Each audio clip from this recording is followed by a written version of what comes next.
Unexpectedly, shopkeeper Zhu said, "Brother, you're too impatient. Her business is good because of all this fuss spreading across Xiangqing these days. I don't believe her shop can have long lines every day." Sun was anxious. "You don't understand. That girl is quite capable. If saving a dying person is just by chance, then curing Lady Yun is definitely not accidental. Is the mansion so easy to fool?" Shopkeeper Zhu smiled and said, "So what? Xiang City is so big, and she doesn't have 4 heads and 8 arms. Can she see all the patients? Over time, some patients will naturally go where they need to." Shopkeeper Sun left the shop feeling annoyed, turned a corner, and entered a third pharmacy. After explaining his purpose, the shopkeeper Yang asked directly, "What do you plan to do, Shopkeeper Sun?" "Go straight to her house and drive her out of Xiang City. At this critical moment, if you really dare to act, not only the mansion but also the common people waiting for treatment could turn against you. You have no rules yourself, just talking nonsense. Are you planning to use us as tools?" Shopkeeper Sun hung his head and left feeling defeated, walking back to Qilin Hall. On the way, he thought things through. The business at Renqin Hall is booming, and the biggest impact is on their shop. Other pharmacies have been affected a bit, but not much, still within tolerable limits, so they don't plan to do anything yet and are just watching. Back at the pharmacy, Shopkeeper Sun sighed. A clever assistant came over quietly and whispered, "Are you worried about losing business?" Sun glared at him. "What do you think?" The assistant said, "I have an idea." His eyes lit up. "We can go to the entrance of Renqin Hall and call out to the patients who have prescriptions to come get their medicine. Our goal is to sell medicine, not to write prescriptions." Sun slapped his forehead. "You're right." Without needing the assistant to say more, he already understood. "You go to the entrance of Renqin Hall and shout, saying that our Qilin Hall is having a big sale, with all medicines at 20% off the price of Renqin Hall." The assistant shrank back. "I dare not. I'm afraid of getting beaten. Renqin Hall's 2 guards are too fierce." Sun glared at him. "You're useless." The assistant grinned flatteringly. "I still need to get medicine, right? As soon as I shout, the shop will be overwhelmed in no time." Sun thought it over and agreed. He took out some copper coins and said, "Find a few little beggars and ask them to shout at the entrance of Renqin Hall." He didn't want to go himself, and the assistant was willing. Soon, he went around the streets looking for little beggars. Not long after, a sneaky little beggar arrived at the entrance of Renqin Hall. Who was about to chase him away when he suddenly shouted, "Qilin Hall is having a big sale across the street. Medicine at 20% off. Everything at 20% off. Those with prescriptions can come get their medicine across the street. It's much cheaper than here." Ahu stared intently, watching as the young beggar quickly ran away. Zhang Shun had just finished calculating a prescription. "Customer, 5 doses of medicine, a total of 2 taels of silver." The man forced a smile, suddenly took the prescription from Zhang Shun, and said, "I won't be catching here anymore. I'll go to the opposite side to catch." He then ran off quickly. Gu Yunjiao looked up and frowned, raising her voice. "The medicine from Renqin Hall is of good quality, I can guarantee that.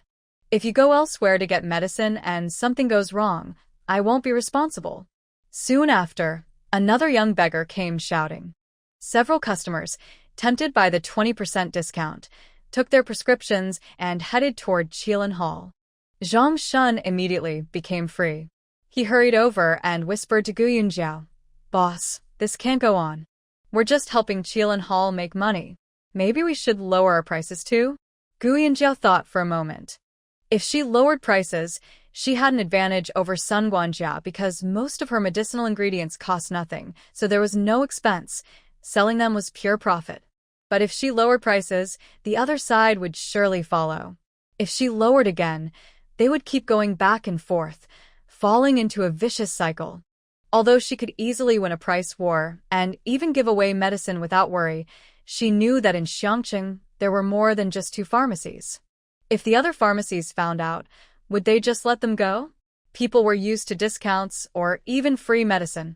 Once prices returned to normal, they would complain loudly. It's easy to go from frugal to luxurious, but hard to go back from luxury to frugality.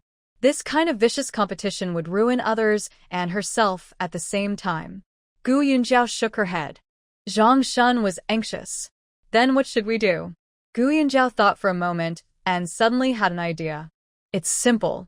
Just tell them I won't charge consultation fees for a few days. But they can't take the prescriptions away. They must get the medicine here in the shop. Zhang Shun clapped his thigh. Boss, you're clever.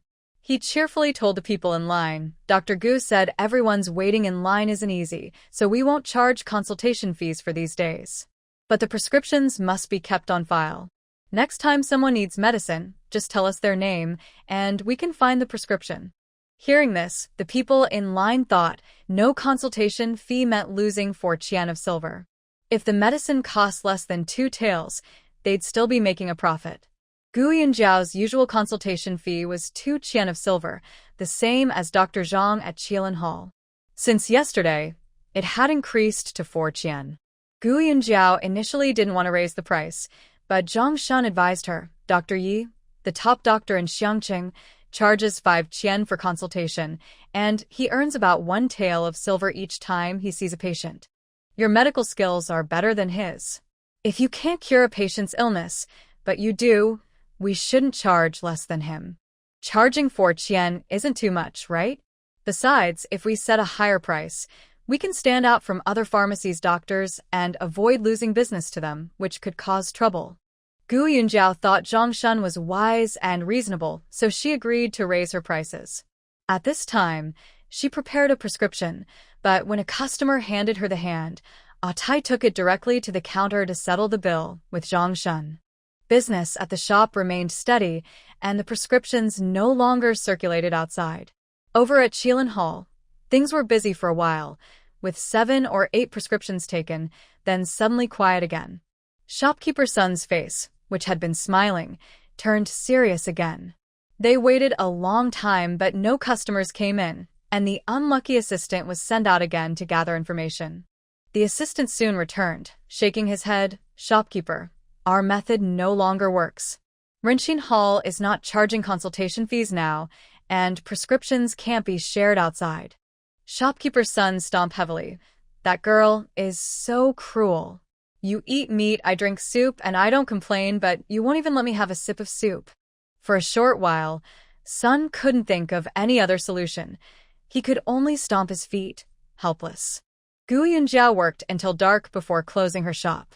She didn't rush to eat, but first posted a notice outside, hiring a shop assistant. Then she sent Tai to call Huang Yaran over. Huang Yaran arrived quickly. Gu Yunjiao said, sorry to trouble you. I only have time now. I hope I haven't delayed your meal. Huang Yaran waved his hand. I eat early, and I've already had my meal. I'm free now. Gu Yunjiao then explained, I called you here because our family is growing, and the yard isn't big enough. I want to buy the yard behind us, but I don't know if they're willing to sell. The house behind is separated by a wall. Sometimes, when Gu Yunjiao goes upstairs, she can see that yard is neat and square, with a decent size. Huang Yaran thought for a moment. Dr. Gu, are you planning to buy it and then connect the 2 yards? Gu Yunjiao nodded. Connecting them would make it a 2-entry yard, which would be more convenient for the women in the family. Huang Yaran said again, all right, I'll go talk to the owners tomorrow. But I'm worried that if they find out you really want that house, they might ask for a higher price. Gu Yunjiao paused for a moment and said, it's okay if the price is a little higher than the market rate, just a few dozen or 100 taels of silver. If the price is too high, I'll pass. I'm not someone who pays too much without reason. The yellow-toothed man received her words and replied, all right, I've negotiated. I'll come back tomorrow to hear what Dr. Gu says. After sending off the yellow-toothed man, Gu Yunjiao washed her hands and went to eat. She saw Li Shi sitting next to Gu Chuan with a displeased look on her face. Maybe because her last attempt to pretend to be sick failed, Li Shi no longer pretended now and clearly showed her dissatisfaction on her face. Gu Yunjiao wasn't planning to look at her. When she was watching little Chuan, she accidentally caught sight of Li Shi's face. She quickly looked away. She was busy all day and just wanted to rest after work, not see people who annoyed her. After dinner, Gu Yunjiao said to Chen Shi, Mother, I'm taking little Chuan out for a bit. Chen Shi agreed, come back early. Hu brought out the carriage and Gu Yunjiao took a few things from inside the house. 2 boxes and some cloth. These were things she asked Chen Shi to buy for her in the afternoon. She and Gu Chuan got on the carriage. Gu Chuan asked, "Sister, where are we going?" Gu Yunjiao patted his head, "To Auntie's house." She hadn't planned to visit her aunt's home, mainly because she didn't want to see Gu Mei again. But her aunt had already seen her, and if she didn't go now, it wouldn't look good. Gu Chuan didn't remember much about his aunt. They hadn't seen each other for over 3 years. The last time he saw her, he was only 4 years old, so his impression was blurry. Gu Yunjiao also didn't know the exact location of her aunt's house. She only remembered her father saying it was near the small cross street in the south of the city. When they arrived at the small cross street, Gu Yunjiao got off the carriage and asked around for the Shin family's house. The Shin family had lived there for several generations. The neighbors all knew about it. After finding out the exact location, Hu drove the carriage over. The carriage stopped in front of an old, run-down house. Gu Yunjiao got off and knocked on the door. A young woman's voice came from inside. "Who is it?"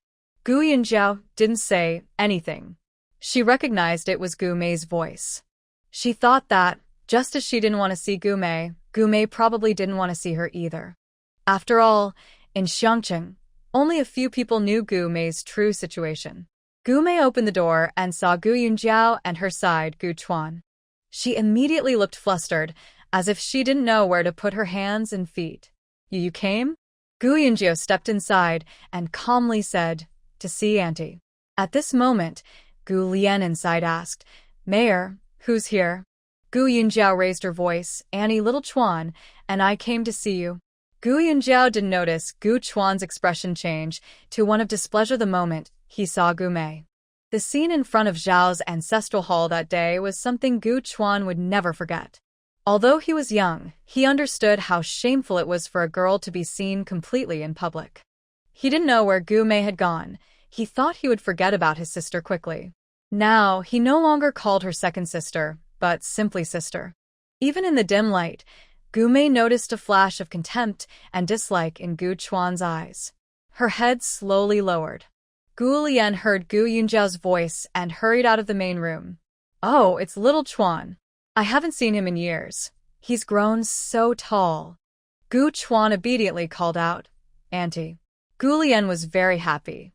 "Come in and sit." Gu Mei, with her head lowered, stood by the door. After the two entered the main room, she quietly went to her room and closed the door. Gu Lian led the siblings inside and pointed to Xinqing, who had just come out of the inner room. "Yunjiao, do you remember? This is your cousin Xinqing. When he was young, he liked to follow you around." Gu Yunjiao only had vague memories of Xinqing, as Gu Lian only returned to her family once every year or two. Gu Lian turned and called out, "Mayor, pour 2 cups of tea." Suddenly, she realized Gu Mei was missing. She paused, about to say something, when someone else came out of the room. Gu Yunjiao was surprised. "Uncle?" The man's features hadn't changed much, but he looked very different from her memory of her uncle. Previously, her uncle was tall and strong. Now he was very thin, with many wrinkles on his face. When he walked, his shoulders would lift unconsciously, making him look like he was shrinking his neck. With each step, he made a wheezing sound like a bellows. Gu Yunjiao immediately understood. Her uncle suffered from severe asthma. She quickly said, "Uncle, please sit down." Asthmatic patients breathe very hard, so any physical activity besides breathing, like walking or talking, was a heavy burden for him. Shunde slowly sat down and, with difficulty, managed to smile at Gu Yunjiao. "Long time no see. I didn't expect you to grow into a young lady. You look beautiful." Memories from her mind gradually resurfaced. Her aunt and uncle only had Xinqing as their son. Her uncle had always wanted a daughter, but unfortunately, her aunt's health was damaged when Xinqing was born, and she couldn't have more children. Every time Shindea saw Gu Yunjiao, he liked to lift her high and say, "Come home with me and be my daughter, okay?" Every time I see her, I quietly give Gu Yunjiao a few coins. The money isn't much, but Gu Yunjiao has understood since she was young that it's not just money. It's a sign of care from her elders. Looking back, she realizes that her elders liked her quite a lot when she was a child. They often secretly gave her money. She nods and says, if uncle is tired, don't bother talking. She then asks Gu Lian, is uncle taking medicine now? Gu Lian smiles awkwardly. He only takes medicine when the symptoms are severe. Usually it's not a big deal. Even now, she says it's not a big deal, but Gu Yunjiao understands that they have no money for medicine. She stands up and sits beside her uncle, signaling him to place his hand on the table. Her uncle looks confused and asks, what are you doing? Gu Lian wipes her eyes and says, Yunjiao is now the most famous doctor in Xiangqing. She's going to examine you. She hasn't told her husband about today's matter because she's afraid Gu Yunjiao won't recognize her, and she feels ashamed in front of her husband. Shun De places his hand on the table. Gu Yunjiao checks his pulse while slowly asking, how long has uncle been sick? Gu Lian answers for him, about 6 or 7 years, I think. Your father used to give him prescriptions and he felt better, but it could never be completely cured. Gu Yunjiao nods. Even in the 21st century, modern medicine can't cure asthma completely. In traditional Chinese medicine, asthma is divided into cold and hot types with complex causes. Some are due to kidney qi deficiency, others from lung heat or bronchial issues, among other reasons. Modern medicine mainly uses anti-inflammatory drugs or bronchodilators for emergency relief, but these only treat the symptoms, not the root cause. While observing Shen De's complexion, she also asks about his thirst, the color and foaminess of his sputum. After asking questions, checking his pulse, and examining his tongue coating, Gu Yunjiao concludes that her uncle's condition is caused by kidney qi deficiency. She has seen her grandfather treat patients with similar pulse patterns, including some who were cured. She plans to make a special asthma ointment, take Jin Gui kidney qi decoction to tonify the kidneys, and use purple river car, placenta, to strengthen lung qi. Gu Yunjiao thinks to herself, this illness can be treated, but it's a bit complicated. I need about 2 days to make the ointment. How about this? Annie can come to my shop in a few days to pick up the medicine. Once she has it, I'll tell her how to take it. Gu Lian looks at Gu Yunjiao, hesitant to speak. Currently, the family has no money for medicine. She knew Gu Yunjiao was not short of money, and the pharmacy was her own. However, she didn't think it was right to take things for free without paying. Gu Yunjiao saw the slight shame and longing on her face and understood Gu Lian's concerns naturally. She smiled and said, Aunt and Uncle don't need to worry too much. This medicine doesn't cost much. Besides, we're family. It's nothing. Gu Lian, seeing her husband's uncomfortable expression, blushed slightly and nodded. Thank you so much, niece. Gu Yunjiao stood up. It's getting late. Xiao, Chuan hasn't finished his homework today. We'll take our leave now. I'm busy now and don't have time to visit. Aunt, you should come more often. Gu Lian was very grateful and, along with Xinqing, saw Gu Yunjiao off. Her father-in-law sighed as he walked, making a wind-up noise with his chest, then also headed off. Gu Yunjiao was anxious. Even now, why send them off? Isn't that causing trouble? She hurriedly said, Father-in-law, please don't come out. Rest now. Gu Lian and Xinqing sent them to the car before turning back. Xinqing went to the yard and looked into Gu Mei's room quietly. Mother, why is Meijia hiding and not coming out? Gu Lian thought for a moment. Meier was a good girl, giving all her savings to Shinde for treatment, working hard at home washing clothes to earn money. Yunjiao was also a good girl, now a guest of the Wang residence, respectful to her aunt, and even helping her husband with medical care without charge. Both nieces were good, but she didn't know what conflicts they had, as they didn't even show their faces. Moreover, Yunjiao didn't mention taking Gu Mei to her place. Gu Lian couldn't understand, and decided not to think about it. She waved her hand and lowered her voice. Maybe there's something going on inside. We don't need to worry so much. Back in the house, Gu Lian saw the things Gu Yunjiao brought. Oh, these are fine cotton fabrics. Why did you bring so much? Xinqing said, Mother, there are also some snacks, dried fruits, and brown sugar. The next day, Xinqing woke early to go to the dock to carry packages. There were no ships arriving yet, and the dock workers were all idling, chatting together. Shun Qing crouched nearby, listening to their conversation. A man said, "Yesterday, my wife took my mother to Renxin Hall early in the morning. Dr. Gu gave her a prescription. She took the medicine twice a day. By evening, my mother's cough was much better. Before, whenever she coughed, she couldn't stop for 15 or 20 minutes. Last night, she coughed a few times, but it stopped after a short while. This Dr. Gu is truly remarkable. He has only been taking medicine for a day." Someone congratulated him, saying, "If you keep taking it for a few more days, your mother might fully recover." The man looked happy but said, "I'm afraid it won't be that quick." Dr. Gu said to take 5 rounds of cough medicine first, then change the formula later. Another person added, "Renxin Hall is good. Even their over-the-counter medicines are very effective." Someone else said, "Yesterday, my mother was chopping vegetables and cut her hand. Blood was pouring out, but when I applied white medicine, the bleeding stopped. I've never used such good medicine before." Someone else said, "Our eldest once asked us to help with the business at Renxin Hall. I wasn't very happy about it, but now I see they don't need us to take care of their business." Another person said, "There is one thing that's really good. You probably haven't tried it. That day, I had a stomach ache. I was passing by Renxin Hall and remembered what my older brother said about helping their business, so I went in. My stomach was hurting so badly, like being cut with a knife. Dr. Gu checked my pulse, and I felt I had to go to the toilet immediately, or I might have an accident. I was about to ask where the toilet was when she called someone to bring me a bottle of medicine and told me to drink it. I drank it quickly. I swear, I've never tasted such a terrible medicine in my life. It wasn't bitter, but the taste was so strange I can't describe it. But after I swallowed that medicine, guess what happened?" Someone patted him and said, "Come on, tell us, don't keep us waiting." The man smiled and said, "That medicine felt like fire burning in my throat.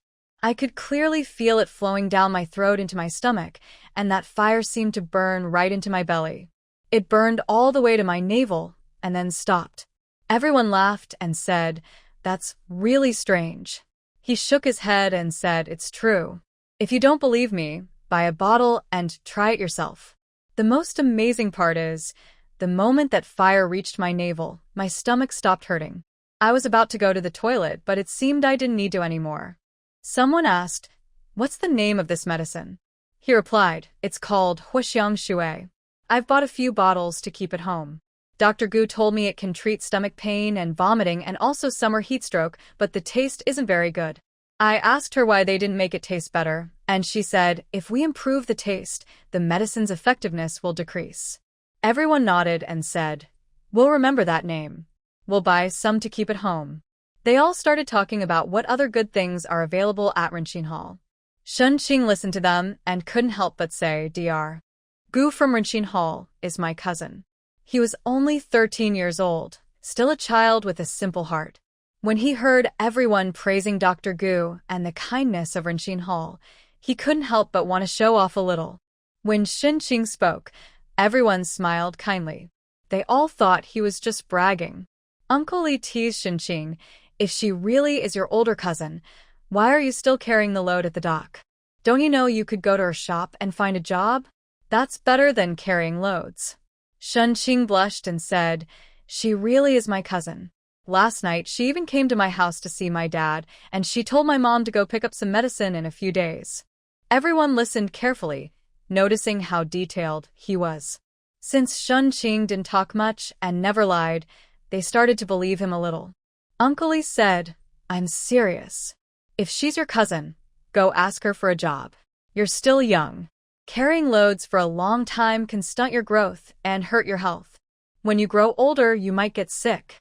Shun Qing kept quiet, biting his lip. He didn't know how to ask her because he wasn't very familiar with Gu Yunjiao. Uncle Li seemed to see what Shun Qing was thinking and said calmly, "Don't be afraid of losing face.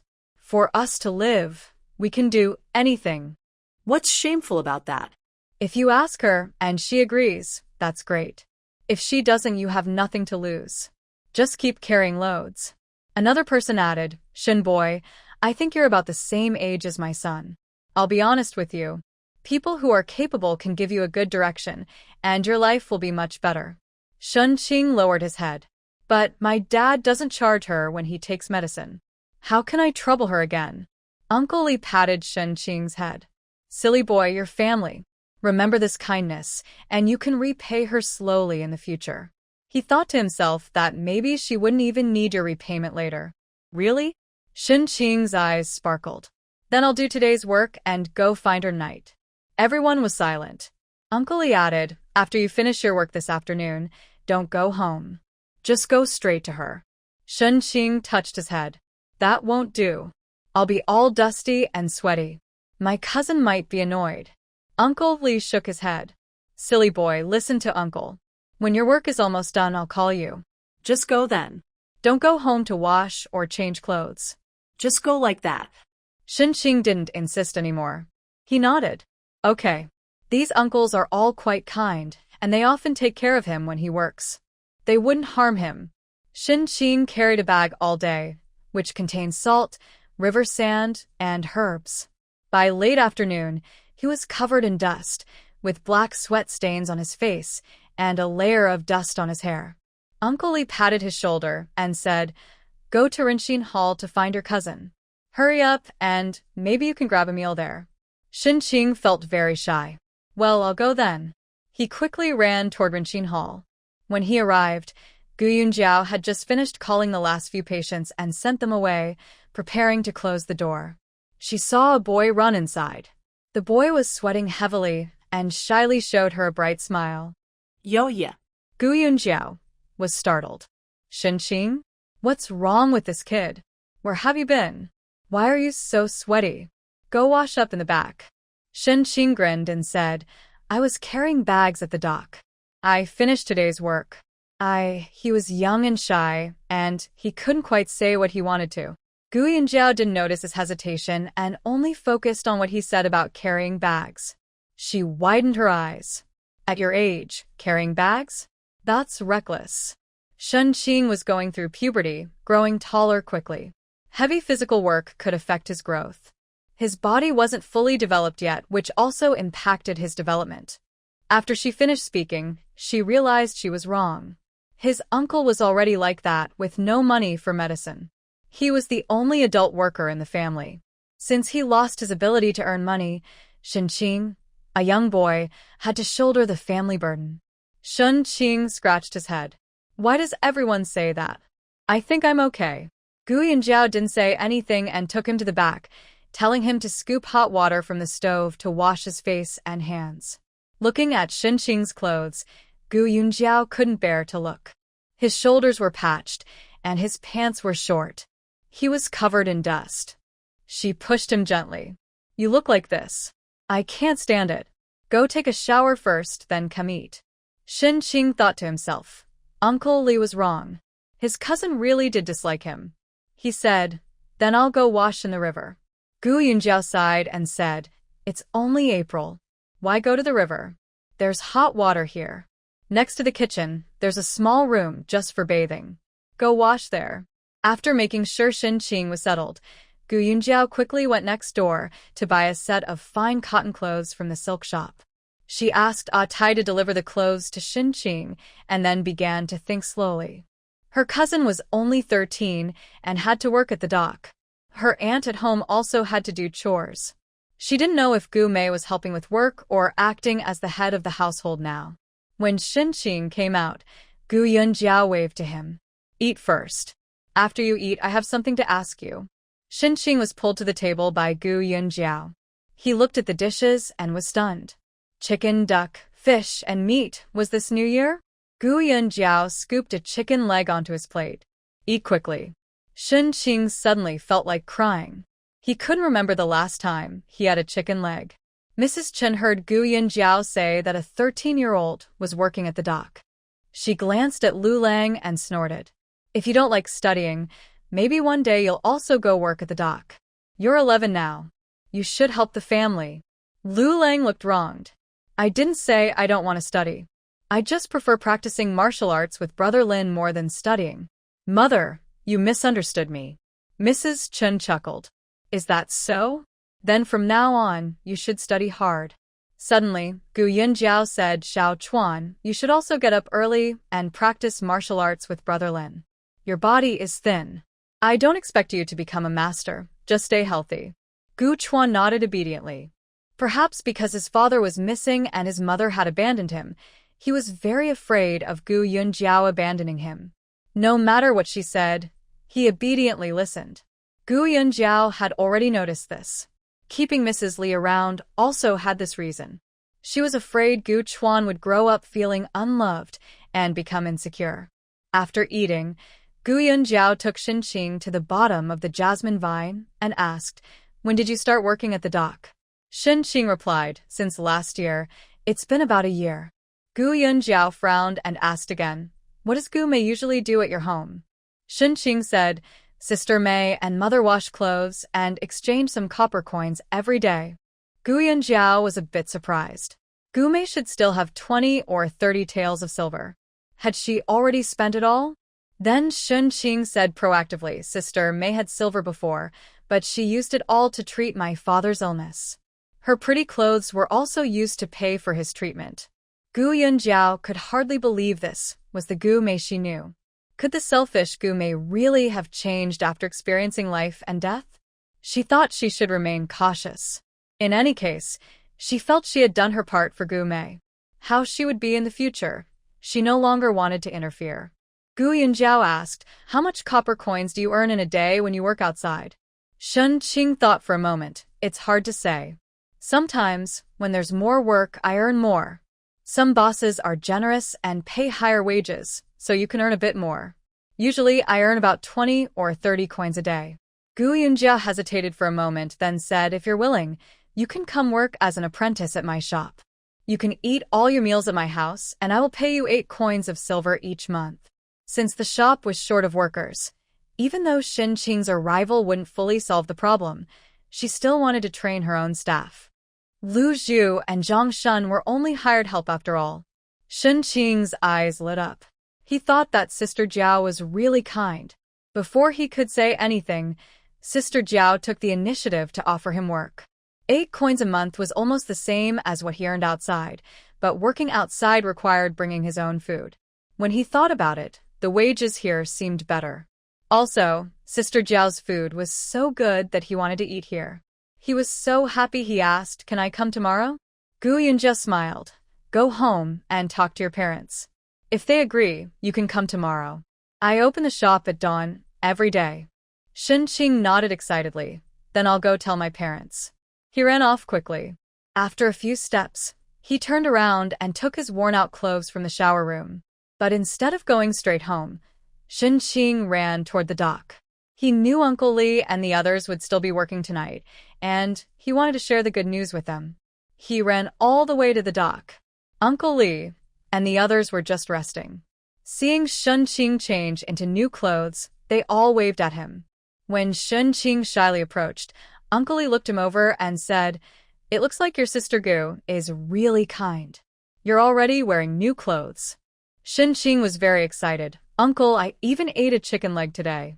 Uncle Li almost burst out laughing, but he also felt a bit envious. That's not important. Has your sister agreed to find you a job? Xinqing nodded hard. I haven't even said anything yet. Sister Jiao asked if I wanted to work at her shop, and she'll pay me 8 coins a month. Uncle Li sighed softly. You're lucky, kid. You've really met good people. Xinqing happily said, I think Sister Jiao is very nice too. Uncle Li shook his head. You silly boy. According to the rules, working as an apprentice in someone's shop means no wages for 3 years. During festivals, you also have to show respect to your master. Xinqing was stunned. Does that mean the wages Sister Jiao offered are actually free? By the way, who is your master? Xinqing said blankly, I don't know. Sister Jiao didn't say. Uncle Li waved his hand. Go back now and work hard from now on. Whenever you go somewhere, be alert. Don't act like a string of beads, moving randomly. Be proactive, learn actively, and look for work. Xinqing nodded firmly. I will, thank you, Uncle Li. For some reason, he suddenly felt a little sad. I won't be able to see Uncle every day or listen to his stories anymore. Unkla galudli. It's okay. If I miss you, I'll come to Rinshin Hall to see you. Shunqing left, turning back 3 times along the way. The uncles at the dock looked a bit emotional. This kid is really lucky. When Shunqing got home, his family was eating. Seeing him return, Gu Lian said, "Go serve yourself some rice." Shunqing shook his head. "I've already eaten." He excitedly repeated, "Today I ate a chicken leg at Rinshin Hall. Sister Jiao gave it to me." Gu Mei suddenly fell silent and lowered her head. Gu Lian frowned. "You went to eat at Rinshin Hall? How can you be so thoughtless? Your father needs Sister Jiao to help him take medicine, and you, hey, what are you wearing?" Shunqing moved his lips a few times. "Sister Jiao bought it for me. Sister Jiao told me to become an apprentice at her shop. She said she would pay me 8 qian of silver a month." Gu Lian and Shindahan, who was temporarily out of breath, looked at each other. Both saw surprise in each other's eyes. Their son was only about 10 or 11 years old. When he was little, he was their only child. They had high hopes for him, starting to teach him at age 6, hoping he would take the imperial exam someday. Since Shindahan developed asthma, the family lost their income. They couldn't afford school or even enough food. They never thought about what their son might do in the future. Maybe just survive one day at a time? Now, suddenly, a new path appeared before them. Shindahan was so excited he was almost gasping. "That's great. Qinger, study hard with your cousin. Maybe one day you can run a pharmacy." Gu Lian also smiled, but her eyes showed some worry. After Shunqing went to his room, she said to Shindahan, "This apprenticeship probably doesn't pay wages for 3 years." Shindahan nodded slightly. "It's because my niece is helping us out of kindness. When I get better, I'll do more work, and we won't need that wage. We'll slowly pay back what we owe to my niece." He doesn't dare say he doesn't want wages now. Relying on just 2 women to do laundry at home can't last long. This is in the city, and since there's no land, they have to buy food and spend money everywhere. Gu Lian nods, okay. Gu Mei lowers her head even more. Talking about debts, she still owes Gu Yunjiao 500 taels of silver. Even if she were sold, she couldn't get that much money. Will she ever pay off this debt in her lifetime? She knows Gu Yunjiao never expected her to repay it, but she feels a heavy burden in her heart. Thinking of this, she laughs at herself. She still carries her father's blood. If she were as selfish and cold as Li Shi, she would accept her situation calmly now. She remembers when she was reborn and told Gu Chuan not to follow his mother, warning her that her mother might sell him. She recalls arguing with Gu Yunjiao, but also reminds her to be careful of Chen Shi trying to marry her off. She knows she can't be a good person, but she also can't be purely a bad person. Maybe that's the greatest sadness in life. Gu Lian notices Gu Mei's mood growing more downcast. After dinner, Gu Mei gets up to tidy up. Gu Lian quickly pushes her. "Go rest. I'll wash these dishes in a moment." She pauses. "From now on, your uncle won't need to spend money on medicine, and our life can be a bit better. Your aunt's family is poor. Sorry for the trouble." Gu Mei bites her lip and goes inside. It's just these few words that make her feel uncomfortable again. She wishes everyone around her was as kind as her mother, then life would be easier for her. Shunqing remembers what Gu Yunjia said, that the door should be opened at the hour of Chen. He arrived about 15 minutes early, right outside Rinshin Hall. There were already about 10 patients waiting in line. Zhang Shun and Lu Zhu were taking down the boards, and Shunqing hurried over to help. Last night at dinner, they had seen Shunqing and knew he was the master's cousin, so they smiled and said, "You go rest. We'll handle this." But Shunqing didn't listen. He carried the boards and placed them in the corner. He wasn't stupid. He noticed the numbers written on the boards and arranged them in order. When Gu Yunjiao came out, she saw Shunqing sweeping the floor. She nodded slightly. This boy was diligent and hardworking. That was good. She didn't want to hire an old man. After Shunqing finished sweeping, Gu Yunjia said, "There's porridge, buns, and eggs in the kitchen at the back. Go eat." Shunqing had already drunk a bowl of watery porridge at home. But when he heard there were eggs, He licked his lips and went to the back. A young boy ate quickly, finishing a bowl of porridge, an egg, and a pancake. Guohua asked him, "Are you full? If not, I can cook some more pancakes for you." Shen Qing shook his head repeatedly. "I'm full, I'm full." Guohua smiled and said, "We eat until we're full at home. Just eat freely. Especially you kids need to grow strong. If you don't eat enough, you won't grow tall." Shen Qing bowed slightly to her. "Thank you, sister-in-law." Then he went ahead. Gu Yunjiao had already started seeing patients. Zhang Shun and Lu Zhu were preparing herbs. A Tai was helping to lay out paper and divide the medicine. Shen Qing didn't know what he could do, so he stood there feeling anxious. Gu Yunjiao waved at Shen Qing, and he hurried over. "Do you know how to read and write?" Shen Qing said, "I went to school for a few years, and I recognize some characters." Gu Yunjiao was surprised. "That's a good start. Sit here and help me take notes. Write down the patient's name, address, when they got sick, their symptoms at the start, and their current symptoms. Later, when you have time, copy my prescription on the back. If the patient comes back for a follow-up, keep recording. This is called a pulse record." Shen Qing felt a bit shy. "I am not good at writing." Gu Yunjiao shook her head. "That's okay. The most important thing is to write neatly so people can read it clearly. Also, remember to write the date clearly every day." The patient sitting nearby gave Gu Yunjiao a thumbs up. "Dr. Gu, your diagnosis is more careful and detailed than others. No wonder you're a famous doctor." Gu Yunjiao smiled and continued her work.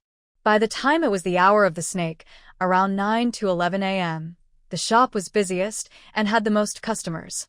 Suddenly, they heard loud noises outside, getting closer, mixed with crying sounds. The people waiting in line started to get restless, leaning out to look outside.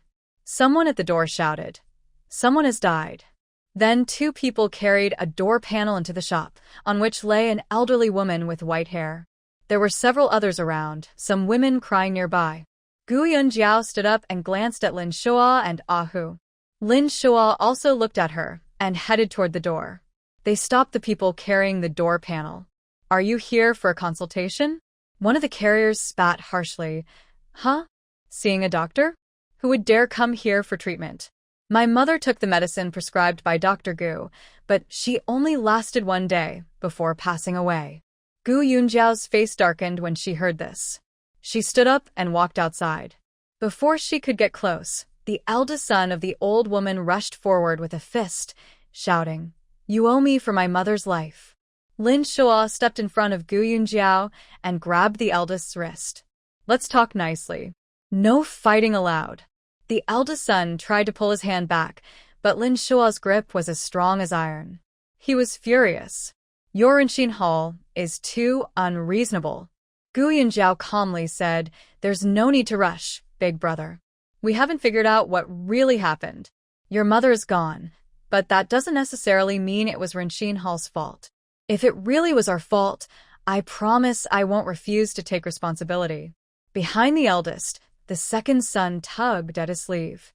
"Brother, don't be impulsive." Then he whispered, "This person is strong. Even the 3 of us together can't beat him."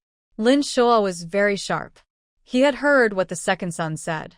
Seeing the eldest's face showing some fear, he slowly loosened his grip. Gu Yunjiao was now kneeling beside the old woman, checking her. Ahu stood nearby, watching carefully. It seemed that if anyone tried to get close to Gu Yunjiao, he would act to protect her. Gu Yunjiao noticed the old woman had completely stopped breathing, with no hope of saving her. The old woman's mouth was slightly open, with her tongue sticking out a little, her face pale and purple. Gu Yunjiao frowned. It looked like she had died from suffocation. But there were no marks on her neck indicating strangulation, so it might have been caused by medication. She stood up. The old lady died from suffocation. No one knew what suffocation meant. The eldest pointed at Gu Yunjiao. "Don't talk so much. Anyway, my mother died because of the medicine you gave her. You must compensate for my mother's life." Gu Yunjiao calmly said, "This matter isn't up to you to decide. Neither you nor I can control it." She glanced at the others, probably the old woman's children and daughter-in-law. Let's settle this here if you trust me, she suggested. If you don't trust me, we can carry my mother to the government office to resolve it. What do you think? Gu Yunjiao took the initiative to go to the government office. The eldest, second, and third sons looked at each other. The three of them huddled together, heads close, discussing quietly. Should we go or not? The eldest hesitated. Maybe we shouldn't go. Dr. Gu is familiar with the royal court, but if we go to the government office, who knows which side the officials will support? The second brother also nodded. I think we shouldn't go to the government office. There are so many people here, packed inside and out. If she doesn't give us a satisfactory answer today, she might as well forget about opening her shop in the future. The third brother lowered his voice. Actually, going to the government office won't get us much silver. Last time, someone was hit and killed by a carriage, and they only paid 20 taels. If we handle it privately, we might get more silver. The three quickly made a decision. The elder man said, there's no need to go to the government office. Let's just clarify things here. Gua Yunjiao nodded firmly. All right, everyone here is a witness. Today, we'll learn how officials handle cases, step by step, to understand the situation clearly. Inside and outside the shop, there were not only customers waiting in line but also a crowd gathered to watch the scene, surrounding Rinshin Hall tightly. Mrs. Chun and others from the shop had already come out and were anxiously standing at the back door. Gua Yunjiao looked at the elderly woman's sons. Big brothers, I have a question first. When did your mother start taking the medicine? The elder man said it was yesterday. Yesterday noon, I was with my mother here, and she took a dose after we returned. After taking it, my mother didn't feel well. Her tongue went numb. I didn't pay much attention. You're a divine doctor, a famous healer. We trust you, so we thought there wouldn't be any problem. But that night, she took another dose. She felt even worse. Her lips swelled a bit, and she was drooling. However, her cough improved a little. We thought the medicine was still working, so this morning we gave her another dose. Not long after, she couldn't breathe, only exhaling air, no inhaling, and then she passed away. At this moment, shopkeeper's son was standing among the crowd, a smile unconsciously appearing on his face. He hadn't decided how to deal with this young girl, but now she had basically done it herself. Ha, great. She caused her own death. How can her pharmacy stay open now? He was laughing when he suddenly turned his head and saw an old man with white hair. He hurriedly said, Old Qin, why are you here? Old Qin waved his hand. I'm just here to take a look. Rinshin Hall was so popular now that he wanted to see what kind of person Dr. Gua really was. He didn't expect that Gua Yunjiao was the girl he met at the medicine market that day. And now she was caught in such trouble. After hearing the elderly man's eldest son's story, Gua Yunjiao nodded. Big brother, there's no need to rush. I'll first find the prescription and see if I made a mistake. If I did, I will take full responsibility. Three sons saw that Gu Yunjiao spoke sincerely, and with Lin Shua and Ah Hu standing nearby, they temporarily stayed silent. Only the elderly woman's daughters-in-law were still wiping tears. Gu Yunjiao raised her voice. Atai, bring the stored prescription. I want the one from yesterday. Atai quickly brought over a stack of prescriptions. Gu Yunjiao asked, What is your mother's name? The eldest son hesitated. My mother's surname is Yuan, but she has no given name. When you asked earlier, you said to write Lu Yuan. Gu Yunjiao nodded, took the prescriptions from Atai, and began to look through them. After reading through once, she flipped through a second time, then shook her head. I don't have a prescription from Lu Yuan. All the patients I've seen, their prescriptions are either kept here or backed up. Are you sure your mother was treated at Rinshin Hall? The eldest son immediately got anxious. You just said everything was fine. Now you deny it? If you keep saying that, we'll go to the official office to find out. Gu Yunjiao was also confused. Why was there no backup prescription? Could it be that Atai forgot to record it? She looked at the eldest son. You have the prescription, right? Show it to me. The eldest son reached out to take it, but they had prepared well that morning. Suddenly, shopkeeper's son shouted from the crowd, You can't give her the prescription. If you do, she'll definitely do something evil. After shouting, he quickly pulled his head back. Old man Qin frowned and looked at him. Why was shopkeeper's son acting like that? The second son heard the shout and hurriedly stopped his elder brother. You can't give it to her. What if she tears it up? Gu Yunjiao chuckled. With so many eyes watching, what are you afraid of? I need to see if this prescription is in my handwriting and whether there's any conflicting medicine in it that caused the problem. At this moment, a young man dressed like a scholar squeezed out of the crowd. I can hold the prescription for you and show it to Dr. Gu, okay? The eldest son agreed and handed the prescription to the scholar.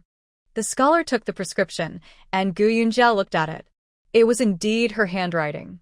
The prescription was fine. It was just a cough remedy. So, where was the problem?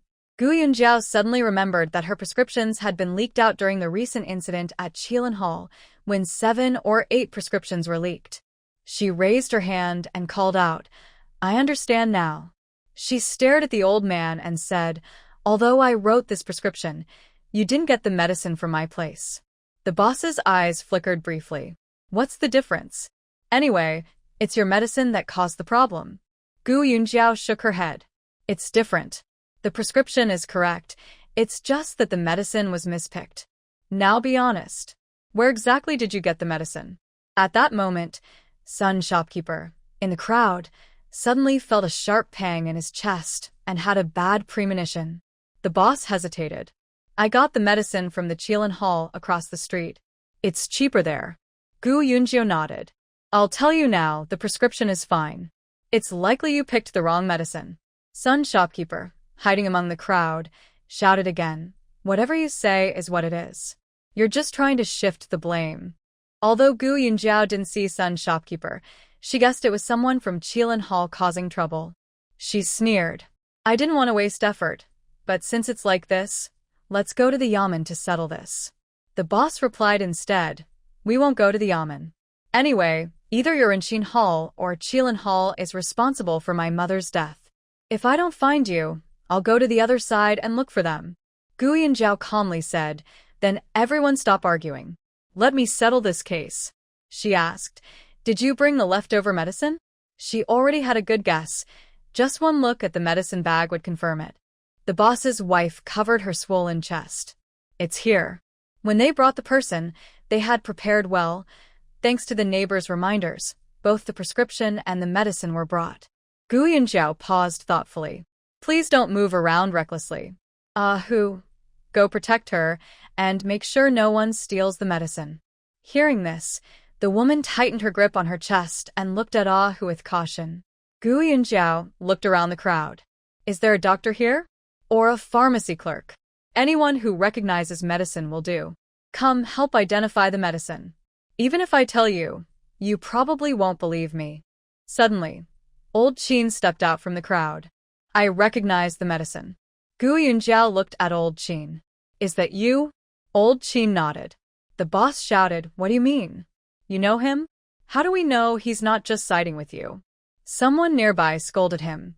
What nonsense are you talking? This is our Xiangqing Medical and Pharmaceutical Union president, Old Qin.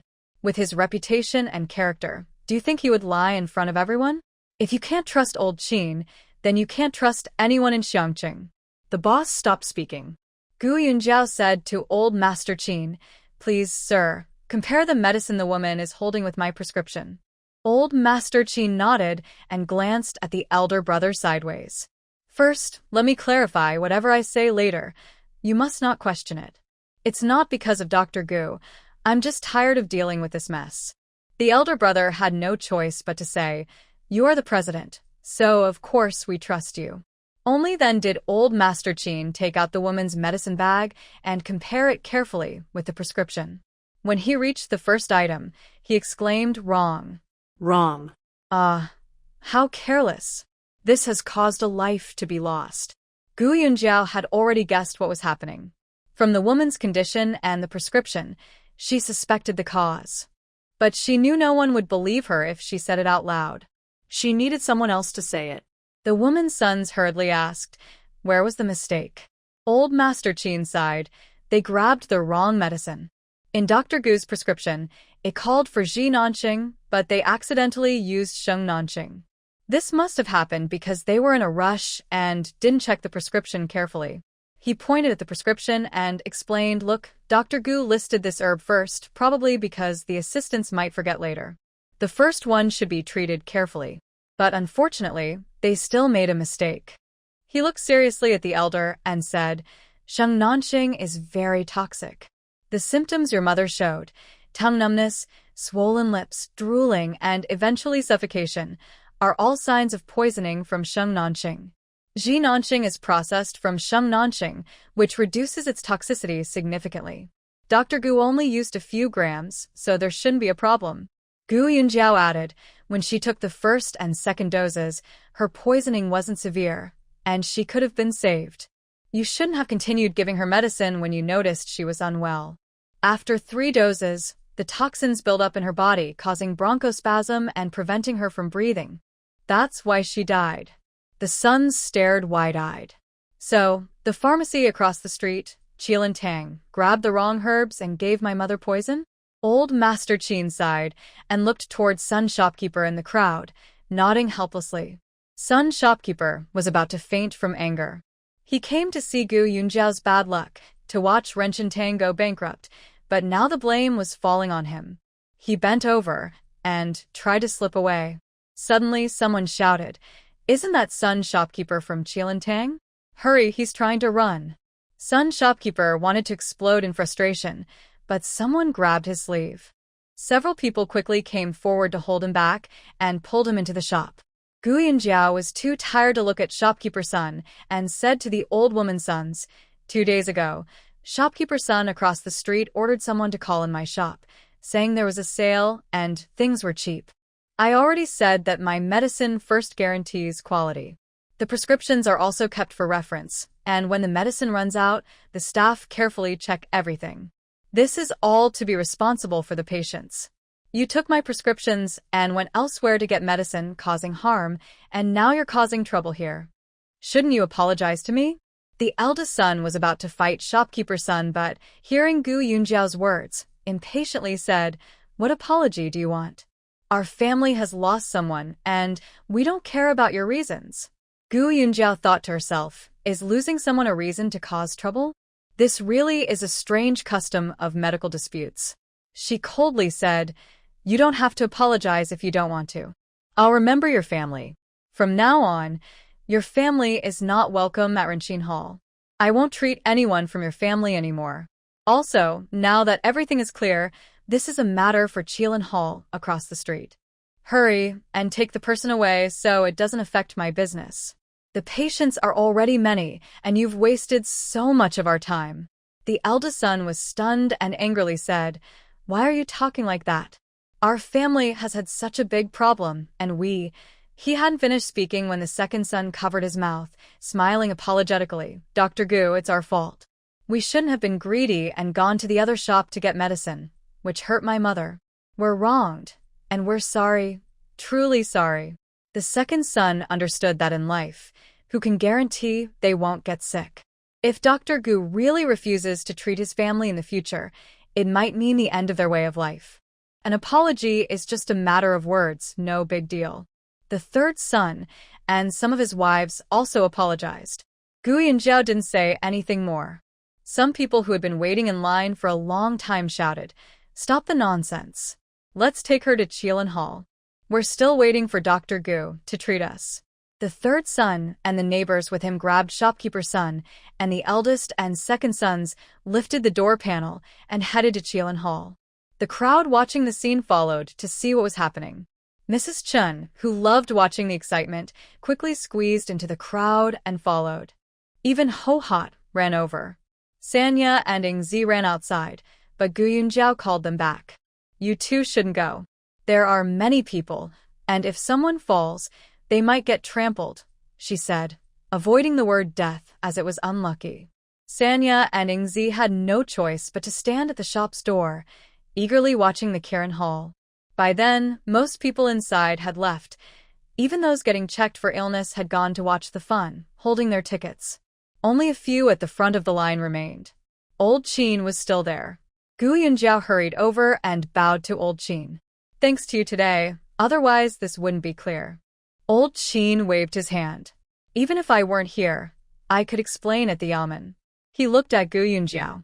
I didn't expect you to be the famous Dr. Gu everyone talks about in Xiangqing. Gu Yunjiao blushed. Please don't praise me too much.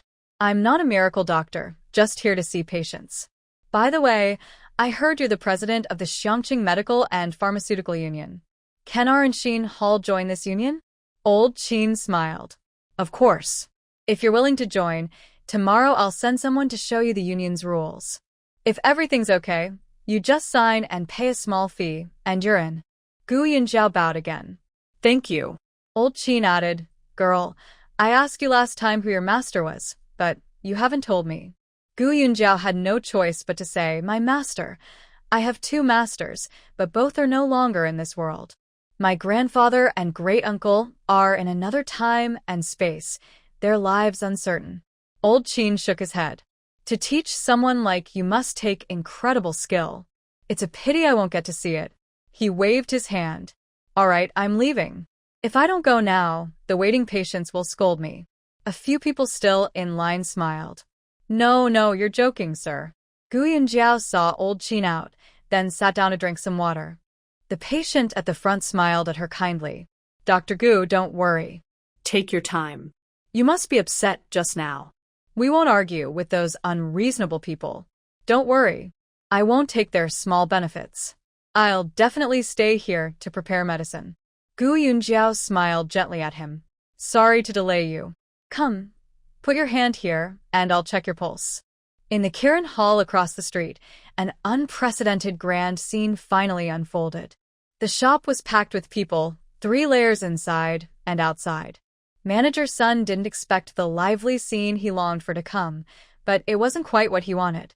There is no security guard in his shop, and at this moment, he's being tightly held by the 3rd brother and the neighbors. Shopkeeper's son stomps his foot. Let go. We can talk nicely. The door panel is placed inside the hall. The eldest brother glares. You misdiagnosed the medicine and it killed my mother. How do you plan to fix this? Shopkeeper's son sighs helplessly. You tell me how to fix it. The 3rd brother looks at him. Even if you pay with your life, my mother wouldn't come back. Anyway, you should pay for the silver and the cost of buying a coffin and funeral. Son can only say, I'll pay. All right, I'll pay 20 taels of silver. Let's consider this settled. The 3rd brother spits fiercely. Bah. My mother's life is only worth 20 taels? Buying a good coffin costs more than that. They exchange a glance. The eldest brother says, bring 100 taels, and this will be over. Son's eyes widen. How much? 100 taels? He angrily says, You're extorting us. The 3rd brother punches him in the head. How dare you say we're extorting? This is a living person's life. Son gets hit and falls to the ground. Someone's dead. Everyone, go report to the officials for me. After shouting twice, he suddenly remembers something. He quickly crawls up. I won't pay the silver. It wasn't me who gave the medicine, it was the shop assistants. You should find them. When we go to the yamen later, they'll decide. If they say pay silver, then pay. If they say jail, then jail. It's their decision. The 2 shop assistants are trembling behind the counter, already scared stiff. When they hear Son's words, they are stunned. They did give the wrong medicine, but they are just assistants earning only 8 coins of silver a month. Where do they have the money to pay? Not to mention going to jail. A problem that could be solved with money now turns into a legal issue. In the past, other pharmacies also had problems and the owner paid the silver to settle it. Otherwise, working as an assistant would be too risky. This family causing trouble isn't fools. The assistants have only a little silver, but the shopkeeper is obviously wealthier. The 3rd brother looks at Sunday. Are you going to pay the silver? If not, don't blame us. Son confidently shakes his head. I have no silver. Let's go to the officials and let them decide. Everyone, let's go. Don't crowd in my shop. We're all going to the yamen together. These 3 brothers understand that the officials will probably decide on at most 20 taels, and they might even make the assistants who gave the medicine go to jail. Whether they go to jail or not doesn't matter. It's pointless. Anyway, mother is gone, and she won't come back.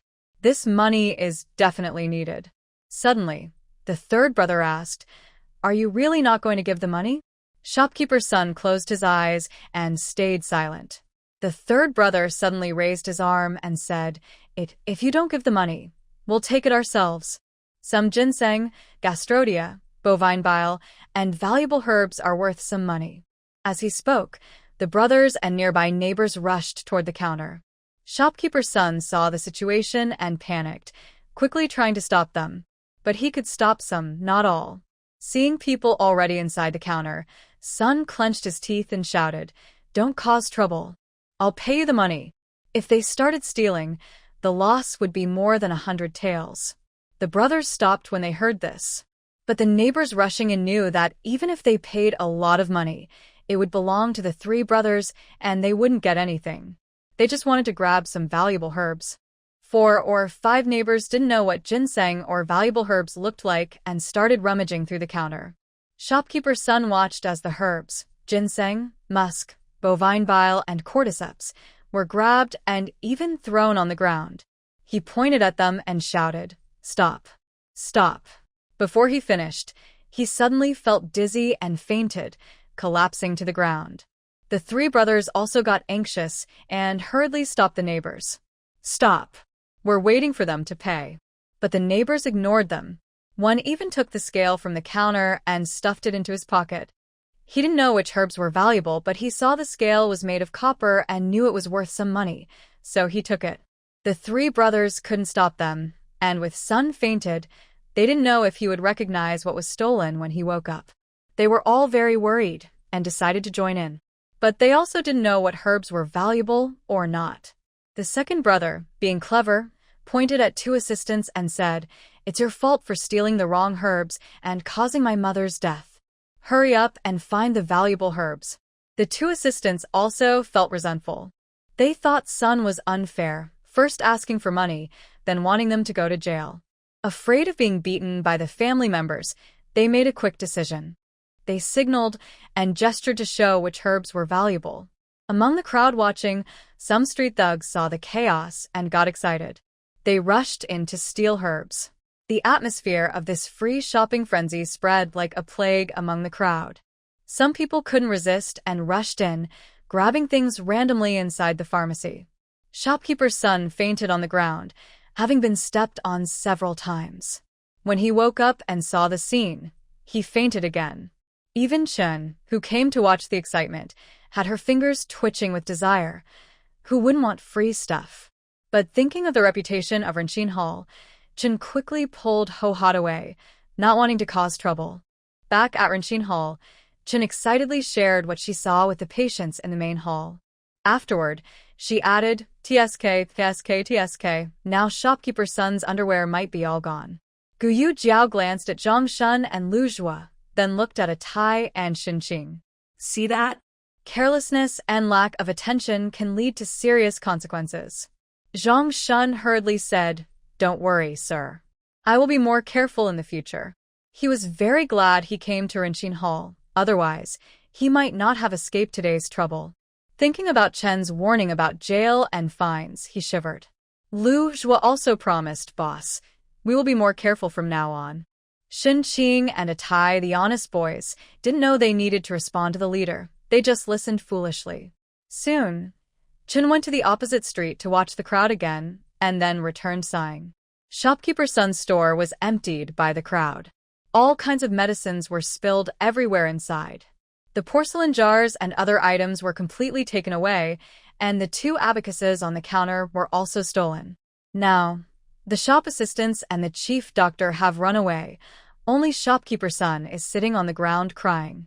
Guyu Jiao couldn't help but sigh too. Shopkeeper's son suffered heavy losses this time. She muttered to herself, "These people just rush in and grab everything. Doesn't the government care?" Chen said, "Just now the patrol officers came by. They only ran away because of them. Otherwise, who knows when they would have stopped." The patrol officers, walking through nearby streets, took about half an hour to come around. When they arrived and saw the scene, they didn't have many options. There were only 10 officers, but over 100 people inside Son's shop grabbing things. They couldn't stop them, only shouting and scaring them away. Finally, they scared the crowd off. In the end, the The brothers carried their big bags and also helped their mother walk away. By evening, as Rinxin Hall was about to close, Gu Jiao saw a shopkeeper's son hunched over and walking past the shop. He walked very slowly, with a blank look in his eyes, as if he had aged 10 years in an instant. Gu Yunjiao sighed silently. She had heard from Qinshi that the shopkeeper was too focused on profit. If he had handled things a little better today, it wouldn't have come to this. Moreover, he was a bit harsh with the staff, but if he had been kinder, the workers would have defended him and stood by him when problems arose. Instead, everyone turned against him when things went wrong. Gu Yunjiao looked at her staff and asked, "Do you think I treat you well?" Zhang Shun and Lu Zhu hurriedly said, "Boss is the best boss in the world. Really, no other shop in Changsha treats their workers to meet every day like we do. We are so lucky to work at Rinxin Hall." Lu Zhu sincerely added, "And we get good pay too." Last month, Gu Yunjiao paid them only a small amount of silver. "Boss is kind to us." Gu Yunjiao smiled and nodded. Just then, a man with yellow teeth entered from outside. As soon as he came in, he cupped his hands and said, "I guessed right. I arrived just before you closed for the day, when no one was around." Seeing his cheerful face, Gu Yunjiao knew that the matter of buying the courtyard was probably almost settled. Sure enough, the man with yellow teeth said, "Congratulations, Dr. Gu. The back courtyard has been sold, and they agreed to sell it for 50 taels more than the market price, totaling 350 taels of silver. They said they didn't want to sell it at first, but since you, Dr. Gu, wanted to buy it, they decided to make a good connection." He chuckled. "Of course, it's also because they have many properties and don't need this one. This house was rented out to several families before." Gu Yunjiao gave him a thumbs up. "You're really good at handling things." The man with yellow teeth was even happier. "I've already arranged everything. If you're free tomorrow morning, we can go to the government office and take care of it." Gu Yunjiao thought for a moment. "All right, let's meet at the hour of the snake, around 9 to 11 a.m. You come then." At worst, she could skip a few appointments tomorrow morning. The man with yellow teeth nodded and smiled. "I won't bother you anymore. I know you're busy, and I came especially for this." During the day, he had come once, saw the waiting patients, and quietly left again. Gu Yunjiao waited until the man with yellow teeth left, then waved her hand. "Close the shop and prepare the boards." Usually, Tai didn't need to put up boards, because Gu Yunjiao thought he was too small and shouldn't do too much heavy work. But now that Xinqing had come and was helping to put up the boards voluntarily, Tai suddenly felt threatened and also went to help. Gu Yunjiao found this amusing. These two, are they really competing now? Indeed, people do need rivals. After eating, Gu Yunjiao gave Xinqing a book, the one that Gu Mei had once taken away, The Great Chu Herbal. "Take some time to finish reading this book. When you're done and have memorized it, tell me. I want to test you." Xinqing nodded seriously. He planned to start reading as soon as he got home, even if it meant wasting more oil and money. Gu Yunjiao waved her hand. "Hurry back now, while it's still not completely dark. Oh, and tomorrow afternoon, have your mother come to pick up the medicine." Xinqing thanked Gu Yunjiao and then left. He knew his family owed his cousin a favor, but now they couldn't be picky about refusing. It was a lifeline. Only by holding onto it could they climb out of the deep pit. He could only comfort himself, promising to work hard to repay his cousin someday. Gu Yunjiao washed her hands and called Tai into the west wing. Inside, several thick candles were lit, illuminating the room as bright as daytime. She was now preparing an asthma ointment for her father-in-law. There was no time during the day, so she could only do it at night. The window in the west wing was open. Gu Yunjiao told Tai to add firewood to the pot and cook the medicine. After boiling, she filtered and concentrated the mixture, then added juice and white honey. By midnight, she finally finished making the asthma ointment. Gu Yunjiao hurried to bed. She felt she hadn't slept long when morning came again. The shop opened early, and there were already people waiting outside. This had become normal now. Some patients came early to queue for their turn. Zhang Shun was lowering the shutters when he saw a clever-looking young man at the door. Why are you standing here alone? Didn't you see? The line is over there, he said. The young man grinned. I'm not here for a consultation. Isn't this place hiring helpers? Zhang Shun looked him over. Wait a moment. The boss will come out soon. Just then, Gu Yunjiao came out from the back. Hearing that he was here to apply for a job, she gave him a simple test. She asked him to read a prescription, recognize the medicines, and do some calculations. Everything was fine, so Gu Yunjiao nodded. My wages are 1 tael of silver a month, with meals included. If you have nowhere to stay, you can live here. The young man quickly said, I'll stay here. Gu Yunjiao asked, What's your name? The young man's eyes flickered. My name is Zhou Xiaoping. Gu Yunjiao wrote out a contract. Zhou Xiaoping signed and stamped it, officially starting his job. Gu Yunjiao called out, Brother Zhang Shun, let Zhou Xiaoping get familiar with things first. And keep an eye on him. Don't let anything go wrong. This morning, Gu Yunjiao had to go to the government office, so she only allowed Ah Hu to open 8 booths. Ah Hu persuaded the people waiting in line to leave. Later, Gu Yunjiao saw the 7th patient arriving. After finishing with the last patient, Gu Yunjiao was about to leave when more visitors came to the shop. They were sent by Old Qin. The visitor introduced himself as Yu Jiajie and handed Gu Yunjiao a membership regulation document. Gu Yunjiao quickly looked it over. It included rules about medicine prices. No one should disturb the market, and prices should not fluctuate more than 10%. It also stated that fake medicines could not be sold, and substandard medicines were forbidden, with strict penalties if found. There would also be regular medical seminars, and members had to pay 5 taels of silver each year. Gu Yunjiao was very focused on reading the rules. Yu Jiajie looked around boredly. Then his gaze suddenly fell on the new arrival, Zhou Xiaoping, who looked strangely familiar. Zhou Xiaoping was busy gathering medicine when he noticed Yu Jiajie looking at him. He quickly turned away, facing the medicine cabinet as if searching for a certain herb. Yu Jiajie looked at him for a few moments. Since Zhou Xiaoping didn't turn around, he looked elsewhere. Suddenly, Zhou Xiaoping clutched his stomach and quietly said to Zhang Shun, Brother Zhang, I have a stomach ache. I need to go to the bathroom. Then he hurriedly ran to the back. Gu Yunjiao had finished reading the Medicine Association's rules, signed her name, and paid 5 silver taels, completing the process. As Yu Jiajie was leaving, he said there will be a medical seminar next month. Someone will come to notify you. Gu Yunjiao saw Yu Jiajie off and then hurriedly went with the yellow-toothed man toward the government office. The owner of the courtyard behind had been waiting for a while. Initially impatient, Gu Yunjiao apologized upon meeting him. Sorry for the delay. The shop has many patients, so I was held up. Thank you for waiting. He smiled kindly, saying, It's not been long.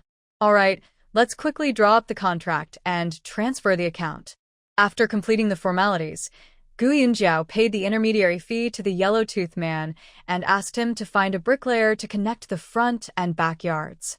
She checked the time and, seeing there was still some before noon, turned into an alley from a side street, winding through several turns until she reached this courtyard. Gu Yunjiao had only seen this courtyard from upstairs. She didn't know what it looked like inside. However, she thought that the inside didn't matter much. What was important was the location of the yard. Huang Yaren accompanied her inside. When they entered, they saw that there was quite a bit of trash thrown in the yard. They looked at several rooms. The walls were dark and dirty, and the furniture inside was broken and old. Gu Yunjiao shook her head. This needs to be repainted before anyone can live here, and all the furniture must be replaced. She directly handed the key to Huang Yaren, telling him to find someone to knock down the walls, repaint the house, and clean it. Huang Yaren, as a middleman, was willing to take on any job as long as it paid. He happily took the key and promised Gu Yunjiao that he would handle everything quickly. Gu Yunjiao then walked around the shop again. During lunch, everyone heard a thud-thud-thud sound coming from the wall. Mrs. Chun stopped eating with her chopsticks. Oh my, I feel like that sound is so close. Are they breaking down our wall? Gu Yunjiao nodded. Yes, they are knocking down the wall. Mrs. Chun immediately stood up. That can't be right. The wall is shared by both families. Gu Yunjiao pulled her back. Mom, sit down. Our house isn't enough for us. I bought the yard behind here. I'll open a door to make it easier to go in and out. Mrs. Chen sat down again and whispered, You bought it? Is it expensive? Gu Yunjiao shook her head and whispered back, Not much. Only 350 taels. Mrs. Chen nodded. That's not expensive. Gu Yunjiao added, The furniture inside the house is no good anymore. We need to find a carpenter to make new ones. If there are ready-made ones for sale, that's fine too. Mrs. Chen responded, You don't have time. I'll handle it. I just need to look at the furniture and I can do it. That's very kind of you, Mom. Gu Yunjiao smiled at her. Seeing how close they were talking at the dining table, Li Shi looked unhappy again. She poked at her rice with her chopsticks, pouting so much her face looked like it could hold an oil bottle. Gu Chuan glanced at her and silently ate his meal. Suddenly, there was a loud boom, and dust quickly billowed into the main hall. A Tai hurriedly closed the door. Gu Yunjiao also couldn't help but sneer. What is this person thinking? While we're eating, they're knocking down the wall. If it had been usual, Mrs. Chen would have already gone out to scold them, but now she couldn't. It was her own house. Gu Yunjiao thought of something and called out to a Tai, Quick, cover your nose, go outside, and close the front door so dust doesn't get all over the shop. A Tai opened the door and quickly closed it again, covering his nose as he ran to close the door. In the afternoon, my aunt indeed came to pick up medicine. Because there are 3 types of medicine, and the method of taking them is complicated, Gu Yunjiao didn't let Xinqing take them home, fearing he wouldn't explain clearly as a child. Gu Yunjiao asked a Tai to bring the asthma ointment she made last night. The asthma ointment was stored in a blue and white porcelain jar. Gu Yunjiao explained to her aunt, This stuff should be taken 1 spoonful every morning at dawn. If you can't swallow it, drink some hot water. Just this 1 dose per day is enough. While using this medicine, your husband can't eat raw cold foods, drink alcohol, or eat shrimp and... Her aunt listened carefully and nodded repeatedly. Next, she handed over 2 medicine packets. Gu Yunjiao said, Take 10 doses of this medicine first. Take it once in the morning and once at night, timing slightly different from the asthma ointment is fine. Then she pointed to another jar about the size of a tea can. This contains Purple River caraway powder. After finishing the decoction, take half a spoonful of this morning and night. Once all these medicines are finished, which will take about a month, I will ask Ah Qing to bring the new medicine back. Gu Yunjiao then pointed to a piece of paper tucked into the medicine packet. The instructions are written on it. If you forget, show it to Ah Qing. Gu Lian carefully took the medicine packets and jars, thanking her profusely. Seeing she had so many things to carry, Gu Yunjiao asked a Tai to call a carriage to send her back. She continued to see patients and prescribe medicine. There were fewer people in the shop than in the first few days, but there were still people waiting in line. At this moment, Zhang Shun called out from the counter, Boss, the white medicine is almost sold out. We need to prepare some more quickly. Gu Yunjiao nodded, Got it. During dinner, Gu Yunjiao couldn't help but sigh. I'm so exhausted. I see patients during the day and prepare medicines at night. In the past, when business was slow, I just wanted it to get better. Now that it's good, I just want to rest.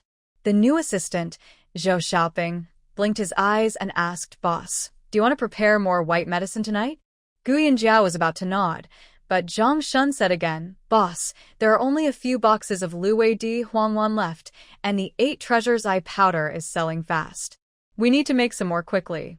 Gu Yunjiao weakly replied, I don't have time to make Luwei Di Huangwan now. Sealing the pills with white wax is very complicated. Honey pills are sealed with wax to ensure a high level of airtightness, which helps preserve them longer. Old Nine nodded nearby, having seen Gu Yunjiao use yellow wax to make white wax, which requires 9 steaming and 9 drying processes. Very complicated. He reminded her, the white wax made last time hasn't been used up yet. Gu Yunjiao patted her head and said, Look at my memory. Today I'll make Luwei Di Huang pills, 8 Treasures Eye powder, and white medicine. After speaking, she sighed, We still don't have enough staff. It's too busy. We need to find another pharmacist. At this moment, Zhou Xiaoping's eyes lit up, and then he lowered his gaze and slowly ate his meal. After finishing her meal, Gu Yunjiao asked Lin Shua to post a notice looking for a pharmacist. She hurriedly went into the West Wing to prepare the medicine. Gu Yunjiao entered and closed the door behind her. Then she slipped into the medicine storage room. She found the ingredients needed for white medicine and ground them into powder using a grinding machine. Next, she found the ingredients for 8 treasures eye powder and put them into another grinding machine. She didn't grind the powders too finely, making them look like they had just been crushed with a mortar and pestle. Then Gu Yunjiao took the powders out and rested in the West Wing for a while. She sat on a chair, pushed the mortar and pestle with her foot a few times, and then opened the door to call Lao Jiu and a Tai to grind the medicine. As soon as she opened the door, she saw the new worker, Zhou Xiaoping, coming over from nearby, smiling at her. "Madam, are you preparing medicine?" he asked. Gu Yunjiao nodded and called out, "Lao Jiu, come grind the mortar, and a Tai, grind the powders with the pestle." Lao Jiu came down from upstairs, and a Tai also came out of the East Wing. Both went into the West Wing to work. Zhou Xiaoping hadn't left yet and smiled at Gu Yunjiao, saying, "Madam, I have to go back for a bit." Gu Yunjiao waved her hand. "Go if you need to. The workday is over now. You can go wherever you like." Zhou Xiaoping glanced at the West Wing and left through the side door. Gu Yunjiao remembered she still hadn't started making the 6-god pill, and no one had gone to the medicine market to buy snake gallbladder yet. She could only wait for the pharmacist to arrive. Thinking of something, she hurried to the main hall and said to Mrs. Chen, "Mother, buy 2 blocks of white tofu tomorrow." Mrs. Chen nodded quickly. "You want to eat tofu?" "Okay. Tomorrow." Gu Yunjiao waved her hand. "No, I need the white tofu for making medicine. One of the ingredients for 8 treasures eye powder is a pearl. The pearl must be first boiled inside the white tofu, then crushed in a mortar and pestle, and afterward, a water float method is used to refine the pearl powder into a very fine form. The powder made by the water float method is extremely fine. By modern standards, it can reach 2,500 mesh." Mrs. Chen looked a little worried and said, "You didn't sleep much last night, did you? Every day is so busy. It's no big deal. Patients never finish being checked." Gu Yunjiao strongly agreed, saying, "This can't go on. I need time to prepare medicine. Lately, I haven't had time to read books. A doctor must keep learning throughout life. Even if your medical skills are excellent, you can't know all the diseases in the world." She thought for a moment and said, "From now on, I will see only 20 patients a day. Tomorrow, put up a notice." Chen nodded and said, "That's right. You're still young and need to grow taller. Overworking isn't good." Gu Yunjiao went to the West Wing to tell Lao Jiu and a Tai, "Sleep early. If I can't finish today, I'll do it tomorrow." She yawned and said, "I can't hold on anymore. I'm going to sleep now." That night, Zhou Xiaoping didn't come home. The next morning, he arrived early. After the shop opened, Ahu handed out number tags to those waiting in line. Then, Ahu posted a notice. Someone literate saw it and got upset, saying, "This won't work. Dr. Gu only sees 20 patients a day. Does that mean I won't get seen today? I live far away. I woke up in the middle of the night and waited at the city gate early in the morning. If I can't see a doctor, I'll have to stay in the city overnight." This person was a farmer near Xiangqing. Recently, after hearing about a miracle doctor in Xiangqing, he hurried over. While he was talking, someone tugged on his sleeve and whispered, "Brother, I have a number. It's 19. I have something to do now. Since you're in such a hurry, I can give you this number." The man was happy and said, "Thanks a lot, brother." He reached out to take the number slip. But suddenly the other person pulled back his hand and said with a smile, "Brother, I was here in line last night. If you take my number, you should give me some compensation for the trouble." Ahu watched from nearby, but didn't say anything. The man thought for a moment. Since he couldn't see a doctor today and would stay overnight at an inn, he would have to spend money. He sighed and said, "All right, brother. I don't have much silver. How about 1 silver coin? I can't give more." The other person considered and nodded. "Fine, 1 coin is enough. Just as a favor to a friend." They exchanged silver, and the number slipped quickly. The man with the silver left swiftly. At lunch, Who finally found a chance to tell Gu Yunjiao about this. She was surprised and said, in modern hospitals, there are people selling appointment numbers. I didn't expect it to happen here. It really shows that where there's demand, there's a market. If they don't find a solution in the future, these ticket scalpers will probably come at night to queue and sell tickets. As a result, they will monopolize 20 tickets each day. Then, people seeking medical help will have to let the scalpers make money first. Gu Yunjiao looked worried and asked, "What should we do?" Hu shook his head and said, "I don't know what to do either." Lin Shuo walked over quickly and said, "There isn't a good solution. We can only watch more closely in the future. No selling allowed." Gu Yunjiao thought carefully and replied, "That probably can't be fully stopped. People can say they are not selling in front of you. If young people are queuing, and later the patient is an old man, and they sell tickets, they might say it's for their father, and they're just queuing for him. What can we say then? We can't check people's household registration just to see a doctor." Just as they were trying to think of a way, Zhang Yoji strode in from outside. Gu Yunjiao looked at him and asked, "Isn't tomorrow a rest day?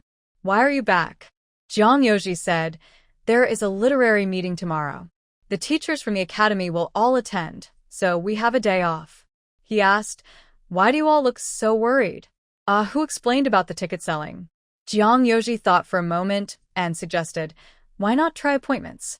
The day before or a few days in advance, register the patient's name, age, address, and symptoms. If the information doesn't match, they won't be seen. This way, such problems can be avoided. Patients from other places can also make appointments later, which helps with scheduling. Some modern hospitals also use appointments, usually by phone or text message, but Gu Yunjiao hadn't thought of this idea yet. She nodded happily and said, "That's a good idea. Third brother is clever." Hu and Lin Shuo exchanged glances, implying that they thought they were both not very smart. Gu Yunjiao realized late and looked at them, asking, "That's not what I meant?" Lin Shuo tilted his head and asked, "What do you mean?" "We don't understand what you mean. Just tell us." Gu Yunjiao was stunned, feeling like she was making more mistakes. She snorted, lifted her skirt, and ran forward. Zhang Yoji smiled and said, "Why bother teasing her?" Lin Shuo chuckled. "It's fun to tease her, isn't it?" Hu also smiled. She was anxious just now. When she sees patients or makes medicine, they all think she is capable and admire her. But normally, she is just a young girl, sometimes showing a sweet and innocent side. Zhang Yoji went to the kitchen to eat, washed his hands, and then went to help at the front. He sat at another table, registering patients patiently, and said, "If there is a family matter tomorrow, come the day after tomorrow. If there are still issues then, you can make another appointment later." That was good. Patients only want to get rid of their pain quickly, and no one wants to delay further. Gu Yunjiao thought this method was good, but it seemed they needed more staff. They would need someone dedicated to registration. Shun Qing didn't have time to write the pulse report. Tai was too honest. He lacked experience in dealing with people. Lin Shuo came over and said, "In the future, when Brother Jiang goes to the academy, I will handle patient appointments. Once appointments are set, there will be fewer people, and we won't need to maintain order every day." Gu Yunjiao looked at Lin Shuo with gratitude and nodded. Before, she thought she didn't need guards.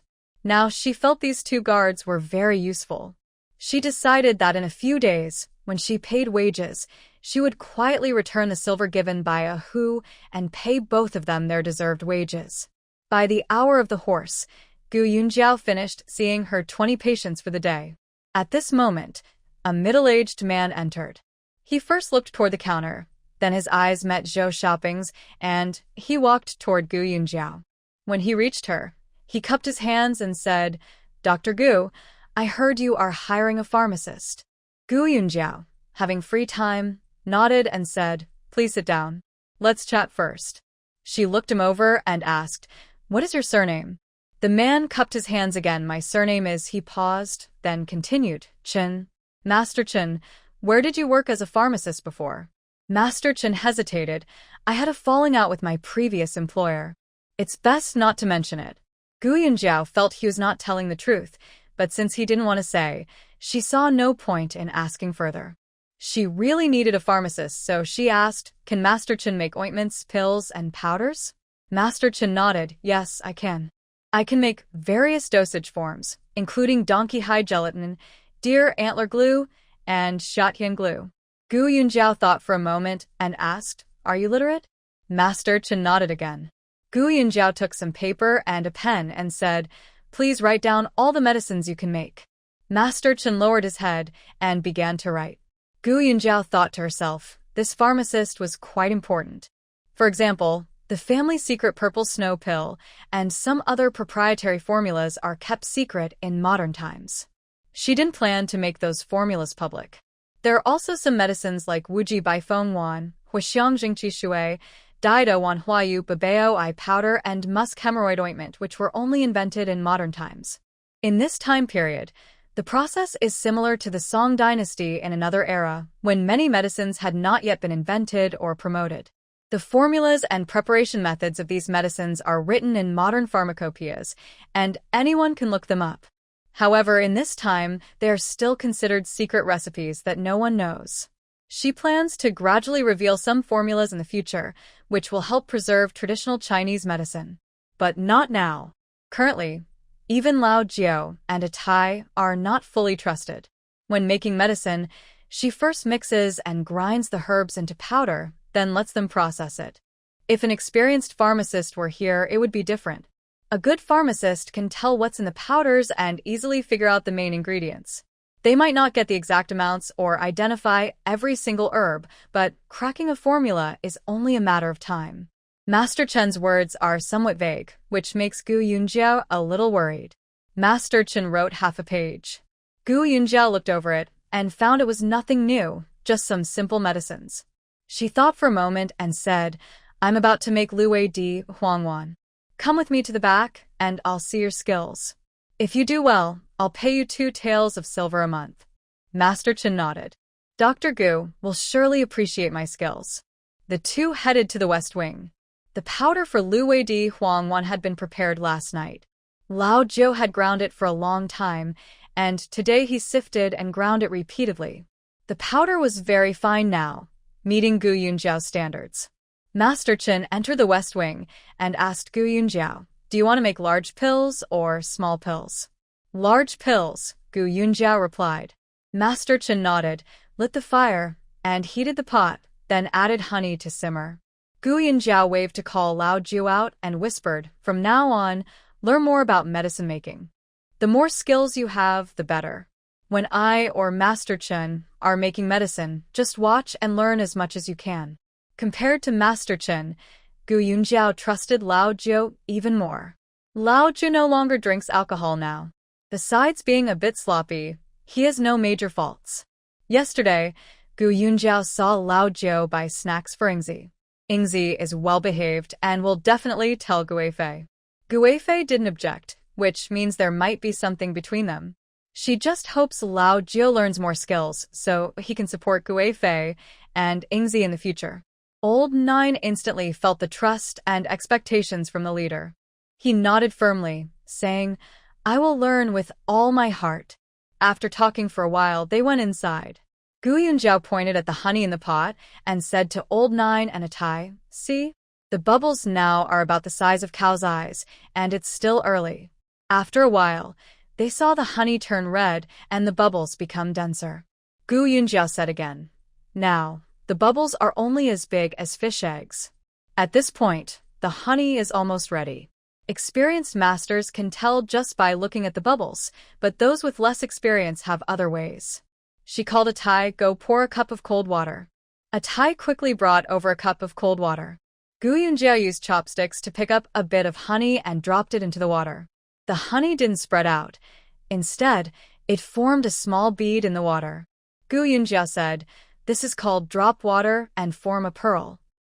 At this time, the honey is ready. Meanwhile, Master Chen scooped out the honey and placed it into a bowl with medicinal powder.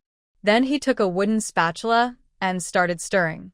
This is a labor-intensive task. The honey is sticky, and it takes a lot of strength to stir and fully mix it with the medicinal powder. When it looked well mixed, Master Chen washed his hands and began kneading the mixture.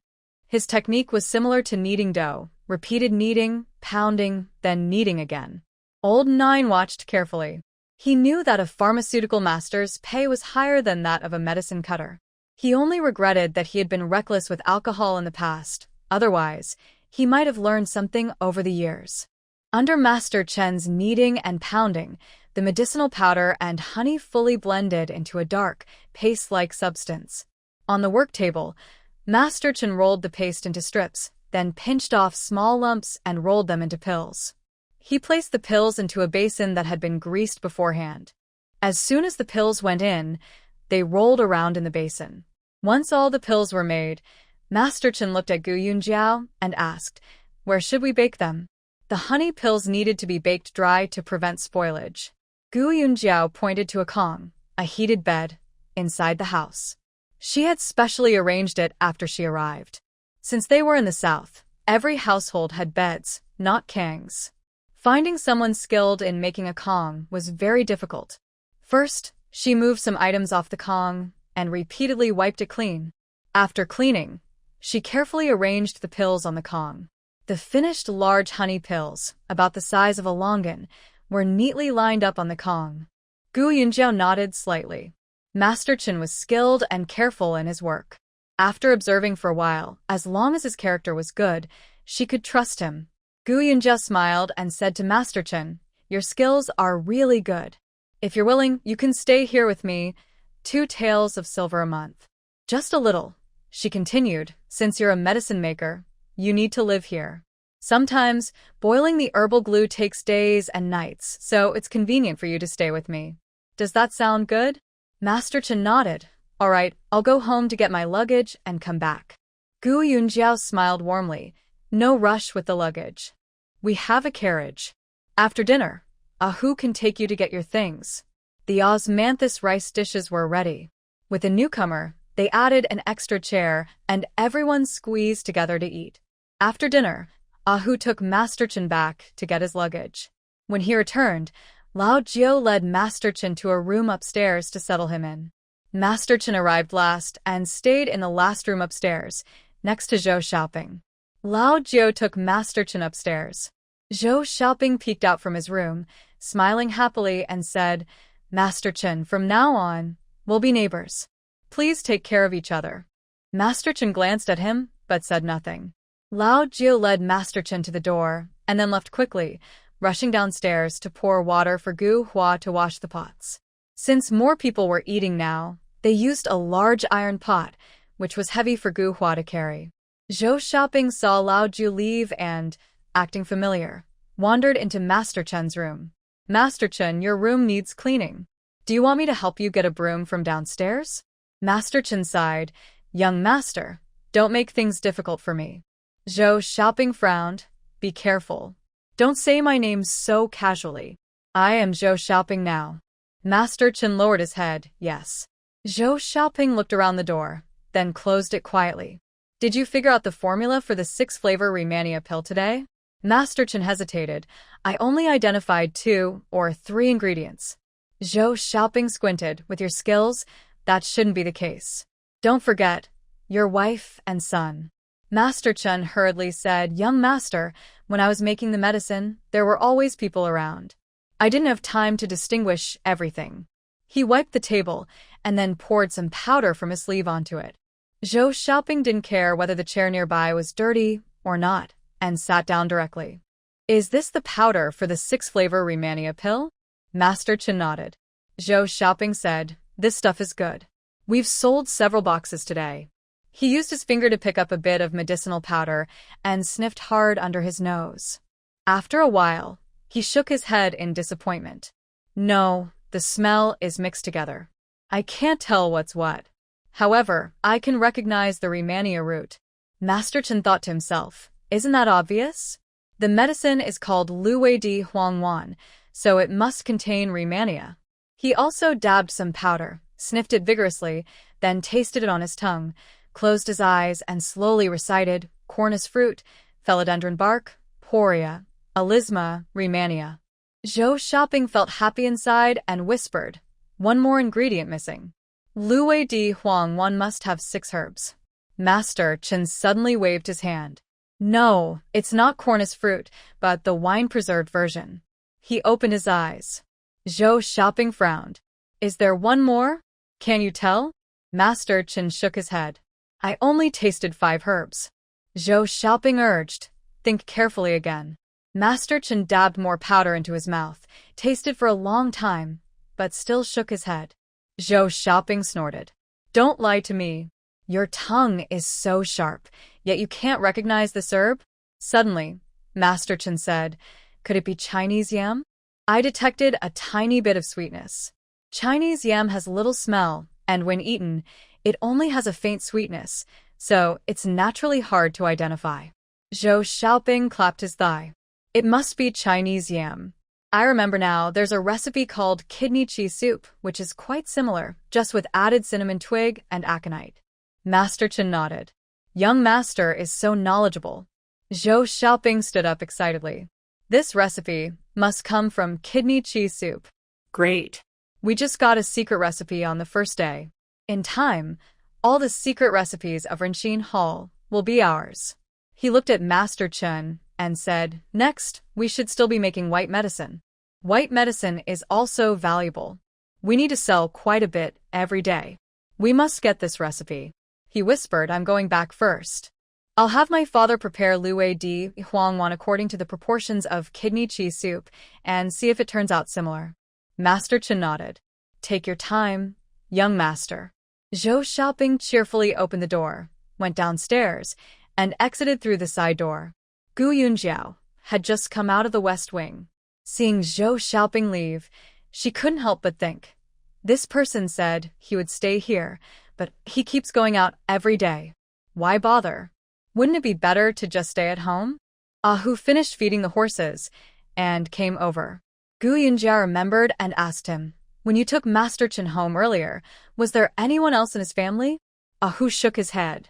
It's just him, no one else. I didn't see anyone else anyway. Gu Yunjia thought to herself, could Master Chen have some unhealthy habits like Lao Jiao? Otherwise, with his earning 2 taels of silver a month, it shouldn't be hard for him to marry a wife. She decided to observe Master Chen for a while. Once she confirmed his good character, she could slowly give him some simple medicines and let him handle things himself. She saw Jiang Yoji sitting leisurely in the corridor of the East Wing. She told Ah Tai to watch the fire and then walked over. Third brother, I have something to ask of you. Jiang Yoji smiled gently and patted the chair next to him. Sit and talk. Gu Yunjia sat down but felt a bit uncomfortable. Just now she didn't notice, but now she realized they were sitting too close, closer than what is usually considered safe in social relations. If she moved the chair back, it might seem too deliberate and could make Jiang Yoji think she disliked him. She slightly leaned to the side, trying to ignore her discomfort and focus on the conversation. I've bought the house behind, and it's already connected. I plan to have the women move to the back courtyard in the future. Jiang Yoji nodded. That's the right thing to do. There are too many people in this yard and not everyone is from the same family, so living together like this isn't very proper. Only because everyone is honest and simple-minded did nothing happen. Gu Yunjiao continued. Once we move, you, Lu Lang, and Xiao Chuan can stay in the main house at the front, and Lin Dage and Ah Hu will stay in the east wing. As for the west wing, I plan to turn the room where Sister Guohua now lives into a surgery room. Jiang Yoji raised an eyebrow. Like the Hefu Pavilion in the palace? Gu Yunjiao waved her hand. I can't imagine that. So many colorless glass windows. It would cost a lot. I just want to add a few bright tiles on the roof and enlarge the windows, making a whole wall of glass. The inside will get more light. Bright tiles are colorless glass, roughly the size of regular tiles. Usually 1 or 2 pieces are installed in a room to let light in. This requires a well-off family because such glass is quite expensive. Gu Yunjiao only realized after coming here that the glass industry hadn't developed much in this era. The ceramic firing methods were very advanced and popular in the Chu dynasty, with high skill, low costs, and raw materials readily available everywhere. All fragile glassware is now completely out of the market. Making glass requires certain minerals, and the high costs of mining and transportation today keep prices high. Therefore, few workshops still produce glass. Most use a type of mineral to create glazed crafts for wealthy people to enjoy. Gu Yunjiao continued, make a few more bright tiles and arrange them in a crisscross pattern so the room has bright, scattered light. Jiang Yoji listened to her while trying to understand the new words she used. He nodded. I am free tomorrow. I will find someone to do this. Gu Yunjiao smiled again. Thank you. Unexpectedly, Jiang Yoji asked, how do you plan to thank me? Gu Yunjiao was momentarily stunned. She quickly turned the situation around and smiled. Well, then, tell me, how do you want me to thank you? Jiang Yoji said nothing, just looked at her quietly. Gu Yunjiao felt that the atmosphere was becoming a bit strange. Especially at this distance, she could even see Jiang Yoji's long, dense eyelashes clearly. She hurriedly stopped thinking about counting his eyelashes and quickly stood up. Oh, I wonder if my pearls are ready. I'll go check. She quickly slipped into the west wing. The pearls were still boiling. Tai was carefully watching the fire. Gu Yunjiao sat beside him and chatted casually. Now, how well do you recognize medicines? Recently, Tai had been busy at the counter and should have learned some. Tai nodded. I recognize many medicines now. Every time Brother Zhang and Brother Lu compare the prescriptions, I watch from the side. Gu Yunjiao nodded. Good, that's a good method. Jiang Yoji sat across from them, occasionally glancing over through the window. Gu Yunjiao quickly noticed and felt a bit uncomfortable whenever their eyes met. Soon, the pearls were steamed and ready. Gu Yunjiao was busy with her work and quickly forgot about the earlier awkwardness. Meanwhile, in a pharmacy's backyard in Xiangqing, a father and son were also working overnight to make medicine. By dawn, the medicine was finally finished. They hadn't slept all night, but were very excited. The father went to another room and brought back a bamboo basket. The son eagerly opened it. Inside, there were 10 large honey pills neatly sealed with white wax. The son took one out, carefully broke the wax seal, and poured out the honey pill, then took a small bite to taste it carefully. Then, the son picked up the pills made overnight with his father and took a small bite as well. Soon, a look of joy appeared on his face. Same as before, Dad, the taste is really quite similar. No, it's not just similar. I feel like it's exactly the same. His father carefully tasted both, then nodded slowly after a moment. Our honey pills, we added a bit more honey, and they haven't been baked too dry.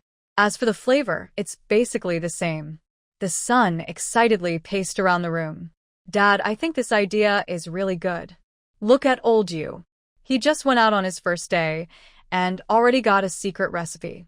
From now on, more secret recipes will keep coming to our house. Our main focus can be on making these special medicines.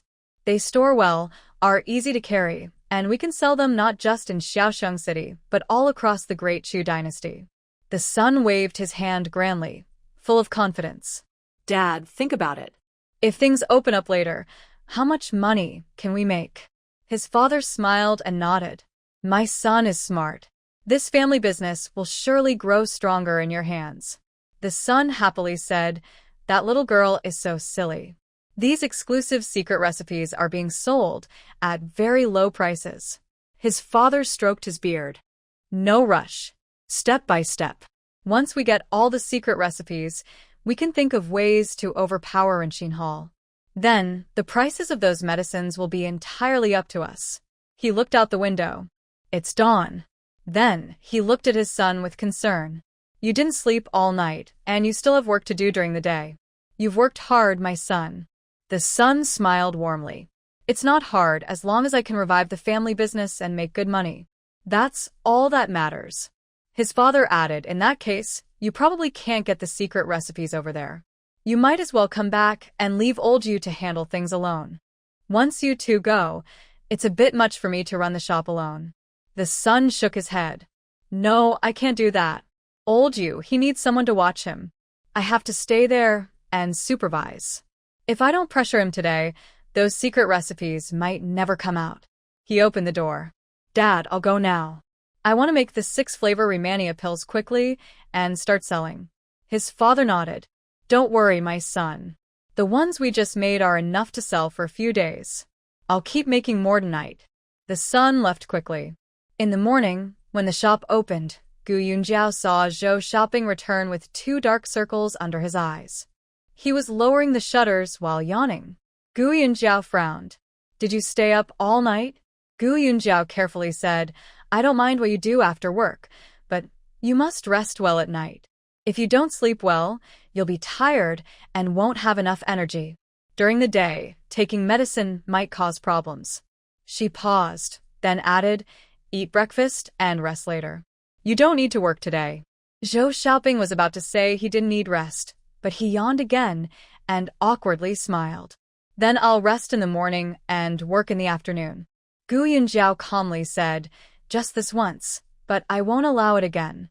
In the afternoon, after seeing patients, Gu Yunjiao and Lin Shuo went to the medicine market. Jiang Yoji insisted on following, so Gu Yunjiao had no choice but to bring him along. At the market, Gu Yunjiao visited several stalls and bought some good quality snake gallbladders. Snake gallbladders are generally of 2 types. One is from venomous snakes, and the other from non-venomous snakes. The venomous snake gallbladders are more effective. Gu Yunjiao bought only venomous snake gallbladders. Then she bought some commonly used, large quantity medicinal herbs. Her stock was running low, and it was tiring to go back and forth every day. Moreover, she needed to stock up to avoid suspicion. The wholesale merchants at the market, hearing that Gu Yunjiao was from Renqin Hall, treated her very politely, but the prices remained the same as usual. After purchasing all the medicines, Jiang Yoji hired a cart to transport the goods. The driver helped unload the items at Gu Yunjiao's rented yard, and then left. Gu Yunjiao was worried no one was living here, so she asked Lao Huang to find a quiet, mute old man to stay and watch the house, fearing theft at night. However, Lao Huang found a deaf and mute old man instead, which suited Gu Yunjiao's plan perfectly. He couldn't speak, so if he noticed anything, he couldn't say it. At that time, there was no formal sign language and simple gestures couldn't express complex ideas. Usually, Gu Yunjiao and the old man just made some basic signs, guessing each other's meaning and managing to understand each other roughly. After stacking the goods, Gu Yunjiao didn't forget to give the mute old man 1 or 2 silver coins. Today was the day to pay wages. The deaf-mute old man, who used to beg on the street and often couldn't even get enough to eat, now had a place to stay and wages to receive. Tears welled up in his eyes as he bowed repeatedly to Gu Yunjiao. Back at the shop, Gu Yunjiao began distributing wages. Zhang Shun, appointed by Gu Yunjiao as the shop manager, received a salary allowance of 2 qian of silver, plus bonuses, totaling 1.5 qian of silver. This almost matches Zhang Shun's wages from 2 months ago. Lu Zhu earned 1 or 2 or 3 coins of silver. Atai is 8 coins, but he hasn't received the money. It's all kept with Mrs. Chen for him. If he needs it, he must ask Mrs. Chen for it. Gu Yunjiao is worried that her father and stepmother might come over someday. Atai, being simple-minded, gave all his silver to them. Xin Qing and Zhou Xiaoping haven't been here long. Each received about 1 or 2 coins of silver. Master Chen just arrived yesterday and hasn't been paid yet. Gu Yunjiao also gave Lin Shuo and Hu a total of 3 coins of silver. She went to the backyard and gave Lao Jia 1 and 2 coins of silver and Ho Hot 1 and 5 coins. Ho Hot kept saying, "That's too much. My wages are only 1 or 2 coins." Gu Yunjiao smiled. "I've increased it for you. Now that so many people are eating, you cook 3 meals a day working from morning till night, so it's right to raise your wages." Then she joked, "Besides, I really love the dishes you cook. I worry that one day, a restaurant owner might come and take you away." Ho Hot's cooking skills have improved greatly under Gu Yunjiao's guidance, and even the big pot dishes taste extraordinary. If she went out to be a cook, people would probably be willing to pay 2 coins of silver. Gu Yunjiao plans to slowly increase her wages. Ho Hot holds the silver in her hand, feeling a mix of emotions. In the past, 1 or 2 coins of silver were a huge amount for her. Now, casually cooking a meal earns her over 1 or 2 coins. Such days she never dared to imagine before. Now, Ingzi eats so much oil and fat every day, she has become chubby. Ho Hot worries that the girl is too fat and might not look good in the future. When Lao Jiu heard that Ho Hot earned 1 and 5 coins of silver, his sense of crisis grew stronger. He used to worry only about his age, nearly 40, feeling he was not good enough for Ho Hot, who was in her 20s. Now he also worries that Ho Hot earns more than he does and looks down on him. He started grinding medicine more fiercely. This was the white medicine powder Gu Yunjiao asked him to make. When she handed him the medicine, it was already coarsely ground. His job was to grind and sift repeatedly. Master Chen entered from the door and glanced briefly. Gu Yunjiao told him to continue making Lu Wei Di Huangwan today. He came in and started working on his own tasks. Lao Jiu had been grinding at the millstone for a long time and was tired. He got up to go to the kitchen for water. After drinking water and returning from the kitchen, Lao Jiu immediately noticed someone had tampered with his millstone. The powder inside was not in its natural rolled-out form. He's been working in this field for many years, so even if he doesn't look, he can sense certain things. In the West Wing room, only Master Chen is present. A Tai is at the front shop. Zhang Shun and Lu Zhu usually don't come to the West Wing room.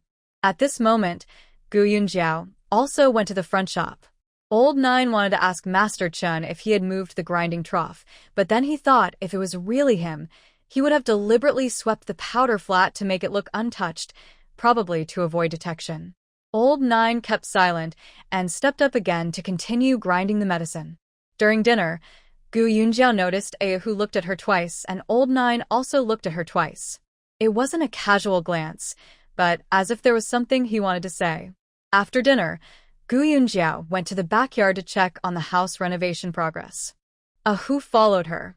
When they entered the backyard, Ahu secretly took out 3 taels of silver from his sleeve and whispered, "Dr. Gu, this silver is for you." Gu Yunjiao looked at Ahu with a smile. "Still for me? You all worked so hard this month, I was worried I paid you too little." She also took out a small bag of silver from her pocket. "I also have silver to return to you." Ahu was surprised as he took it. Wasn't this the silver he had given her before? It was still in this small cloth bag, tied with a knot made in his unique way, untouched. Gu Yunjiao laughed. "You all do so much for the shop, not just eating for free. I pay you wages, and your food and lodging here are what you deserve." Ahu held the silver, feeling unusually shy. At this, Gu Yunjiao chuckled. "You used to be someone who spent money freely. When did you start caring about this little silver?" Hearing this, Ahu felt embarrassed and put the silver into his pocket. Then he happily said, "Dr. Gu, my young master now can eat and sleep well every day. He gets up early to practice martial arts and teaches 2 children too. His smile has returned, and I think he's about to get past this hurdle." Gu Yunjiao nodded, entered a room, and looked around. The wooden walls, after being cleaned, were coated with tung oil and looked brand new. Ahu kept talking beside her. "I think, very soon, perhaps, the young master's heart will be fully open. Then we can go back to the capital." Gu Yunjiao nodded. "That's good. Your young master is still so young, his parents must still be alive. He's been out for so long. It's time to go back. Otherwise, his parents will worry." Ahu's face suddenly changed, and he fell silent again. After walking around and leaving, the two saw Old Nine pacing back and forth in the yard. He saw Gu Yunjiao and gave her a signal. Gu Yunjiao waved at him and then went to the backyard. Old Nine followed, and Ahu wisely stayed at the gate between the 2 courtyards. Gu Yunjiao asked Old Nine, "Is there something urgent you want to tell me?" Old Nine hesitated and said, "Master, I really have no personal motives in this. I don't know exactly what's going on, but after thinking it over, I feel I should tell you." Gu Yunjiao waved her hand. "Go ahead." Old Nine whispered, "Today, when I was grinding the white medicinal powder, I went out to drink some water. When I came back, I found that the powder in the grinding trough seemed to have been tampered with. I don't think I was mistaken." Gu Yunjiao narrowed her eyes. "Oh?" Old Nine continued. "At that time, Tai was in front, and only Master Chen was in the West Wing. I don't know if anyone else entered." Gu Yunjiao nodded. "I understand. You can go now." Old Nine left, and Gu Yunjiao took a walk around the backyard before coming out. At the door, She told Ahu what old Nine had said. Have you noticed anything unusual about Master Chen these past 2 days? Ahu shook his head. Nothing unusual. He doesn't run around much. Besides staying in the West Wing to make medicine, he's either upstairs in his room. Gu Yanjiao couldn't be sure if Master Chen really tampered with the grinding trough, since even old Nine hadn't seen it with his own eyes, just guessed. She couldn't accuse him without evidence, based on mere suspicion. She could only say, you should pay more attention to him. Ahu nodded and went upstairs. When he reached the upstairs corridor, he first looked at the room at the end, then knocked on Lin Shua's door. He explained everything to Lin Shua, who squinted and said, I think this isn't simple. Dr. Gu's medicines, including the bruise ointment, we've used before, and it works even better than the ones from the palace. There are other medicines too. White powder, Huaxiang water, Luwei Di Huangwan, and Wu Ji Bai Fengwan. These medicines work well, or people wouldn't keep coming to buy them. Dr. Gu might have many secret recipes, not knowing how valuable they are. Just one could make many people jealous. I worry that this Chun might be after Dr. Gu's secret recipes. Ahu stroked his chin. That's possible. Lin Shua shot him a glance, then looked up at the roof. Ahu nodded and quickly jumped out of the window, grabbing the eaves, then skillfully climbed onto the roof. It was just getting dark. Ahu reached the roof, judged the direction, and hurried over to Master Chen's house, lying flat on the roof. He moved very quietly, lifting a few tiles to look down below. Master Chen was inside the house. He was lying on his side on the bed, doing nothing, looking completely normal. Ahu watched for a while, but Master Chen didn't change his position at all. Ahu thought maybe he and the young master had been mistaken, that the medicine in the grinding trough might not have been caused by Master Chen. There are still many people in the shop. Plus, the backyard was being repaired, so maybe the workers came by out of boredom?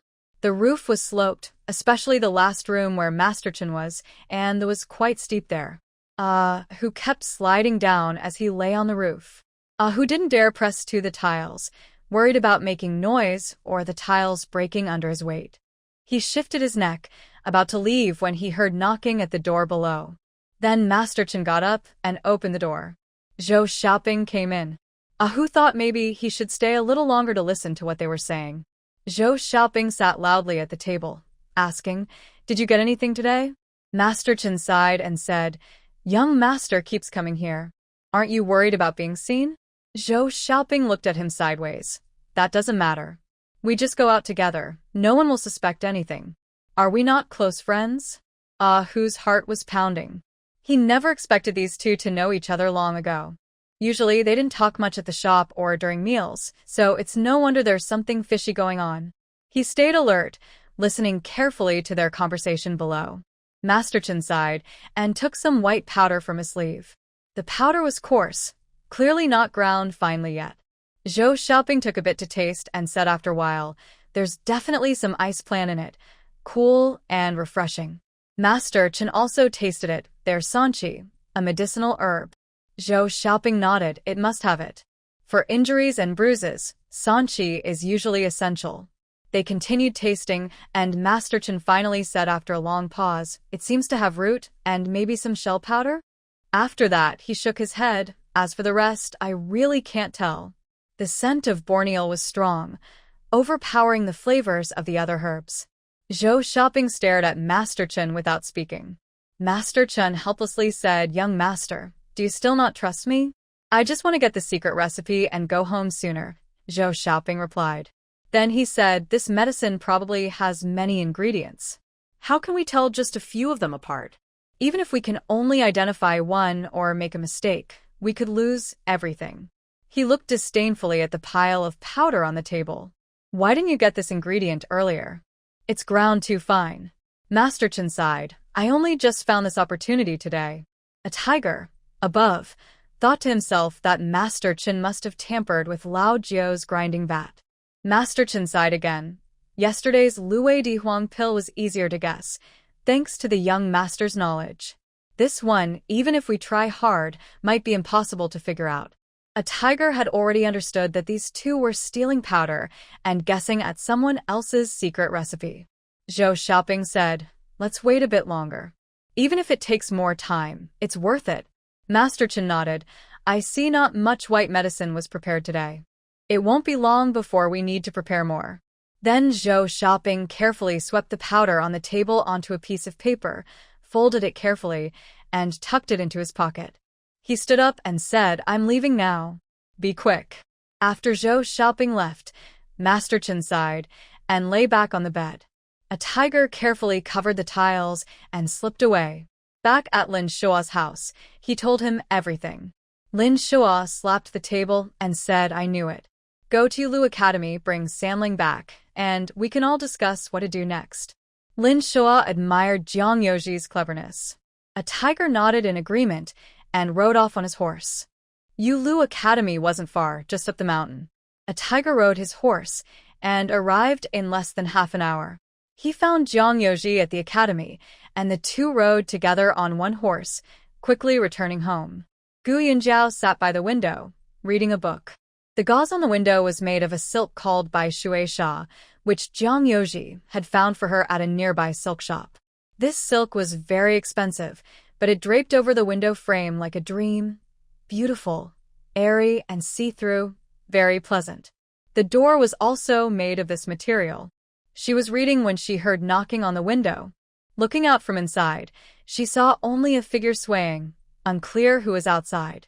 Gu Yunjiao got up and opened the door, surprised to see Jiang Yoji. Why are you back so late? Jiang Yoji softly said, I have something to tell you. Come with me. Gu Yunjiao followed him to the backyard. When they entered, they saw Lin Shua and Ahu there. Seeing Gu Yunjiao come in, Ahu went outside to keep watch. Lin Shua smiled and explained everything. Gu Yunjiao's face changed. So, they already got the formula for Lu Wei Di Huang pills? Lin Shua nodded. Probably, yes. I specifically brought Jiang Xiong back to discuss this together and decide what to do. He thought for a moment. Maybe we should report it to the authorities. Gu Yunjiao looked at Jiang Yoji after hearing this. She was now used to letting Jiang Yoji make decisions because he is smart and thoughtful. Jiang Yoji slowly shook his head. Reporting to the officials won't help. First, you have no proof that they stole the secret formula. Secret formula, but we need a recipe first. Strictly speaking, they didn't steal the recipe, they guessed it themselves. I heard that the magistrate of Xiangqing, though clever, has his own principles when judging cases. It's hard to win a case without evidence. Lin Shua said, even if they guessed the recipe, they probably made the pills. If we find the pills, isn't that proof? Jiang Yoji shook his head. Even if the two medicines are identical, why do you say it's your secret recipe? Could it not be something passed down from their ancestors or something they came up with on their own? Gu Yunjiao bit her lip. So, what should we do? I don't care much about the recipe, but I'm upset that they used such mean methods to steal my things. Jiang Yoji thought for a moment. No need to rush. These two are definitely using fake names. We don't even know their real identities yet. The first step is to find out who they really are. After a pause, Jiang Yoji added, aren't you part of that medical trade association now? Maybe the officials can't handle this. Do you think the trade association can? Tomorrow, I'll ask around to see if they have dealt with similar cases before. Once we find out about this, and learn who these two really are, we can decide what to do next. Lin Shua gave Jiang Yoji a thumbs up. Although the problem isn't solved yet, Jiang Yoji's calm and careful approach makes people feel confident. Gu Yunjiao thought for a moment. She remembered that the trade association's rules included a regulation against using unfair methods to steal others' recipes. But rules are one thing, how they are enforced is another. She nodded. All right, let's do as you say. What should Zhou Shopping and Master Chen do? Jiang Yoji waved his hand. Leave them for now. Be careful with your secret recipes. Don't let them steal them. Also, don't make any medicine these days. Gu Yunjiao pointed to her head. All the recipes are in my mind. They can't steal them. Jiang Yoji shook his head. The things you wrote on paper that day, aren't they recipes? Gu Yunjiao finally remembered she had written down the 6-god formula. She didn't know if it was correct, but she didn't want those people to take it. She nodded. I'll burn it when I get home. They all left the backyard, and went back to their rooms. Gu Yunjiao found the paper she wrote that day and other notes she had unconsciously written. She burned them all with a candle. For several days, Gu Yunjiao didn't make any medicine. She only asked Master Chen to prepare Luwei Dihuang pills every day. She also arranged for Lao Jiao to cut herbs, not letting him help Master Chen. Master Chen had no helpers, so he had to grind herbs himself. He was exhausted after several days. Gu Yunjiao did this on purpose. She knew Master Chen would be driven away eventually. Before firing him, she wanted to squeeze out all his remaining value. The formula for Luwei Dihuang pills had already been leaked. Gu Yunjiao was not afraid of any consequences. Zhou Xiaoping waited several days, but there was no progress. He finally couldn't sit still. That evening after dinner, he went out again. Ahu silently followed behind him. He followed Zhou Xiaoping through several streets to a pharmacy near the dock. He saw Zhou Xiaoping knock on the door and go inside. Ahu, seeing it was dark, confidently jumped onto the roof and watched Zhou Xiaoping enter. Zhou Xiaoping handed a small paper bag to his father inside. They examined and tasted the contents under the lamp but couldn't figure out anything new. Suddenly, Zhou Xiaoping's father said, "Actually, guessing someone else's secret recipe is always too hard. That girl has so many formulas. She must have written them down on paper. Once we find where she keeps her recipes, we won't have to worry so much." Zhou Xiaoping nodded. "I've thought about that too. But their family is large, so no one can act openly." He suddenly added, "However, that girl bought the backyard behind her house. It's being renovated, so they'll probably move soon. Maybe then, we'll have a chance." He took a sip of water and impatiently said, "Honestly, I don't want to stay at the Renqin Hall anymore. Seeing how well their business is doing makes me feel really sad." He suddenly put down his teacup and said angrily, "Our shop is close to the dock, but those boatmen from the Xian gang no longer come here. They always take a longer route to buy ointments and herbal medicines at Renqin Hall." His father patted his shoulder and said, "If those boatmen hadn't asked about the ointment, we wouldn't have thought to get her secret formula from Renqin Hall. I just didn't expect that girl to have so many secret formulas. I even suspect she has more secret recipes that she hasn't had time to turn into medicine. If Gu Yunjiao were here, she would definitely praise that's right. If she had people to help her, trustworthy assistants, and enough time, she could produce much more than this." Zhou Xiaoping squinted and asked, "Dad, where do you think that girl's secret formulas come from? Most doctors have 1 or 2 secret formulas, but how does she have so many?" Zhou Xiaoping's father shook his head and said, "I can't figure it out. Maybe she's from a family of traditional medicine experts, hiding away for years, and when she appears, she reveals all her family's knowledge. If Gu Yunjiao could hear this, she would probably give a thumbs up. That's almost the truth. Her world's knowledge is quite extensive, maybe more than she can ever fully use in a lifetime." Ahu on the roof listened for a long time before quietly leaving without a sound. The next day, the yellow-toothed man was summoned. Jiang Yoji asked him to find out 2 things.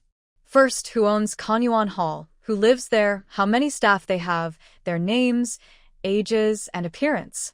Second, what kind of industry disputes the medical trade union has handled over the years.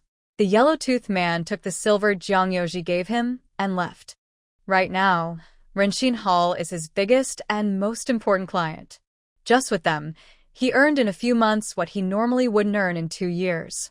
He paid close attention to Jiang Yoji's instructions and quickly headed to Kanyuan Hall. In a 2-story courtyard in the south of the city, shopkeeper's son was lying in bed, groaning.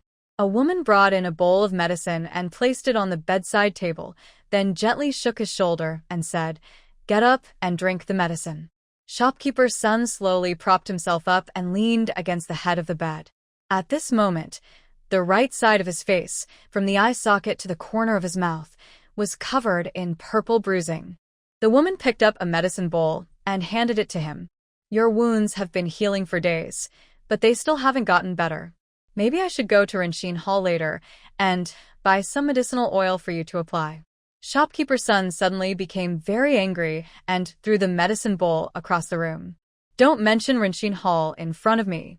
The bowl shattered on the ground, with pieces flying everywhere and liquid splashing out. The woman was furious. Are you out of your mind? If this medicine spills, I'll have to make it again. Besides, it's your fault in the first place. I heard that Rinshin Hall only sees 20 patients a day now. What about all the other sick people? If our shop was still open, maybe they would come to us. It's because you're impatient. Just because we haven't had business for 2 days, you come up with reckless ideas, and now look at the mess. She stood up, grabbed a broom, and started sweeping up the broken porcelain pieces, muttering as she worked. Even if something happens, you just pay some silver to fix it. But you're so stingy that you can't even do that. Who's to blame for this mess? Not only did you get hurt, but now the shop is empty. The loss is worth thousands of silver taels. Hearing thousands of silver taels, shopkeeper's son's heart ached. He shouted angrily, "Stop talking. Who do I work for? I work every day outside. All for Kiran Hall and this family." The woman snorted, finished sweeping, and brought in a mop to clean the floor. After mopping, she sighed. At this point, we can't keep the shop open. I think we should rent it out. At least we can get over 200 silver taels a year in rent. Shopkeeper's son snorted. That shop is yours. You make the decisions. The woman got angry. I'm just discussing it with you. What's yours and what's mine? You've been married into the He family for many years. Are you now trying to split the household? Shopkeeper's son said nothing. Soon after, a man in his 30s entered. He smiled happily and reached out to the woman. Mother, give me 10 silver taels. I have something to do. The woman turned around and started scolding. Debt collector. All you care about is silver. Don't you know the current situation at home? The shop was robbed, and the government says they can't find the culprit. We've lost thousands of silver taels. Where would we get money for your expenses? Son of shopkeeper's son, He Min, shrugged carelessly. What's wrong with spending a little silver? I can't even spend a silver a day. It would take 10 years to spend a few thousand silver taels. He pointed at son shopkeeper, lying on the bed. Unlike him, who just squandered our ancestors' savings. Master's son heard such hurtful words and trembled all over. He pointed at He Min but couldn't say a word. After a while, he suddenly spat out a mouthful of blood and fainted. Seeing her father faint from anger, He Min quickly slipped away. When Mrs. He saw her husband blood and lose consciousness, she panicked and shouted at the door, Xiaoji, Xiaoji, go outside and call a doctor. Your father has vomited blood. At dinner that evening, Mrs. Chen suddenly said, by the way, tomorrow is Yun Jiao's birthday. Want to eat something? Tomorrow, I will buy it and ask Ho Hot to prepare it.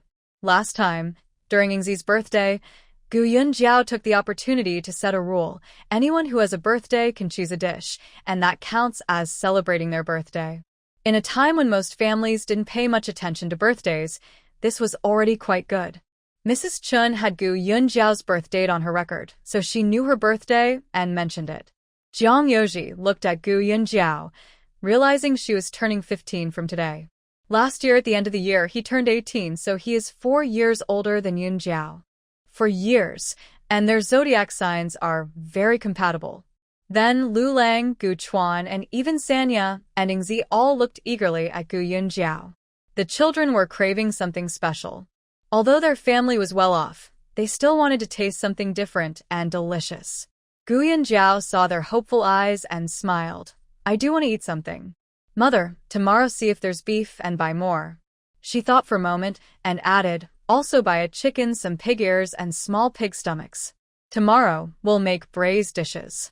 No one at the table criticized Gu Yun Jiao for ordering too many dishes.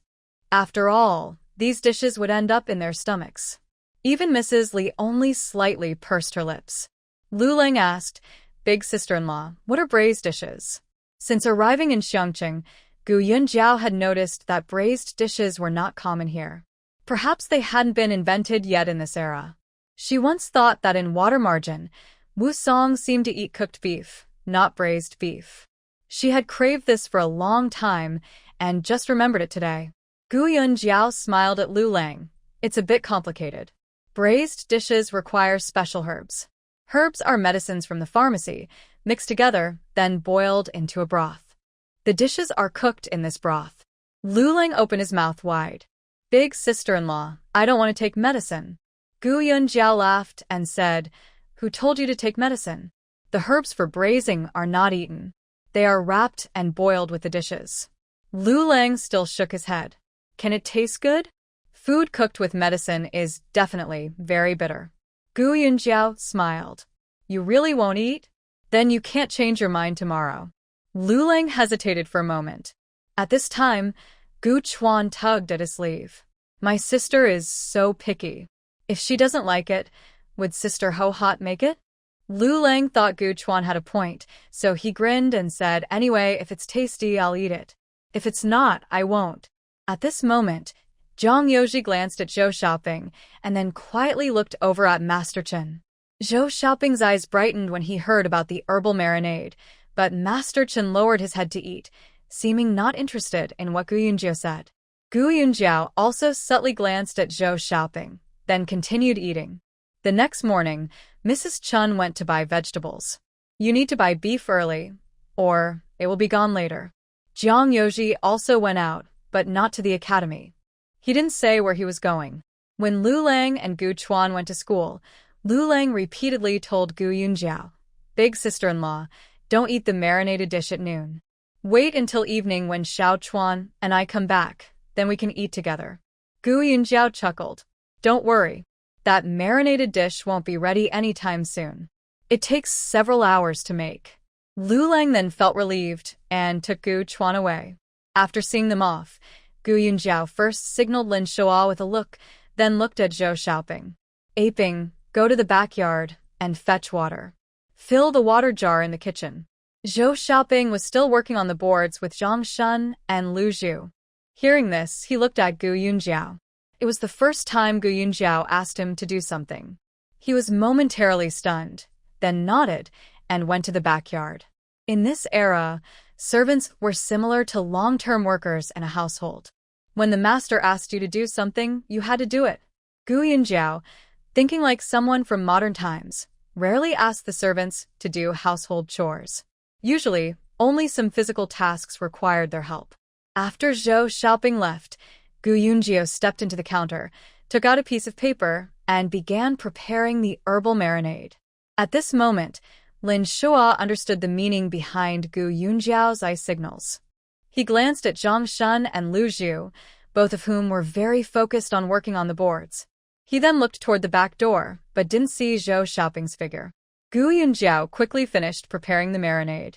She took some clean gauze, wrapped the marinade tightly, and called Ah Hu.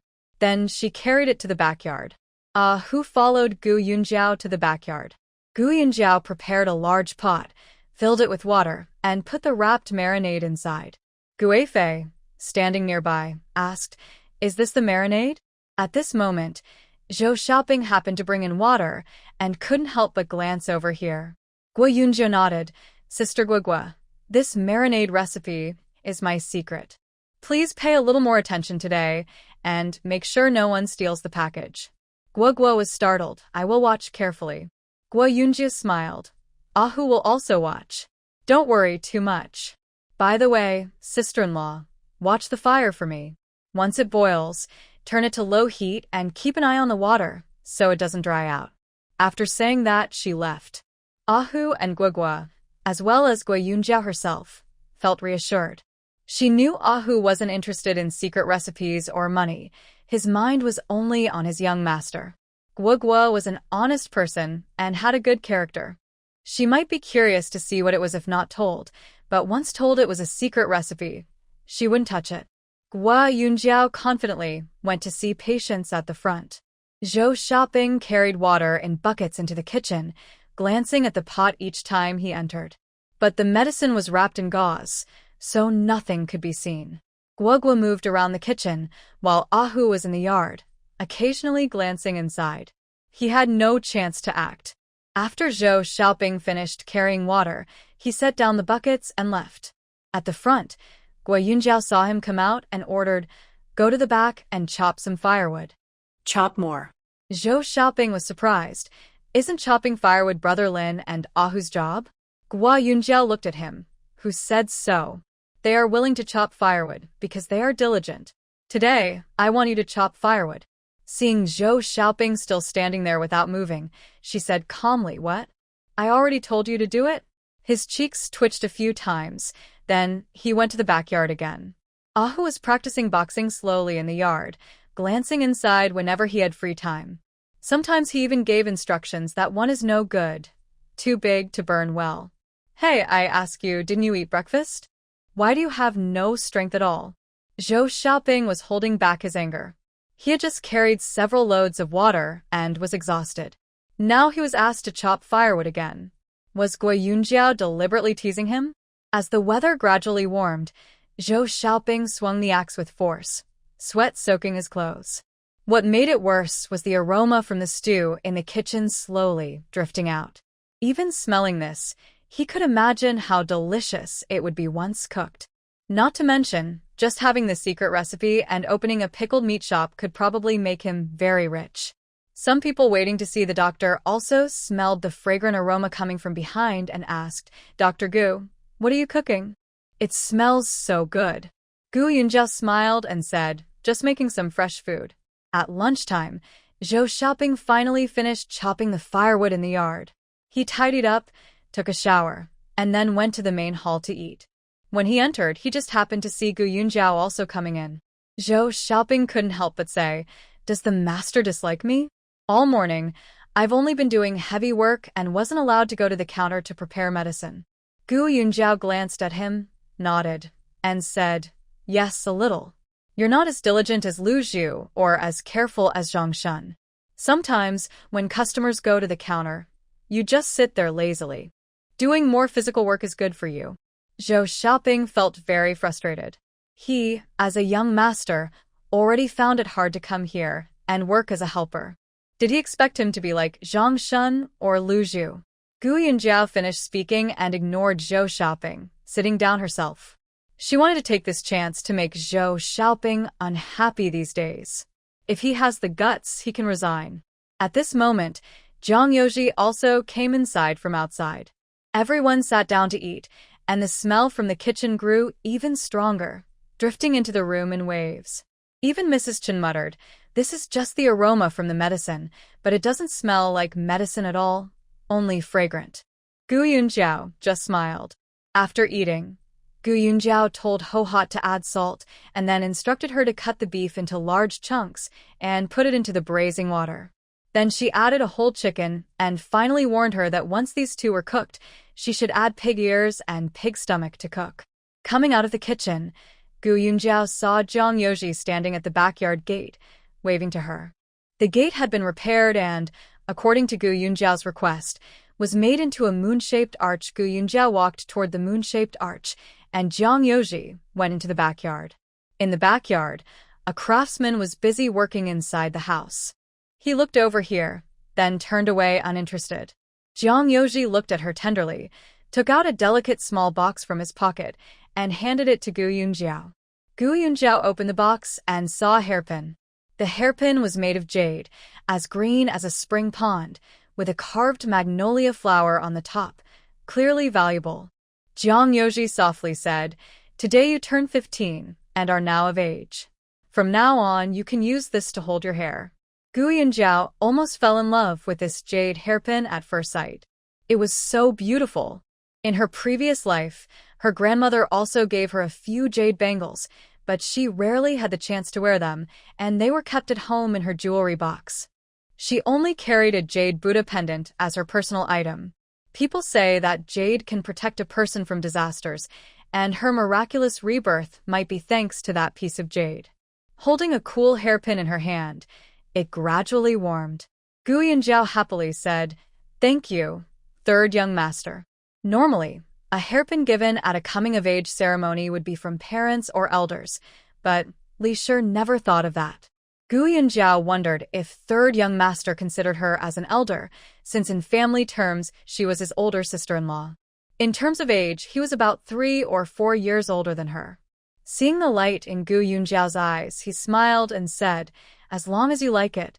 By the way, don't rush about that matter.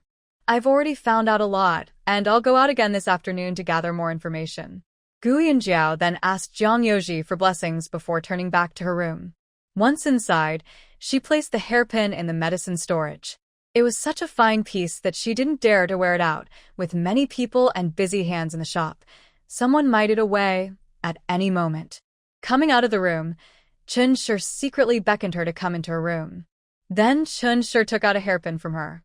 It was a jade lotus hairpin. Chun Shi sat her down by the window, arranged her makeup box, and then untied her hair to comb it. While combing, Chun Shi said, "When I was with a young lady before, when she was 15 and coming of age, her parents held a coming-of-age ceremony for her. Now, our family can't afford that, so I'll just help you with your hair and put in the hairpin. That will count as completing your coming-of-age ceremony." Gu Yunjiao's eyes welled up slightly. "Thank you, mother." Chun Shi smiled warmly. "What hairstyle shall I do? Baiha hairstyle? Lingxi hairstyle? Facian hairstyle?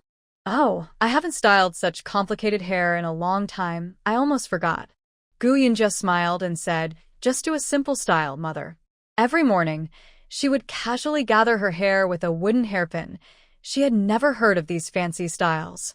Girls from the countryside also liked to look pretty and sometimes styled their hair into nice shapes, but rural women were uneducated and couldn't name these styles. Chun Shi thought for a moment. "Let's do the Lingxi hairstyle." As she styled her hair, she dipped her hand into a bowl of flower water on the table. Flower water was slightly sticky, helping the hair stay in shape and not fall apart, similar to ancient hair gel. Chun Shi's skill was still good, and soon her hair was styled beautifully. The Lingxi hairstyle was high on her head, with a jade lotus hairpin inserted, looking lively and elegant. Surprisingly, this hairstyle suited Gu Yunjiao very well. Mrs. Chen carefully adjusted the angle of the bronze mirror on the table and asked, "Does it look nice?" Gu Yunjiao nodded and hugged Mrs. Chen from behind, saying, "It looks beautiful." "Thank you, mother." Mrs. Chen embraced Gu Yunjiao and patted her back lovingly. She felt a deep affection for her. Despite how capable she seemed, at her core, she was still just a young girl about to come of age. Gu Yunjiao went out with her new hairstyle. In the yard, Ahu looked at her head first and then smiled. "It looks nice." A few steps later, she met Jiang Yoji. He moved his lips as if he wanted to say something, but Gu Yunjia spoke first. "The hairpin you gave me is too valuable. I'll wear it again when I visit others.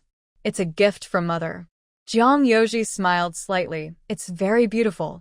Gu Yunjiao's face turned slightly red.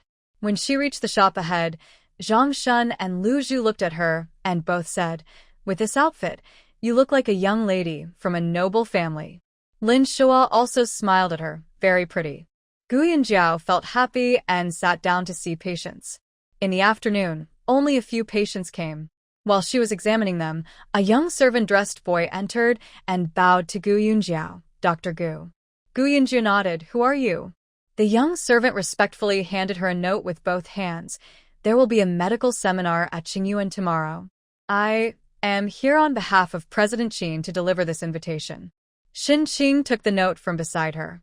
The young servant bowed and then left. After finishing her consultations, Gu Yunjiao opened the note. It read, "Respectfully invite Dr. Gu to come to Qingyuan on the second day of the second month." The note was signed by Qin Ran. While Gu Yunjiao was reading the note, Jiang Yoji came out from inside. He glanced at the note thoughtfully and then left. That evening, Lu Lang and Gu Chuan returned from school. When they reached the door, Lu Lang, like a little dog, kept sniffing the air. "What's that? It smells so good. Oh, it's so fragrant." Gu Yunjiao smiled at him. "It's just the smell of braised dishes. I remember someone said they wouldn't eat it." Lu Lang shook his head like a rattle. "I never said that, sister-in-law. Don't talk nonsense." Then he suddenly dashed backwards like a cannonball. Gu Chuan walked steadily, calm as an old scholar, moving forward slowly. Gu Yunjia looked at Gu Chuan and felt a bit worried. The boy was only 7 or 8 years old, but he was very quiet and not lively at all. She didn't know what to do. She also got up and went to the kitchen. The beef and chicken had already been braised. Guaho was slicing beef on the cutting board. Gu Yunjiao looked and said, "Slice it thinner." "I like it very thin." Osmanthus flowers were quickly cut according to Gu Yunjiao's instructions. Gu Yunjiao then said, "Half of the beef is mixed with garlic, chili, and sesame oil, and the other half is plain." Just as she finished, Lu Lang ran over, grabbed a piece of beef, and put it in his mouth. Gu Yunjiao scolded, "Have you washed your hands?" Lu Lang quickly nodded, "Yes, I washed them." "Wow, this marinated dish is really tasty." He reached out again, glanced at Gu Yunjiao, then slowly withdrew his hand. I won't eat anymore. We'll all eat together later." He looked at the whole marinated chicken, licked his lips, and left. Gu Hua kept smiling. Look how greedy Lu Lang is. Gu Yunjiao took out the spice bag from the pot, drained it, and carried it back to her room. The spice bag had been boiled all day and was no longer useful, but since Zhou Xiaoping and Master Chen were in the shop, she didn't dare throw it away carelessly. When she returned to her room, she placed the spice bag in the medicine storage and planned to find a chance to discard it later. Soon after, the front shop closed its door, and everyone moved to the kitchen. Even Lin Shua was curious about how the marinated dishes would taste, especially after smelling the aroma all day.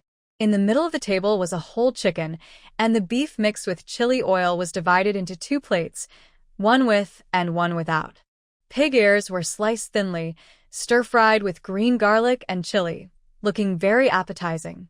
The small stomach was also sliced and lightly mixed with minced garlic and chili oil, then placed on a plate. Lu Lang stared intently at the plain beef, like a soldier waiting for the signal to attack. The rule for eating was that Chen's family member had to start eating before everyone else could begin. Chen hadn't yet picked up her chopsticks. She smiled happily at Gu Yunjiao beside her. Today is Jiao Jiao's 15th birthday, so this is her birthday feast. "I wish Jiao Jiao a happy adulthood and a safe, smooth life ahead." Everyone else chimed in with blessings, but Li Shi twisted her body and said nothing.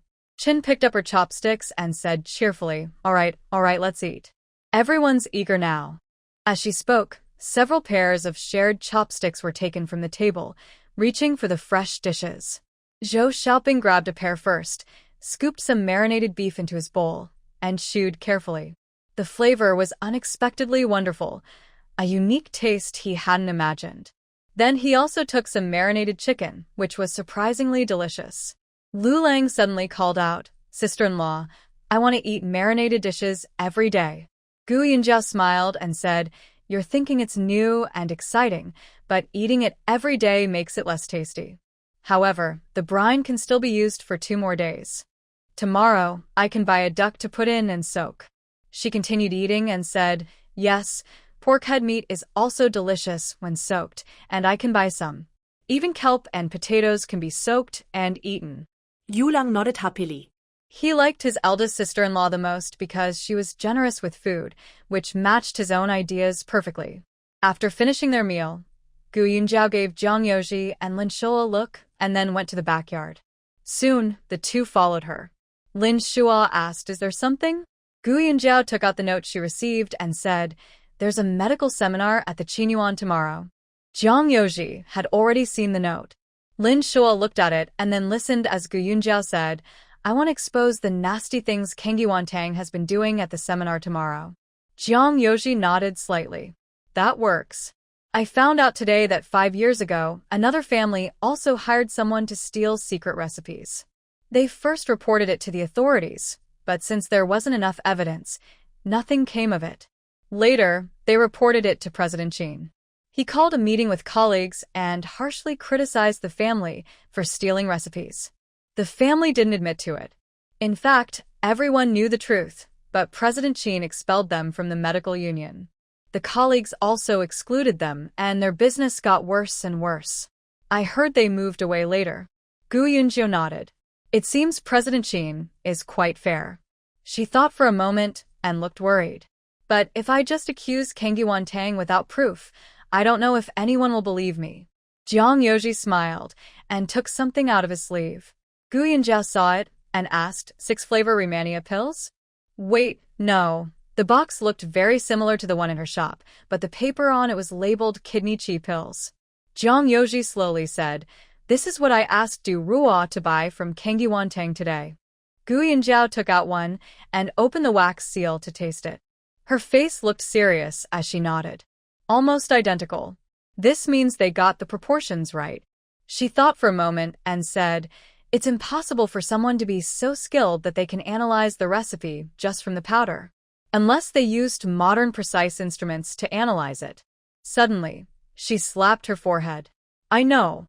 Maybe they saw the recipe for kidney chi soup." Jiang Yoji smiled slightly. "Don't worry, everyone will believe you."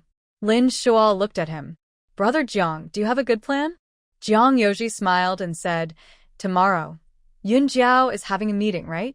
Just bring Master Chen and Zhou Shopping along." Lin Shuo's eyes lit up. "That's a good idea. Most likely, Zhou Xiaoping and Master Chen know quite a few people." Then, Gu Yunjiao also smiled. "Third brother, that's a great idea. But they definitely won't go quietly." Lin Shuo casually said, "If they refuse, then just tie them up and take them." Gu Yunjiao thought for a moment and nodded slowly. "This way, it will embarrass Kanyuan Hall. Our colleagues will probably mock them their hearts. But in the end, the secret recipe is in their hands. They can still use it to make money in the future. Our only option is to vent our anger and make them feel uncomfortable." She suddenly squinted her eyes. "Since that's the case, then I will." She didn't finish her sentence, but Jiang Yoji probably understood what she was thinking. He thought for a moment. "Tomorrow I, Lin Shuo, and Hu will go with you." Gu Yunjiao nodded. "That's good." She suddenly smiled and lowered her voice. "They probably won't run away tonight, right?" Lin Shuo confidently said, "Don't worry. Even if they want to escape, I'll make sure they can't." The group left the backyard and reached the door. Lin Shuo asked Hu, "What about those two?" Ahu pointed upstairs. "They're upstairs. They've been there for a while. Maybe they're plotting something again." Gu Yunjiao snorted.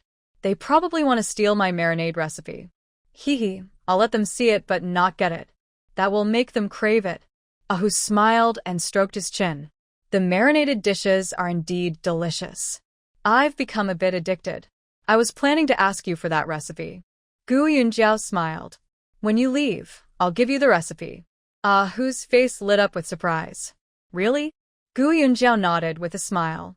She didn't plan to use the recipe to make money herself, mainly because she was too busy. She intended to give the recipe to Sister Guohua in the future, as a way to secure her future life. Lin Shuo glared at Hu.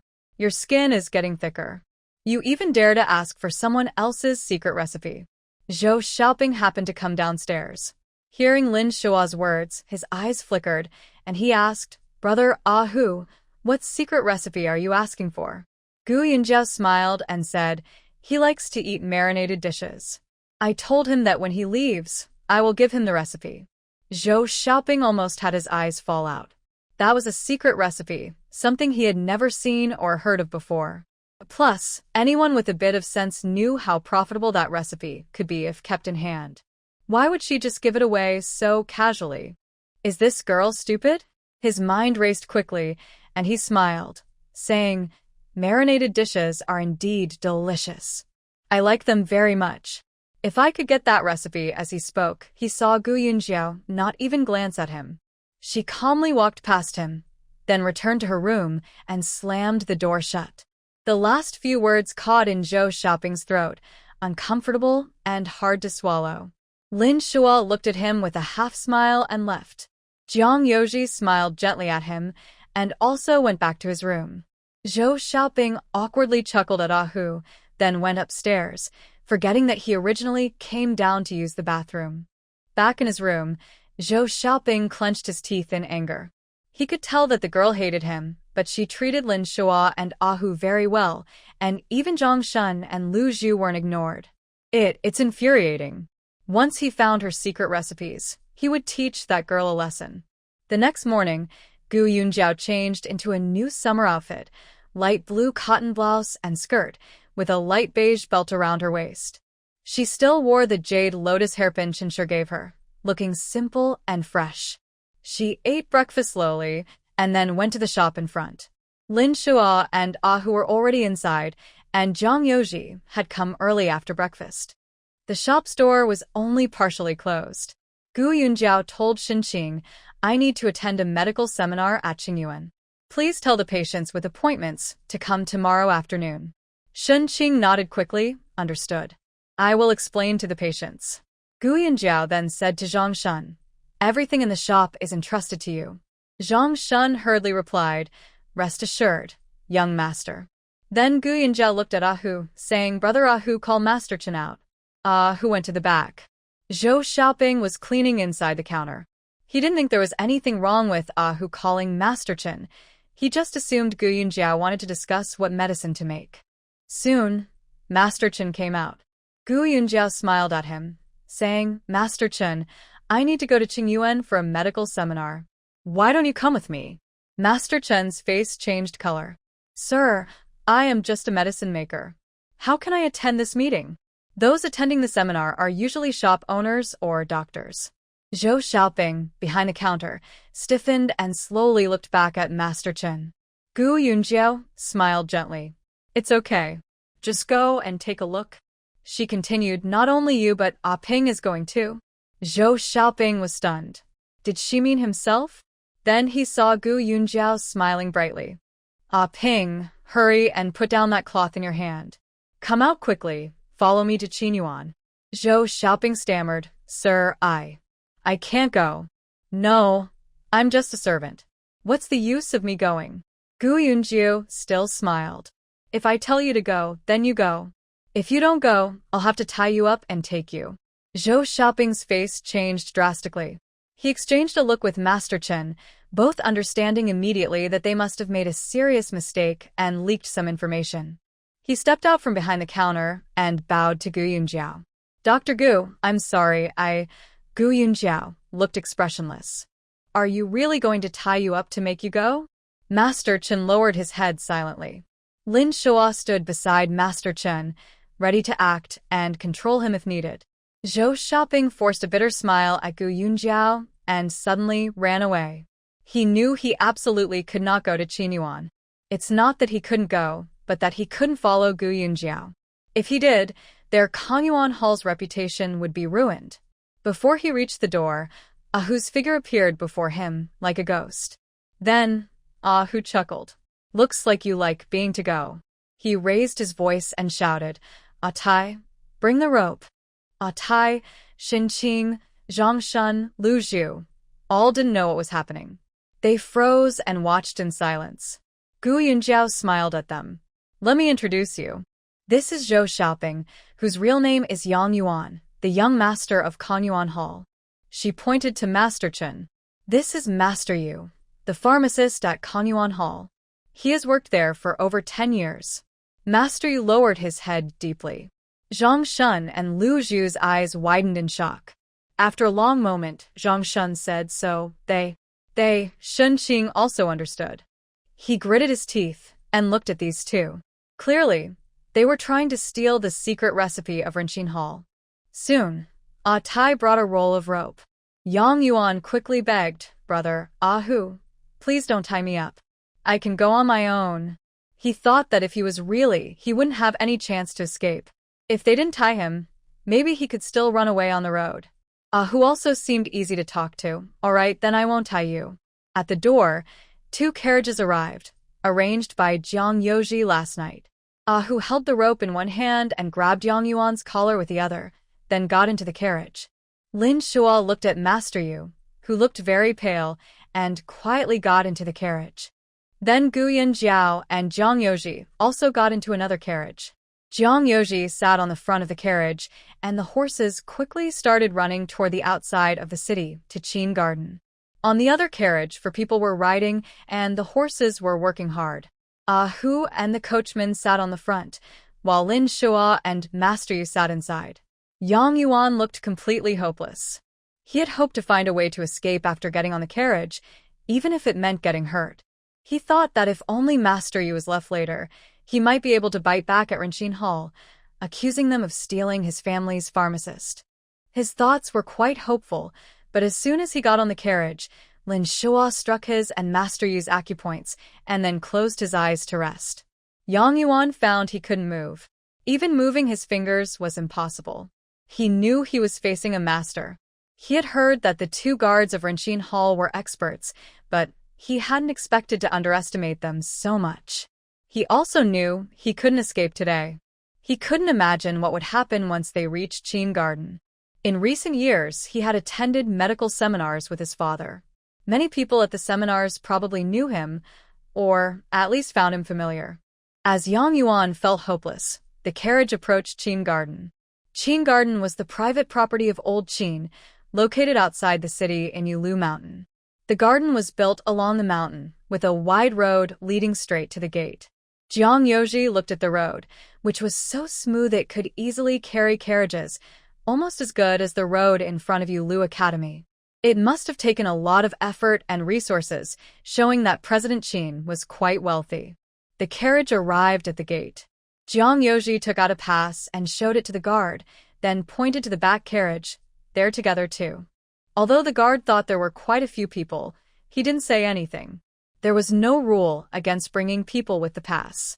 The carriage drove in, guided by a young servant who led them a little further. The carriage stopped. Jiang Yoji jumped down first, then set down the stool and reached out his hand. Gu Yunjiao lifted the curtain and saw Jiang Yoji waiting for her, with his hand extended. She hesitated for a moment, then gently placed her hand in his, stepped onto the stool, and got out of the carriage. Jiang Yoji held her hand very tightly, and Gu Yunjiao felt that he was slightly trembling. Gu Yunjiao got out of the carriage quickly, pulled her hand back, and then glanced at Jiang Yoji. He looked very calm. Gu Yunjiao thought that the slight trembling she felt in Jiang Yoji's hand earlier was probably just her imagination. Yang Yuan and Master Yu were also helped out of the carriage. They stood stiffly like wooden dolls. Lin Shuo said, "Maybe we should tie their hands, so they don't run off later." Yang Yuan felt extremely ashamed. What's wrong with being? He hadn't done anything wrong. He coldly said, "No need to tie us. With your skills, even if we wanted to run, we couldn't escape." Ahu chuckled. "You do have some self-awareness. It's not that we're afraid you'll really run away. It's just that my young master and I are too lazy to watch you all the time, so tying you up saves effort." Gu Yunjia smiled. "Then we won't tie you. Let's go." She and Jiang Yoji led the way. Yang Yuan and Master Yu followed behind them. Ahu and Lin Shuo stayed on either side, each watching one of them. The young servant led them for a while until they encountered some people. These doctors and pharmacy shop owners were all unfamiliar to Gu Yunjiao. But she didn't care much. She smiled warmly and greeted, "Hello, sir. I am the shopkeeper of Renqin Hall." Then she pointed to the 2 behind her. "This is my newly recruited helper, Zhou Xiaoping, and that is my new master pharmacist, Master Chen." When the man heard she was the shopkeeper of Renqin Hall and saw she was still a young girl, he immediately recognized her as Dr. Gu. He quickly bowed and greeted her warmly. Then he heard Gu Yunjiao introduce her new helper and pharmacist, but he was a bit confused. Helpers and pharmacists were not on the same level. Why bother to introduce them? Yang Yuan and Master Yu both bowed their heads deeply. Ahu suddenly grabbed Yang Yuan's chin, forcing him to lift his head. The man was startled to see Yang Yuan, and then said, Isn't this the young master of Kongyuan Hall?" After saying that, he seemed to realize he had uncovered some important secret, looked at Yang Yuan in surprise, then turned to Gu Yunjiao. Gu Yunjiao smiled warmly. "Master Zhou, shall we go together?" Dr. Zhou awkwardly smiled and said, "Haha, Dr. Gu, you go ahead. I need to change clothes first." Gu Yunjiao then left. She walked into the gathering hall, greeting everyone with self-introductions, and also introduced Yang Yuan and Master Chen. When she reached the hall, the meeting had not yet started, and Old Qin had not arrived. The hall was full of people exchanging greetings. Gu Yunjiao paid no mind and, dragging behind her a string of followers, introduced herself to everyone. Soon, the expressions of the people in the hall changed. They gathered in small groups, whispering, and occasionally glancing at Yang Xiong, the shopkeeper of Kongyuan Hall. Yang Xiong felt very uncomfortable. He wanted to stand up and leave, but his son was still here, so he couldn't ignore the situation. Old Chin was still outside and hadn't come in yet. The news about what was happening in the hall reached his ears. After thinking for a moment, he understood what was going on and shook his head. That Yang Xiong is too sneaky. He's relying on Dr. Gu being new here and not knowing them, so he plans to steal their secret formula. Haha, but he got caught red-handed. At this moment, Lu shopkeeper, who often disagreed with Yang Xiong, cheerfully approached Gu Yunjiao. You probably don't know Yang shopkeeper of Kongyuan Hall, right? Come, let me introduce you. And your assistant and the pharmacist also need to get to know Yang shopkeeper well. Gu Yunjiao happily said, Thank you, shopkeeper Lu, for the introduction. She led her followers toward the restless Yang Xiong. Some people in the hall followed behind Gu Yunjiao, while others looked eagerly at Yang Xiong, all waiting to see what would happen. Old Chin also came out at this moment. He didn't speak but watched silently. Shopkeeper Lu brought Gu Yunjiao to Yang Xiong and loudly said, Yang shopkeeper, this is the famous Dr. Gu in Xiangqing now. Dr. Gu has admired you for a long time, so I brought her to introduce herself. Yang Xiong stood up awkwardly and offered a bow. Greetings, Dr. Gu. Gu Yunjiao smiled warmly and said, Hello, shopkeeper Yang. She then turned and pointed to Yang Yuan. Let me introduce you. This is Xiaoping Zhou, a new assistant I just hired. And this is Master Chun, our new pharmacist. Yang Yuan lowered his head, his face turning as red as pig liver.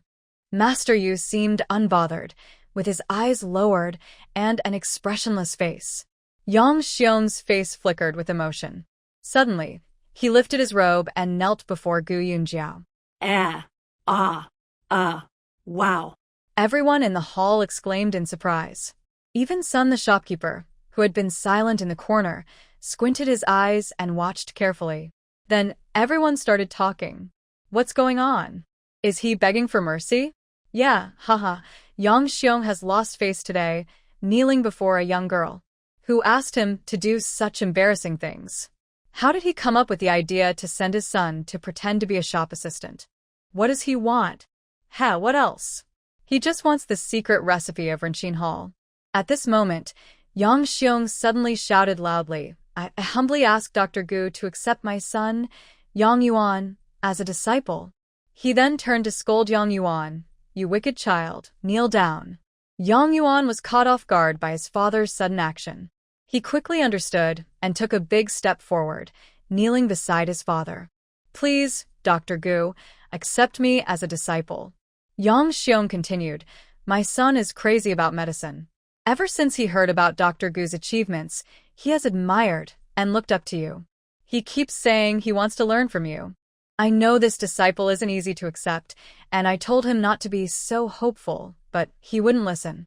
Who knew that a few days ago, he ran out of the house without saying a word? If I hadn't seen him here today, I wouldn't have known he changed his name and went to work for you. Dr. Gu, for my son's sincerity, why not accept him as a disciple? It would make a good story. Yang Yuan also bowed on the ground. Please, Dr. Gu, accept me. Gu Yunjiao looked coldly at these two father and son. Their tricks were quite elaborate. She had seen disgusting things before, but never something so repulsive. However, she had to admit, this move was clever.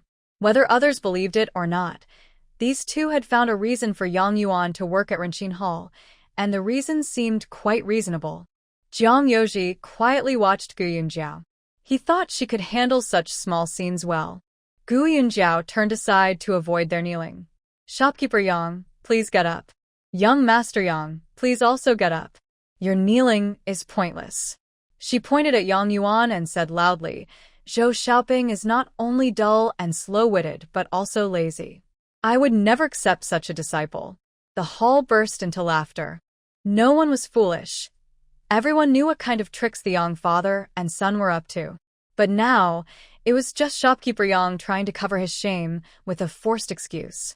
In front of a large crowd, Yang Yuan was labeled as dull and lazy, which was a strong mark against him. From now on, people would likely use these two words to describe him. He couldn't argue back because his father had just said he admired and worshipped Gu Yunjiao so much that he wanted to learn from her. Since Gu Yunjiao held such a high position in his heart, Yang Yuan felt he couldn't contradict her. Yang Xiong secretly resented this. He stood up and casually pulled Yang Yuan to his feet, then bowed with a guilty look. Dr. Gu is right. I often say my son is dull. It took him a month to memorize the entire De Chu Materia Medica. He probably won't achieve much in his life. When he said this, everyone in the hall fell silent. The De Chu Materia Medica is a basic book for studying medicine and pharmacy, and almost everyone had read it. It covers the origins, shapes, medicinal parts, functions, and main uses of various herbs.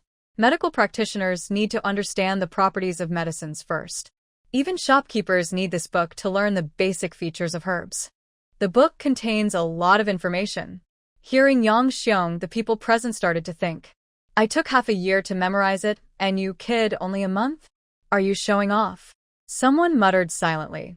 I took a year and still couldn't memorize it all. If that's called dull, what am I? Gu Yunjiao also understood what was happening. Yang Xiong was trying hard to save face for his son and to clear her reputation for thinking Yang Yuan was dull. She smiled faintly. It took you a month to memorize the De Chu Materia Medica? That really shows poor talent. I only took 3 days to memorize this book. I can even draw all the pictures inside. The other shopkeepers in the hall became even quieter. They had been able to criticize Yang Xiong mentally earlier, but now they all thought, no wonder she became a famous doctor. No wonder she had such skills at a young age. While they took half a year or a year to memorize a medical book, she did it in just a few days. Who knew how much knowledge she had stored? Even Dr. Yi, the top doctor in Xiang City, couldn't help but admire her. He had also taken over half a month to memorize the De Chu Materia Medica. According to what he knew, he was the fastest among everyone present. Of course, being a good doctor requires more than a good memory. It also needs other talents and a lot of experience. Yang Yuan almost spat blood in anger after hearing Gu Yunjiao's words. He originally thought his father's words could help him save some face, but he didn't expect Gu Yunjiao to further humiliate him. At this moment, Gu Yunjiao glanced at shopkeeper Liu and then looked at Master Yu standing nearby, who said nothing.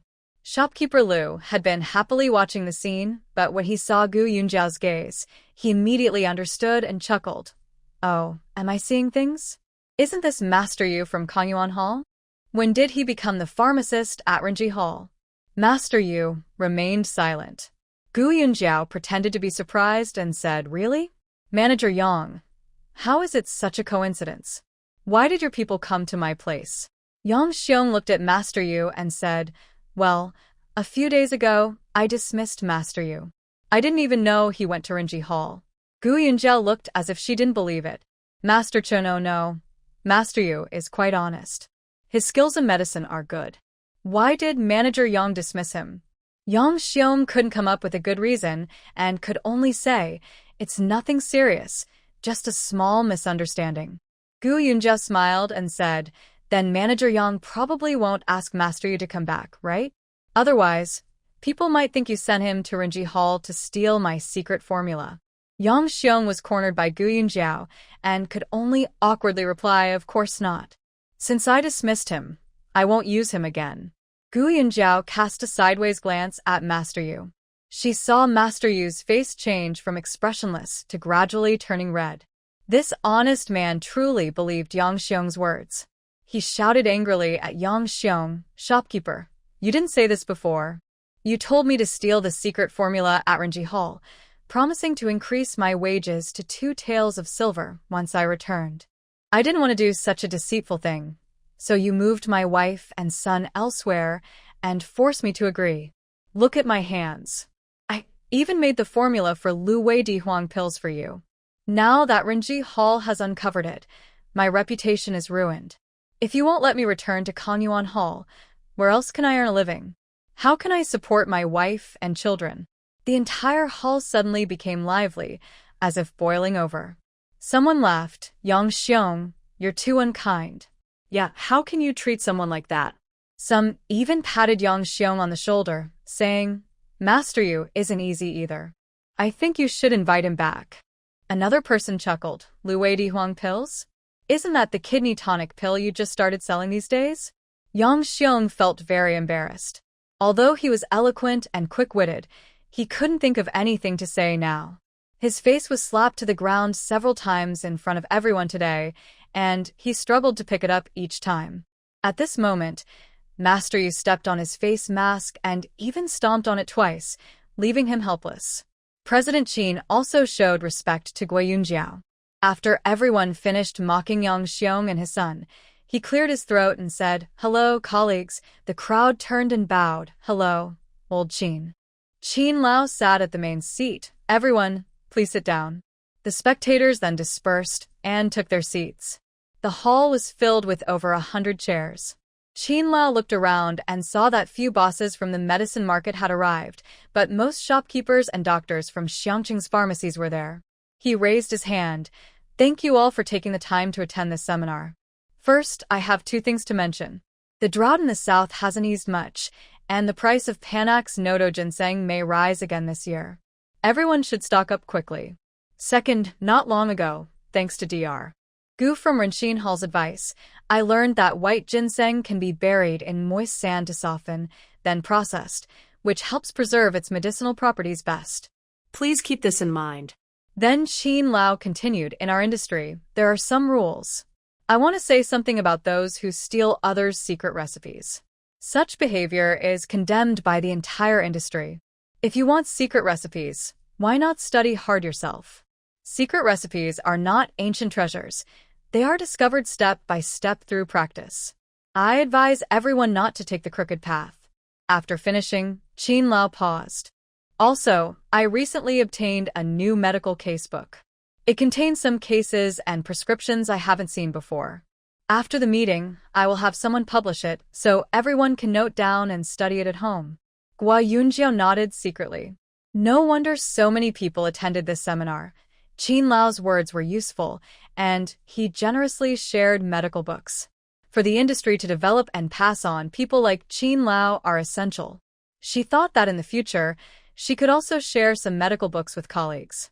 If everyone in this industry keeps secret recipes to themselves and refuses to share until they die, many things will be lost. For example, Hua Tuo's anesthesia powder and his surgical experience were lost because of this. Old Qin said only a few words, then waved his hand. "Share any new insights or information among yourselves." Everyone then gathered in small groups. Yang Xiong and his son wanted to leave immediately, but Yang Xiong still remembered the formula in old Qin's medical case, so they decided to wait until the end. The father and son were quite bold and quickly started moving around, gathering various news. However, most people avoided them when they saw them, clearly not welcoming their presence. Then old Qin sent someone to call Gu Yunjiao over. He kindly asked Gu Yunjiao to sit down and straightforwardly asked, "How have you been affected?" Gu Yunjiao honestly replied, "It's okay, I only lost one formula." Old Qin sighed. "So, what does Dr. Gu plan to do about this?" Gu Yunjiao smiled. "Not much. I'm angry too, but what can I do about them?" Old Qin raised an eyebrow. "Oh, you don't plan to report it to the authorities?" Gu Yunjiao looked at him and asked, "Will reporting help?" Old Qin stroked his beard. "It probably won't do much good. Regarding this matter, you've lost out. Be more careful in the future." Gu Yunjiao nodded. "By the way, Old Qin, I plan to make this formula public today. Do you think that's okay?"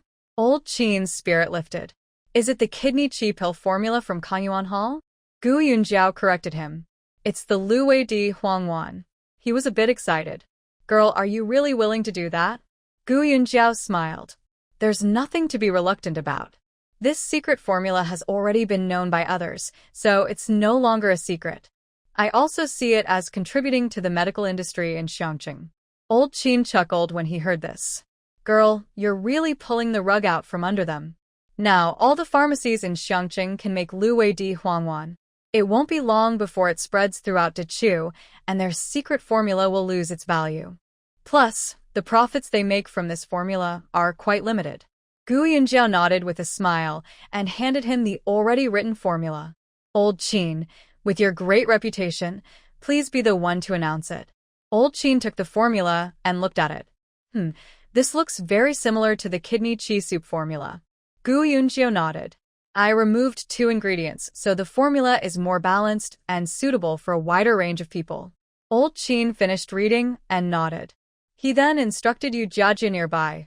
Tell everyone to be quiet. I have something to announce. Yu Jiajia went to the side, knocked on a gong, and the hall instantly became silent. Everyone looked over. Old Qin slowly stood up, glanced around the room, and then said, everyone should know that Dr. Gu from Renxin Hall recently joined our Xiangqing Medical Union. I don't need to say much about Dr. Gu's medical skills. I'm sure everyone has heard of them. The crowd nodded. Of course. Old Qin smiled and said, you might not know, but some of the medicines in Dr. Gu's shop sell very well. Just now, Dr. Gu specifically discussed with me. Since she is new here, she brought out one of her own pill formulas as a greeting gift. This formula is for nourishing the yin and strengthening the kidneys. If someone has kidney yin deficiency, symptoms like dizziness, tinnitus, sore waist and knees, night sweats, spontaneous sweating, or nocturnal emissions, they can take this pill. The hall suddenly erupted in surprise. Really? Is there really such a good thing? Impossible. Would she just reveal her secret formula so easily? This formula is very versatile. Yes, it must be a good seller. Yang Xiong and Yang Yuan extanget woriet looks. Shopkeeper's son, hiding in the corner, was also surprised. Was this girl crazy? But he quickly understood. This must be the formula stolen from Kongyuan Hall. Since Gu Yunjiao didn't want Kongyuan Hall to profit, she simply decided to reveal the formula. This girl was really ruthless. Old Qin continued. This pill is called Luwei Di Huangwan. Perhaps some of you have heard of it. I'll read the formula first. If you can't remember it, come back later and copy it from me. Indeed, some pharmacy owners had heard of Luwei Di Huangwan. There were always customers who came to their shops asking for white medicine, massage oil, or Luwei Di Huangwan. Whenever that happened, the shopkeepers would roll their eyes and say impatiently, we don't have it.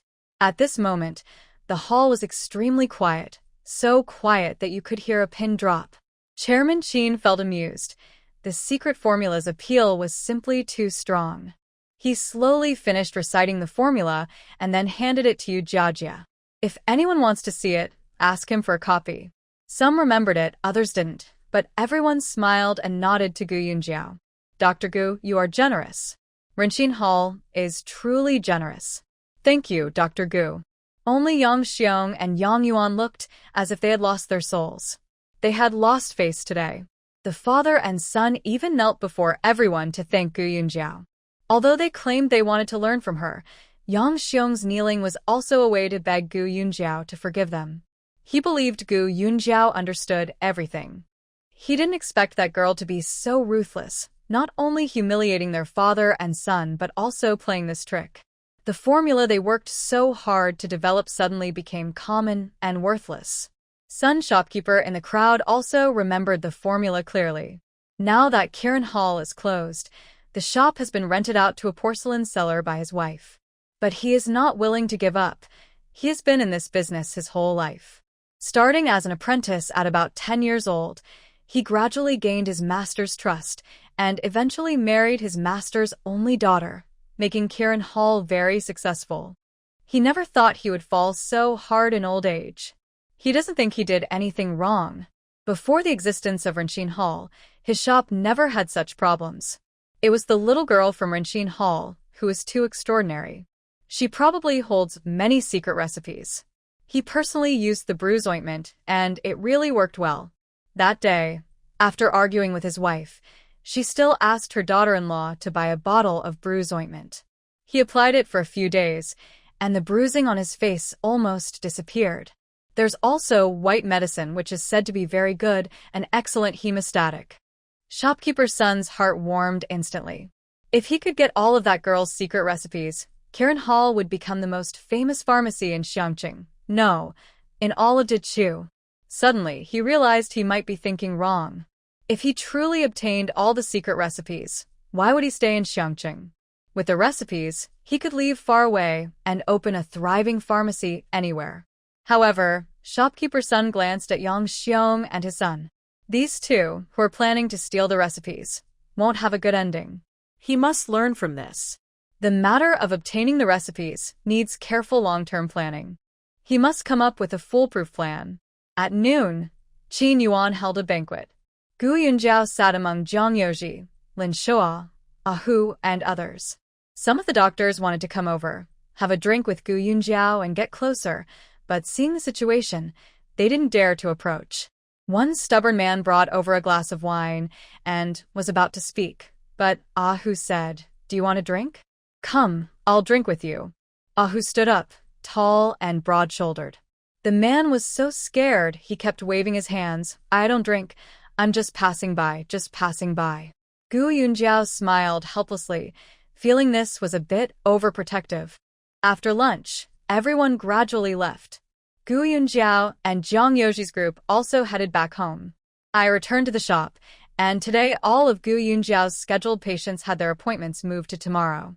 Since I finally had some free time, I decided to make mosquito-repellent floral water. I asked the car to take me to the warehouse, closed the door, and entered the medicine storage. I ground ingredients like borneal into powder and used the fresh honeysuckle I picked in the courtyard over the past few days for distillation.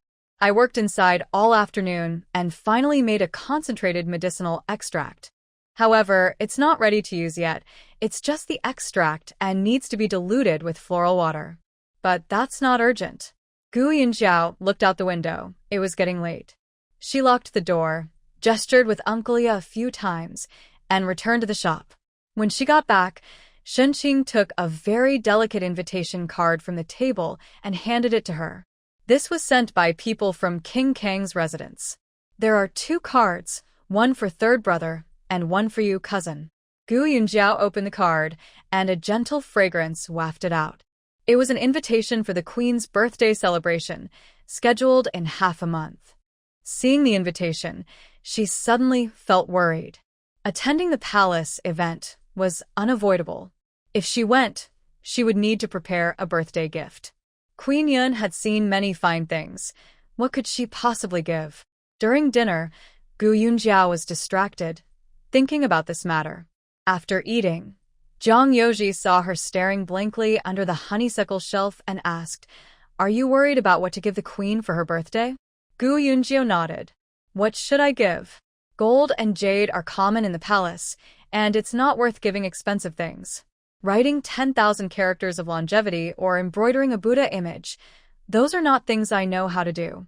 This really is a headache." Jiang Yoji smiled. "Those things don't suit you. Think about what you can do yourself. Giving the queen something you made personally, she will definitely like it." Gu Yunjiao shook her head repeatedly. "I only know how to make medicine. Birthday gifts shouldn't be medicine. Otherwise, it's like cursing her," she said. Jiang Yoji reached up and plucked a honeysuckle flower from her hair. "Think again. Some things might be considered medicine, but the recipient might still be happy to receive them. For example, ginseng. Everyone knows ginseng promotes longevity, so it's often given as a birthday gift." A vague idea flashed through Gu Yunjiao's mind. She pondered for a moment and suddenly smiled. "I know what to give now. This thing, the queen will definitely like it." She tilted her head and looked at him. "Aren't you worried about the birthday gift?" Jiang Yoji smiled. "Me? I just need to give some simple, proper gifts. He doesn't need expensive presents to gain the favor of the Kongwang residents. He and King Kong are now friends and just need to show good friendship." Jiang Yoji asked again, "What do you plan to give the lady?" Gu Yunjiao smiled. "It's a secret." She thought for a moment and asked, "By the way, what kind of scent do you like?" Jiang Yoji's eyes brightened slightly, and he said seriously, "I like the fresh scent of lotus." He had another thought in his mind. He felt that Gu Yunjiao was like a white lotus in the water, simple, elegant, and independent. Fortunately, Gu Yunjiao didn't know what he was thinking. Otherwise, she would definitely say, "Who are you insulting?" Gu Yunjiao thought that the lotus hadn't bloomed yet. Besides, lotus scent is light and hard to extract as perfume. She waved her hand. "Let's choose another." Jiang Yoji didn't ask why she wanted to change. Since she said so, he agreed. He thought for a moment and said, "Sandalwood?" At this moment, he felt that what scent he liked didn't really matter. What mattered was getting Gu Yunjiao's approval. Gu Yunjiao nodded and smiled. In a while, I'll give you a nice gift. Jiang Yoji was overjoyed, his voice trembling slightly. Really? Gu Yunjiao smiled. Just wait and see. Then she left. Jiang Yoji watched her back, feeling very happy inside. The next morning, Zhang Shun and Lu Zhu came from home and saw Master Yu standing straight outside the shop. Zhang Shun glanced at him, but said nothing. He entered through the side door and went around to open the back door. After placing a few boards, he saw Master Yu still outside. He thought for a moment and called out from the backyard, Master Dong, Master Yu is here. Gu Yunjiao answered from inside, got it. She was inside combing her hair. After tying it up and having breakfast, she headed to the front shop. As soon as she entered, Master Yu strode in and knelt straight in front of her. Gu Yunjiao quickly moved aside. Master Yu, what are you doing? Our disagreement was settled yesterday. You can't afford to kneel like that. Master Yu looked ashamed, stammering. I just brought my wife and son home yesterday. I came to ask Dr. Gu to take them in. Gu Yunjiao raised an eyebrow and looked at Master Yu on the ground. Master Yu said, yesterday I told everything. Manager Yang completely turned against me. Now, everyone in Xiangqing knows I stole the secret recipe from Renqin Hall. No one will want me anymore. I have nowhere to go. I only asked Dr. Gu to take me in. Dr. Gu, I was forced to steal the recipe. Manager Yang threatened my wife and children. I had no choice. I know you are kind-hearted. Please have mercy and let me stay. I just want a place to eat. After Gu Yunjiao finished listening, she slowly shook her head. Sorry, I can't take you in. I understand you had no choice, but I can't trust you. Also, if I keep you here, it would mean that if someone steals from me and harms my interests, it doesn't matter. As long as they act pitiful, I will forgive them and even help. Wouldn't that encourage everyone to do the same in the future? Gu Yunjiao paused. You've worked here for a few days. No matter what, if you do work, you should get paid. I will have someone calculate your wages for these days. She looked at Zhang Shun. You calculate Master Yu's wages. Zhang Shun agreed and started counting with his abacus. Master Yu looked desperate. He didn't come here for a few coins. He came for his future livelihood. When Gu Yunjiao invited him to join Renqin Hall, he really wanted to join. He had followed Manager Yang for over 10 years and never received more than 2 taels of silver in wages. Here, not only was the wage 2 taels, but there was also a bonus. At this moment, Lao Jiu carried over a bag of dried herbs. These herbs were cut and dried yesterday, ready for sale. Suddenly, Master Yu pointed at Zhang Shun and Lu Zhu, then at Lao Jiu, Xin Qing, and Atai. Dr. Gu, if your workers' wives and children were taken hostage, they might betray you too. Gu Yunjiao looked over, and Lu Zhu quickly said, Don't worry, sir. Even if a sword was at my neck, I wouldn't betray you. Zhang Shun also said, Don't worry, sir. We wouldn't do such a thing. Master Yu kept shaking his head. You all speak well now, but when that time comes, you might be worse than me. At this moment, Lao Jiu suddenly said, You're all thinking about this the wrong way. Everyone looked at him. Lao Jiu slowly said, If my wife and children were taken hostage and someone asked me to steal Dr. Gu's secret recipe, I definitely wouldn't listen to them. Wouldn't it be better to just tell Dr. Gu the truth? Master Gu is a capable person. Samling, Lord Lin, Ahu, they are all skilled. Naturally, they will find a way to rescue my wife and children. Why should he act like a fool, worry about his family's safety, and be driven by guilt? Zhang Shun, Lu Zhu, and Xin Qing, Tai all listened to Ninth's words and seemed to think deeply. Gu Yunjiao gives Ninth a thumbs up. Ninth is a wise man. She feels Ninth's words are very timely. In the future, someone might try to steal the secret recipe. What should the workers do if they encounter trouble? Ninth has offered a good solution. Master Yu finally sighs with a smile, shakes his head, and slowly walks outside. He understands now he also had a chance. If he really didn't want to steal the secret recipe, he could tell Gu Yunjiao everything. But he never thought of doing that. Gu Yunjiao quickly forgets about Master Yu's matter. Today, she has to see 40 patients, so she has many things to do. Then she remembers something and calls Lin Shua. Brother Lin, help me write a notice to buy lots of fresh jasmine, gardenia, and white magnolia flowers. Oh, and any fragrant flowers, too.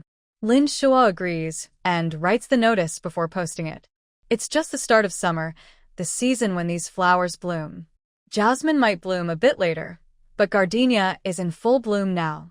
Yesterday, Sanya and Ingzi picked a few gardenia flowers somewhere and played with them.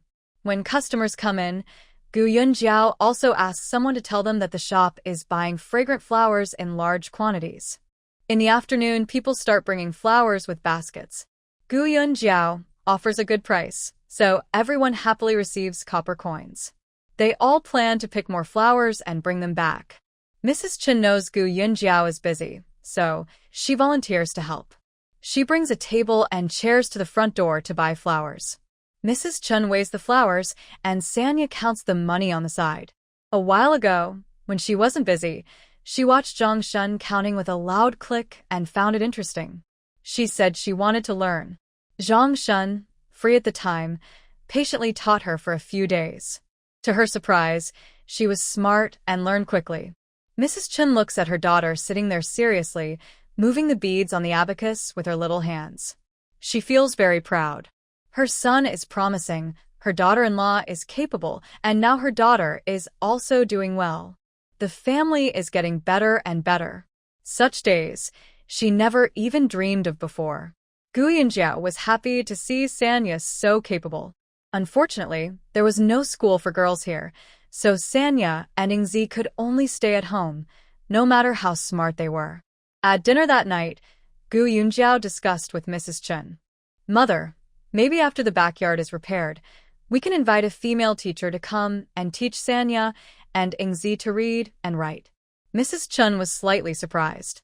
In the past, the lady she served had a female teacher to teach her reading and writing, and there was a special master for playing the zither and female workers. Now, she was teaching Sanya embroidery. She thought that girls could learn good needlework, which was enough. Gu Yunjia said this because she wanted to raise Sanya and Ingzi as noble young ladies. She hesitated and asked, "Is learning all that useful?" Gu Yunjia replied, "Why not? If I couldn't read and write, how could I learn medicine? Sanya is good with calculations. Once she learns to read, she might even become a female shopkeeper. Even if she doesn't become a shopkeeper, once Sanya learns to read, she can manage her dowry and see the accounts, so she won't be cheated."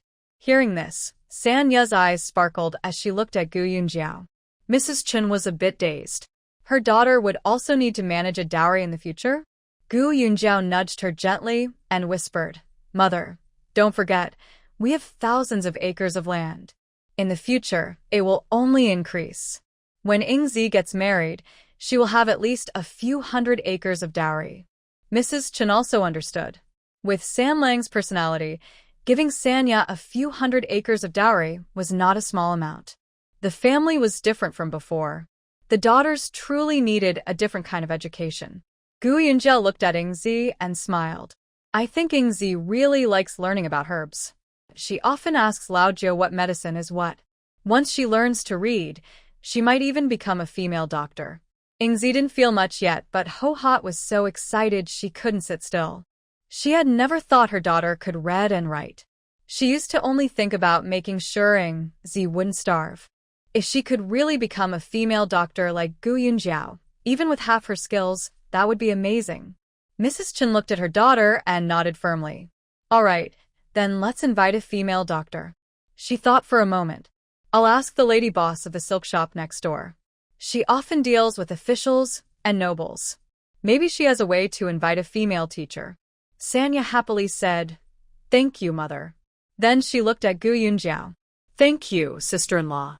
Gu Yunjiao smiled warmly. "No need to thank me. As long as you both study hard, I will be happy." After dinner, Gu Yunjiao asked who to drive the carriage and help her place all the flowers she received into the storage room. She spent the whole night in the medicine room, distilling the flowers to extract essential oils and hydrosols. She carefully labeled each bottle, writing jasmine oil, gardenia oil, and so on. She also took out sandalwood, agarwood, cloves, patchouli, lingling incense, frankincense, and musk from the storage. Gu Yunjiao couldn't make perfumes herself, but she once looked at a complicated perfume-making book out of curiosity, which involved many chemical ingredients. Deciding to keep it simple, she planned to create a few perfumes and floral waters in her own way. Currently, the nobles of Dachu prefer using fragrant balls and cakes, which are burned in incense burners to scent clothes and rooms. Most of these are made with various spices, and few people extract scent from fresh flowers. Gu Yunjiao worked in the medicine room for a long time before finally making 2 satisfactory bottles of perfume. One mainly smelled of gardenia, with a hint of rose's sweetness and the elegance of agarwood. She dyed this perfume a light red using madder root. The other was mainly jasmine, with added lingling incense, cloves, and a touch of musk, giving it a fresh and lasting scent. She dyed this one a cool blue, with indigo. She planned to give these 2 perfumes as birthday gifts to Consort Yun, but they still needed beautiful packaging. She decided to go to the street tomorrow to find some. For the remaining hydrosols, she planned to dilute them with distilled water to make floral water, then add her previously made concentrated mosquito-repelling and anti-itch medicine, turning it into mosquito-repellent floral water. She still needed to think of a nice name for it. The next afternoon, after seeing her patients, Gu Yunjiao hurriedly went to the market. Since the incident of stealing the secret recipe, Lin Shua felt it was unsafe for her to go out alone, so he insisted on following her. Gu Yunjiao already had ideas on how to package the perfumes, but wasn't sure if she could find suitable bottles. She headed straight to the porcelain shop opposite the original site of Qilan Hall. Shopkeeper Zhou recognized Gu Yunjiao. He had bought medicine from Renqin Hall just yesterday. Seeing her come in, he hurriedly stood up and warmly asked, "Dr. Gu, what would you like?" Gu Yunjiao gestured to him. "I want 2 small white porcelain bottles. Just this size is good. I want ones with very thin walls so the color inside can be seen." Shopkeeper Zhou said, "Such bottles aren't available right now, but if you need them, I can have the workers make them for you." Gu Yunjiao thought for a moment. Only 10 days left. Will that be enough? Master Zhou hesitated for a moment. Tomorrow is the right day to fire the kiln, and the next batch will have to wait. Here's the plan. I'll send someone to run an errand soon, and the workers will make the bottles tonight, so they can be fired together tomorrow. However, if the porcelain is too thin, it will be hard to shape and easily during firing. I'm not sure if it will turn out well. He smiled and said, "Don't worry, Dr. Gu. If the bottles don't turn out, I won't take your money." Hearing this, Gu Yunjiao felt a bit embarrassed. She looked around the shop, then ordered a larger batch of porcelain bottles to use for mosquito-repellent floral water. Master Zhou saw Gu Yunjiao to the shop door. "Don't worry, Dr. Gu. We'll know the result the day after tomorrow. It won't delay your plans." Gu Yunjiao smiled at him and then went to the jade shop. She couldn't put all her hopes on just one place. The jade shop also didn't have the very thin-walled, white jade bottles Gu Yunjiao wanted, so they had to be made fresh. The shopkeeper promised to ask the master to work overtime to make them, which would take about 10 days. 10 days was just enough time. Gu Yunjiao prepared 2 plans, feeling confident there wouldn't be any problems. On the way, she also ordered a silk brocade box. Then she returned home with Lin Shua. At home, Chinshi pulled her to the neighboring silk shop. Gu Yunjiao was confused. "Mother, I've already made several summer dresses. Why are you bringing me here?" Chinshi, now best friends with the shop owner's wife, smiled and said, "Your mother is worried about you attending the banquet at the palace. She wants you to wear a beautiful dress." She chuckled and covered her mouth. "Dr. Gu, you're from a wealthy family, but you always wear cotton clothes. It's time to make a few nice outfits." Gu Yunjiao tugged at her cotton dress. Wearing this to the banquet seemed a bit inappropriate. She usually wore cotton as work clothes. She hesitated. "All right, let's do it." The shop owner's wife kept recommending different fabrics, making Gu Yunjiao dizzy. She chose a few simple silk brocades and also picked some for Chinshi. After having the dressmaker measure her, she hurriedly left. The shop owner's wife was a great salesperson. If she didn't leave soon, her pockets would be emptied. The next afternoon, after seeing her patients, Gu Yunjiao was teaching Lao Jiao to prepare medicine in the West Wing. Shen Qing came in from outside. "Master, there are officials outside looking for you." Gu Yunjiao quickly washed her hands and went out. She saw two officials standing in the shop. Both of them bowed to her, and one said, "Dr. Gu, our Lord has something to ask you." Gu Yunjiao asked, "Is it a medical consultation?" "Yes, I need to bring my medical kit." The Yamen runner wasn't exactly sure what the matter was, but since it involved seeing a doctor, it was probably for a checkup. He nodded and said, "It's better to bring the medical kit just in case." Gu Yunjiao nodded, and Tai was asked to pack up the medical kit and bring it over. At this moment, Lin Shua also came over. "I'll go with you." A carriage was prepared outside. Gu Yunjiao got in, and Lin Shua sat on the front seat, heading toward the government office. Behind the government office was a 3-section courtyard. The Yamen runner led Gu Yunjiao into the main hall of the first section. Soon, the magistrate arrived. When Zheng Junren accused Gu Yunjiao last time, they had seen the magistrate in the main hall. The magistrate still remembered General Lin Shua well. He first bowed to Lin Shua, saying, "Master Lin." Lin Shua also bowed to him, "Master Su." The magistrate then bowed to Gu Yunjiao. They all sat down as guests and hosts. Only after that did the magistrate say, "This matter, perhaps only Dr. Gu can help our government." Gu Yunjiao nodded and said, "Please, Lord Magistrate, speak." Master Su talked on and on for a while. Gu Yunjiao finally understood. In Xiangqing Township, there was a large landowner named Zhang. His family had an old man who was 99 years old, and he would turn 100 in July. The entire Zhang family hoped this old man could live past 100. You should know, the imperial court highly values filial piety. Elderly people over 60 who are lonely and dependent can be taken into the court-run elderly care homes, where they are supported by the government. The government gives them 1 sheng of rice and 10 coins daily. Elderly over 80 can receive rice and pork monthly, and some of their grandchildren are exempt from forced labor to care for them. Elderly over 90 not only get rice and pork but also silk, cotton clothes, and are exempt from all family forced labor. Elderly over 100 are rare in a place for decades. When such a person appears, it is widely celebrated. The court grants the elderly a brocade robe. The descendants can submit a report to the court to apply for a filial piety monument, making it a lasting family honor. Locally, such an achievement can also be used as political merit, reported to the court to show that the local people are honest and value filial piety. Now, the 99-year-old old man was bedridden and unable to get up. His health was declining day by day. The family had called countless doctors and tried many medicines, just hoping he could survive until July. Meanwhile, Master Su had other plans. This August marks the Emperor's 60th birthday.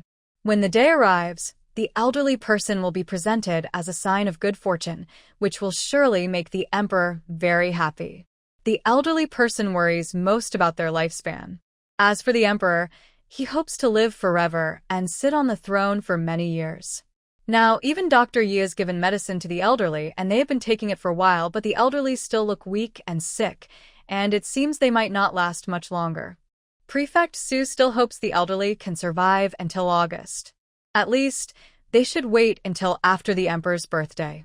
It would be best if they could hold on a little longer, as the Emperor might reward them then. If the elderly are still alive, it would be good. Gu Yunjiao listened to this request and didn't know what to say. Whether an elderly person can live past 100 is no longer her concern. She could only reply, "I don't really know how the elderly are doing. I need to see them first." The prefect thought for a moment. "Tomorrow I'll have someone take Dr. Gu there.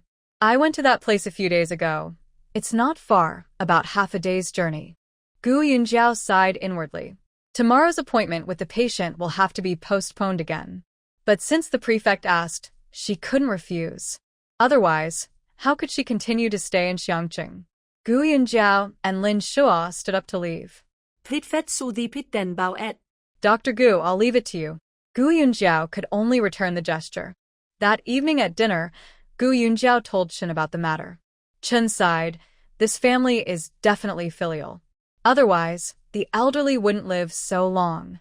But their filial piety now seems a bit distorted. Li Shi, standing nearby, snorted sourly. I think it's good. Only when children are filial and the elderly are happy can they live longer. She glanced at Gu Yunjiao. Filial piety means respecting parents. If you don't obey your parents, you're not truly filial. Sigh, I don't know when I'll have a peaceful life. Gu Yunjiao rolled her eyes and ignored her. Gu Chuan looked at Li Shi and said slowly, Mother, you've been in Xiangqing for so long. Don't you miss your grandparents? Don't you want to go back and visit them and show your respect? Li Shi's mouth opened wide, and her face turned red. She looked at Gu Chuan for a long time but couldn't speak. Gu Yunjiao almost spat out her food. She covered her mouth, her shoulders shaking with laughter. My younger brother has improved, probably because he learned from Jiang Yoji, the clever and cunning guy. If things continue like this, she won't need to take action. Xiao Chuan alone can manage the Li family well. Mrs. Chen also smiled quietly, having already noticed that Mrs. Li doesn't care much for her children and doesn't plan for their future. With such a mother, Yun Jiao and Xiao Chuan also faced difficulties. The next morning, Magistrate Su sent officials to the house. It seemed he knew Lin Shua would definitely go along, so he sent 2 carriages. The officials signaled for Lin Shua to get into the other carriage, but he shook his head and sat on the front of Guo Yunjiao's carriage. The journey was long, and he worried that if anything happened, he wouldn't be able to protect Dr. Guo. Magistrate Su was very careful and arranged a fast horse to go to Zhang's house ahead of time. When Guo Yunjiao's carriage arrived, the head of the Zhang family and some of his children and grandchildren were waiting outside to welcome the famous doctor. When Guo Yunjiao got off the carriage, they weren't surprised. The place wasn't far from Xiang City, and they had been asking around for a good doctor. Recently, they heard about Guo Yunjiao's reputation and were considering asking her to come. Unexpectedly, Magistrate Su directly invited her to their home. The head of the Zhang family was the youngest son of the elderly couple. The old man had 4 sons and 2 daughters. The others had passed away early, leaving only this youngest son. He was still quite young, only in his 50s. He was very respectful to the Dr. Magistrate Su personally invited. After greeting her, he said, Dr. Guo, thank you for coming from afar. It's already time for lunch. Why don't we eat first, and then visit my father? Guo Yunjiao nodded. That sounds good. She and Lin Shua were led into the main hall, where a round table was already set. Soon, the household servants began serving dishes, likely prepared in advance. The head of the family and his eldest grandson personally hosted the meal. During the meal, the head sighed while looking at a dish of braised pork. My father loved eating braised pork, but he hasn't had it for years. Guo Yunjiao asked, why is that? The head replied, the doctor said my father is old and shouldn't eat greasy foods, as it's hard for him to digest. So these past few years he mostly ate vegetarian. Hearing this, Guo Yunjiao sighed. These doctors are really careless. Elderly people have weaker health, and the more so, the more they need high-quality protein. Otherwise, where does their energy come from? But right now, she didn't say much, and decided to wait until she saw the old man before commenting further. Gu Yunjiao quickly finished her meal, rinsed her mouth, and washed her hands. She said, it's been a long time. Let's go see the elderly now. The head of the family personally took Gu Yunjiao to the backyard, with Lin Shua following behind. This family has many children and grandchildren, and the yard is connected in a large area. The second courtyard at the back, along the central axis, is where the elderly person lives. When Gu Yunjiao entered, 3 of the grandchildren were caring for the elderly person on the bed. The temperature was around 30 degrees Celsius, and the windows and doors were tightly closed, preventing any breeze from coming in. Fortunately, there was no strange smell in the room. Usually, bedridden elderly people's rooms have a smell of waste, but it was clear this family took good care of the old person. Gu Yunjiao looked around and pointed to a distant window, saying, open that window for ventilation. The grandson looked hesitant and glanced at the head of the family. He nodded and said, this is the esteemed governor's special doctor, Dr. Gu. Just follow her advice. The servant went over and opened the window. Gu Yunjiao said, I understand you're worried about the old person catching a cold, but with such hot weather, keeping everything closed isn't good. Besides, early morning and evening, when the wind isn't blowing directly at the person, it's better to keep the windows open during the day. The head of the family replied, Everyone, remember what Dr. Gu said. Gu Yunjiao then approached the elderly person's bed. The old man was very old, with all white hair, sparse and few strands left. His face was covered with deep wrinkles and age spots. His mouth was deeply sunken, and he probably had very few teeth left. Suddenly, the old man opened his eyes and looked at Gu Yunjiao. The head of the family quickly stepped forward. Father, this is the famous doctor the governor sent to see you. The old man blinked, seeming to understand. The servant placed a small stool beside the bed. Gu Yunjiao first asked everyone about the old man's usual symptoms. They all spoke quickly and excitedly. Gu Yunjiao summarized that the old man had no strength, couldn't get out of bed, and apart from taking medicine, he didn't eat much during the day. Other than that, there were no additional symptoms. Gu Yunjiao carefully examined the old man's complexion before sitting down to take his pulse. The old man's pulse was very slow, below the critical level. His heartbeat was weak. Gu Yunjiao carefully felt for a long time before releasing her hand. All the grandchildren and children in the room looked at her anxiously. How is my father? How is Grandpa? Gu Yunjiao thought for a moment. The old man is not sick. Really? Everyone in the room was surprised that Gu Yunjiao reached such a conclusion. The eldest grandson, who is over 60 and older than the owner of the house, first raised a question. If Grandpa isn't sick, why can't he eat or get out of bed? Gua Yunjiao raised her hand. I haven't finished speaking. The elderly person may not be sick, but their body functions have already weakened. Everyone looked at Gua Yunjiao eagerly, clearly not fully understanding her words. Gua Yunjiao explained simply, let me put it this way. For example, the human heart. When you're young, your body works well, and your heart beats strongly. When you're old, your heart also ages and beats less vigorously. It's not just the heart. All the organs in the elderly's body are weak. With this explanation, everyone probably understood that the old person's lifespan was nearing its end. As the saying goes, you can treat a disease, but not fate. When a person's time is up, there's nothing you can do. Guo Yunjiao continued, however, the reason the elderly can't eat or get out of bed isn't just because of that. The house owner perked up. Then what's the reason? Guo Yunjiao glanced at the medicine bowl on the table, pointing to it, and said, the elderly have been taking medicine for a long time, right? The house owner replied, since my father caught a cold over half a year ago, he's been taking medicine every day. The cold was gone long ago, but since then his body has become weak, and he's been taking tonics. Yet his spirit has only gotten worse day by day. Even now. Gua Yunjiao shook her head. It's because the elderly have been over-medicated. Taking medicine 3 times a day has weakened his stomach. The tonics have overburdened his digestion, making it hard for him to eat. Also, there's a saying that medicine is 3 parts poison. The tonics need the liver to detoxify, but the elderly's liver is overworked every day. As a result, his body can't recover. Everyone listened to Gua Yunjiao's explanation and began to think. The house owner respectfully bowed. We children and grandchildren didn't know better. We thought giving tonics was good for him, but we didn't expect it to tire my father out.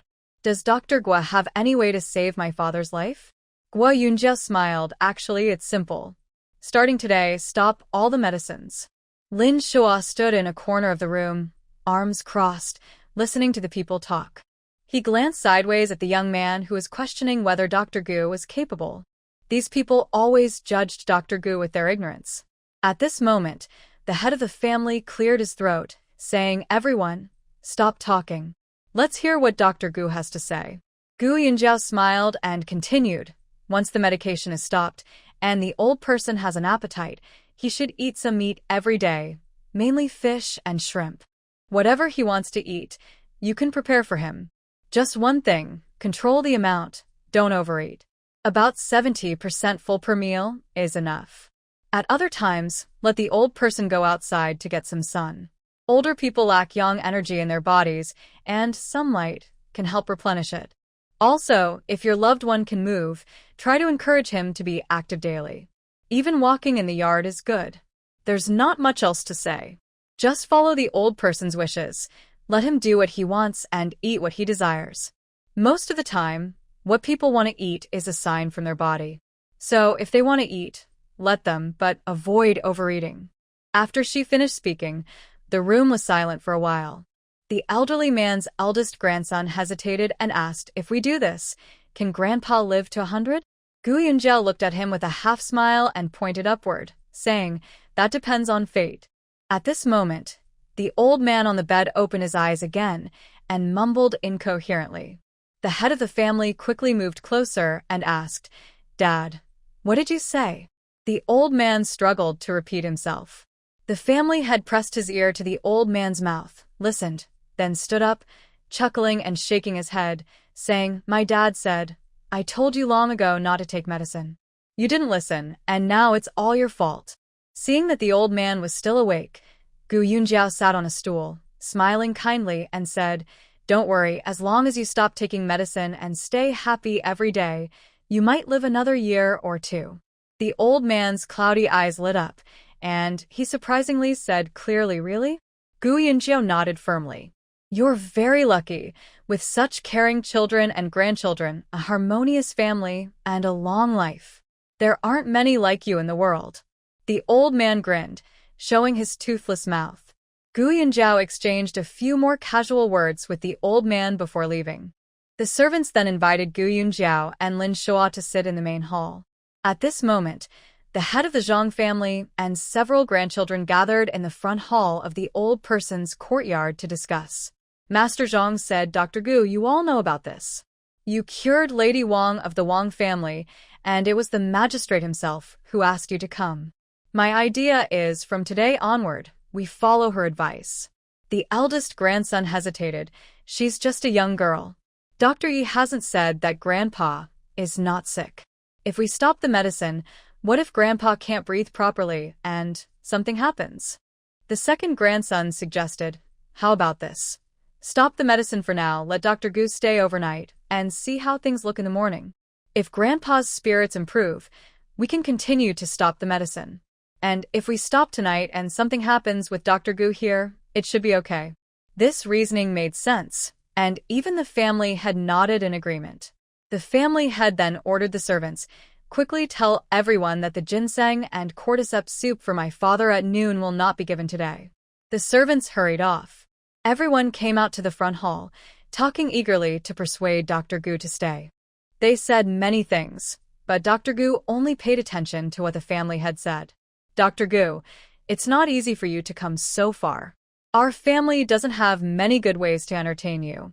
We've already sent people up the mountain to catch game, and this evening, the chef will come to cook. No matter what, we want to show our hospitality." Dr. Gu understood that these people were worried about the old man's health and wanted her to stay overnight. After thinking for a moment, she glanced at Lin Shua and nodded. Then, the ladies and young misses of the Zhang family lined up to ask Dr. Gu for a consultation. Dr. Gu worked until dinner time. The evening feast was very rich, with a large bowl of stewed wild chicken and a spicy rabbit meat dish. The chef definitely prepared the wild chicken. Both Dr. Gu and Lin Shua, being used to fine tastes, thought the food was very delicious. Just as they were finishing dinner, a young servant who was attending to the old master came to report to the family head, "Old master just woke up and wants to eat braised pork." The family head was pleased. Recently, he had been asking his father every day what he wanted to eat, and his father kept shaking his head. It was good that he wanted to eat something on his own. But the family had looked at Dr. Gu. "Dr. Gu, can my father eat meat now?" Dr. Gu waved her hand. "Tell him to wait until tomorrow night to eat braised pork. At most, he can have a piece then. His stomach is still weak, and he needs to recover slowly. Once his stomach is better, he can eat more pieces of braised pork. For now, he can have some millet porridge and light vegetables." The servant looked at the family head, who nodded. Only then did the servant leave. After dinner, Gu Yunjiao and Lin Shua were arranged to rest in the guest courtyard. Gu Yunjiao took a shower, changed her clothes, and went outside to enjoy the breeze. Lin Shua was practicing swordsmanship in the courtyard. As long as it didn't rain, he practiced every morning and evening. Gu Yunjia had seen him practice before, but today she watched more carefully. She noticed that Lin Shua's sword moves were different from Jiang Youji's. Lin Shua's sword was clean and sharp, with a fierce aura. Jiang Youji's movements were more flashy and unpredictable, looking dazzling. Compared to Lin Shua, Jiang Youji's style seemed more for show, probably not effective for fighting, more for exercise and health. Lin Shua's sword moves, however, were truly deadly. Gu Yunjiao thought to herself that Lin Shua practicing every day showed he hadn't completely given up on himself. He still wanted to build a future. Otherwise, he might just be wasting his life. But she wasn't sure what obstacle was in his heart or if he had truly overcome it. When Lin Shua finished and put away his sword, Gu Yunjiao gave him a thumbs up and tentatively asked, "Brother Lin, with such good martial skills, don't you think it's a waste to stay in my small shop now?" Lin Shua shook his head. "I like my current life. It's simple and fulfilling. I think this kind of life suits me." Gu Yunjiao wanted to stir Lin Shua's passion and say that a man should make a name for himself, but then she remembered he was now a fourth-rank loyal warrior general. Perhaps he had served in the army before? If he wanted to leave, he wouldn't need her reminder. She thought for a moment but couldn't say anything more. Everyone has their own path. Maybe he truly wanted this simple life after seeing the world's grandeur. Gu Yunjiao changed the subject. "There's gardenia in this courtyard. It smells so good." Lin Shua strode over, picked a few gardenia flowers, and handed them to Gu Yunjiao. "Put them by your bed. You can enjoy the scent and have sweet dreams tonight." Gu Yunjiao happily accepted them. "Thank you, Brother Lin." Lin Shua smiled. "It's my way of giving a gift." They stood in the courtyard for a while, chatting casually, then each went back to their rooms. In her room, Gu Yunjiao ground ink and wrote down some notes for the old master under the lamplight. The notes mainly covered diet, what could be eaten, what couldn't, approximate portions, detailed enough to make a daily menu. Early the next morning, Gu Yunjiao finished packing everything. A maid from Zhang's household brought breakfast. After eating, Gu Yunjiao asked the maid to take her to the old master's courtyard. The old master was lying on his bed, with a grandson feeding him millet porridge. Seeing Gu Yunjiao come over, the old man's eyes brightened, and he mumbled something unclearly. The grandson didn't hear clearly and asked, "Grandpa, what did you say?"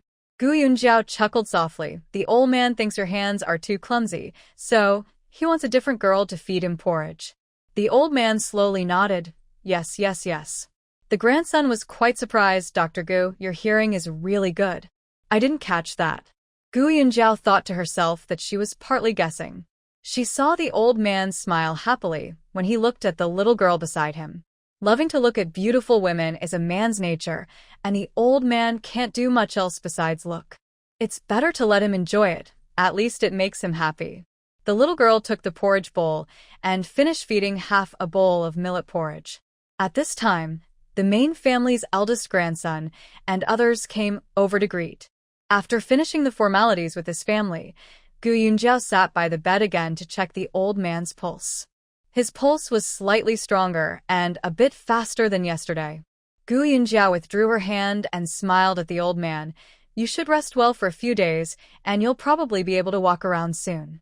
The old man understood and smiled with his toothless mouth, mumbling a thank you.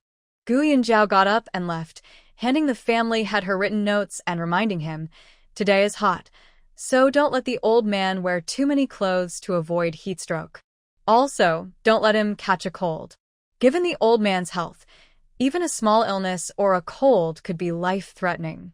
If he's healthy and free of disasters, he can endure for a while longer. The family had probably looked over Gu Yunjiao's notes carefully, then solemnly put the paper into his sleeve pocket and repeatedly thanked her. Gu Yunjiao took the opportunity to say goodbye. The family had thought for a moment.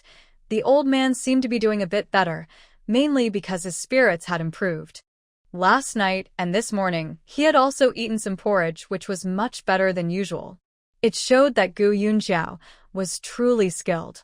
The family head really wanted to keep Gu Yunjiao, ideally until July after the old man's birthday, but he knew that wasn't possible. She was a famous doctor, very busy. He quickly had someone bring the 200 taels of silver as payment.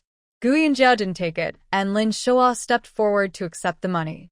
Then the family head had someone bring over a cloth bag, smiling, "Dr. Gu, I know you like wild chicken, so I had someone go up the mountain early to catch a few.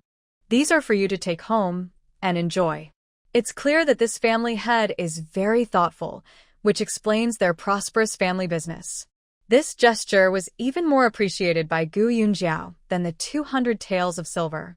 Gu Yunjiao smiled and thanked him. Considering the wild chicken, she said, "Old Master Zhang, in a few days, you can send someone to Rinxin Hall. I have a piece of wild ginseng that's hundreds of years old. I'll cut a few slices for you to keep at home. Although I believe the old man will live past this year without issue. Still, we should be cautious. If something happens and he doesn't make it, you can use this ginseng to make a soup to boost his energy. Then, quickly send someone to Rinxin Hall to call me. I will do my best to save him." Yesterday, Gu Yunjiao noticed that the old man really wanted to live. His children also wanted him to live, and the prefect was eager for his survival. Since that's the case, she thought it was worth trying to save him. The head of the family listened to Gu Yunjiao and expressed his gratitude. "In that case, we will buy this ginseng. Dr. Gu, please name your price." This ginseng, over 100 years old, she had already inquired about elsewhere. It was said to cost thousands of silver coins. She had prepared to pay a high price to get one for the old master. But she didn't have enough money to buy it. Such a precious item, once encountered, must not be missed. Not only does the old master need it, but she herself would need it in the future. Gu Yunjiao thought for a moment. The ginseng that was over 300 years old had already been sold to the king of Kang's residence. She couldn't sell the whole root now. Otherwise, if someone found out there were 2 identical ginseng roots, it would be hard to explain. But she could sell slices after cutting it up. She said, "I need to keep at least half of this ginseng for emergencies. At most, I can give you half." The head of the family quickly agreed. "Half is fine." Gu Yunjiao held up 4 fingers. "Half of this is quite a lot. This ginseng isn't cheap. Old Master Zhang, are you really going to buy it?" Without hesitation, the family head said, "Yes, I'll have someone bring the silver right away." Gu Yunjiao thought to herself that, whether in ancient times or modern days, rich people exchange money for life, while the poor exchange life for money. He immediately sent his son to withdraw 4,000 taels of silver and told him to follow Gu Yunjiao back to Xiangqing. When they arrived in Xiangqing, it was nearly lunchtime, and the family was about to eat. Old Master Zhang's son, Zhang Qin, politely said he had other matters to attend to and would come back in half an hour. Then he took a servant to a restaurant to eat. When Zhang Qin finished his meal and returned, Gu Yunjiao took him to the medicine storage. She first opened a jewelry box to show him how to identify the age of ginseng. Zhang Qin didn't know about this. After hearing Gu Yunjiao talk a lot, he felt dizzy. However, he believed that a famous doctor like Gu Yunjiao wouldn't lie to him, so he nodded randomly. After examining him, Gu Yunjiao took a medicine knife and cut a whole ginseng into slices right in front of Zhang Qin. Then she divided the ginseng roots and slices into 2 halves, weighed them with a small scale, and let Zhang Qin choose one portion. Zhang Qin, holding a ginseng worth 4,000 taels, felt like he was holding his grandfather's life and hurriedly went back home. In the afternoon, Gu Yunjiao was very busy again. For several days, she was busy non-stop. One noon, Jiang Yoji returned. He was carrying a box carefully held by Du Ruo behind him. Lu Lang was running around the yard, and Du Ruo was very scared. "Little ancestor, please don't bump into me. If you break something, we won't have a good ending," she said nervously. Lu Lang stopped and asked, "What's inside?" Du Ruo whispered, "It's a birthday gift that young master wants to give to the lady." Gu Yunjiao happened to hear this and remembered that tomorrow was Yunfei's birthday and she hadn't picked up the bottles she ordered yet. She hurriedly ran out. First, she went to the jade shop to pick up a bottle, paid 100 taels of silver, then went to the porcelain shop. The shopkeeper Zhou smiled and said, "I thought Dr. Gu didn't want these 2 bottles anymore. I haven't seen you come to pick them up." Gu Yunjiao scolded, "I forgot. You didn't tell me to send them to me, so aren't you afraid I might not want them?" Shopkeeper Zhou stroked his beard.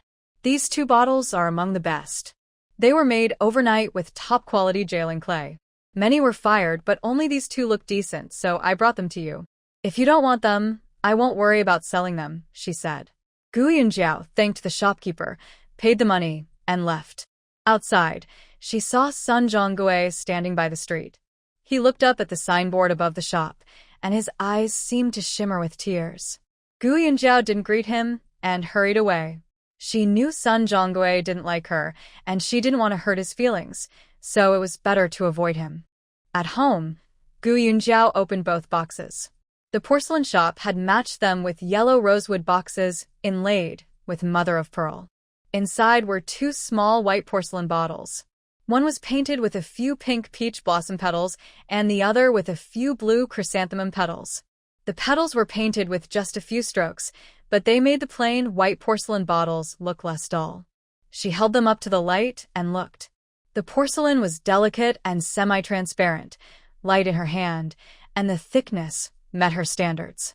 Opening the jewelry shop again, I saw the silk box with 2 white jade bottles. They were delicate and transparent, shining with a gentle glow. The lids were finely made, matching well in color. One with red coral, the other with blue lapis lazuli. The 2 bottles looked so lovely that I couldn't put them down, and wanted to hold and play with them. Carefully, Gu Yunjiao used a dropper to fill the bottles with perfume, one in the jade bottle, the other in a porcelain one. When held up to the light, the white jade bottle allowed more light through, and the light red perfume inside looked like blush on a beautiful face. Very pretty. Gu Yunjiao decided to use the jade bottle and filled both bottles with perfume before sealing the lids. The next morning, Gu Yunjiao got up early and went to Madame Chen's room to have her hair combed. She styled her hair into a sleek snake bun and inserted a jade orchid hairpin given by Jiang Yoji, simple yet luxurious. Then, Gu Yunjiao changed into a light blue dress with a semi-transparent silk shirt. Nobles and wealthy people in the Great Chu dynasty loved wearing semi-transparent silk shirts in summer. Women's dresses reached the chest, and the silk was see-through enough to show arms and shoulders. Men also liked wearing silk shirts. Those with good figures looked charming, with a hint of mystery. Some men walking on the street in silk shirts had their chest hair clearly visible. Gu Yunjiao found this quite uncomfortable to watch. She was initially very resistant to such transparent clothing, but after seeing it often, she gradually got used to it. This time, Madame Chen and the shopkeeper's wife persuaded her to make 2 such outfits, and today was her first time wearing them. She looked at herself in the mirror, feeling it was okay, mainly because it was cool. Madame Chen kept saying, "It looks good. Wearing it like this makes you look even fairer." Third sister also said it looked nice. Madame Chen then asked, "I also made a silk shirt for third master. I wonder if he has changed into it yet?" Gu Yunjiao imagined Jiang Yoji wearing a silk shirt and couldn't help but smile mischievously. At this moment, Madame Chen left and called from the east wing, "Third master, for today's banquet, wear the white silk shirt I made for you." Jiang Yoji looked at himself in the mirror after putting on the white silk shirt. The moment he saw his reflection, his face darkened. He hurriedly took off the silk shirt. Du Ruo was nearby and asked, "Young master, why are you taking it off? It looks good on you." Jiang Yoji shook his head. "Forget it. It's not proper to wear this." Recently, it was hot, and the academy also had students wearing silk shirts. He thought others looked fine, but when he wore one himself, he felt uncomfortable. It was no different from walking around completely. He changed into a simple, elegant sky blue silk robe, feeling confident enough to come out. Mrs. Chun was at the door of the main hall, stretching her neck to look out. "Why are you wearing that sheer dress? You'd look so beautiful in it." Jiang Yoji waved his hand. "This one is fine." Just then, Gu Yunjiao came out holding a beautifully embroidered box. Jiang Yoji's gaze fell on her, and he paused, feeling a bit flustered and blushing quickly. Her light blue gauze top was very thin and see-through, revealing her smooth, rounded shoulders and slender arms. Her long, white neck was completely exposed. Jiang Yoji didn't know where to look anymore. He wanted to see everything but was too shy to do so. He fought with himself for a moment before forcing himself to turn away and told Durua, "Let's go." Gu Yunjiao followed behind them as they left. Today, Hu was driving Gu Yunjiao's carriage, while Jiang Yoji took another. At the gate of King Kang's residence, they saw several carriages lined up along the wall, stretching far out. After their carriage stopped, a few others also pulled over nearby. Gu Yunjiao got out first, and Jiang Yoji approached her. His face was slightly red, and he didn't know where to look, so he finally focused on the embroidered box in her hand. It's separated for men and women inside. I think the event might last late today. If you're done earlier, don't wait for me. Just have Hu take you back. Gu Yunjiao nodded softly. As they talked, Jiang Yoji suddenly felt something and glanced to the side. He saw a woman with a blushing face, staring at him with admiration. Jiang Yoji looked away and softly said to Gu Yunjiao, "Let's go inside." Qin Yan and her mother had just gotten out of the carriage when they saw Jiang Yoji. Her face suddenly turned red uncontrollably. The last time she saw Jiang Yoji, he was dressed in plain cloth, but even then, he was handsome. Today, in his silk robe, he looked even more noble and refined, like a distinguished young master, making it hard to look away. Especially since he looked over in her direction, and that glance made Qin Yan's heart race. Her mother, Jiang, quickly noticed her daughter's strange behavior. Her face also turned red as she stared blankly in one direction. Jiang looked where her daughter was gazing and saw Jiang Yoji. His elegance was like jade, and even Jiang, in her 30s, couldn't help but want to look at such a handsome man a little longer. Jiang Yoji and Gu Yunjiao went inside. Qin Yan felt like she had lost her soul and couldn't help but follow after them. Jiang sure saw her daughter acting out and had to remind her, "Yener, be careful. This is the entrance of the royal residence, and there are many people around." Qin Yan finally regained her composure and coquettishly linked her arm with Jiang Shi's, saying, "Mother, let's go quickly." Jiang Yoji and Gu Yunjiao entered and saw a young man holding a folding fan, dressed in a black gauze outfit, talking to someone. The young man was handsome and youthful, wearing a transparent gauze shirt, swinging a folding fan, looking very charming and elegant. Gu Yunjiao couldn't help but glance at the young man. Underneath his black gauze shirt, his young, strong body had no excess fat.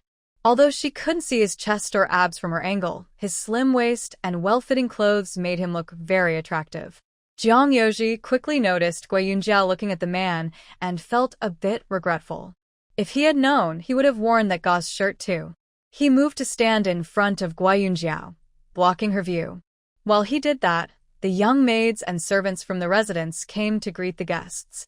The young men led the male guests to the main hall, while the maids took the female guests to the back courtyard. Gu Yunjiao handed her gift to a maid and entered the second courtyard. The courtyard had a large hall and 2 connected flower rooms on each side, all doors wide open, with many people inside.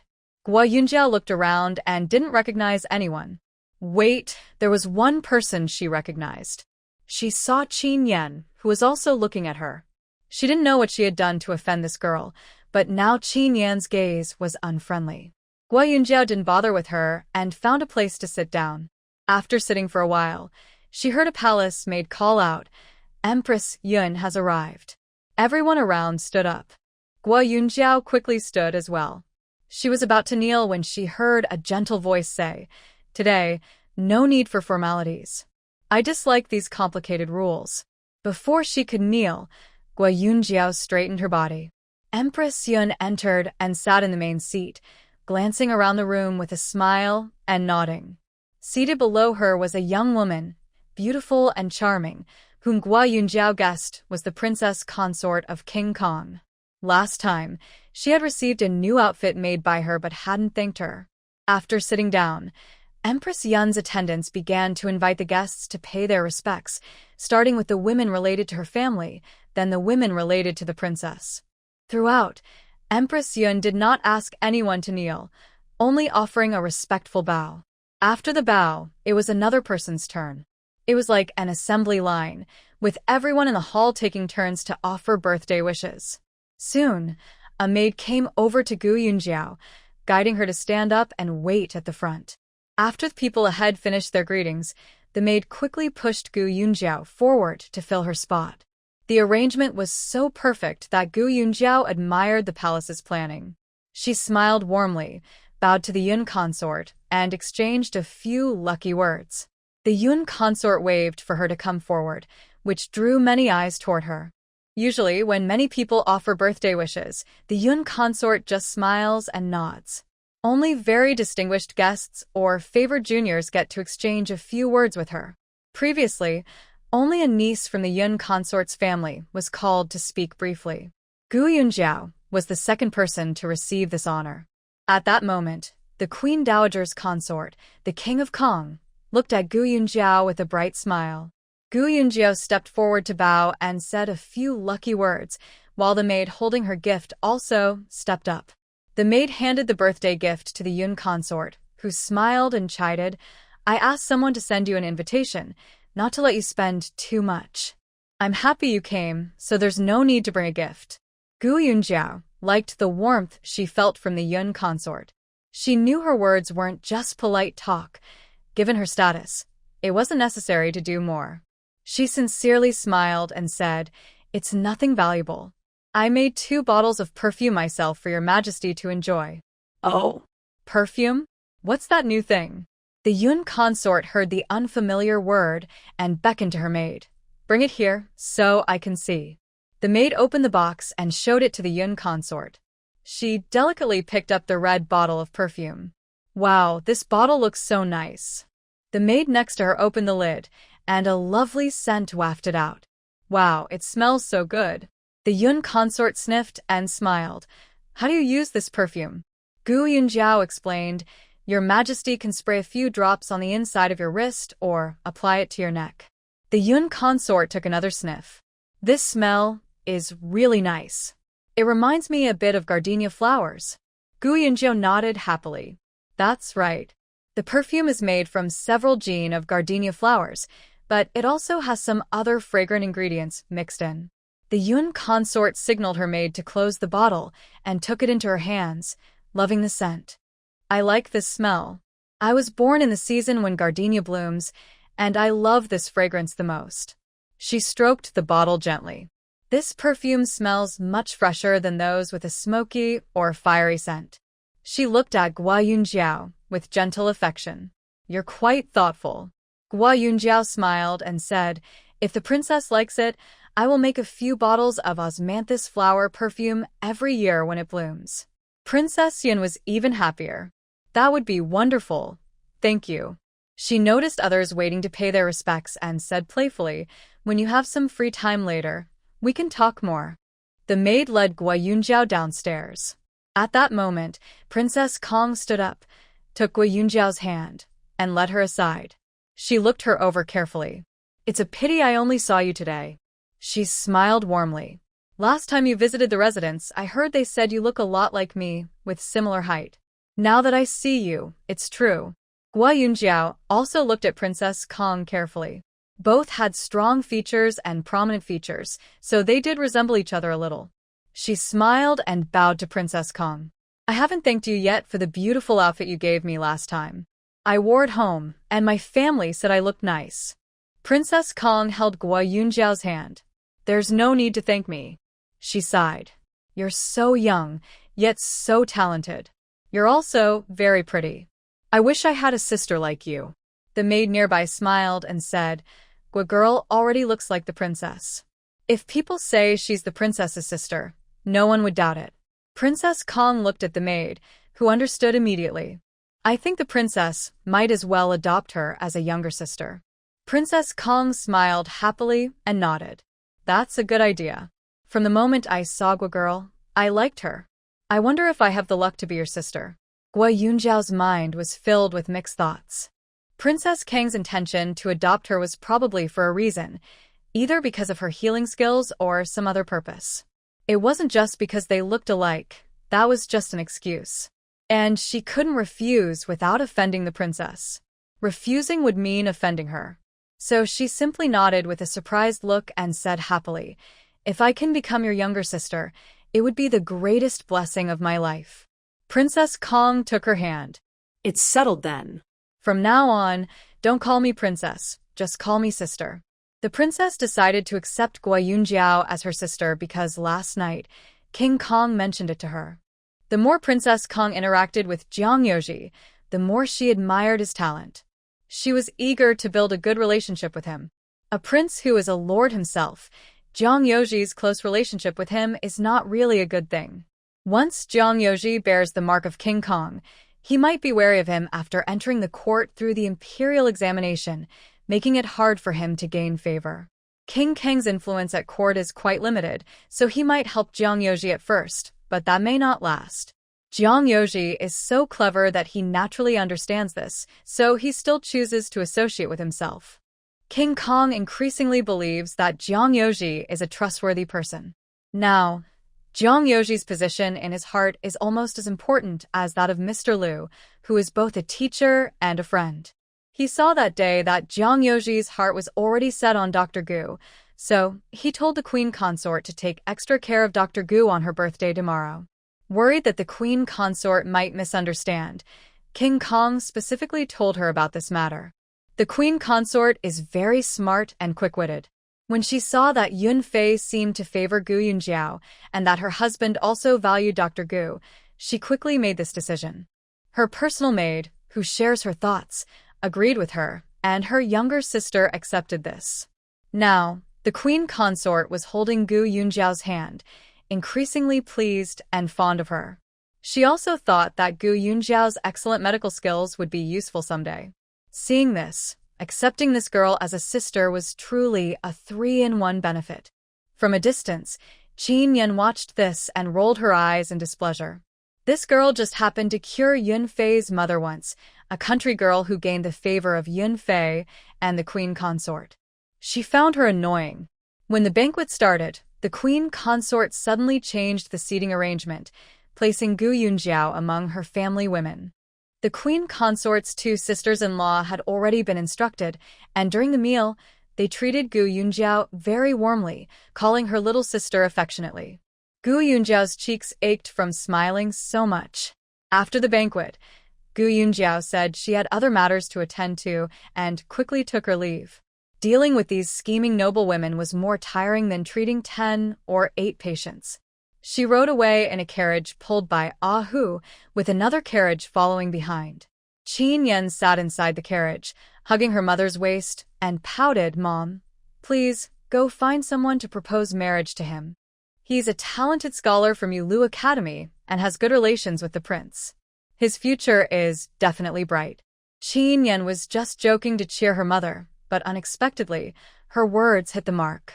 Jiang Shi rubbed her forehead and said, "That Jiang Gongzi also seems good, but your father is determined to marry you into a noble family, so he probably won't agree."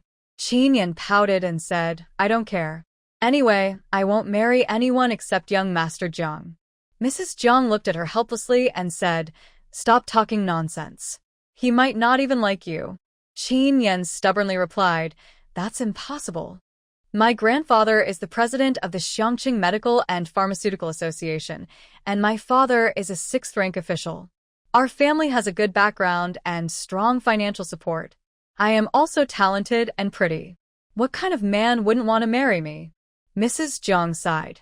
She had raised her daughter too naively, making her unaware of the world's realities. Their family background is only notable in Xiangqing. If they were in the capital city, it wouldn't be impressive at all.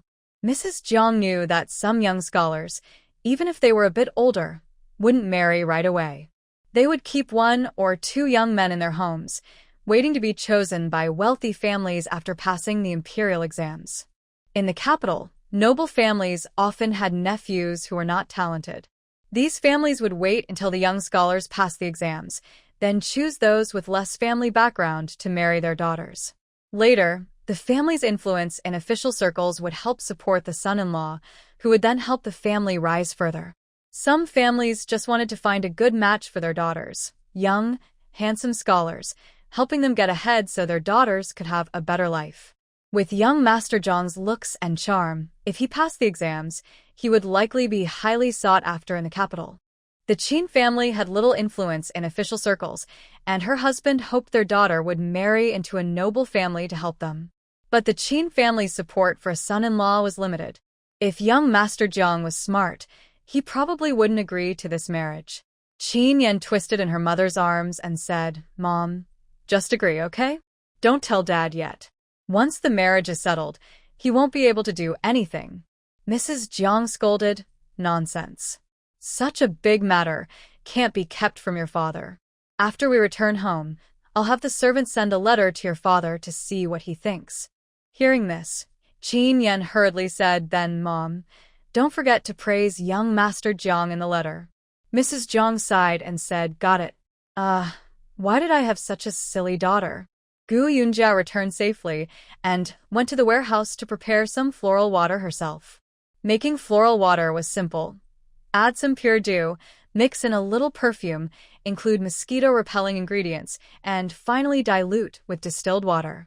She made several different scents. One bottle of sandalwood-scented perfume was meant for Jiang Yoji to take to the academy. The other 20 or so bottles were for her own use and to sell in her shop. Gu Yunjiao worked busy all afternoon. When she finally came out of the medicine storage, she realized it was almost dark. She opened the door and saw Jiang Yoji pacing outside, looking anxious. Earlier, during dinner time, she hadn't come home yet, so Jiang Yoji came to look for her near the storage. Uncle Ya had been signaling to him for a long time, and only then did Jiang Yoji understand that Gu Yunjiao was inside the storage and hadn't come out. He guessed she was still busy and waited patiently for a while. Now it was nearly dark outside, and the house would be even darker inside. Since no lights were on, he felt something was wrong and called out to Gu Yunjiao through the window a few times. But she didn't answer. He wondered if something had happened to her inside and whether he should break the door to check. Just then, the door opened, and Gu Yunjiao came out. Seeing Jiang Yoji's worried face, she felt a little embarrassed and thought she had forgotten the time while busy. She quickly took the bottle of floral water from her bag, which she had prepared for Jiang Yoji. "Here, this is for you." Jiang Yoji happily took it. "What is this?" Gu Yunjiao walked forward and explained, "Remember I told you I wanted to give you something good? It's this mosquito-repelling, itch-relieving floral water. It's cool when applied on the skin, and mosquitoes won't bite you. If you get bitten, just put some on to stop the itching," she added. She emphasized, "Since you like sandalwood, I specially made this one with that scent." This made Jiang Yoji very happy. He took the heavy bag from Gu Yunjiao and looked inside. His smile suddenly faltered. Inside were all small porcelain bottles, looking quite similar to the one he was holding. Is this her gift for him? But what he wanted was a unique, special gift that belonged only to him. Gu Yunjiao also noticed his gaze. Suddenly, she felt a bit guilty. Jiang Yoji seemed very eager for her gift, and what she gave him didn't seem to meet that expectation. She quickly tried to make up for it. "Actually, I prepared some really pretty bottles for you, different from these. I plan to fill them later when I get home. And I only made this one bottle with sandalwood scent." Jiang Yoji gradually became happier. "Then I'll change the bottle when I get home." Gu Yunjiao nervously replied, Yes, after changing the bottle. We'll have dinner." Jiang Yoji glanced at her and corrected, "Eat first, then change. No rush right now." When they returned home, everyone at the table was waiting for them to start eating. After dinner, Gu Yunjiao went into her room, closed the door, and slipped into the medicine storage. Jiang Yoji took a shower, running water in the bathroom. Gu Yunjiao no longer dared to be careless. She first poured sandalwood-scented floral water into a glass container, then added a few drops of blue water to color it. After mixing it into a pretty icy blue, she slowly transferred the floral water into 2 small white porcelain bottles using a straw. These small bottles were leftovers from a previous gift prepared for the queen's birthday. Gu Yunjiao was very glad she liked to prepare in advance. The icy blue floral water in the small bottles looked beautiful, with a faint blue hue. She thought for a moment and sprinkled some leftover rose petals into a box, then covered it. She felt that now the floral water looked like a proper gift, satisfying Sanlang's expectations. After tidying up the messy items in the medicine storage, Gu Yunjiao finally came out.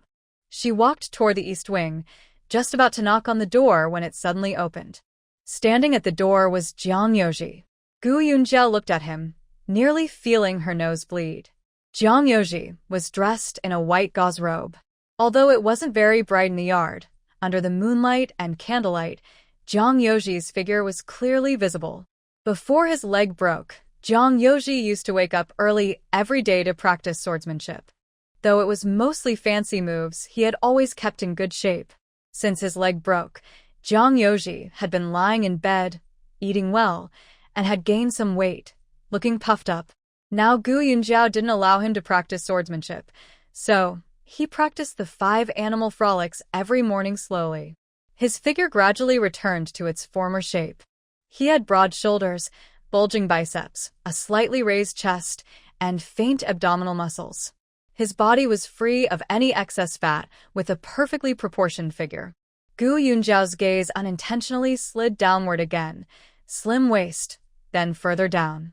She hurriedly looked up, but before she knew it, her eyes had fallen on a place she shouldn't be looking. She cleared her throat and quickly handed the box to Jiang Yoji. "Here, this is for you." Jiang Yoji didn't reach out to take it. He felt that wearing this outfit still had some effect. Usually, she only glanced at him briefly, but her gaze lingered on him this time for quite a while. He is now only hoping that Gu Yunjiao will look at him a little more. Gu Yunjiao reached out her hand but hesitated, waiting for Jiang Yoji to come and take the box. She looked up at him and asked, "Are you not interested anymore?" Jiang Yoji slowly replied, "Of course I am." He took a few steps back. "Come inside and open it for me. Also, show me how to use this thing." Gu Yunjiao didn't think much about it. With Jiang Yoji's intelligence, did he really need her to show him? She stepped in, placing the box on the table. Just as she was about to open it, she said, "You do it yourself. That way, it feels more special." Jiang Yoji remembered this new word and quickly understood what it meant. He quietly moved closer to her, then slowly opened the box. As the lid was lifted, a faint fragrance drifted out. Pink petals conveyed a gentle, romantic feeling. Jiang Yoji's eyes lit up. Indeed, this was the kind of thoughtful, unique gift he wanted. Thinking about how she had put effort into preparing this for him, he felt a wave of happiness. He picked up a small porcelain bottle, turned to look at Gu Yunjiao, and wore a gentle smile. "How do I use this?" Gu Yunjiao looked up at him. Her small mouth unconsciously opened. Jiang Yoji was already handsome, and with that kind of tender, loving smile on his face, dressed so lightly, it was almost overwhelming. Her heart started pounding wildly. His handsome appearance was so tempting that her young heart couldn't handle it.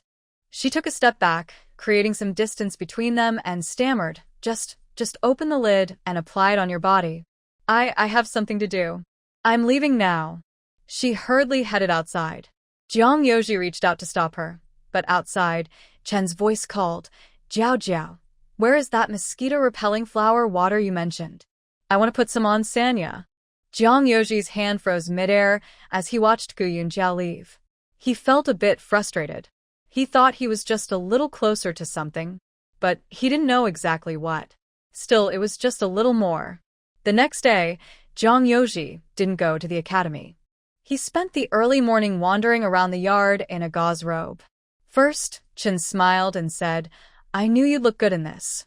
Then, Li kept glancing at him. Even Gue and Hua's wife, who came out to fetch water, kept staring at him for a while. Jiang Yoji couldn't take it anymore, but the person who was supposed to come out hadn't appeared yet. After waiting for a while, Gu Yunjiao finally came out of the house. Perhaps because she saw it last night and observed it closely, Gu Yunjiao has developed some immunity today. She only glanced faintly at Jiang Yoji before looking away.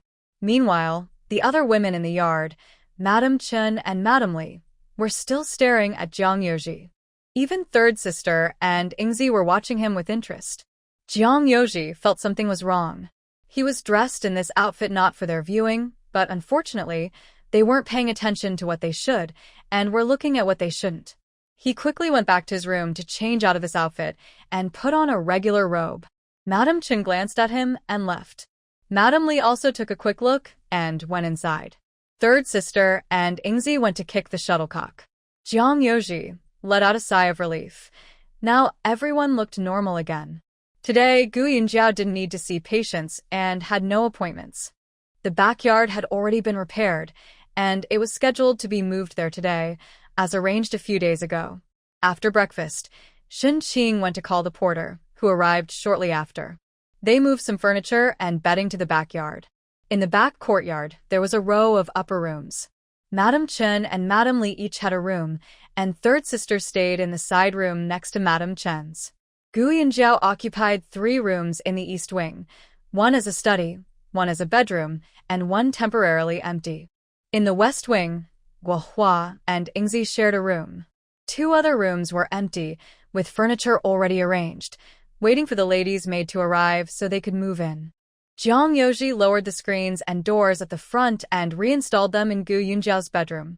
The rooms for Jiang Yoji and Lin Shua at the front were also moved in, with Lin Shua and Hu staying in the east wing. The next day, Gu Yunjiao had someone enlarge the window on the north side of the west wing and replace the tiles with bright ones. She needed to quickly prepare this room as a surgery room. Today, people kept coming to ask about perfume at the shop. Gu Yunjiao observed that, based on their clothing, they were either minor servants or maids from noble families, likely informed about her from the queen's birthday banquet the day before. Zhang Shun could only tell people, "We don't have perfume, only a mosquito-repelling floral water." The floral water cost 2 taels of silver per bottle. Some bought it, others hesitated and didn't buy. In just half a day, half of the dozens of bottles had been sold. In the afternoon, Gu Yunjiao was finishing with the last patient when third sister suddenly ran over from the next room. "Big sister-in-law, your mother is fighting with someone in the next room." Gu Yunjiao was writing a prescription and only responded with him, then continued to write. Third sister admired her. Even at this moment, she remained calm and focused on her work. After prescribing the medicine, Gu Yunjiao carefully checked it over and found no problems. Only then did she ask Tai to go fetch the herbs. Then she looked at Sanya, who was still standing there foolishly, and asked, "Did my mother get into a fight with someone?" Sanya nodded hard. Gu Yunjiao didn't really believe her mother could fight with others. Li was delicate and fragile, the kind who would fall over with a light breeze. She was probably more likely to get hit than to hit others. Her strength was so small it might not even kill a mosquito. But since Sanya said so, Gu Yunjiao decided she should go see for herself. She stood up and walked to the next room with Sanya. There were no customers in the shop next door. Several shop assistants gathered near the door leading to the backyard, all craning their necks to look inside. Gu Yunjiao stood behind them and cleared her throat. One assistant turned around, gave an awkward smile, and said, "Dr. Gu." The other assistants also looked back and then made way for her. Gu Yunjiao stepped forward. Just a few steps in, she was stunned. The woman on the ground, tearing at another person's hair and twisting around, was she really her mother? When did her mother become so fierce? Gu Yunjiao froze in place. She had no intention of stepping in to break up the fight, nor did she plan to help her mother. Whether her mother lost or won, all she could give was a bottle of ointment. She simply leaned against the door frame and watched the scene unfold. She noticed that besides the shop assistants, the owner of the silk shop was also watching from the corridor of the opposite room. It didn't seem quite right to say they were just watching for fun. The shop owner's expression was very strange, somewhat awkward, yet also a bit helpless. Soon, Gu Yunjiao realized that the woman with messy hair tangled with Li was the owner's wife of the silk shop. Suddenly, Gu Yunjiao felt something was off. Normally, the shop assistants and the shop owner should have stepped in immediately to separate the 2 women. This was the owner's territory, and they wouldn't just stand by and watch her wife be bullied. People tend to help their own family first. But everything was so strange, and everyone just watched silently. Gu Yunjiao frowned, unable to understand the key point of what was happening. After a while, The two women on the ground seemed to be tired. Besides clutching each other's hair, they made no further moves. The owner of the silk shop, who had been watching the scene, finally stood up and walked over to the two women. He forcefully separated them and said helplessly, "Let's talk nicely." "Why are you fighting?" The madam sat on the ground, her hair messy like a wild lion's mane, panting heavily. She said, "I want to tear her face apart." Lee also sat on the ground, looking not much better than the madam. She had a few red marks on her face, as if scratched by nails. Then, an astonishing scene happened. Just moments ago, Lee was fierce and strong, but suddenly, she started crying softly. She cried as she crawled up from the ground and weakly threw herself into Mr. Su's arms. She looked up and said, "Qingling, look how cruel she is. She even hurt me." Gu Yunjiao was stunned, like lightning struck her. She just stared blankly, unable to react. Mr. Su looked at Lee, whose hair was messy and face marked with red and tears. He awkwardly smiled and said, forget it. Why fight and argue? Isn't it better to be peaceful?" The madam was about to lose her temper. She climbed up and tried to grab Lee's hair, shouting, "Today, I will beat you to death. No, you old witch." Lee quickly dodged behind Mr. Su. At first, Gu Yunjiao was just watching for fun, but now her face was dark as a pot. She gritted her teeth and squeezed out a sentence through her clenched jaw, "Stop making a scene. Come home with me." Lee, hiding behind Mr. Su, and the madam heard her voice and looked at Gu Yunjiao. They were so focused on their fight that no one noticed Gu Yunjiao coming over. Mr. Su's attention was always on the two women, so he didn't realize Gu Yunjiao was here. Then Mr. Su awkwardly smiled and said, Dr. Gu. Gu Yunjiao only looked at Lee. Seeing Gu Yunjiao's unusually dark expression, Lee kept hiding behind Mr. Su and didn't forget to cling to his clothes, whining, "Woo-woo, Qingling, you have to protect me. I won't go back. She's so scary. Wow. Gu Yunjiao was overwhelmed with strong emotions and didn't know how to express herself except with this word. She strode toward Lee and shouted sternly, "Come back with me." The madam's eyes flickered, and she looked at Gu Yunjiao, then at Lee. Suddenly, she started crying and grabbed Gu Yunjiao's arm, saying, "Dr. Gu, you have to decide for me. Your mother, she's been sneaking around with my man. How am I supposed to live like this?" The madam held Gu Yunjiao tightly, making her unable to move. She turned and called out, "Third sister, go call Brother Lin and Ahu." Third sister ran off immediately. The lady boss, hearing Gu Yunjiao's words, was so frightened, she quickly let go. She looked upset and said, "Dr. Gu, what do you mean? It's your mother's fault. Do you want someone to come and hit me?" Gu Yunjiao held back her anger and tried to stay calm. "Aunt Su, you misunderstood. I called them to take my mother back home." After a moment of holding back, she blushed and said, "Aunt Su, I'm sorry. I didn't know my mother would do such things." She took a deep breath. "Don't worry, I will send her back to the countryside now. From now on, this won't happen again." As soon as Gu Yunjiao finished speaking, she heard Lee scream, "I won't go back to the countryside. I knew you had bad intentions. Go away, I don't want you to control me." She tightly grabbed Mr. Su's clothes. "Qingling promised to marry me as his second wife. From now on, I belong to Qingling." Then, both Gu Yunjiao and the lady boss spoke at the same time. Impossible. "I don't agree." At this point, they seemed to share a common enemy. The lady boss shouted first, "Su Daqing, you dog. You want to marry the second wife and wait until I die? As long as I'm alive, you can forget it." Gu Yunjiao added, "You can remarry, but you shouldn't secretly conspire with others or humiliate yourself by becoming a concubine." Lee sobbed, "What right do you have to stop me from marrying? Qingling and I love each other willingly. Even the government can't interfere." Gu Yunjiao's face darkened. She didn't expect Lee's mind to be clearer than anyone else's at this moment. Mr. Su patted Lee's shoulder and smiled at Gu Yunjiao. "Dr. Gu, your mother is right.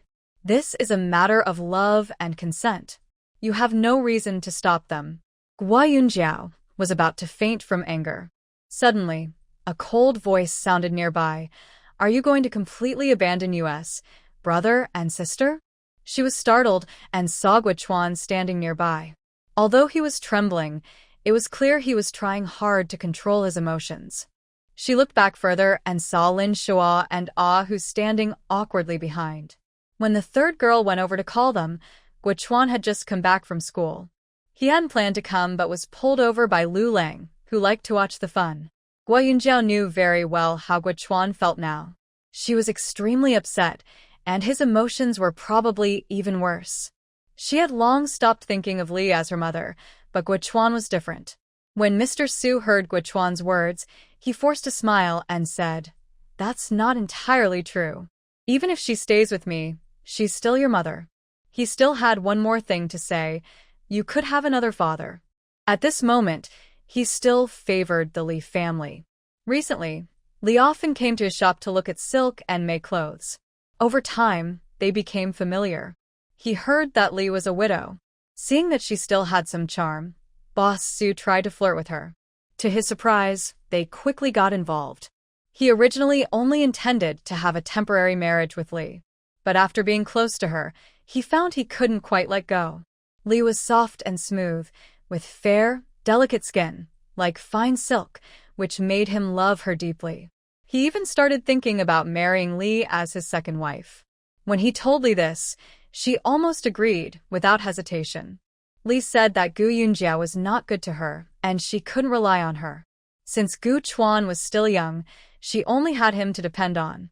They were just talking about this, when the shop owner's wife suddenly came in and saw them. Their backyard was small, and no one lived there.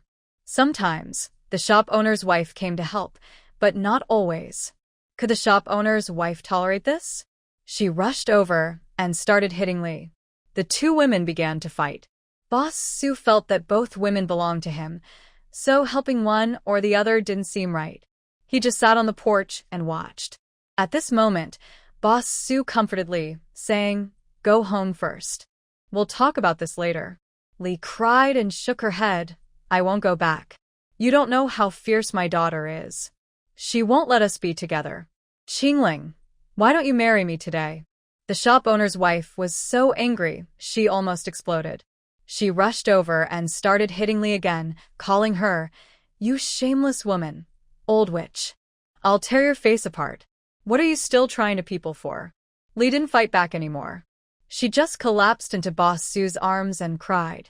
Gu Chuan watched coldly as Li was beaten.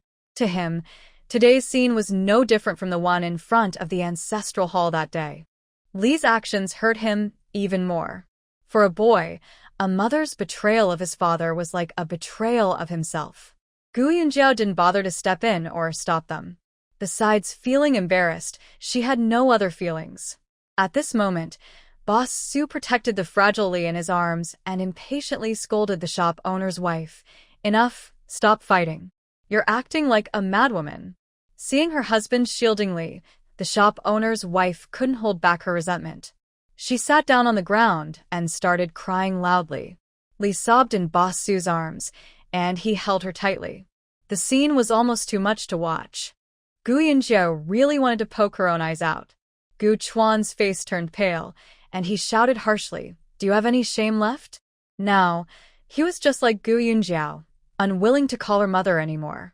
Li Shi heard Gu Chuan's voice, shivered in Su Laoban's arms, and continued crying. At this moment, Lin Shua glanced at Gu Yunjiao. He could somewhat understand her feelings. He probably guessed what she meant by calling them over. He turned to lowly instruct Ah Hu, "Take her back. Otherwise, it would damage Dr. Gu's reputation." Lin Shua strode forward, and Ah Hu followed. When Li Shi saw these two approaching, she hid further into Su Laoban's embrace. Ah Hu stepped forward and pulled Su Laoban away. Li Shi froze for a moment, suddenly plucked a hairpin from her hair and pressed it to her throat, saying, "I won't go back. I want to stay with him. Don't come near me. If you do, Before she finished, Lin Shua's hand moved like lightning in front of her, and her hairpin was gone. Gone. Li Shi looked around, seeming to want to find another weapon. Gu Yunjiao shouted, "Ah Hu, carry her out." who originally didn't know how to take Li Shi away. Should he drag her, push her, or carry her? After all, she was Gu Yunjiao's own mother, so he didn't want to be disrespectful. Since Gu Yunjiao said so, he didn't hesitate. He bent down and carried Li Shi out. Li Shi, carried on Ahu's shoulder, struggled tearfully and stretched out her hand forcefully, crying out painfully, "Qingling, Qingling, save me." It was almost like a scene of life and death separation. Gu Yunjiao was about to break down. This was like acting in a poor drama.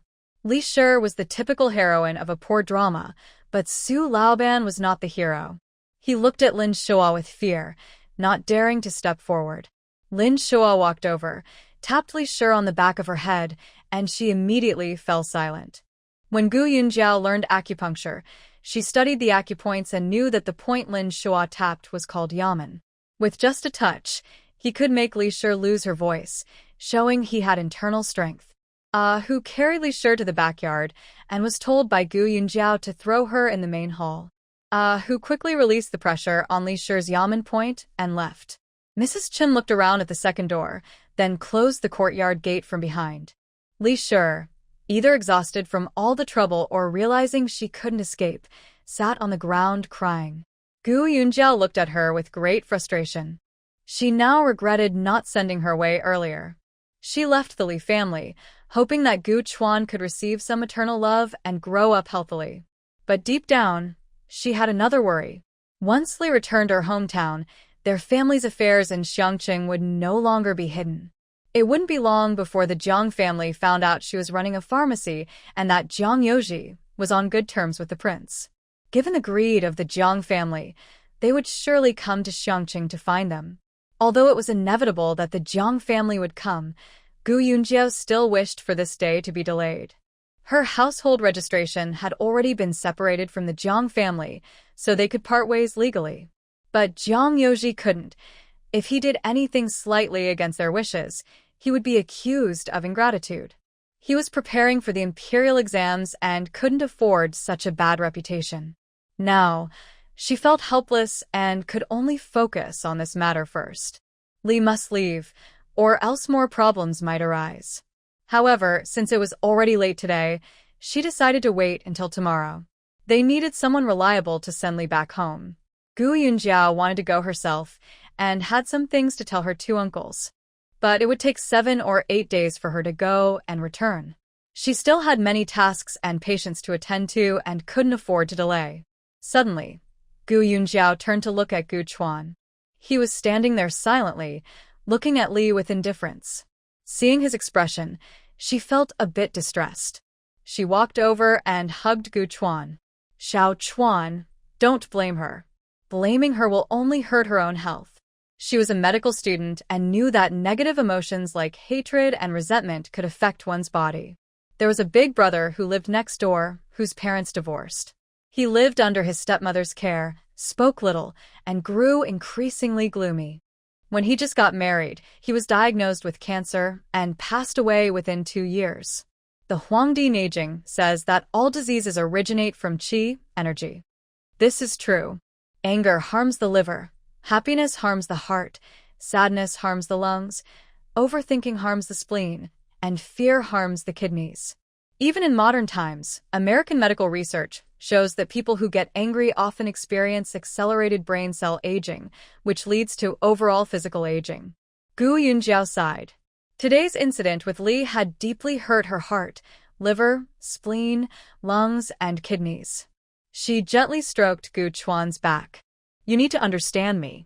I'm not asking you to forgive her. She doesn't deserve it. But you should know there are millions of people in this world. Some people, unable to survive on their own, must cling to others to live. No matter how much we hate her or how kind we are to her, we cannot change her. So let her go. As long as we are happy ourselves, that's enough." Gu Chuan still stood straight in Gu Yunjiao's arms.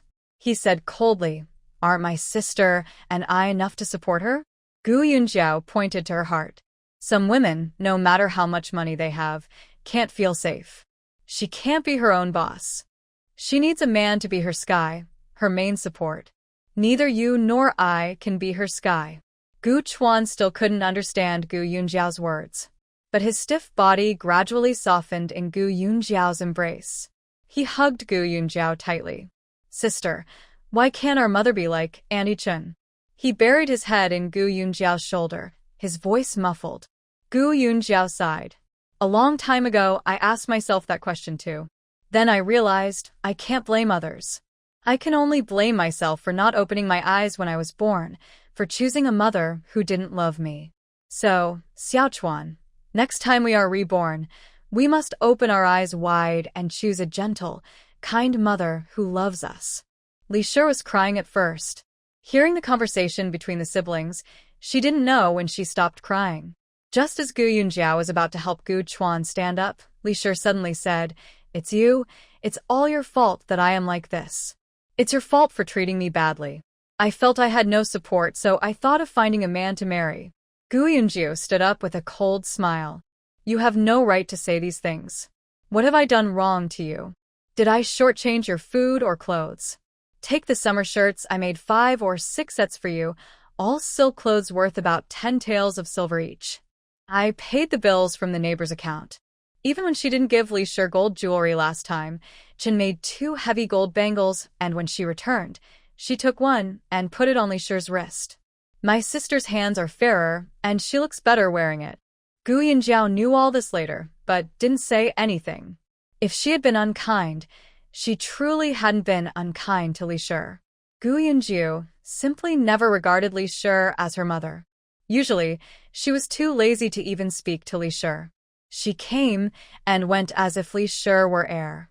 It was a kind of emotional cold treatment. She didn't think it was her fault because Li Shi also didn't treat her as her daughter. Gu Yunjiao waved her hand. I don't want to argue about this. Anyway, we only have this much mother-daughter bond. Pack your things. I will send you away tomorrow. Li Shi seems to realize that things cannot be undone and begins to cry loudly, as if she wants to cry all her tears. Gu Yunjiao pulls Gu Chuan aside to the yard, away from the crying, and then says, "Xiaochuan, I think tomorrow you and brother who should take her back." Gu Chuan only lowers his eyes to think for a moment before nodding. "My sister told me how to talk to the 2 uncles." Gu Yunjiao gives a self-deprecating smile and says, "What should I say?" "Just be honest. Tell them what she did, and say that I really can't keep her here." She pauses. "I'll give them 20 taels of silver each year, and they can take 1 or 2 taels to buy her clothes." She believes that once the uncles and aunts see Li Shi's silk clothes and hear about the fire at Renqing Hall, the original plan of 10 taels won't be enough to satisfy them. Maybe even 20 taels won't be enough. The rest can be her living expenses. Don't make her do anything, just support her. Remember to tell the 2 uncles to watch her carefully. If she runs away, there will be no more money. And if someone wants to marry her, that's fine too. She laughs to herself, but even for those 20 taels, the 2 uncles probably won't marry her off. Inside, Li Shi's crying has stopped. She screams, "I won't go back. I won't go to my parents' house. I'll go back to my family. You give me 20 taels of silver each year, buy someone to take care of me, and I'll live my own life at Gu's house." Gu Yunjiao turns to smile at her. It's too late now. With how tricky Li Shi is now, she really doesn't trust her to live alone at Gu's house. Won't she run away? Cause trouble? She'll just have to deal with it. Li Shi suddenly starts crying again, tears filling her eyes. "You won't let me marry Qingling, and you won't let me go back to my family. Do you want your 2 aunts to torment me to death?" Gu Yunjiao listens expressionlessly. Li Shi cries for a while, then looks at Gu Yunjiao with pitiful eyes. "Then I won't marry Qingling, okay? Find me a honest man, and I'll marry him as the main wife. Give me some dowry, and I promise to live a good life." Gu Yunjiao is speechless, thinking to herself, why would an honest man bother with you? She lowers her eyes and says, "Anyone in this world can marry you, but I cannot. I've only heard of daughters getting married off, never brides. If you want to marry someone, find a matchmaker yourself. I won't oppose it, but that's all." She was about to marry Li's family. If she had a hard life, she might even go to the government to complain. She might accuse her of refusing to support her mother or forcing her mother to marry someone else. Maybe one day her father would return, and she might blame her then. She refused to take the blame for that. Gu Yunjiao pulled Gu Chuan's hand. Let's go, it's time to eat. The brother and sister held hands and walked forward. Li sat on the ground, watching their backs, her eyes turning resentful. She wouldn't go back to that countryside to sit in jail again. She was determined to marry Qingling. Li sat on the ground for a long time before slowly getting up and heading to the kitchen. When Gu Hui saw her coming, she hurriedly said, Sister Li, I saved some food for you. Do you want to eat now? Linudda. Gu Hui quickly brought out the hot food and handed it to Li. Li usually didn't eat much, but today, perhaps from the fight and physical exertion, she finished all the food Gu Hui had saved. After eating, she returned to her room and packed her clothes. It wasn't that she had come to a realization, but she was worried that if she didn't pack, Gu Yunjiao would make her leave with nothing. She packed not to go back to her family home. At night, Gu Yunjiao also packed clothes for Gu Chuan. She patted Gu Chuan's head. Tomorrow, let Lu Lang help you ask for leave from the teacher. On the way, listen to brother, Hu. Gu Chuan nodded calmly. Sister, don't worry. I will take care of him on the road. I will definitely send her to uncle's house. Gu Yunjiao took out a few pieces of broken silver and gave them to him. Keep this close. If you want to eat something on the way, buy it yourself. After giving a few instructions to Gu Chuan, Gu Yunjiao left. She went to the front yard and gave Hu 40 taels of silver, saying, Brother Hu, please take care of this. Au smiled. Don't worry. Little Chuan, I will take good care of him. I will also send your mother to the place. Gu Yunjiao turned back to the backyard when she suddenly heard Chen's cry, Come quickly. Li's sister has hanged herself. She hurriedly ran over, lifting her skirt. When she reached Li's room, she saw a white silk hanging from the beam, with Li underneath. Li's head was drooping, motionless. It was the first time Gu Yunjiao saw such a scene. She was panic-stricken when suddenly a cold light flashed past her, cutting the silk. Li fell to the ground. Gu Yunjiao immediately rushed over and checked her pulse. She was still breathing, just unconscious from lack of oxygen. She tore off half of Li's white silk around her neck, said not dead, and then sat heavily on the ground, staring blankly at Li. She truly doesn't know what to do with this mother now. Gu Yunjiao didn't want Li to marry the neighboring Mr. Su. First, because she disliked Li acting as a mistress. If she married him, Li would surely have a tough life, causing chaos and trouble that might come back to her. Second, it was for herself and Gu Chuan. Her biological mother becoming a concubine was shameful, and it could affect Gu Chuan's future. Gu Chuan studies very hard now and plans to take the imperial exams. He isn't a son of a noble family, and having a mother who remarried as a concubine would be a stain on his reputation. Usually, no one would say anything, but during arguments, people might use this shame to insult him. At this moment, Gu Chuan entered. He looked coldly at Li lying on the ground. He saw her chest still rising and falling slightly, and unexpectedly, a rebellious thought arose in his mind. Why is she still alive? It would be so much better if she just died. Does she refuse to give up her troublemaking ways, even in death? Lin Shua was standing at the door. The flying dagger earlier was thrown by him. He went in, picked up the fallen knife, and glanced at Gu Yunjiao sitting on the ground. Gu Yunjiao had always been a very admirable figure in his mind. At a young age, she single-handedly ran a pharmacy and did it very well. Now, everyone in Xiangqing knew about Rinqin Hall. Such a capable girl sitting on the ground like a helpless, frightened kitten was both pitiful and heartbreaking. Lin Shua bent down and softly said, Don't sit on the ground. It's cold there. Oh, Gu Yunjiao suddenly realized and stood up. Ho Hot also came over, standing at the door in shock. Mrs. Chen said, Guo Hua, and I will carry your mother to the bed. Gu Yunjiao really wanted to say she didn't need to, just let her lie on the ground. But she didn't say anything, only silently nodded. Ho Hot and Mrs. Chen helped Li onto the bed. Mrs. Chen then patted her chest and said, That scared me to death. I heard a loud bang in the room. I thought something had fallen, she explained. When I went to the main hall to check, I didn't find anything. Suddenly, I saw shadows flickering in Li's room. I was curious, so I called her. She didn't answer. When I went to the door, oh my, she had hanged herself. She shook her head. Luckily, I am very curious. If I hadn't noticed then. Gu Yunjiao clenched her lips and glanced at Li Shi on the bed. If she truly wanted to die, she wouldn't leave the door open. If she truly wanted to die, she could have chosen a quiet, late-night time. But this time, Li Shi really meant it and was risking everything. Gu Yunjiao said to Chen Shi, "Mother, stay here and watch for a while. I will go get some bedding and luggage. Tonight, I will sleep on the floor here." Chen Shi sighed. "Go ahead." She turned to leave. Gu Chuan looked up at her. "Sister, you still have to see patients tomorrow. Tonight, I will sleep on the ground and watch her. I don't mind staying awake all night. I can sleep on the carriage tomorrow."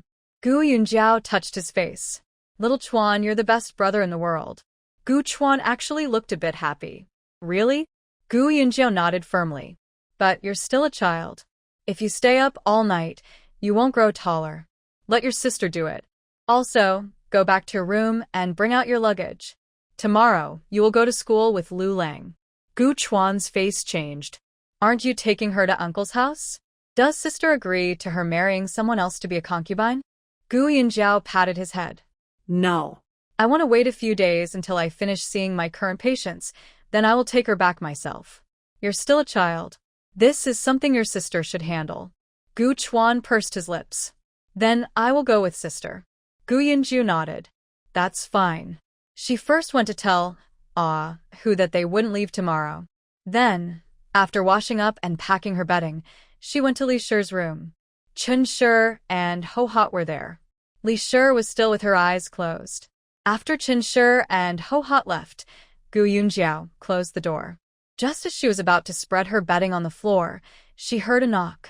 She opened the door to see Lin Shua outside, holding a piece of doorboard. He stepped inside and placed the doorboard on the ground. "The floor is cold and damp. Having a doorboard in between will help a bit." Gu Yunjiao thanked him. After he left, she laid a mat on the doorboard, then a bamboo mat, and placed her pillow. She lay down. Li Shi, on the bed, had actually woken up earlier. The recent hanging incident was purely her mistake. She had hung the white silk, tied the knot, and put her neck through. She was just waiting for someone to pass by her door, so she could cry a little and attract attention, then pretend to be in trouble again. My daughter is about to be driven to despair. She doesn't believe that Gu Yunjiao will dare to refuse her marriage to Qingling. But no matter how long she waits, no one comes. Li Shi thinks for a moment and decides to go down first, since standing on a small stool is quite unstable. As soon as she moves, she accidentally steps on the edge of the stool, and it suddenly tips over. Her neck hangs on a white silk cloth. She pulls hard with both hands, but it feels like it's getting tighter. She can't make any sound, and fear gradually fills her heart. Before long, she loses consciousness. When Chen Shi and Gua Hua lift her onto the bed, she wakes up. She doesn't want to make a sound, so she stays still. She hears Gu Yunjiao say she will bring her belongings and stay with her at night. She feels happy again, thinking that even though she suffered a big loss and almost died, it was still useful.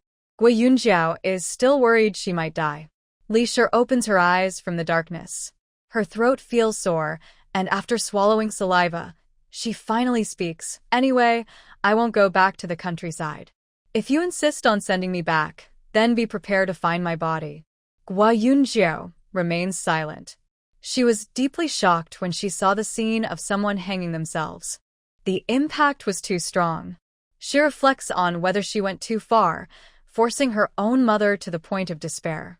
Now she understands. If Li Shi truly wanted to die, then why would she stop her? She is here not because she fears her seeking death, but because she worries she might secretly leave at night and meet with a neighbor, Mr. Su. If Mr. Su hides her somewhere and waits for a year or two, Li Shi, who is in her 30s, might even have a child.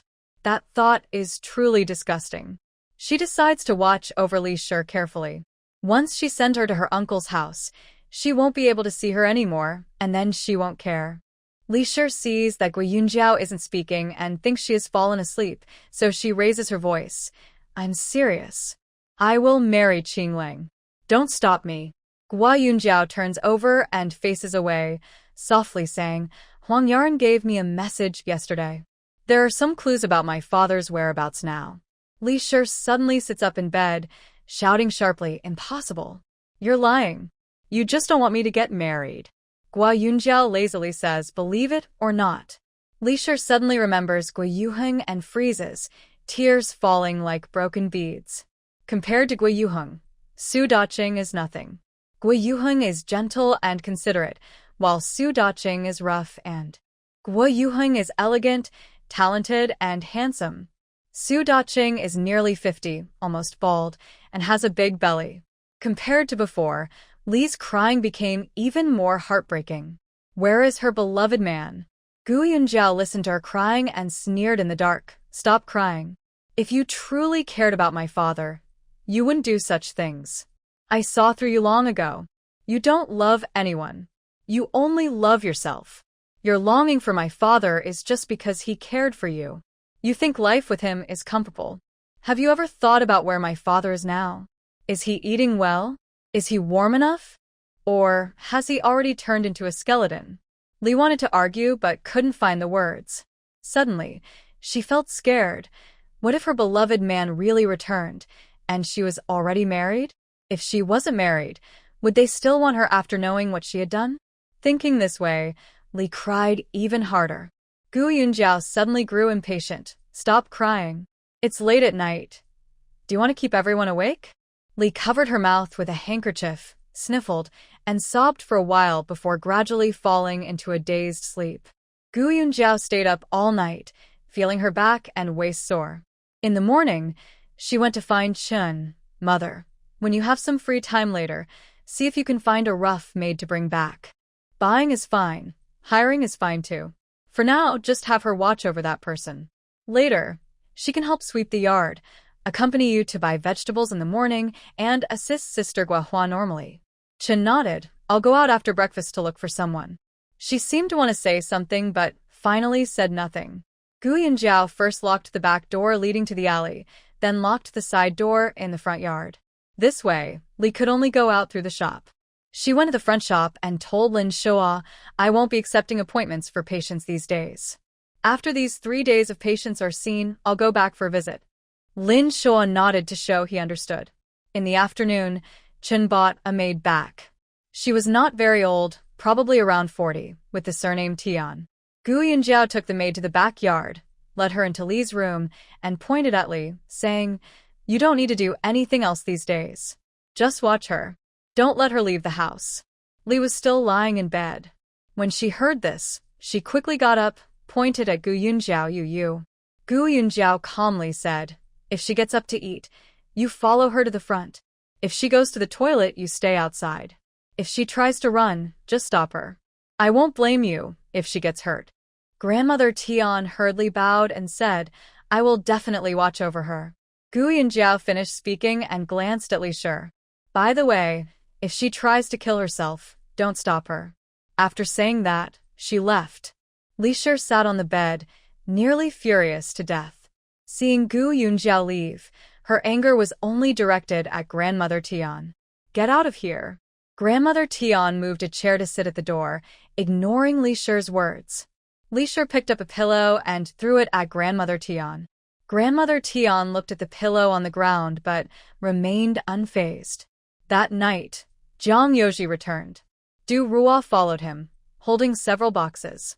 Lu Lang just ran out of his room and accidentally bumped into Du Ruo, knocking the things from his hands onto the ground.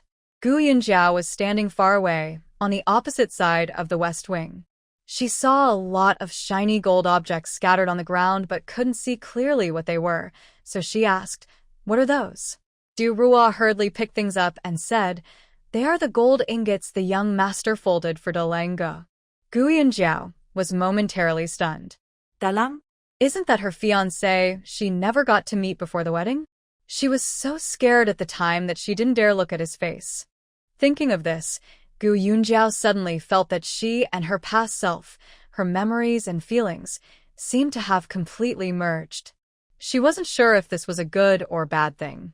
Jiang Yoji also squatted down to pick up the gold ingots. Gu Yunjiao walked over and saw some whole sheets of gold foil scattered on the ground. Jiang Yoji suddenly looked up at her and softly said, "Tomorrow is Deji's Memorial Day." Gu Yunjiao finally remembered how Qinshi had looked at her that morning, hesitant to speak. Maybe she was trying to remind her of this. Gu Yunjiao found it hard to feel any connection to De Lang being her fiancé. So, she didn't pay much attention to the Memorial Day. Seeing the neatly stacked, uniform-sized gold ingots, she felt inexplicably guilty. She also squatted down to help pick up the scattered gold ingots. Afterward, she stood up, thought for a moment, and went to Qinshi's room in the backyard. Qinshi sat under the lamp, holding a piece of work but not doing anything, staring at the flickering candle in a daze. Gu Yunjiao gently called from the doorway, "Mother." Qinshi snapped out of her trance, smiled at Gu Yunjiao, and said, "Come in quickly." Gu Yunjiao sat across from Qinshi and slowly said, "Tomorrow is De Lang's Memorial Day. We won't have time to go back and pay respects. I will hurry tomorrow. After seeing the patients, I will close the shop and send Zhang Shun and the others home. I will cook a few of De Lang's favorite dishes to honor him. Would that be okay?" Qinshi's tears suddenly fell. "My son, it's so kind of you to remember." Gu Yunjiao felt a bit embarrassed but only comforted Qinshi, saying, "Mother, don't be sad. Third Lang is doing well now, and sixth Lang is also sensible. De Lang in heaven will be happy too." Qinshi nodded strongly. "Yes, my De Lang was the kindest and most diligent. It's just a pity." She turned her head to wipe her tears. Gu Yunjiao went over and hugged Qinshi. This poor woman, first losing her husband, then her eldest son, yet she still had no time to grieve. She had to work hard to live for her remaining children.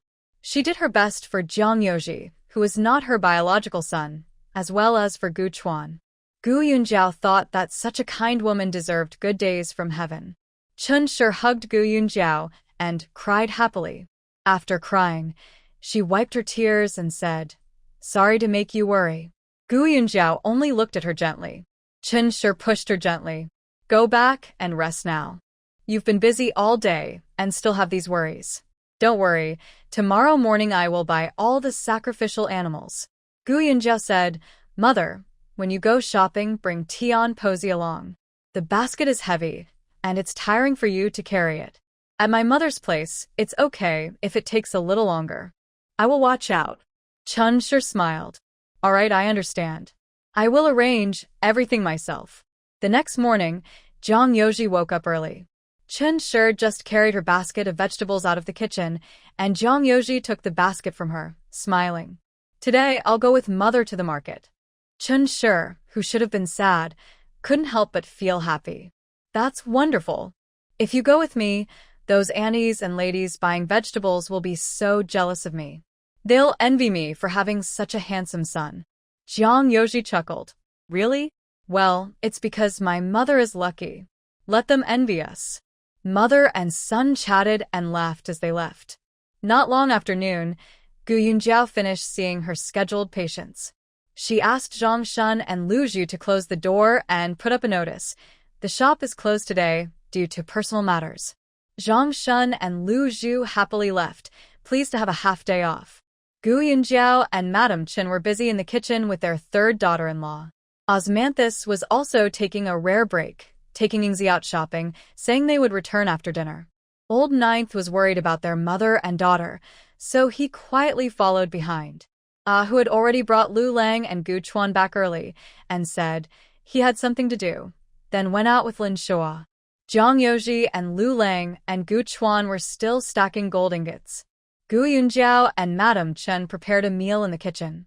As it was getting dark, Madame Chen took out De Wang's memorial tablet, placed it on the altar, and set out offerings of fruit, chicken, duck, fish, and other sacrifices.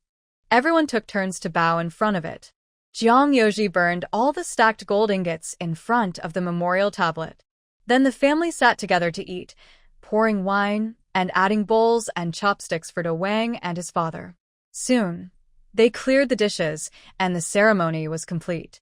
After eating, Madam Chen and Gu Yunjiao washed the dishes in the kitchen. Madam Chen suddenly said, Jiao, you've been watching over Do Wang for a year now. Earlier, my mother thought it was too long and said you should watch over him for 3 years.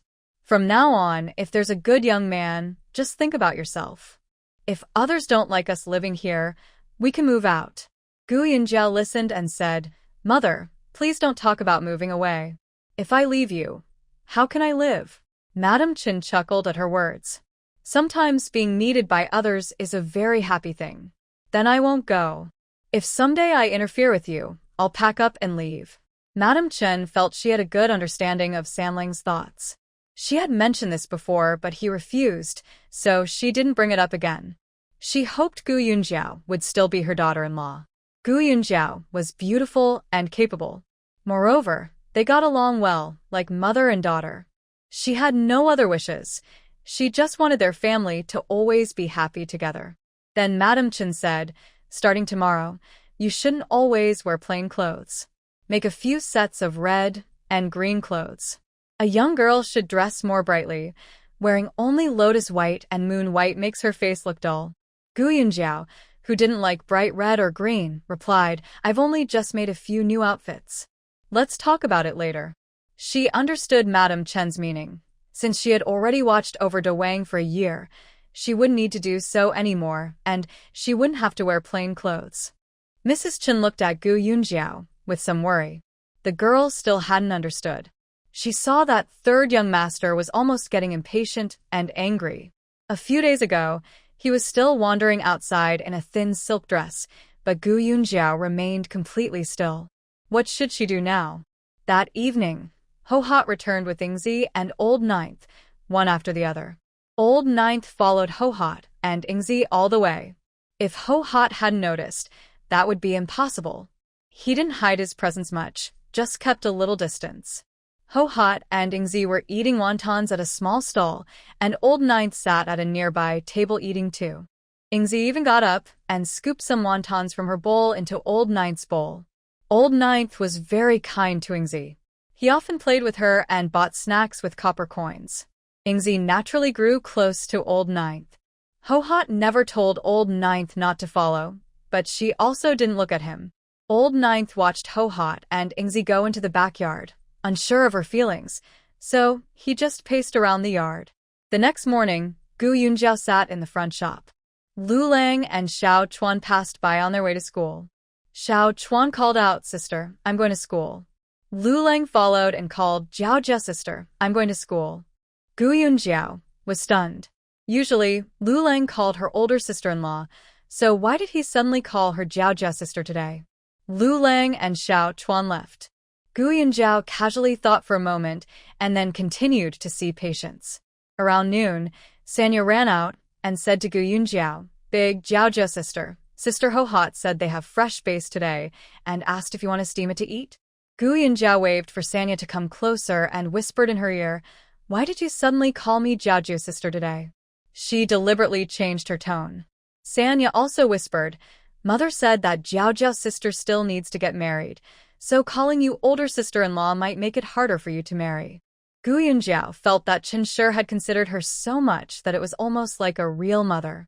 No, it was even better than a real mother. She patted Sanya's head and smiled. You just said base, right? Yes, just steamed with chopped chili, the same method as steaming fish had last time. Sanya nodded and went to the back. The steamed base with chopped chili at noon was very tasty, and Gu Yunjiao liked it a lot. During the meal, she noticed Old Ninth kept looking at Sister Ho-Hot. Sister Ho-Hot lowered her head, avoiding his gaze. After everyone finished eating, Ho-Hot was washing dishes in the kitchen. Old Ninth quietly came in. He stood behind Guohua and suddenly said, Guohua, I think you already know how I feel. What do you really mean? If you agree, I will find someone to ask for your hand. Guohua's hand trembled, and the bowl in her hand fell into the pot. She nervously said, No, don't find someone to ask for my hand. Lao Jia was confused. Do you look down on me? Guohua didn't say anything for a while. Lao Jiu felt his heart turn cold. He turned around, looking lost and sad, and walked outside. Suddenly, Guohua's voice came from behind. I haven't decided yet. Lao Jiu was happy and quickly turned around. Is there something you haven't understood? Just tell me. I will do whatever you want. Guohua remained silent again. Lao Jiu looked out the window. No one was in the yard. He went behind Guohua and softly said, If you stay with me from now on, whatever you ask me to do, I will do it. I will give all my wages to you, not keeping a single coin. If you can have a child for me, I will be happy. If you can't, it's okay. Ingzi will be like my own daughter. In the future, when Ingzi is grown, we can find a good match for her, so she won't suffer when she gets married. What do you think? Hearing about having a child, Guohua's face turned red. She spat and said, Nonsense. I haven't agreed yet. Lao Jiu was anxious. Then tell me, what do I need to do for you to agree? Guohua hesitated for a moment. I need to ask Ingzi first. If she doesn't agree, then forget it. Hearing this, Lao Jiu said, I thought it was something important. Leave it to me. I will talk to Ingzi. Guohua turned around. You better talk to her properly. She has a very strong opinion now. Lao Jiu was confident, don't worry. He happily came out of the kitchen, walked around the yard twice, but didn't see Ingzi. He guessed she was napping in the back courtyard. Lao Jiu didn't want to go to the backyard, so he went into the west wing to prepare medicine, channeling his energy. In the afternoon, Lao Jiu finally saw Ingzi and Sanya come out of the backyard. He waved to Ingzi. Ingzi, come here. Ingzi entered the west wing and looked at Lao Jiu with a tilt of her head. Lao Jiu, what's the matter? Lao Jiu squatted down and looked at Ingzi. Tell me, is Lao Jiu good to you? Ingzi nodded. Yes, I like playing with you. Lao Jiu happily said, Then from now on, I will play with you every day, okay? Ingzi looked confused. You're already playing with me every day now. Lao Jiu whispered, It's different.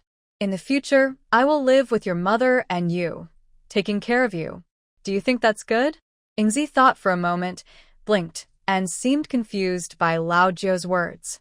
Lao Jiu felt that talking to a child in such a roundabout way was not good, so he straightforwardly said, Ingzi, I want to marry your mother. From now on, can I be your dad? Ingzi suddenly looked very upset. I don't want that. I have a dad. After saying this, she ran out of the room. Lao Jiu followed her outside and saw her running toward the kitchen, probably to find Guohua. He chased after her and, outside the kitchen, heard Ingzi crying, I don't want that. I have a dad. I don't want anyone else to be my dad. Lao Jiu felt like a cold splash of water had been poured over him. He didn't expect Ingzi to react so strongly. Usually, Ingzi was close to him, and the dumplings she served him today seemed genuine. Maybe she could only accept Lao Jiu as an older brother, but not as a stepfather. Lao Jiu stood outside the kitchen for a while silently, and then went back to the west wing. At dinner that night, Gu Yunjiao noticed Lao Jiu looked like a wilted eggplant, completely lacking his usual energy. Guohua was lowering her head while eating, clearly in a bad mood. Gu Yunjiao and Chenshi exchanged a few glances, understanding each other's thoughts. What was wrong with them? Chenshi blinked again and Gu Yunjiao understood. She was saying, I will ask Guohua later. After dinner, Gu Yunjiao went back to the backyard. She approached Granny Tian and beckoned her over. Granny Tian hurried over. Gu Yunjiao asked, How is she today? Granny Tian replied, She was fine, didn't cry, just zoning out. She just finished eating and was sitting there. Gu Yunjiao nodded and left. Not long after, Chenshi came from the front yard. She looked mysterious and called Gu Yunjiao into her room. You won't believe this. Lao Jiu wants to find someone to propose to Guohua, but Ingzi doesn't agree. Gu Yunjiao was surprised. Wasn't Ingzi usually quite fond of Lao Jiu? How come? Chenshi shook her head. No one can really guess what kids are thinking. Actually, Lao Jiu is pretty good except for being a bit older. Guohua is an orphan with no one to rely on, so having someone to lean on is good. Don't think she's doing well now. She's staying with us, so she won't be bullied. But back in the village, she was often mistreated. One time, during a heavy rain, Someone dug up her rice paddies, and all the water flooded her land. There were many other incidents too. Basically, if a woman in the village doesn't have a man to stand up for her, she's bound to be bullied. Gu Yunjiao was still thinking, why doesn't Ingzi agree? I will ask her about it. She came out of the Qin family's house and saw Sanya and Ingzi playing shuttlecock in the yard. The shuttlecock had a copper coin underneath and some wild chicken feathers on top, which looked very pretty. Gu Yunjiao waved to Ingzi, who ran over quickly and looked at her. Gu Yunjiao whispered, I want to ask you, do you not like Lao Jiao? Ingzi replied, I like him. Gu Yunjiao asked again, do you know what it means to get married? Ingzi blushed a little and said, I know. Last time, Zhang's eldest son and Taohua's sister got married, and I even went to the wedding feast. Would you be willing if your mother got married? Gu Yunjiao asked her. Ingzi suddenly looked upset. I don't want my mother to get married. Gu Yunjiao patiently asked why. Ingzi looked at her and pointed to the upper room. Jiao Jia, you also don't want your mother to get married, right? Gu Yunjiao was speechless for a moment. Xiao Chuan said that after Li Dajiang got married, he wouldn't need them anymore. Ingzi was worried her mother might not need her if she married someone. Gu Yunjiao patiently explained, your mother is different from my mother. Even if your mother gets married, she will still want you. If your mother marries Lao Jiao, then Lao Jiao and your mother will both take care of you. Isn't that good? Ingzi blinked innocently. Now Lao Jiao and my mother also take care of me. Gu Yunjiao thought to herself, why can't I get through to you? She tried to come up with another reason. Do you remember when you and your mother were in the countryside and got bullied? Ingzi nodded, her face suddenly looking sad. Gu Yunjiao said, if Lao Jiao and your mother get married, even if you go back to the countryside, no one will dare to bully you anymore. Ingzi hesitated. I don't want to go back to the countryside. Gu Yunjiao coughed lightly. This child, why can't she understand the main point? Talking to her is really tiring. She decided to be direct. Just tell me, in the future, if your mother and Lao Jiao sleep in the same room and you sleep in a separate room like Sanya, would you be willing? Ingzi bit her finger and thought for a moment, then slowly nodded. She was willing to sleep in a separate room because she admired Sanya's little bedspread. It was really pretty. And there was floral water in Sanya's room. It smelled so nice. She also wanted some. Gu Yunjiao asked again, what about today? What did you say to Lao Jiao? Ingzi suddenly looked upset again. He said he wants to be my dad, but that can't be right. I already have a dad. Even though my dad is gone, I still have a dad. Gu Yunjiao finally understood the problem. Ingzi didn't want anyone to replace the position of her heart's dad. Old Ninth can only be called Ninth Uncle. She stood up, took Ingzi by the hand, and went to the front yard. In the kitchen, Ho Hot was still tidying up. Old Ninth silently picked up the heavy iron pot and poured water.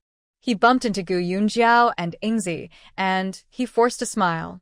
After Old Ninth finished pouring water, Gu Yunjiao followed him into the kitchen and said, everyone stop being upset. Ingzi agreed. Old Ninth almost dropped the iron pot. He hurriedly set it down and said happily, really? Ingzi nodded at him. From now on, you and Mom will sleep in the same room and I will sleep in the side room. Gu Yunjiao rubbed her forehead. This girl, she said so many words, but she kept choosing this one sentence. Ho Hot's face turned red quickly. She scolded, Ingzi, what nonsense are you talking? Old Ninth felt so happy, he was almost giddy. He looked at Ho Hot, smiling foolishly. Ingzi looked at her mother, and then at Old Ninth. Can I have a small flower quilt like Sanya's? Old Ninth picked up Sanya. Yes, I'll buy one for you tomorrow. Ingzi added, I also want a bottle of floral water to put in the room. It smells nice. Before Old Ninth could speak, Gu Yunjiao hurriedly said, after Old Ninth and your mom get married and move to a new house, Sister Jiao will give you a bottle as a gift for your new home. A bottle of floral water costing 2 taels of silver. Old Ninth wasn't sure if he had saved that much. Ingzi was very happy. Really? Thank you, Sister Jiao. She turned to her mother. Mom, when will you get married? I want to move to a new house soon.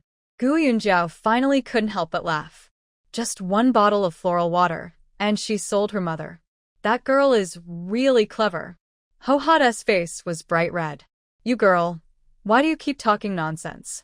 Old Ninth's eyes stayed on Ho-Hot, as if he had a lot to say, but couldn't because Gu Yunjiao and Ingzi were there. Gu Yunjiao cleared her throat and gave Old Ninth a look, signaling him to go outside. Once outside, Gu Yunjiao whispered, "From now on, don't say things like you want to be Ingzi's father. Even if she refuses to call you father, don't mind. She can't forget her real father in her heart." Old Ninth hurriedly shook his head. "I don't mind. Whatever she calls me, it's fine, even if she calls me Old Ninth." He looked back through the kitchen window and saw Ho-Hot smiling and talking to Ingzi, feeling as sweet as honey inside. Suddenly, he seriously said to Gu Yunjiao, "Madam, Old Ninth, was lost in the first half of my life. If I hadn't met you, I'd still be a useless mess. Maybe one day I'd drink myself to death. I never imagined that in my life I would have a chance to settle down and marry someone as wonderful as Ho-Hot." His voice was loud, and Ho-Hot, in the kitchen, blushed again. She thought to herself, who is he talking about? I'm not even married yet. Old Nine bowed to Gu Yunjiao. The master is my benefactor. I owe him a great debt. I would do anything to repay him. I don't have many skills, but from now on, I will serve the master for my whole life. Gu Yunjiao smiled and said, I was just about to tell you, I won't be working with the medicine master anymore. Who knows if I'm bringing in good or bad people?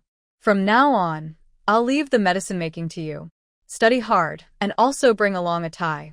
When your skills improve, I'll give you a raise. Old Nine felt even more grateful and moved. Gu Yunjiao happily went to the backyard. Old Nine entered the kitchen and said to Ho-Hot, if you agree, I'll find someone to propose tomorrow. Then we can pick an auspicious day, and we'll get married.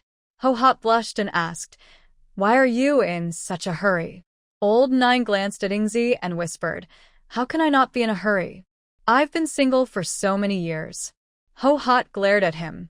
Old Nine scratched the back of his head, smiled foolishly, and didn't dare say more. Gu Yunjiao, feeling happy, returned to the backyard.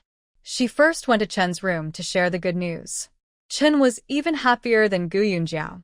She clasped her hands and recited a blessing. Ho-Hot, this poor girl, finally has good days ahead. She took Gu Yunjiao's hand and said, girl, you've done a good deed. Good things will come your way. Gu Yunjiao smiled and left. As she passed by Li's window, she looked inside. The room was dark, with no lights on. Li was probably still in bed. Gu Yunjiao closed her door and went back to the medicine storage to make some floral water. Recently, she had been collecting fresh flowers every day. Gu Yunjiao stored the flowers in the medicine room. They wouldn't wilt anyway. After a long time, she mixed a large batch of floral water. Only then did she come out. The candle in the room was still burning. Gu Yunjiao opened the door, planning to go to the bathroom and then sleep. As she passed under Li's window, she suddenly heard her voice. Please, I'm begging you. Help me, okay? Gu Yunjiao stopped in her tracks. She heard Mrs. Tian say, no, I can't. If I let you go tomorrow, Dr. Gu won't forgive me. Li continued, what are you afraid of? Just take my gold bracelet and run. It's a big bracelet, enough for you to use for a long time. Mrs. Tian's voice was a bit frightened. Madam, please don't harm me. I am a servant. If I take your gold bracelet and run away, I will be beaten to death if caught. Mrs. Li anxiously said, you're so stupid. Run farther away. Who can catch you? Madam Tian replied, I don't have household registration, so I can't get a travel permit. Where can I run to? Madam, stop overthinking. It's so late. Just go to sleep. Mrs. Li started crying again. Please have mercy on me. I really can't go back. I can't be without Qingling. Madam Tian simply said, Madam, don't make things difficult for me. Gu Yunjiao, hearing this, chuckled silently to herself, but also felt glad that Madam Tian was a sensible person.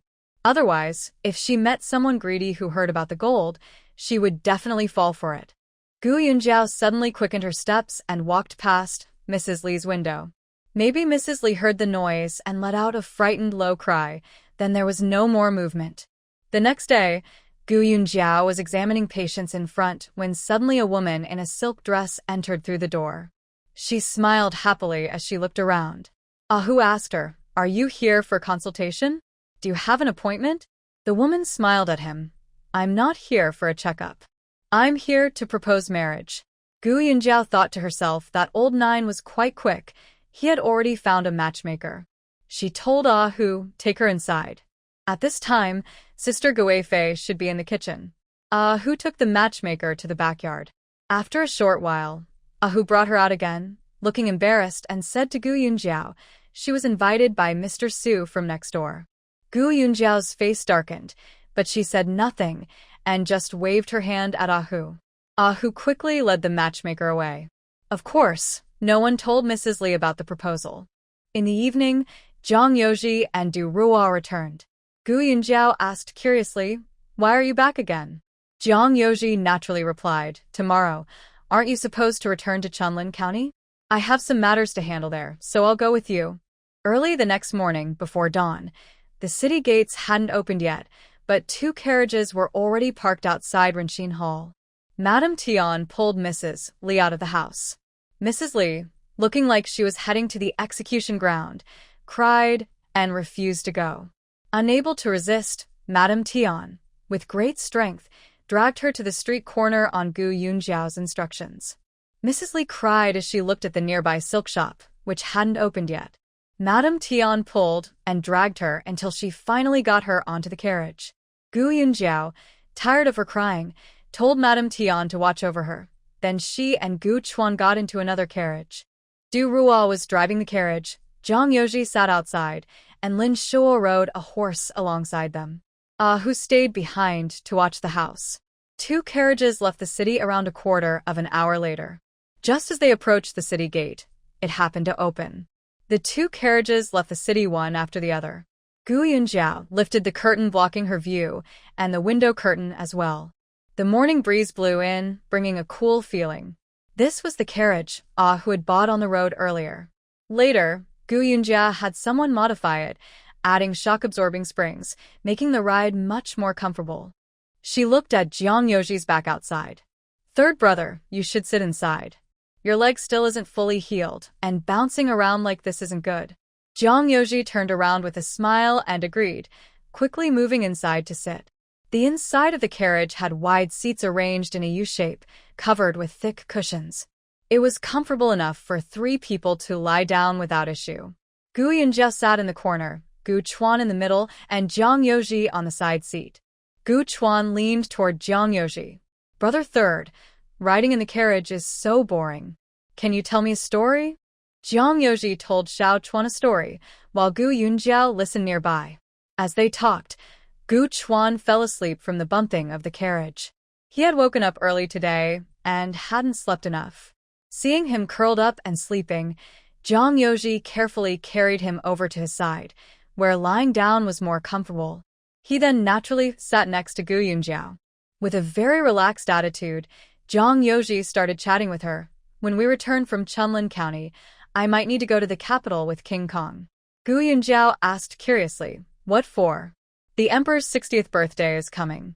Concubine Yun, King Kong, and the queen will all go to the capital to pay their respects." Zhang Yoji paused briefly. "I will go with King Kong to visit some people." Gu Yunjiao understood that this meant King Kong was trying to bring Zhang Yoji into a small circle. She didn't understand court affairs but just nodded. Zhang Yoji then smiled and said, "Now King Kong is worried. He's prepared the birthday gift for the emperor, but everyone knows the emperor loves good food. King Kong is struggling because he hasn't yet gathered a good recipe to present to the emperor." Gu Yunjiao's expression changed slightly. A recipe? Her family had a long history and many ancient books. When she was young, she often flipped through books randomly and had seen a few recipes. She remembered the intricate methods vividly and retained quite a few. Zhang Yoji looked at her expression. "What's this? Do you have a new recipe?" Gu Yunjia thought for a moment. "I'm not sure how fresh it is. I haven't tasted it myself, but I do remember a few recipes." Zhang Yoji's eyes lit up. "Tell me about them." Gu Yunjia said, "One dish left a deep impression on me. It's a soup called wuxiang, which uses 99 or 81 ingredients. Different ingredients are combined to make 9 pots of soup, which are then boiled down into one thick soup. Next, pork and chicken mince are used twice to remove the impurities from the thick soup, leaving behind a clear, water-like broth. This broth has no color or form, yet it contains the flavors of 99 delicious ingredients. That's why it's called wuxiang. The first soup is called jin tang, made with abalone, sea cucumber, fish lips, fish maw, deer tendons, quail eggs, pig's trotters. The second is milk soup, made by boiling fresh fish and lamb to create a milky white broth. The third is clear soup like the one used for boiled cabbage, made from chicken, duck, pork knuckles, ribs, ham, yao shellfish, and pig skin. Then there's the fourth. Jiang Yoji listened carefully, amazed that Gu Yunjiao knew so much. He remembered all the ingredients and steps she mentioned. After hearing the recipe, Gu Yunjiao felt as if she had walked 10 miles. Jiang Yoji shook his head slowly. If King Kong presents this dish, the emperor will surely be very pleased. But making this soup would cost a lot of silver. Those in power have their preferences, and the lower classes follow suit. If this soup receives the emperor's praise, it will likely become popular all over the capital. Jiang Yoji didn't continue, but just shook his head. Gu Yunjiao said, "People love fine food and delicate dishes. The royal chefs work hard every day to prepare meals for the emperor. He has tasted everything. For a dish to earn his praise, it must be luxurious, intricate, and innovative." Jiang Yoji looked at Gu Yunjiao. "That's true. We don't need to worry about whether nobles indulge or not. Do you remember any other recipes?" Gu Yunjiao thought for a moment. "There's one called Jisue Sun, which the old lady in Dream of the Red Chamber loved to eat. Whether it's delicious or not, I don't know, but the preparation is very noble. This one is simple. Take the marrow out of 100 black chicken leg bones, stuff it into jade-like bamboo shoots, and simmer with chicken broth. Finally, slice it thinly and plate it." Gu Yunjiao quickly listed several more recipes. Jiang Yoji asked, "Out of these dishes, which one would you most like to try?" Gu Yunjiao chuckled happily. "One day, if I get the chance, I want to try that special dish with 8 treasures, 4 delicacies, and 3 fresh ingredients, the dragon and phoenix combination." Jiang Yoji secretly remembered this in his mind, and the two of them started talking about other things. With people chatting along the way, time passed quickly. By noon on the 4th day, they arrived at Chunlin County. The county still looked the same, with a carriage parked in front of the only 2 restaurants in town. Today was not market day, so the restaurant was quiet and empty. The entire county had only a few thousand residents, so this was normal. Gu Yunjiao and her companions went inside and sat in the main hall, ordering a table of dishes to eat. When they had almost finished eating, Gu Yunjiao saw the shopkeeper Wang and a middle-aged man enter. Wang, the shopkeeper, didn't notice their table and sat at a nearby table with the middle-aged man. Gu Yunjiao stood up to greet him, "Uncle Wang." Wang turned his head, looked at Gu Yunjiao, and quickly stood up. "Young Dr. Gu, long time no see." He smiled warmly and said, sit quickly. "Last time, you said you were going to open a pharmacy in Xiangqing. How is that going?" Gu Yunjiao sat down. "Thanks to Uncle's help, the pharmacy in Xiangqing has been open for a few months now." Wang stroked his beard and smiled. "You're quite capable, little girl. I didn't expect you to have some real skill." Suddenly, he remembered something and asked suspiciously, "Wait, I heard from my nephew that when he went to Xiangqing to buy medicinal herbs, there was a new place called Renqin Hall, and inside, a doctor named Gu was very skilled. Could it be you?" Gu Yunjiao felt a bit embarrassed and said, "Renqin Hall is my own shop." "What?" Wang almost dropped his eyes in shock. His nephew had told him about the grand opening of Renqin Hall, saying that people were waiting in line outside to see the doctor. He was very envious at the time. When he heard that Dr. Gu was a girl only 14 or 15 years old, he wondered if it was really her. But he quickly dismissed the idea, thinking a young girl couldn't be that talented. Wang repeatedly bowed his hands. My apologies. I never expected the famous Dr. Gu in Xiangqing to be you." Gu Yunjiao felt a bit shy. "Uncle Wang, if you go to Xiangqing next time, you should come visit my place." Wang nodded eagerly. "Definitely. I will go, I will go. After eating, Gu Yunjiao bid farewell to Uncle Wang, and the carriage headed to the countryside town. The carriage stopped in front of Li's family home, where Li sat inside the carriage crying again.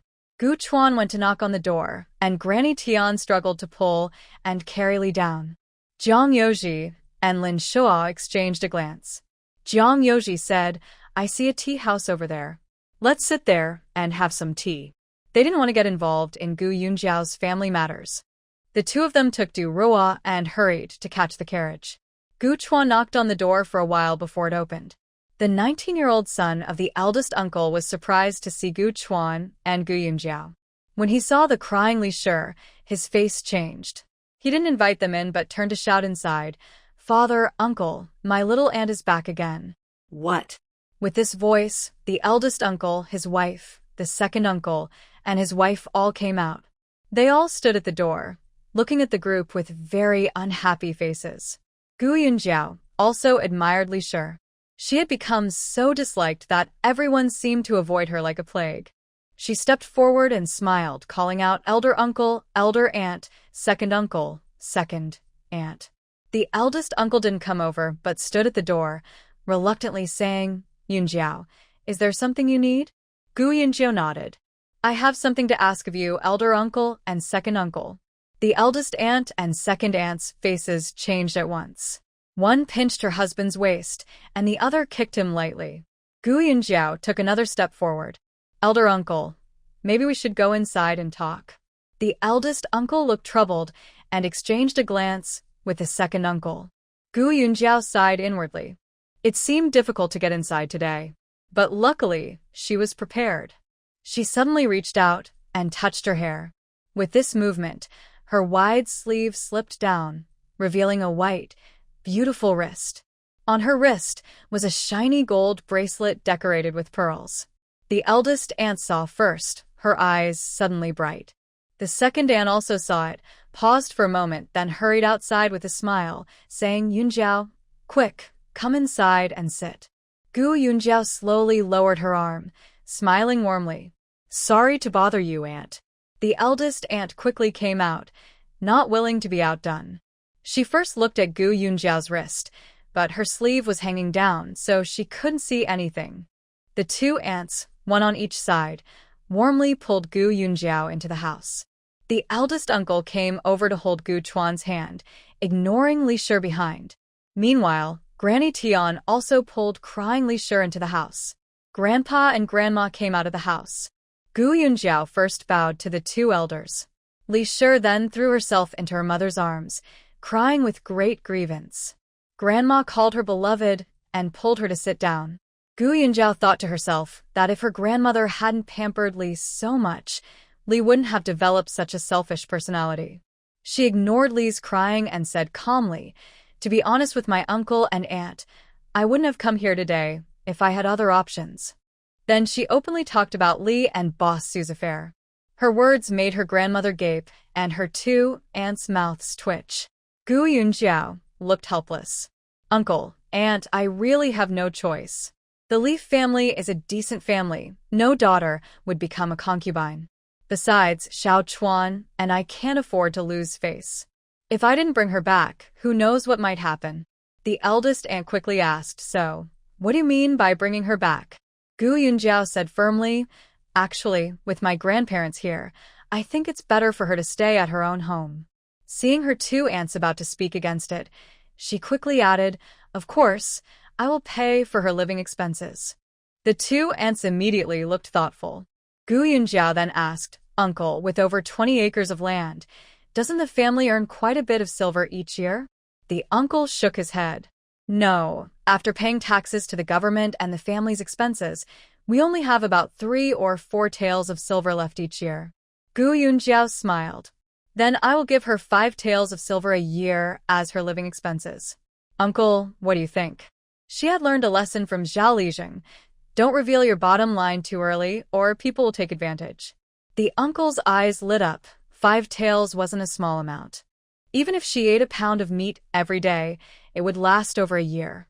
He was about to agree when the eldest aunt coughed softly, and he stopped speaking.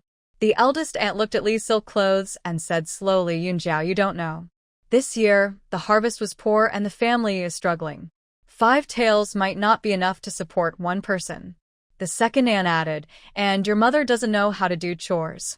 Last time, the kitchen burned down, and it cost 2 taels to repair. Who knows what might happen in the future? Gu Yunjiao nodded sincerely. I didn't think it through carefully. So, how much silver do the 2 aunts think is appropriate for a year's living expenses? The second aunt quickly said, it should be at least 10 taels. The eldest aunt glared at her. 10 taels? That's not enough. It should be 20 taels? Hearing that number, the eldest aunt hesitated. Was that too much to say? According to reason, Li should spend about 2 taels of silver on food each year. But thinking about Li's silk clothes and Gu Yunjiao's gold bracelets on her wrist, the sister-in-law feels she hasn't said enough. Gu Yunjiao lowers her eyes, feeling that her sister-in-law is too harsh, touching her bottom line instantly. She looks troubled and says, sister-in-law, 20 taels of silver. I can't say I don't have it, but still, she probably can't eat 20 taels worth of food in a year. The sister-in-law quickly replies, oh, Yunjiao, look at your mother, wearing silk clothes. She probably isn't lacking food either. The chicken, duck, fish, and meat are all very expensive. 20 taels isn't a lot. Gu Yunjiao remains silent for a while, until her 2 aunts start to worry. Then she slowly nods. All right, 20 taels then. But that also includes her seasonal clothes and other needs. At this moment, the 2 aunts are overjoyed. 1 year, 20 taels, and the family can share 10 taels. 10 taels. That's not a small amount of money. As long as Li is here, they can get this money every year. The 2 aunts become enthusiastic. The sister-in-law says, Yunjiao, you guys haven't eaten yet, right? Should I go make you a bowl of egg noodles? Gu Yunjiao shakes her head, already eaten. But I also need to remind Uncle and Annie to be careful. I'm worried. The second aunt quickly says, don't worry, your mother is here, taking good care of her food and clothes. We won't let her do any work, and we won't let her go out and run around. Gu Yunjiao smiles, then I can rest assured. The elder brother's eyes sparkle. Yunjiao, I heard that you and your in-laws have gone to Xiangqing. What kind of business are you doing? Looks like you're making a lot of money. Everyone in the room is staring intently at Gu Yunjiao. Gu Yunjiao smiles and says, what can I do? Just treating people. Hearing this, the elder brother shakes his head. I thought you had some way to make money, and I hoped you could help your cousins out. Sigh, treating people isn't a good way for them to earn money. Gu Yunjiao just smiles. Suddenly, Li turns her head from her mother's arms, glaring at Gu Yunjiao with resentment, then says to the 2 aunts, are you stupid? Do you know how much she earns in a day? 20 taels a year is enough to dismiss you? Even if it's 200 taels a year, she can still get it. Gu Yunjiao chuckles. Gu Chuan, standing nearby, almost bursts with anger. What are you talking about? Big Uncle was not very convinced. Is it really so easy to make money in Xiang City? Can you really earn so much just by seeing patients? Second Uncle stared hard at Gu Yunjiao. At this moment, Gu Yunjiao lowered her head and whispered something to Gu Chuan, who quickly ran out. No one in the room paid attention to the child. Everyone only focused on Gu Yunjiao. Mrs. Li continued, you don't know, but she is now very important. She cured the princess's illness in the palace, and the princess rewarded her with countless gold, silver, and jewels. Hearing this, everyone in the room gasped. Mrs. Li added, now many people come to her for treatment. Her pharmacy earns at least a few dozen taels of silver a day. In 10 days, that's hundreds of taels. In 100 days, thousands. Do you think 200 taels is a lot for her? Everyone was stunned after hearing Mrs. Li's words. Hundreds or thousands of taels were numbers they couldn't even imagine. Big Uncle asked, so, Yunjiao has really made a big fortune now? And she's connected to someone important? Mrs. Li snorted. Gu Yunjiao just looked at Mrs. Li with cold eyes. Suddenly, Big Uncle smiled flatteringly. Yunjiao, your cousin is clever. Can he come work at your pharmacy as an assistant? Big Uncle can also go to your place to run errands or something. Gu Yunjiao smiled. That probably won't work. I don't lack runners, and the pharmacy assistants need to be literate, know about herbs, be able to count with an abacus, and cut herbs properly. I don't think your cousin can do all that.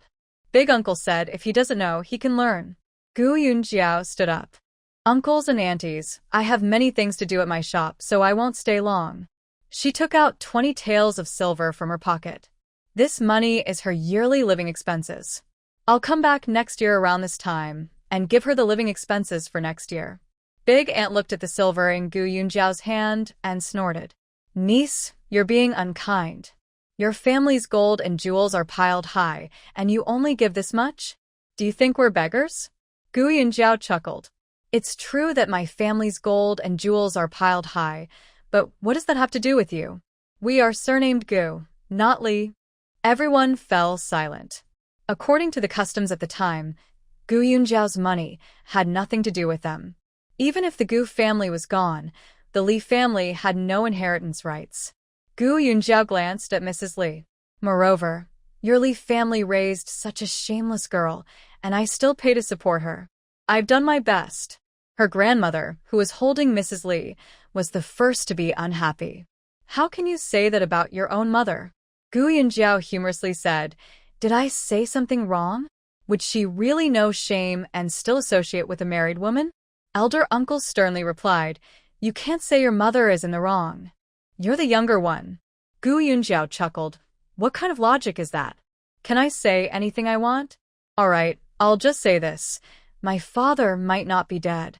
If a married woman commits such a disgrace, I can report her to the authorities, and they might order her to divorce. Of course, she was just threatening them. For Gu Chuan's future, she wouldn't really do that. Is it honorable for a mother who is unfaithful to be divorced? Hearing this, no one said anything more. If Li Shi were truly divorced, Gu Yunjiao wouldn't have to spend even 20 taels of silver for a year. Even Li Shi didn't sob or cry anymore, just covered her face with a handkerchief. Gu Yunjiao noticed a few figures approaching outside and said calmly, 20 taels of silver. If you agree, she can stay. If you think that's too little, fine. I'll take her away myself. The room fell silent. Elder uncle, aunt, second uncle, and second aunt looked at each other hesitantly, unsure what to decide. They wanted more silver, but also worried that the 20 taels they had might disappear. At this moment, Gu Yunjiao's older cousin suddenly looked outside and asked, Who are you? Gu Yunjiao replied calmly, They are my companions. Lin Shua, holding a sword, and Jiang Yoji, also with a sword in hand, entered the room. They stood on either side of Gu Yunjiao, one on the left and one on the right. Gu Yunjiao weighed the silver in her hand and said quietly, Elder uncle, make a decision quickly. Both men were handsome. One had a refined appearance, the other looked brave and spirited. If they weren't both cold-faced and holding swords, the two aunts might have liked to look at them longer. At this moment, Aunt hesitated and said, How about this? 200 taels? We wouldn't dare to ask for that much. How about 50 taels a year? Gu Yunjiao's face turned cold. She put the silver into her and turned to Lin Shua, saying, Brother Lin, I'm sorry to trouble you again. You'll need to take her back. Lin Shua stepped forward quickly. At this moment, Li Shi felt a bit happy. She hurriedly stepped out of her mother's arms, tugged at her clothes, and tidied her hair. She had seen the prosperity of Xiangqing. Why would she still want to stay in this countryside? Gu Yunjiao's lips curled slightly. Then let's go. All right, Li Shi replied crisply, and then she stepped out. The two aunts were anxious. How could she leave? That was 20 taels. Once she left, everything was gone. Two sisters-in-law suddenly stepped forward, each grabbing Li's arm. One said, Good sister, where are you going? Isn't it better to stay at home? Gu Yunjiao's patience had run out. What do you all mean? Are you leaving or staying? Several people in the room answered together, staying. Li only said leaving, which sounded very abrupt among them. Gu Yunjiao took out some silver and said calmly, It's settled then. 20 taels a year. She can eat, wear clothes, see the doctor, all covered in this 20 taels.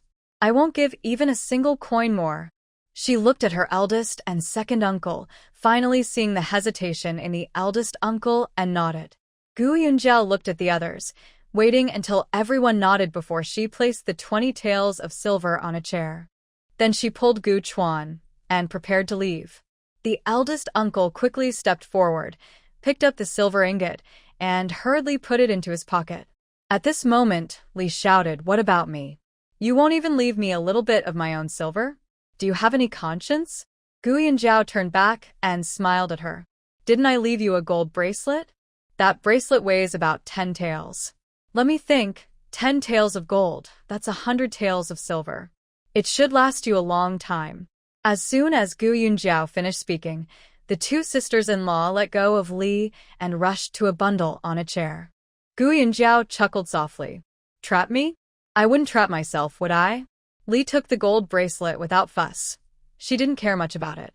But if she used her money to bribe Granny Tian to run away, Gu Yunjiao couldn't tolerate that.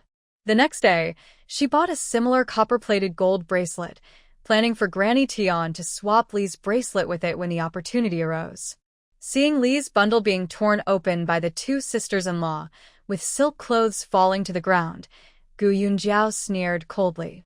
She pulled Gu Chuan's hand and was about to leave. Suddenly, the second uncle shouted, "Yunjiao, are you leaving now?" Gu Yunjiao paused and looked back at him.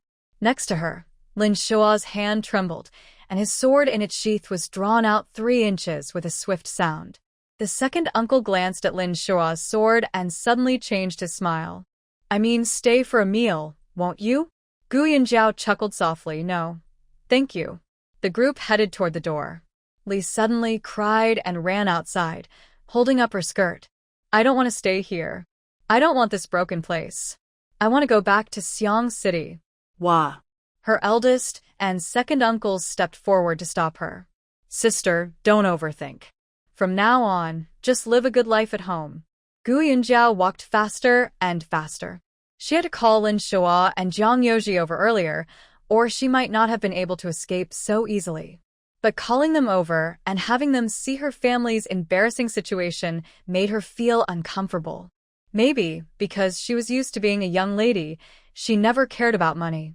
She truly believed that problems solvable with money were not real problems. Seeing how these people acted when faced with money, she felt both confused and ashamed. She quickly left the Li family's house, hearing their crying voices grow fainter and smaller behind her. Once on the carriage, Gu Yunjiao took a deep breath. Finally, her task was done. The carriage moved forward, and soon Gu Yunjiao noticed the scenery by the roadside looked familiar. She asked, "Where are we going?" Jiang Yoji, sitting in front, turned back and said, "To Qingshan village to visit my father and older brother's graves. I already bought candles and paper money in town earlier." Gu Yunjiao nodded, but said nothing more. The graves of her eldest brother and his father were on the mountain behind Qingshan village. To get there, they had to enter from the village entrance, pass through the village, and then go up the mountain. When the carriage entered Qingshan village, Jiang Yoji, sitting outside, was noticed by some people. "Hey, isn't that Jiang family's third young master? I heard you went to Xiang City. Why are you back?" Jiang Yoji smiled and said, "I came back to visit my father and older brother's graves." On the way, they met many people. Jiang Yoji greeted everyone with a smile. The carriage didn't stop at the Jiang family's house. Instead, Jiang Yoji borrowed 2 hoes from someone and headed straight for the back mountain. The carriage stopped at the foot of the mountain. Lin Shua stayed behind to watch the vehicle and horses, while the others went up the mountain together. Gu Yunjiao still had a vague memory that she also went up the mountain when her eldest brother was buried. Following Jiang Yoji through winding paths, they soon reached the gravesite. This was the ancestral graveyard of the Jiang family. Because the Jiang family fled from hardship only a few decades ago, this area had just about 10 or so graves. 2 graves next to each other hadn't been cared for during Qingming this year. The weeds had grown wildly, and thorns covered the area. Jiang Yoji took A and started pulling weeds. Gu Yunjiao picked up another, and soon they cleared the weeds from both graves. Then Jiang Yoji lit incense and candles in front of his father's and older brother's graves, burning paper money afterward. After paying respects, they descended the mountain. When they reached the bottom, they saw someone looking around by the carriage. Gu Yunjiao glanced over and saw it was Zhang Youji's third uncle, Zhang Hua.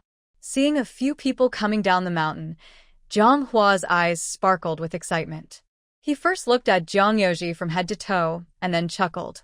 "Third young master, you've become quite successful in the provincial city. Now you're wearing silk clothes."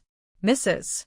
Chun had made Zhang Youji summer shirts from silk because she was worried he would be looked down upon at the academy. It's important to know that Yuelu Academy has few children from poor families. Most are sons of high officials and wealthy families. Gu Yunjia still wore a simple cotton dress. When her family was poor, she dressed like that, and now she still does. Comfort and convenience are her main priorities. Having lived a luxurious life, comfort is her top need. At this moment, Lin Shual lazily climbed out of the carriage, which startled Zhang Hua, who took a step back. He didn't expect anyone else was inside the carriage. Looking at Lin Shual again, he had a slim waist and broad back, and an aura that he couldn't quite describe. Zhang Hua didn't dare to be rude and asked, "Who is this?" "Friend, young Master Lin," Zhang Hua said warmly. "Oh, it's young Master Lin. Please come in for tea," Zhang Hua invited eagerly. Zhang Youji glanced at Gu Yunjiao, who nodded slightly.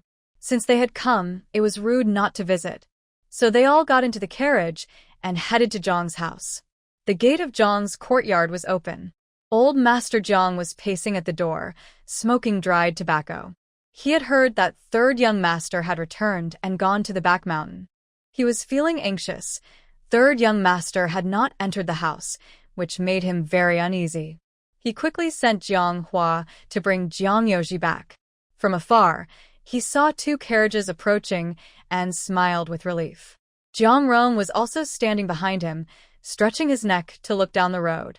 The carriages stopped, and Zhang Youji was the first to get out, followed by Gu Yunjiao and Gu Chuan. Old Master Zhang looked at the carriages and asked, "Is that all? Where's sixth young master?"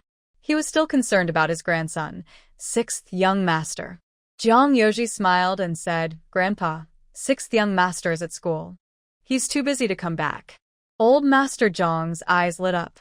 "He's at school? Good, good. Come in quickly," Zhang Youji said, gesturing. "Young Master Lin, please," he added. Lin Shua nodded and followed Zhang Youji inside. Gu Yunjiao and Gu Chuan sat quietly on chairs near the door. Mrs. Liu brought 2 cups of tea, one for Zhang Youji and one for Lin Shua. Gu Yunjiao and Gu Chuan did not receive this treatment. Old Master Zhang chattered for a while, asking Zhang Youji where he studied and whether sixth young master had grown taller. After a long talk, the neighbor's house suddenly sounded with a coughing fit. The old man finally said, "By the way, your grandmother's health is getting worse. Please go see her." Zhang Youji stood up and went next door. Guo Yunjiao sat at the door, showing no intention of moving. Old Mr. Zhang looked at her, wanting to say something but hesitating. As soon as Zhang Youji entered the room, he smelled a strong, unpleasant odor of and feces. He forced himself to ignore the discomfort and walked to Zhou's bed, about a meter away. He smiled at Zhou on the bed. "Grandma, are you feeling better lately?"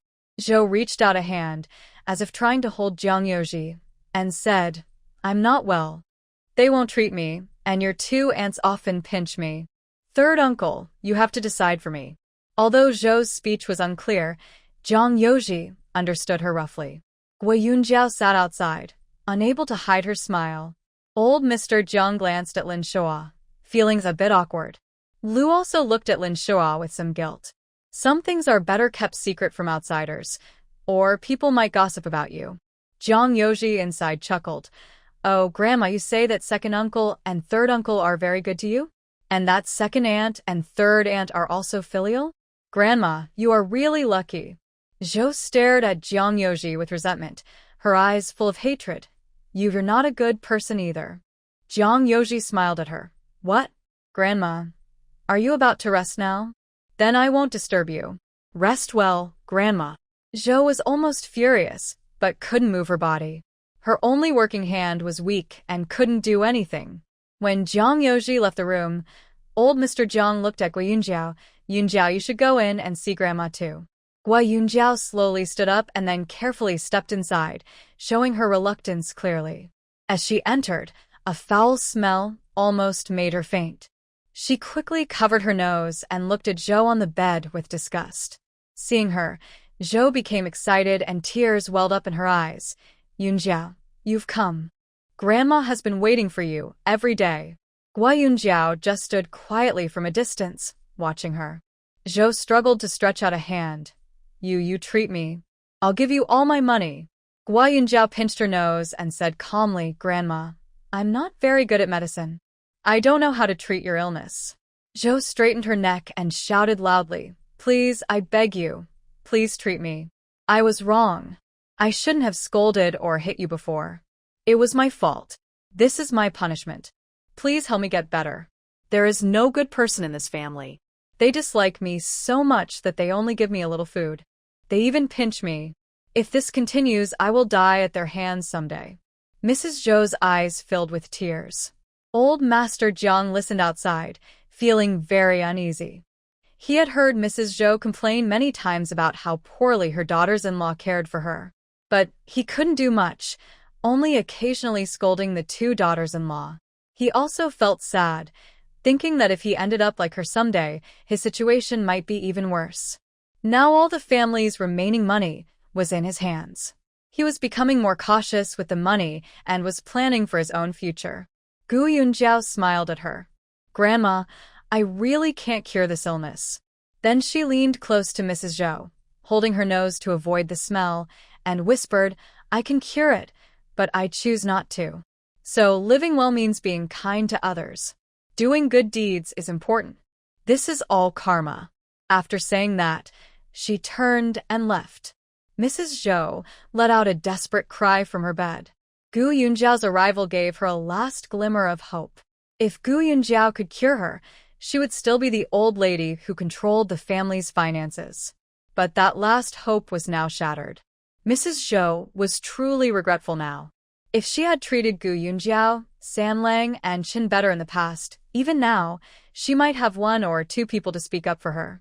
But she didn't. When Sanlang came in, he was just dismissive. When Gu Yunjiao entered, she humiliated her.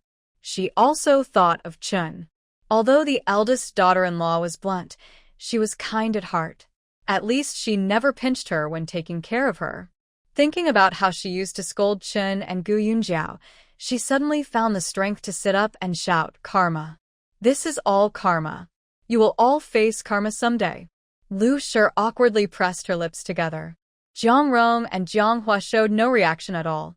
Gu Yunjiao didn't sit down after leaving but looked at Jiang Yoji and said, Let's go. We still have to hurry. Old Master Jiang panicked. Are we leaving now? Jiang Hua quickly said, No rush. We should stay home for one more night. Jiang Yoji stood up and said, Grandpa, I just came back. I've taken an 8-day leave from the academy. If I delay any longer, I won't be able to catch up with my studies. Old Master Jiang still wanted to say something, but at that moment, Yang Shi pulled Si Lang inside from outside. Yang Shi pushed Si Lang toward Jiang Yoji and said, Third young master, look at you now, wearing silk clothes. You've made a fortune in Xiang City. Take our Si Lang there too so he can also find a good job and make money. Si Lang stared at Jiang Yoji's sky blue silk shirt, his eyes full of envy. Jiang Hua saw this and became anxious. If that's the case, then take fifth young master with you too. Fifth Lang is already 15, he can do some work. Jiang Yoji smiled at Jiang Hua. Third uncle, the money I use for studying comes from Yun Jiao's medical work. I don't have any other way to make money. Jiang Hua and Jiang Rong looked at Gu Yunjiao. Gu Yunjiao stood at the door, ready to leave, but when she heard Jiang Yoji, she had to turn back and smile. The money for third young master's studies is supported by me. He's very talented, and I can't bear to see him waste his gift for learning. Yang Shi suddenly stepped forward boldly. Since that's the case, Yin Jiao, why not let our Si Lang be your assistant? He can help carry your medicine box and run errands. Just a little each month, 2 or 3 silver coins. Gu Yunjiao chuckled. Yang Annie, do you think silver coins grow on trees? That's not how it works. Besides, I don't dare to employ anyone from your family. Yang Shi's face changed. What did you call me? So, you've made money now and refuse to call me second aunt? Gu Yunjiao looked at her calmly. My relationship with the Jiang family ended long ago. Now, I am an independent woman. Then what should I call you, young auntie? Yang Shi and her family didn't know the full story. Only old Master Jiang and Zhou Shi knew. Yang Shi's eyes widened. You don't try to fool me. If that's the case, why are you giving money to third young master for his studies? Gu Yunjiao smiled at her. Because I want to. Mother treats me well, and third Lang, sixth Lang, and third sister all treat me kindly. I want to support them with my money. So, do you have a problem with that? Yang Shi was almost furious, but had no way to argue with Gu Yunjiao. She quickly looked at Jiang Yoji. I don't care. When you go to Xiang City this time, you must take Xilang with you. Otherwise, don't even think about leaving. Jiang Yoji also smiled and turned to look at old Master Jiang. Grandpa, do you think if Xilang and fifth Lang go to Xiang City, I can still focus on my studies? Old Master Jiang was surprised. Huh? He looked at Jiang Rong and Jiang Hua, hesitating. Well, maybe we should wait 2 more years. Zesaburo was finally chosen, so he couldn't refuse anymore. Mrs. Yang was anxious. Father, you can't be confused now. Fourth son is your own grandson. She emphasized the words own grandson. Jiang Yoji's face changed. He loudly said, I almost forgot. The kindness of raising you all has been replaced by a IOU for 200 taels of silver. So, there's no need to mention any kindness of upbringing anymore. Old Master Jiang stomped his foot and scolded Mrs. Yang, pointing at her. You fool! What nonsense are you talking?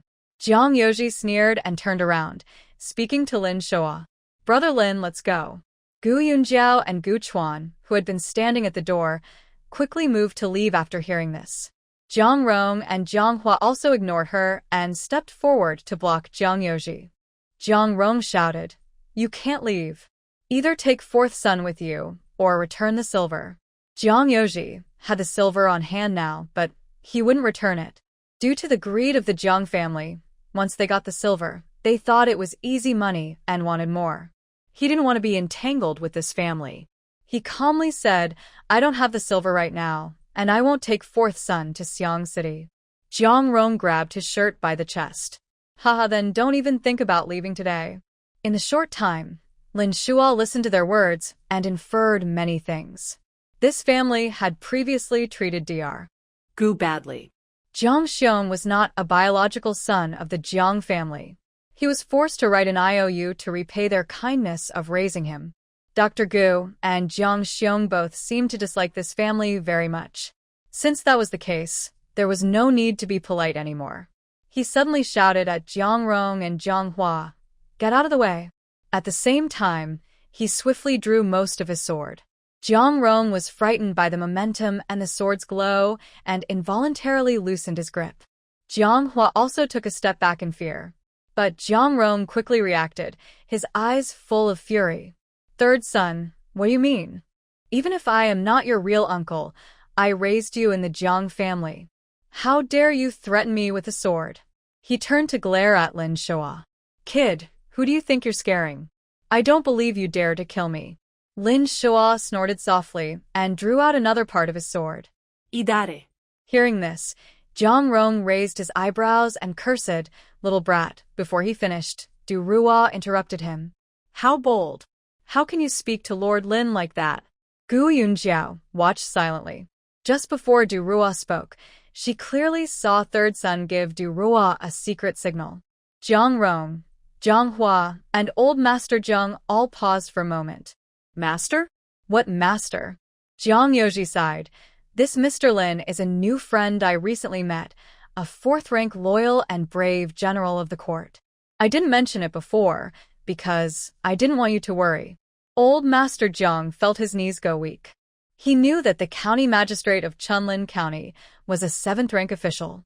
A 4th rank. That was a very high position. Even the county magistrate would have to kneel when he arrived. Jiang Rong and Jiang Hua looked at each other in shock, both understanding that Jiang Yoji wouldn't joke about such matters. This loyal and brave general must be truly important. Jiang Yoji quietly looked at Jiang Rong. Jiang Hua looked at Jiang Rong, and then at Jiang Yoji, suddenly inspired. He kicked Jiang Rong's leg and said, "Second brother, quickly kowtow to Lord Lin and ask for his forgiveness." Jiang Rong kneeled down heavily. He looked up at Lin Shua, who was watching him with a half-smile from above. The sword in Lin Shua's hand, which was only half drawn, was still unsheathed. Jiang Rong felt a surge of fear. He knelt and bowed his head several times. Jiang Yoji cupped his hands toward Lin Shua, saying, "Brother Lin, please forgive us. We are country folk and don't know proper manners. I hope you can overlook this for my sake." Lin Shua snorted, sheathed his sword, and turned to leave. "We're leaving," he said. Jiang Yoji followed Lin Shua out of the house. No one else dared to step forward to stop them, not even to speak. The others watched the imposing Lin Shua, their envy almost spilling over. When they reached the Jiang family gate, Jiang Yoji sighed. "Brother Lin, I apologize for the trouble. If I didn't use your name today, it would be hard for me to leave." Lin Shua waved his hand.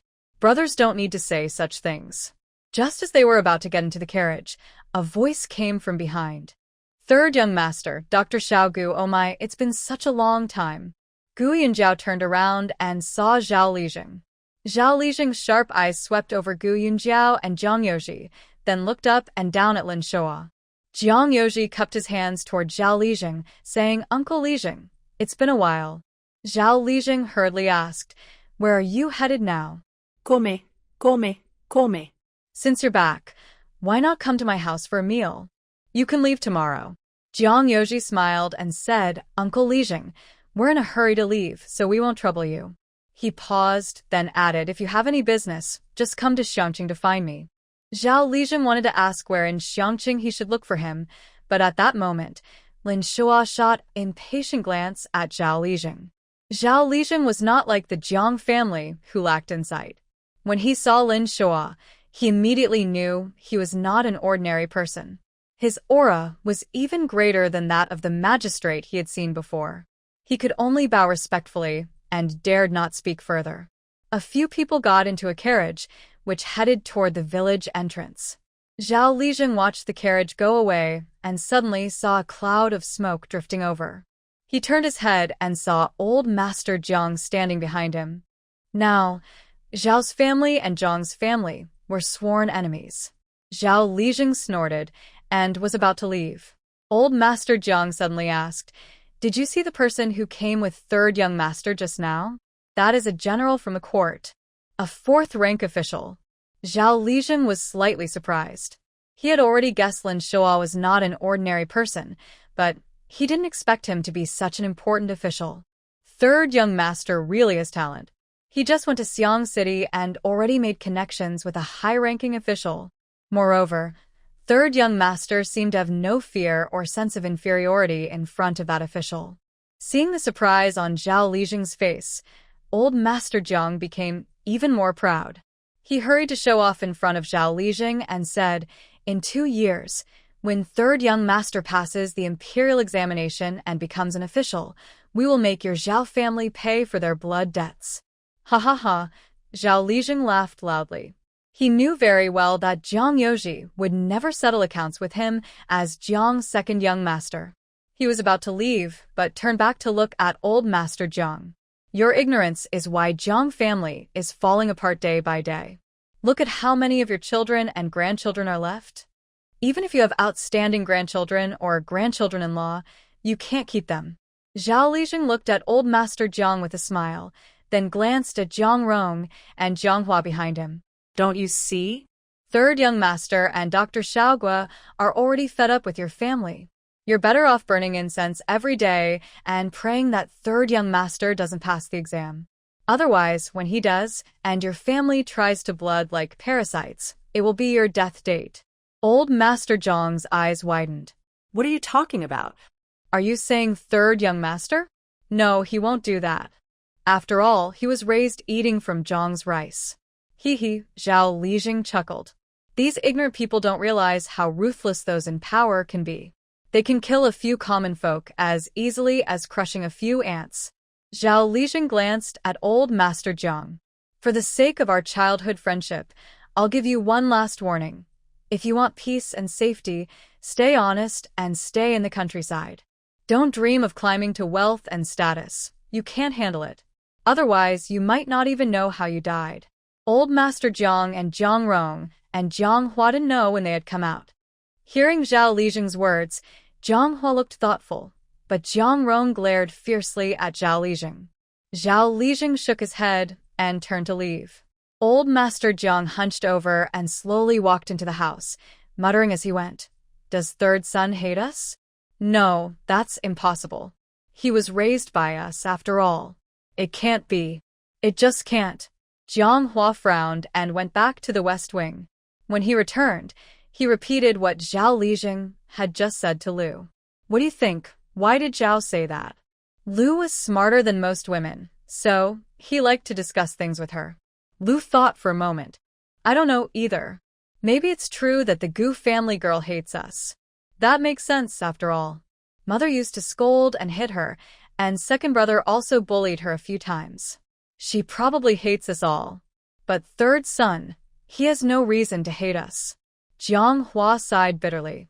"When third son broke his leg, we refused to give him money. Maybe he's been holding a grudge all along." He pondered carefully. "I feel Zhao Lijing's words aren't random. Did you notice how confident he sounded? Like he knew something." Suddenly, his face changed. "Could it be?" Lu asked, "What's wrong? Did you think of something?" Jiang Hua shook his head. He had a suspicion but didn't dare say it. That day, Zhao Lijing took his sons neatly dressed to catch his younger sister's husband in the act. It was obvious he was prepared. How did he find out? It couldn't have been by accident. If he had caught them, he would have exploded on the spot, not waited to go home and gather his sons. Could it be? The more Jiang Hua thought about it, the more scared he became. If third son was responsible, he was too cruel. He hadn't shed any blood himself, yet he had killed his childhood brother. Jiang Hua's fears grew. Slowly, he said, "I think Zhao Lijing might be right. From now on, even if third son becomes successful, we shouldn't go after him. Just stay honest and live quietly in the countryside." Mrs. Lu disagreed and said, "Why? When we let him study back then, wasn't it so that one day we could all enjoy happiness together?" Jiang Hua frowned and said, "Don't think about that happy thing anymore. I'm afraid we might not have that luck." Mrs. Lu hesitated and said, "Even if we don't look for him, second brother and dad will go. When the time comes, they'll benefit." Jiang Hua replied, "Let's just wait and see. Why are you in such a rush?" Jiang Yoji still didn't realize that his clever uncle was about to figure him out. They were riding in a carriage, and only when it was completely dark did they arrive at a small town to rest. After several days of traveling, they finally reached Xiang City on the fourth morning. The shop looked a bit quieter than usual, and there were no lines of people waiting for treatment. Who sat idly inside the shop? Zhang Shun and Lu Zhu were happy. "Master, you're back. You don't know how many people ask about you every day, wondering when you'll return." Guo Yunjiao smiled and said, "I'll go wash up first. If there are patients, tell them to wait a little." When Guo Yunjiao entered, she saw that as soon as she stepped into the courtyard, the West Wing had already been renovated according to her request. Then she went to the backyard, said a few words, washed up again, changed her clothes, and went to the front. Soon, patients came to see her. At noon, when Guo Yunjiao entered the house, she noticed a young woman she didn't recognize. The woman wore plain clothes, no makeup, no hairpins or jewelry, with gentle features and a calm demeanor. Mrs. Chun hurriedly said, "This is the female teacher we hired for third sister and Ingzi. Her surname is Bai."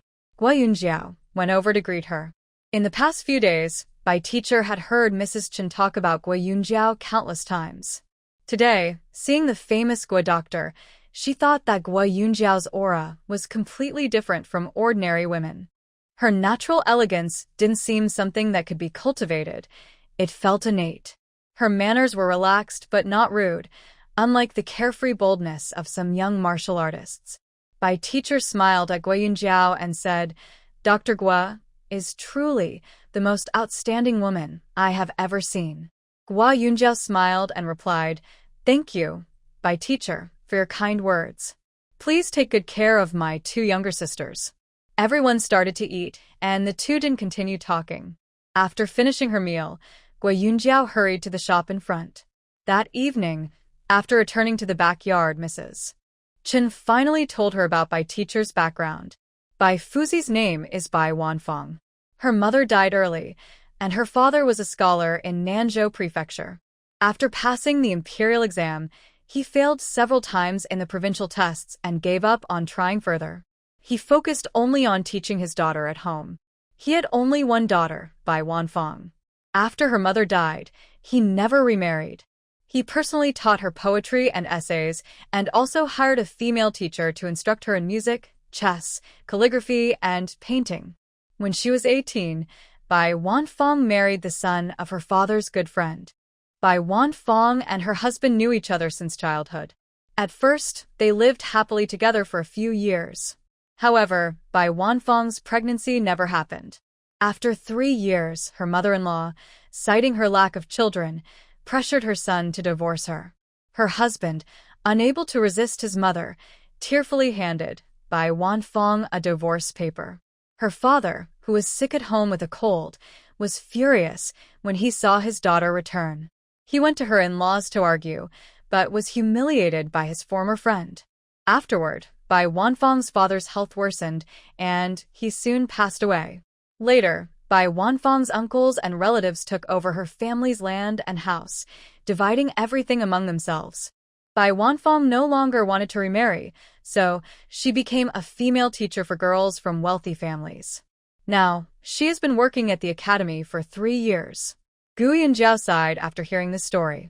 Master Bai also met the wrong people. Mrs. Chen nodded. Yes, even without children, she could have taken a concubine. Why insist on divorce? Now she's all alone, with no one to rely on. Gu Yunjiao didn't argue with Mrs. Chen. This was a common view among women of that time. They both sighed and went back to rest in their rooms. The next morning, a carriage stopped in front of the shop. A girl dressed in a bright green dress stepped out. 2 older women followed the carriage, carrying 2 bamboo baskets. The women brought the baskets into the shop, and the girl walked ahead, bowing to Gu Yunjiao with a smile. Dr. Gu, I am sent by the princess to deliver some fresh fruit. Gu Yunjiao noticed she said deliver rather than give as a gift, and she smiled warmly. Please thank your lady for me. The 2 women set the baskets by the door and did not go inside. Gu Yunjiao casually gave the girl and the women some money and asked who to bring the baskets to the backyard and give them to Mrs. Chen. Soon, Mrs. Chen came out, looking excited but trying to hide it. She whispered to Gu Yunjiao, those baskets just now contained lychees. They're still fresh, and the ice outside hasn't melted. Gu Yunjiao finally had free time and went to the backyard. She saw that both bamboo baskets were full of lychees, although their color had slightly changed. There was a divider in the middle of each basket, holding some ice cubes, which had mostly melted. In this area, lychees are not produced locally. They are grown far away, so transporting them here must have taken a lot of effort. Gu Yunjiao picked up a lychee. Just as Chen Shi was about to say something, she peeled the skin, revealing the white, tender flesh, and took a bite. After tasting one, Gu Yunjiao spat out the seed and nodded. The flavor is pretty good. This variety has small seeds and thick flesh. Chen Shi thought Gu Yunjiao had never seen or eaten such fruit before and wouldn't know how to eat it, but to her surprise, Gu Yunjiao seemed experienced and could explain it well. Gu Yunjiao looked at the 2 baskets. Split half of one basket and send it to third brother at the academy. The rest, share some with Master Yun and Guohua, and also give some to brother Lin and Hu. The remaining ones are for us to eat. Chen Shi happily nodded, knowing that without Gu Yunjiao's instructions, she wouldn't dare touch such precious fruit. She had seen the lady peel lychees once when serving her before, but she had never eaten one. The lady said they were incredibly delicious. Thanks to Gu Yunjiao, she could finally try one herself now. Gu Yunjiao left the backyard and was about to sit behind the table when she suddenly saw someone outside. Her eyes narrowed. Zheng Jiren. Before Zheng Jiren could step inside, Ahu blocked him with a thick, long door latch. Go away, we don't welcome you here. From a distance, Gu Yunjiao saw that Zheng Jiren's face looked strange. She moved behind Ahu and looked closer. She saw many red rashes on Zheng Jiren's face and hands. Her pupils shrank slightly. If she wasn't mistaken, Zheng Jiren had contracted syphilis. His whole body was covered in rashes, clearly indicating he was in the second stage of the disease. Ahu also understood this. The girl who had contracted the disease was the one he personally sent over. Seeing Zheng Jiren's condition now, he felt disgusted and kept him out with the latch. Zheng Jiren saw Gu Yunjiao behind Ahu, as if he had found a lifeline. His eyes shone with hope. Dr. Gu, I've come for treatment. Please help me take a look. Gu Yunjiao shook her head coldly. Sorry, I can't treat your illness. Originally, if Zheng Jiren only wanted to marry her as a concubine and she refused, it wouldn't have been a big deal, and there would be no real conflict. But that day, not only did he humiliate her, but he also took her to court. This created a deep grudge. Mr. Zheng was almost crying with worry. A while ago, he had a small sore that didn't hurt much, so he didn't pay much attention to it. But recently, he suddenly developed red rashes all over his body, felt weak, and had a fever. Only then did he see a doctor. The doctor said he had a disease called Yangmei sore and that it was difficult to cure. Mr. Zheng took medicine home, but after a few days, there was no improvement. He heard that Dr. Gu from Renxin Hall was now the best doctor in Xiangqing, so he decided to seek him out. When he heard that Dr. Gu said it couldn't be cured, Mr. Zheng became anxious. He stood by the street, repeatedly bowing his hands, saying, Dr. Gu, I was wrong before. Those things are in the past. Doctors have a kind heart. Your pharmacy is called Renxin Hall, so Dr. Gu must be kind and caring. Please, doctor, save my life. At this moment, Lin Shuo slowly approached, worried that Gu Yunjiao might be happy, and quietly whispered in her ear, You don't know yet, do you? Jiang Xiong's leg was broken last time because he was ordered by him to push Jiang Xiong off the building. Gu Yunjiao's face darkened upon hearing Lin Shuo's words. She said nothing and turned to go inside. Mr. Zheng also stretched his neck and called out, Dr. Gu, Dr. Gu. Ahu grabbed the door latch forcefully, pushing Mr. Zheng far away.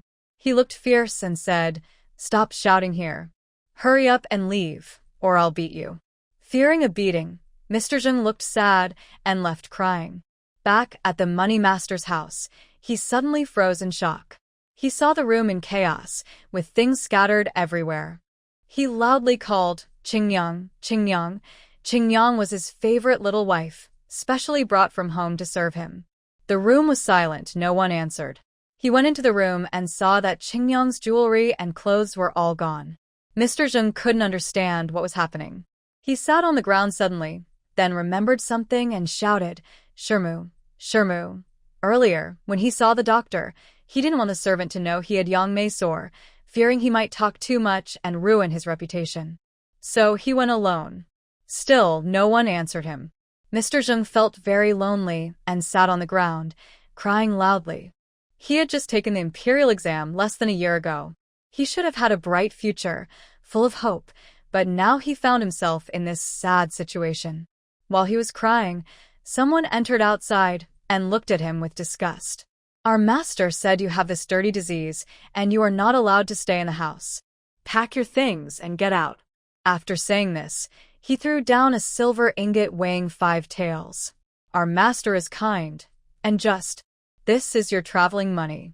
Hurry and leave. Zheng the scholar cried for a while, then got up from the ground, picked up the silver, packed his remaining clothes and belongings, hired a cart, and headed back to Chunlin County. The next day, Gu Yunjiao invited several women with cataracts who had asked to see her multiple times. Gu Yunjiao spent most of the day performing 4 surgeries.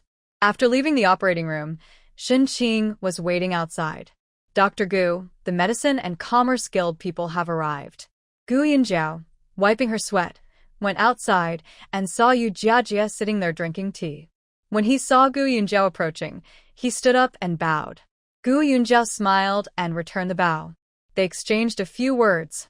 Then Yu Jiajie said, in a few days, the guild will hold a free clinic.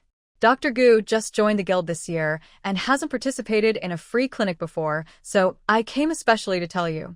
Gu Yunjiao asked, how will this free clinic work? Yu Jiajie explained, our guild will set up a free clinic at the West City Gate.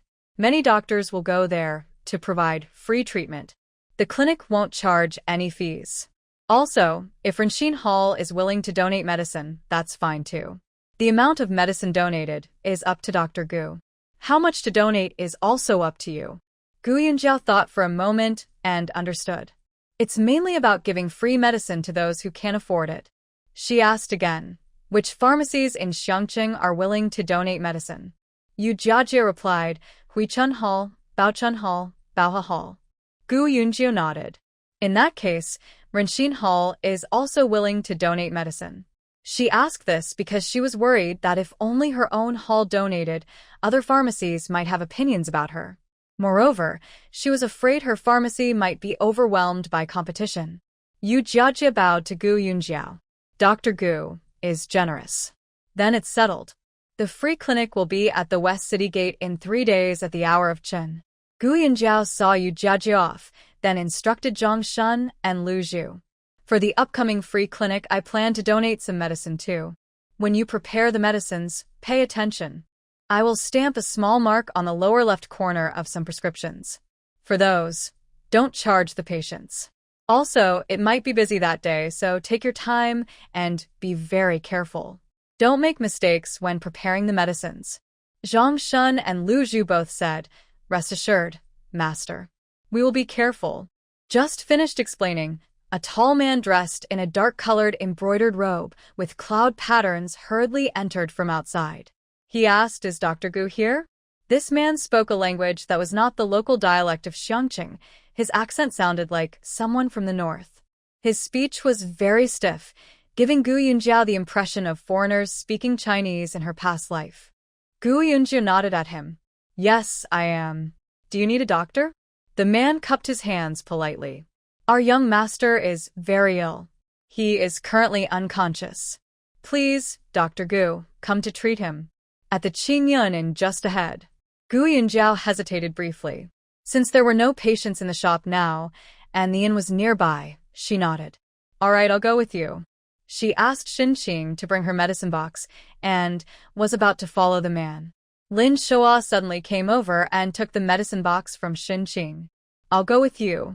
Gu Yunjiao didn't say anything and got into the carriage with him. After turning a corner, they arrived at the Qingyun Inn. The man in dark clothes led Gu Yunjiao upstairs into a room.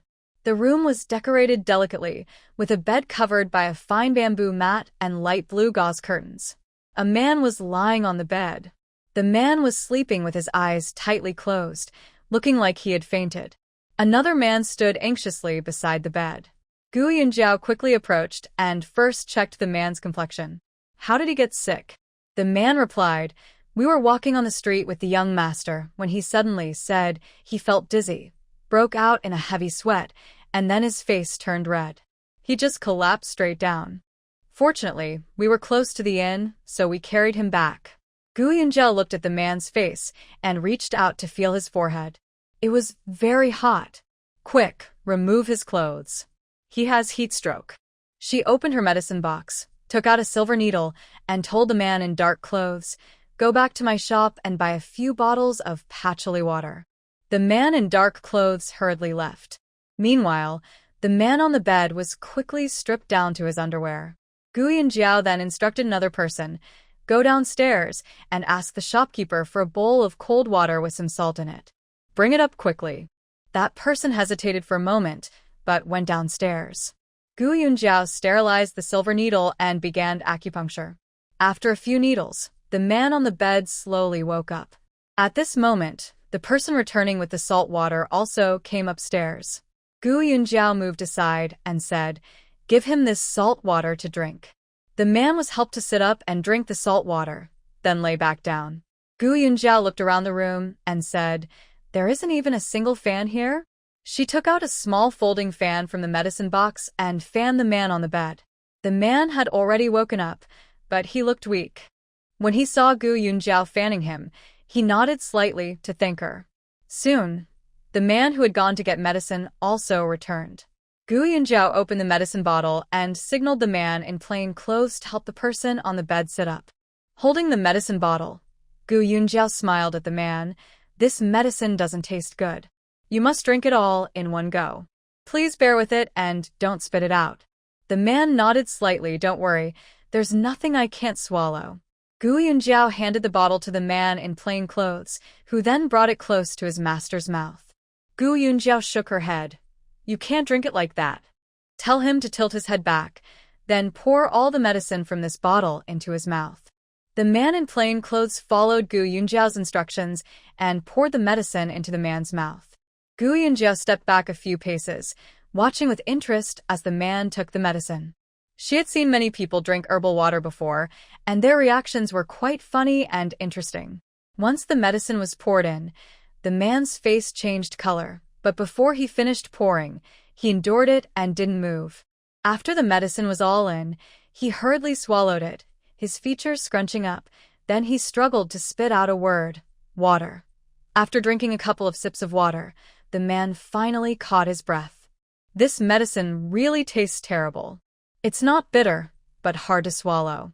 Gu Yunjiao smiled, tidied up her silver needles, and closed the medicine box, then said, It's hot in Xiangqing. You all are wearing thick clothes, walking under the sun. No wonder you might get heat stroke. I suggest a few of you buy some lighter clothes to change into. Lin Shua silently carried the medicine box on his back. The man in plain clothes hurriedly asked, Dr. Gu, is my young master better now? Gu Yunjiao smiled. Fortunately, you brought him back and placed him on this bamboo mat. By accident, it actually helped him, so nothing serious happened. Now, he just needs to rest for a while and he'll be fine. The man closed his eyes and said, All right, let the doctor go. I feel much better now. Lin Shua cleared his throat. The man in plain clothes, being sensible, quickly offered a silver ingot worth 10 taels. Lin Shua took it, and Gu Yunjiao nodded to the others. The two then left. After their footsteps faded away, the guard said, Why did you invite a young girl here? Isn't there a proper doctor in Xiangqing? The man in plain clothes snorted. What do you know? I asked the innkeeper, and Dr. Gu from Renqin Hall is the best doctor in Xiangqing. He's said to have saved even those who were dead, and he's also cured the blind. Another guard asked, Is he really that miraculous? He looked at the man leaning on the bed. If she's really that powerful, then we should invite her back to treat the empress. The man on the bed slowly nodded. We should gather more information first. If it's true, I'll go personally to invite her once I'm better tomorrow. Then he glanced at the clothes the guard had thrown on a chair. I need to buy some lighter clothes. Meanwhile, Gu Yunjiao and Lin Shua left the inn. They walked for a while and Lin Shua suddenly said, The people just now are from Jin. Gu Yunjiao raised an eyebrow. No wonder they sounded like foreigners when they spoke. Lin Shua looked a bit serious. Jin was originally in the cold northern lands. The weather there is very cold most of the time. It starts snowing as early as September and October. These people probably haven't experienced such heat before, so they weren't prepared and couldn't adapt quickly, which caused them to get heat stroke. Gu Yunjiao nodded slightly. She also heard Lin Shua sigh. Jin is ambitious. Now, Dechu and Jin are allied to attack Liao. They want to destroy Liao completely. But once Liao falls, the three kingdoms will no longer be balanced. Without Liao holding Jin back, Jin's armies will march into Dechu. Gu Yunjiao knew nothing about the political situation in this world. Hearing Lin Shua say this, she asked, Did those people upstairs not expect this? Lin Shua forced a smile. Haha. The court is corrupt and incompetent from top to bottom. One of them is only obsessed with food, calligraphy, and painting. Many others in the court are dreaming of destroying Liao and then reclaiming the 16 prefectures of Yan and Yun after Liao falls. Gu Yunjiao thought for a moment. Based on what Lin Shua said, the situation was somewhat similar to the Northern Song dynasty in history. But she just thought about it casually and then pushed it aside. National affairs didn't concern her. Saving more patients was enough virtue for her. Lin Shua didn't say much after that, and they returned to the inn. As soon as they got back, they saw Madame Chen carrying a watermelon. Gu Yunjiao, feeling hot, asked, "Mom, where did you buy the watermelon?" Madame Chen pointed outside. "A few carts are selling them out there. They're a bit expensive, but many people are buying."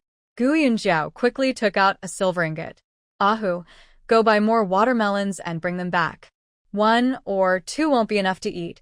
I also need to make a medicine with watermelon." Ahu happily took the silver and went to the backyard to get a burlap sack. Not long after, he was carrying a sack of watermelons around. Gu Yunjiao smiled and said, "These will last a few days. First hang 2 in the well." Ahu nodded and took the watermelons to the backyard. Shen Qing asked curiously, "Dr. Gu, you said you want to make medicine with watermelons? Can watermelons be used as medicine?" Gu Yunjiao smiled, "I'll show you soon. It's very simple. You'll learn just by watching." Shen Qing was a bit nervous. "Is this recipe a secret?" Gu Yunjiao shook her head. "No, it's very simple. Other shops probably have it too. It's recorded in books." She took out a small piece of silver and handed it to Shen Qing.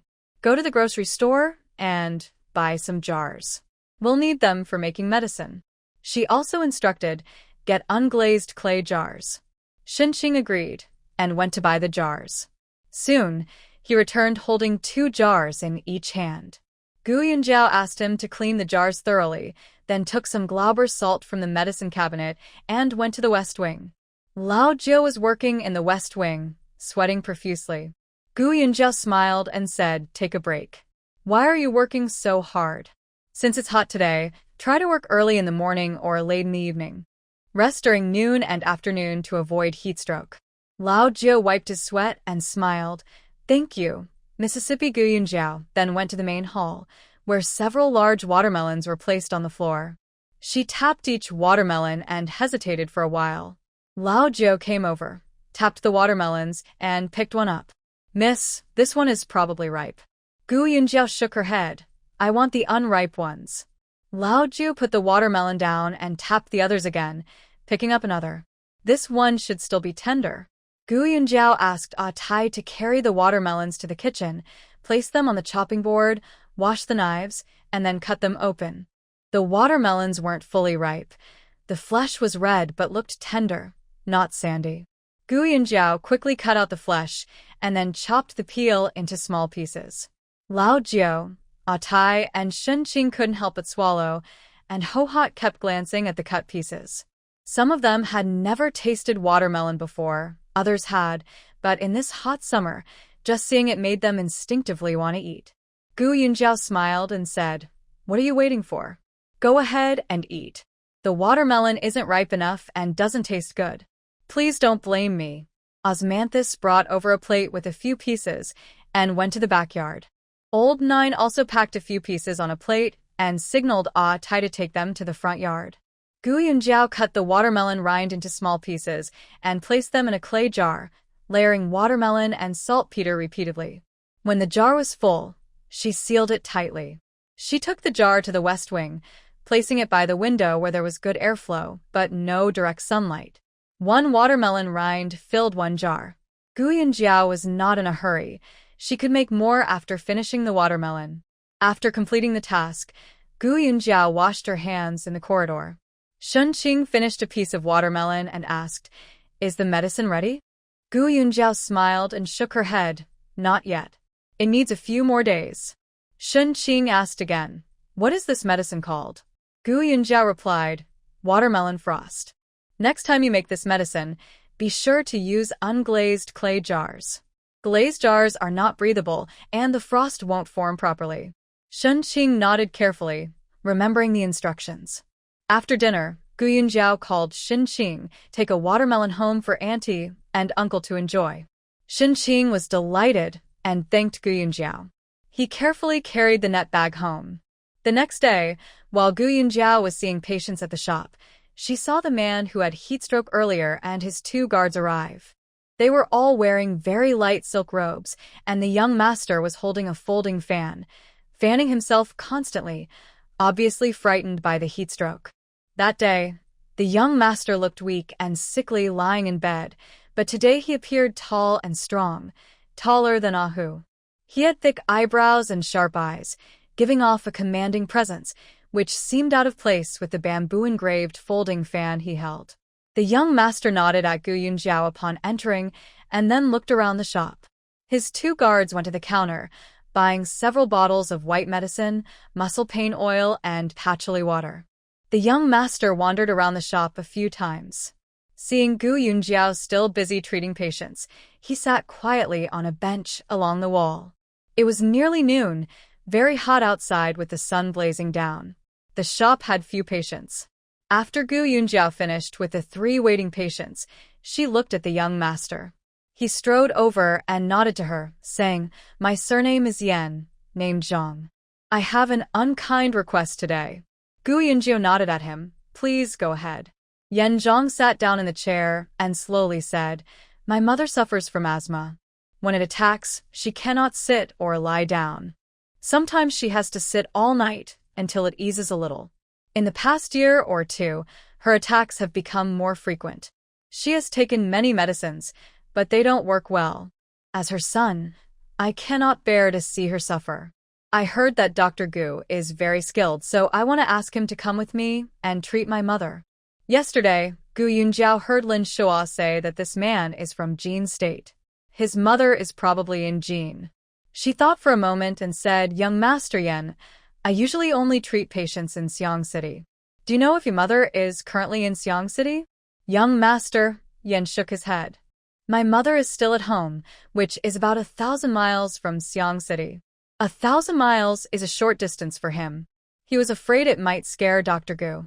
Actually, it's about 5,000 miles away. At this moment, Lin Shuo came over and said calmly, 8,000 miles? Do you know where young Master Yan's home is?" Young Master Yan hesitated and said, "It's in Huaining." Lin Shuo chuckled softly. "Young Master Yan, Huaining is not just 1,000 miles from Xiang City. It's over 5,000 miles away." Gu Yunjiao immediately shook her head like a rattledrum. "Sorry, I can't go that far." Going so far with a stranger? Was she crazy? Young Master Yan frowned and extended a finger. "I am willing to give 10,000 gold coins if you come and treat my mother." Gu Yunjiao still shook her head. Young Master Yan's face darkened slightly. "Dr. Gu, if 10,000 gold coins are not enough, I can add more.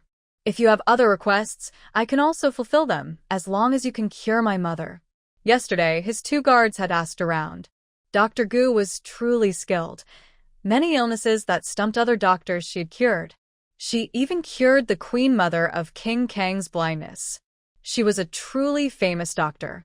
Moreover, young Master Yan secretly thought that she hadn't said her asthma couldn't be cured, only that she couldn't go to Huaining.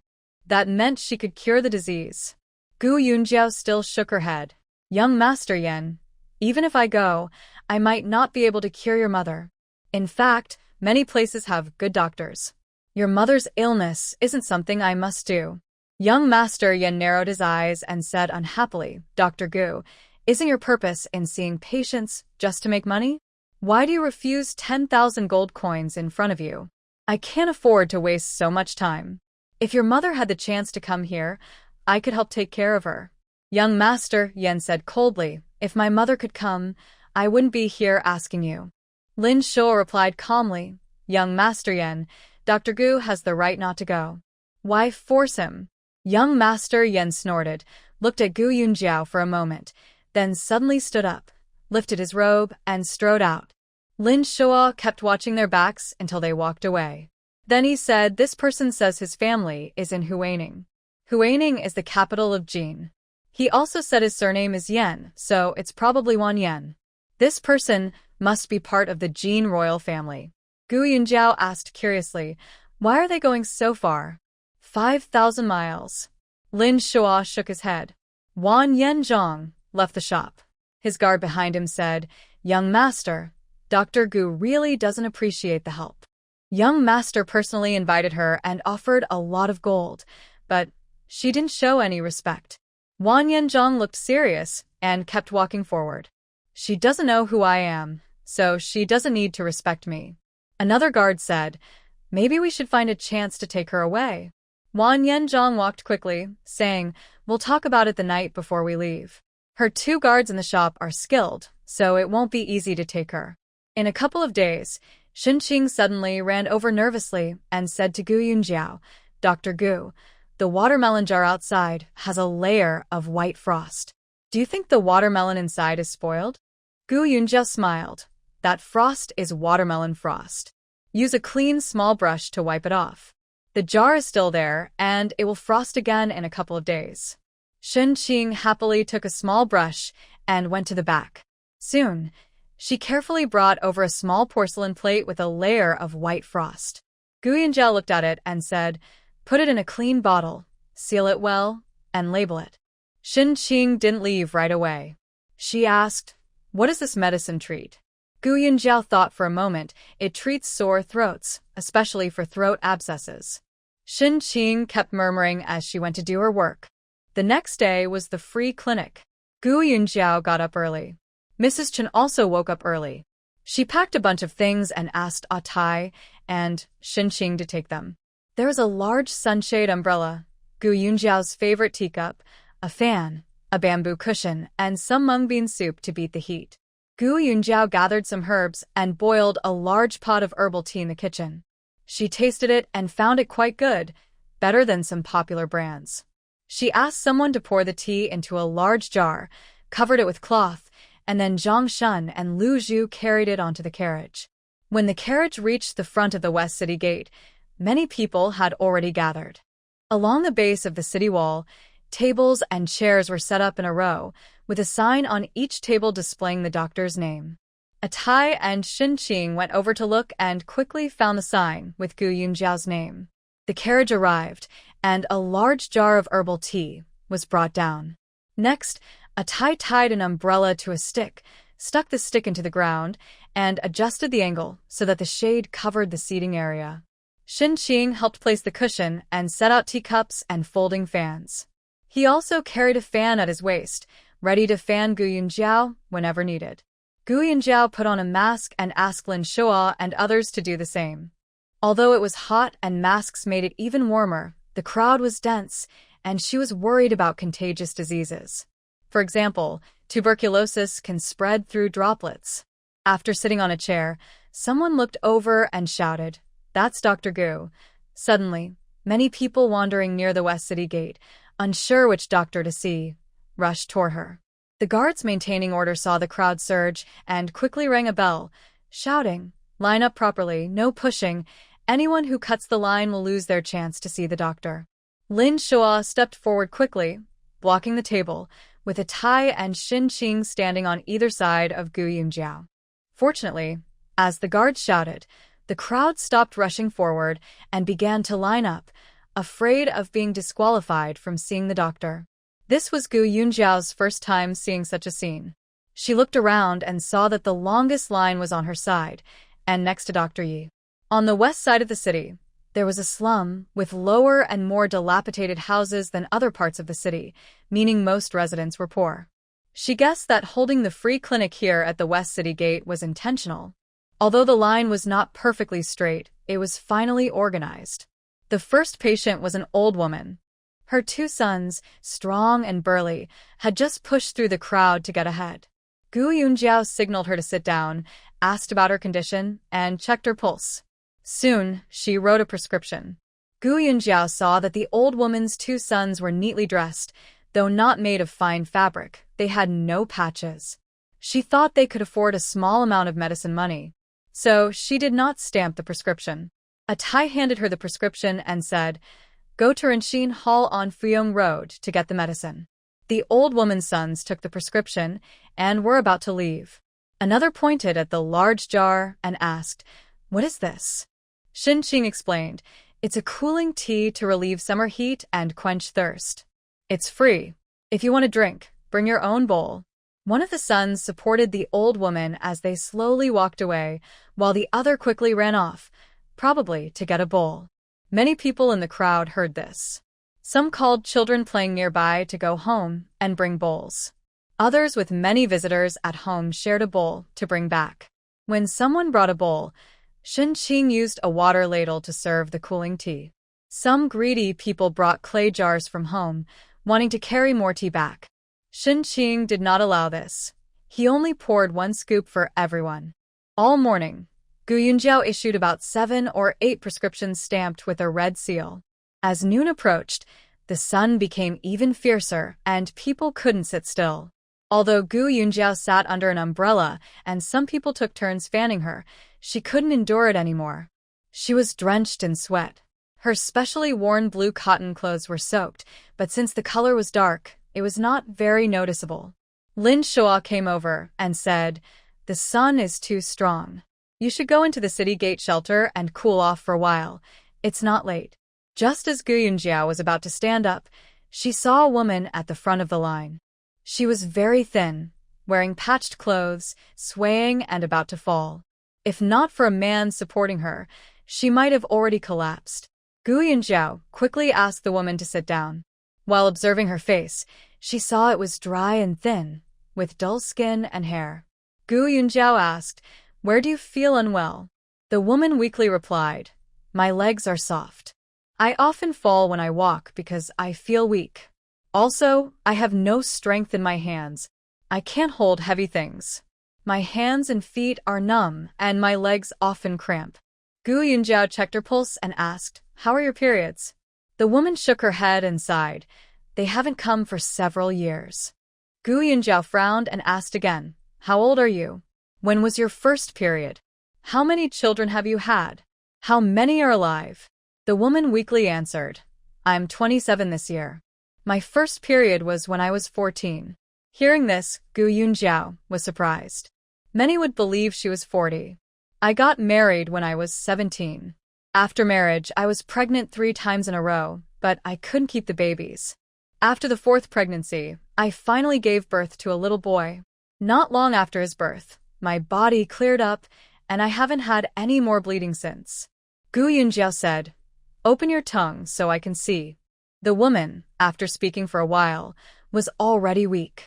She leaned her head on her husband's shoulder and slowly stuck out her tongue. Gu Yunjiao looked at it. The tongue was pale, with a white coating. She released her grip and said, "Your illness is caused by long-term weakness of the spleen and stomach, then blood deficiency, and now your vital energy is almost gone." The woman and her husband didn't understand what she meant. The man asked Dr. Gu, "Can this illness be cured?" Gu Yunjiao thought for a moment. "It can be treated, but it will take at least 3 months of medication before you see improvement." The woman was probably poor from the start, not eating enough, and her long-term weakness made her malnourished. In other words, her condition is mainly caused by poor nutrition. Gu Yunjiao lowered her head to prepare the medicine. She made 2 prescriptions. One was a fine powder of ginseng and amber for drinking, and the other was a nourishing decoction to strengthen her blood and vitality. Knowing that her family had no money for medicine, she generously prepared more, 30 doses, and stamped them with a red seal. Then she said, "From now on, make sure she eats enough. If possible, give her an egg every day. With proper care for a year or 2, she should recover to a normal state." The man and woman both looked happy. The woman leaned on her husband and managed a faint smile. Atai handed the prescriptions to the man. The man looked worried again. "How much silver will these 2 prescriptions cost?" Gu Yunjiao signaled to Shen-Qing. Shen-Qing pulled the couple aside and whispered, "Take these prescriptions to Renxin Hall to get the medicine. It's free. Just don't tell anyone, so no one causes trouble." The man looked surprised. "Really?" He had heard that free clinics sometimes give away medicine, and today they came hoping for luck, but he didn't expect it to be free for their family. Shen-Qing saw how pitiful he looked. "Just go to Renxin Hall and give the prescriptions to the clerk." The man thanked Shen-Qing and then turned to thank Gu Yunjiao.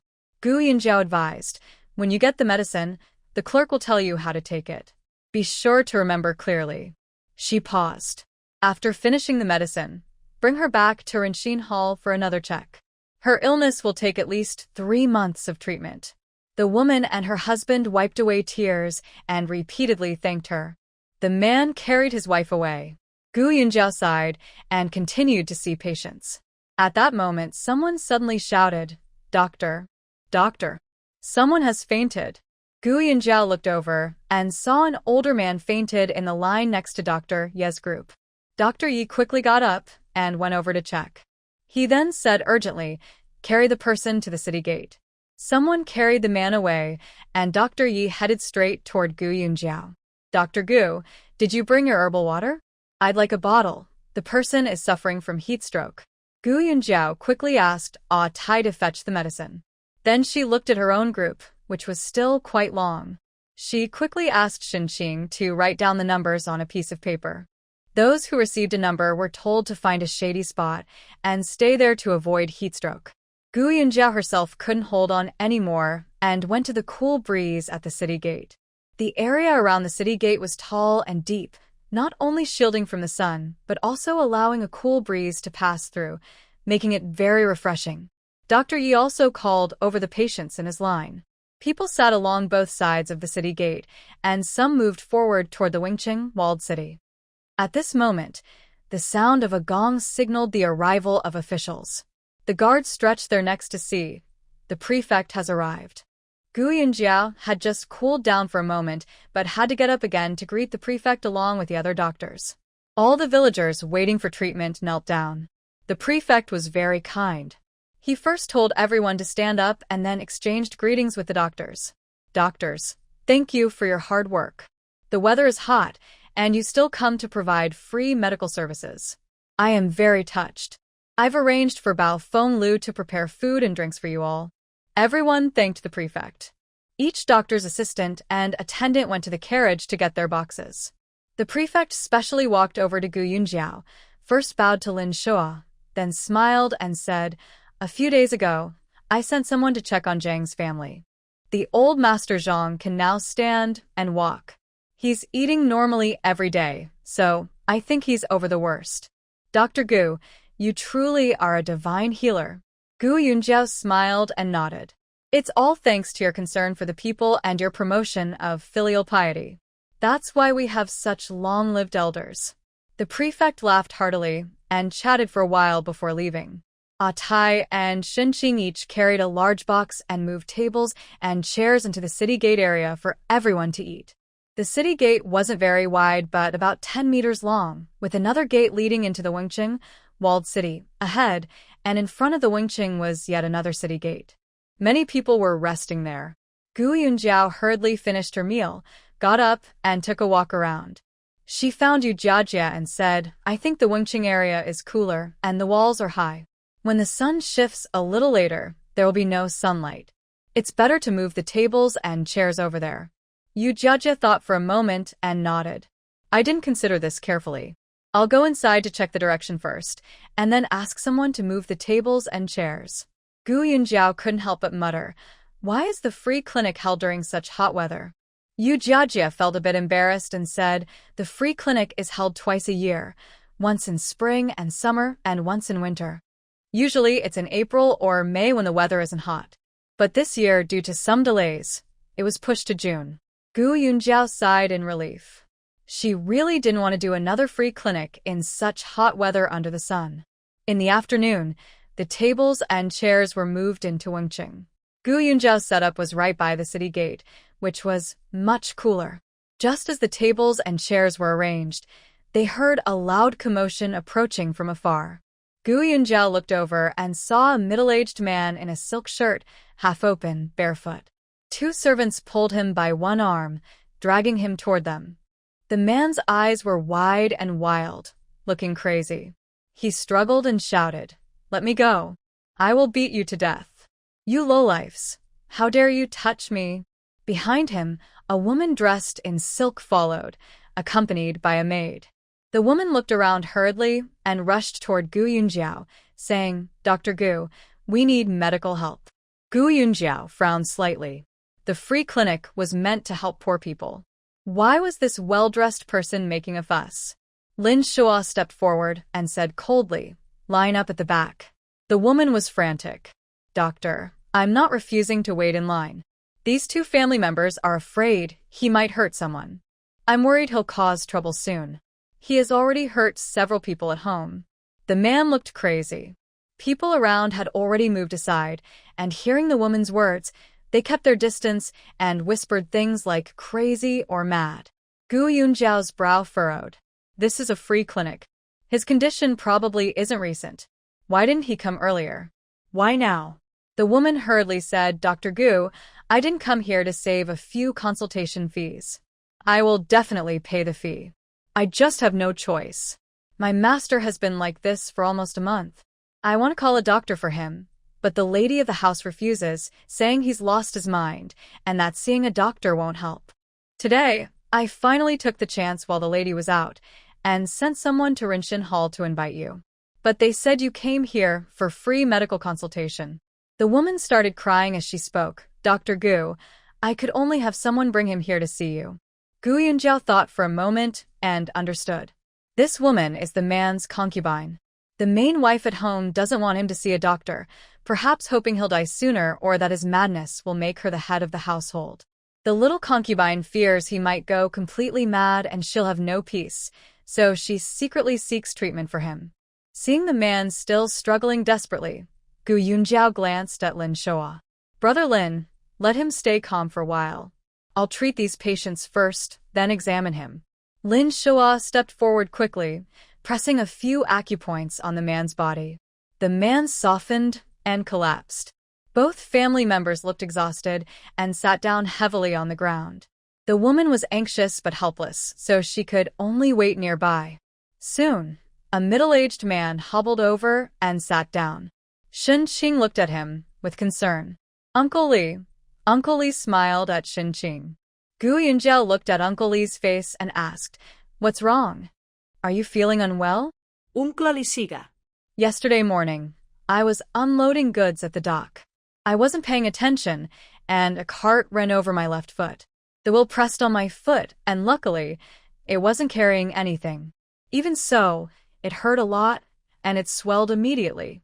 I bought some herbal oil and rubbed it on my foot at home, but it didn't get better. Today, it's even more swollen. Gu Yunjiao signaled Uncle Li to take off his shoe. His foot was swollen, and the shoe was tight, so he just slipped it off. She looked at his foot and saw it was swollen like a bun. Can you move your toes? Let me see, she asked. Uncle Li grimaced and moved his toes. Gu Yunjiao stood up, put on a glove, and reached out to touch Uncle Li's foot. He quickly pulled his foot back. Dr. Gu, I shouldn't do that. How could such a delicate girl touch his stinky foot? Gu Yunjiao smiled at him. I need to check if your bones are broken. Without X-ray technology, she had to rely on her experience by feeling. Uncle Li looked terrified but allowed her to examine his foot. Gu Yunjiao judged that the bones were not broken, likely caused by soft tissue, fascia, or muscle damage. She nodded to Uncle Li and said, It's quite good. The bones probably aren't broken. Just as she was about to write the prescriptions, she saw Shen Qing standing nearby, hesitating to speak. Gu Yunjiao understood what Shen Qing was thinking, but she said nothing. After finishing the 2 prescriptions, she handed them to Shen Qing. Shen Qing hesitated for a moment before saying, Jiao Jiao. Then he called out again, Dr. Gu, because Gu Yunjiao had already said that when working in the shop, she should not be called sister but Dr. Gu. Gu Yunjiao looked at him with a smile. What's the matter? Shen Qing blushed and said, Uncle Li's family is really struggling. His parents, wife, and 3 children all rely on him working at the dock to survive. Can the medicine fee be? Gu Yunjia had intentionally not stamped the prescriptions. She knew Shen Qing knew Uncle Li and seemed to have a good relationship with him, so she wanted to help him out of kindness. She waited for Shen Qing to speak. Just as she was about to agree, Uncle Li understood Shen Qing's meaning. He blushed too and said, No need, Dr. Gu. I have money for medicine. Gu Yunjiao smiled at him, took the prescriptions from Shen Qing, stamped them with 2 red seals, and then handed them back to Shen Qing. Shen Qing's eyes shimmered with gratitude. Thank you, Dr. Gu. Uncle Li also repeatedly thanked her. Shen Qing pulled Uncle Li aside, suppressing his excitement as he whispered, Hurry up and take the prescriptions to Rinshin Hall to get the medicine, and don't pay. 1 prescription is for external use, the other for internal use. The external medicine powder should be mixed with yellow wine and applied to the foot. The internal medicine should be taken once in the morning and once at night. Uncle Lee's expression was complicated. He tightly grasped Shinqing's hand, choking up slightly. "Thank you so much, Uncle Shin." He took the prescription, smiled at Shinqing, and said, "You're really lucky. Now you're living a good life." He patted Shinqing's shoulder. "Study hard. When you become a famous doctor someday, you'll be impressive. Your uncle can even brag that you're my little brother." Shinqing nodded vigorously and watched Uncle Lee walk away limping. Gu Yunjiao continued to look at the next patient calmly. Suddenly, she heard someone shouting loudly, "Help! Doctor, come quick, save a life." She saw a man, shirtless, carrying a child on his shoulder, rushing in from outside the city gate. Behind him, a group of people followed, including men, women, and children. Gu Yunjiao saw water still dripping from the man's pants and noticed his wet hair. She immediately thought that the child might have drowned. In folk stories, drowning people are often carried upside down so that the water they swallowed can be expelled. She just stood up when Dr. Yi ran over. Gu Yunjiao called Ah Tai to get the medical kit while following him. They saw Dr. Yi check the child's nose for breath, then look into the child's pupils, and shake his head. "No pulse." He then ordered his apprentice bring the silver needle. "I'll try to save him." The apprentice quickly ran to get the silver needle. Gu Yunjiao stepped forward quickly. "Put the child on the ground and keep him flat." Dr. Yi was already preparing to help, so she shouldn't have gone forward, as it might offend others. But at this critical moment, saving the child's life was more important than anything else. The man carrying the child was panicked and hurriedly put the child down. Gu Yunjiao knelt down, opened the child's mouth to check, then reached out. "Bring me tweezers." She needed to clear the airway first, otherwise the child couldn't breathe properly, and how could he be saved? Ah Tai handed her a long pair of tweezers. Gu Yunjiao inserted them into the child's mouth and pulled out a water glass. Then she carefully examined the child's nose and found no foreign objects. Only then did she begin chest compressions. After a while, she called out to Ah Tai, "Give him artificial respiration." She had trained both Ah Tai and Shinqing in artificial respiration and chest compressions. Hearing her, Ah Tai quickly pinched the child's nose and started giving artificial breaths. At this moment, after a life was at risk, the doctors and waiting patients gathered around. They watched Gu Yunjiao and Ah Tai perform strange actions but didn't understand what they were doing, whispering among themselves. Only Dr. Yu looked serious, carefully observing Gu Yunjiao's technique and Ah Tai's actions.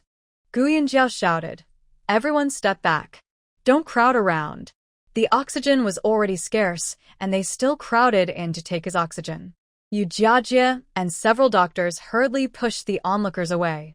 While performing chest compressions, Gu Yunjiao heard the man talking to someone outside, saying he was rescued from the moat outside the city.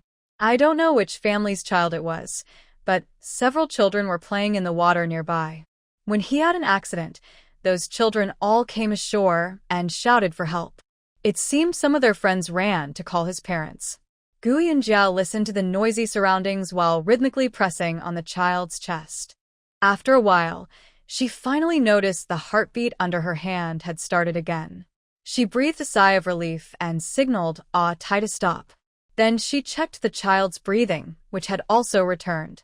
Dr. Yi came over, squatted down, and was about to lift the child's eyelids when the child's eyelids suddenly moved and the eyes opened.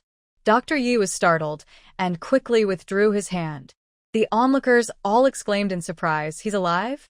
He's alive? Really alive?"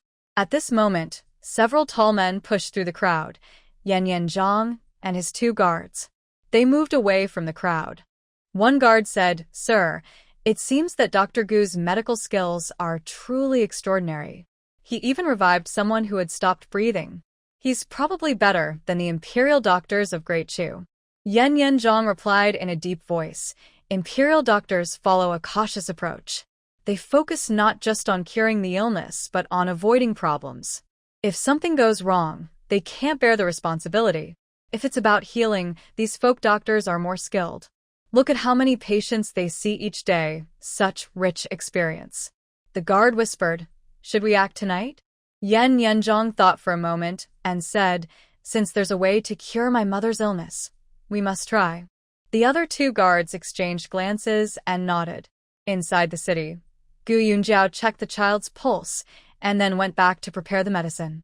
Yu Jiajia saw that the child was alive and looked around before shouting loudly, is the child's parents here? Is anyone from the family here? Just as he was shouting, a crying voice came over. A woman, disheveled and barefoot, ran toward them, followed by a man and some children, though they were not as fast as her. The woman ran while crying, her voice heart-wrenching, my son, my son. Someone in the crowd suddenly shouted, stop crying. Dr. Gu has saved your son. The woman's crying suddenly paused, and her steps slowed down. The crowd made way for her. A woman ran over, knelt on the ground, and hugged the just-awake child. She rubbed the child's head and cried, scolding, you naughty thing. I told you not to play in the water every day, but you didn't listen. What if you drown? What would Mama do then? Boo-hoo. Behind her, a man and several children also came over. The family hugged each other and cried non-stop. Some nearby people said, your son was saved today because of two people. The child's father hurriedly said, look at me, I forgot to thank the helpers. Who helped? Who saved my son? Someone pointed at the man with wet pants and said, it was him who pulled your son out of the water. The man then knelt with his wife and children before the man and asked for his name. The man waved his hand. I was just passing by. I heard some children calling for help on the riverbank, so I went down and pulled him out. But he was already unconscious.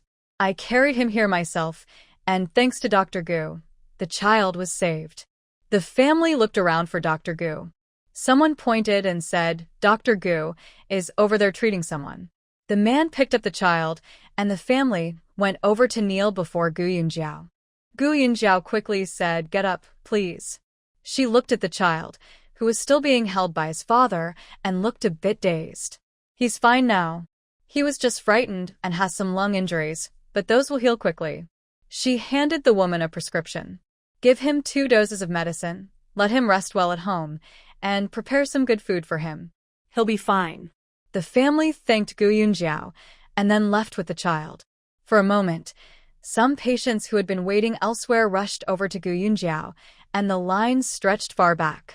Yu Jiajia came over and said, you people are all counting on Dr. Gu. Can she handle everyone alone? Look at how the sun is already high. You only have a little time, so think carefully. Some people at the end of the line then went elsewhere. This made several doctors quite unhappy. Originally, the lines for Gu Yunjiao and Dr. Yi were the longest, and now more people were rushing to Gu Yunjiao.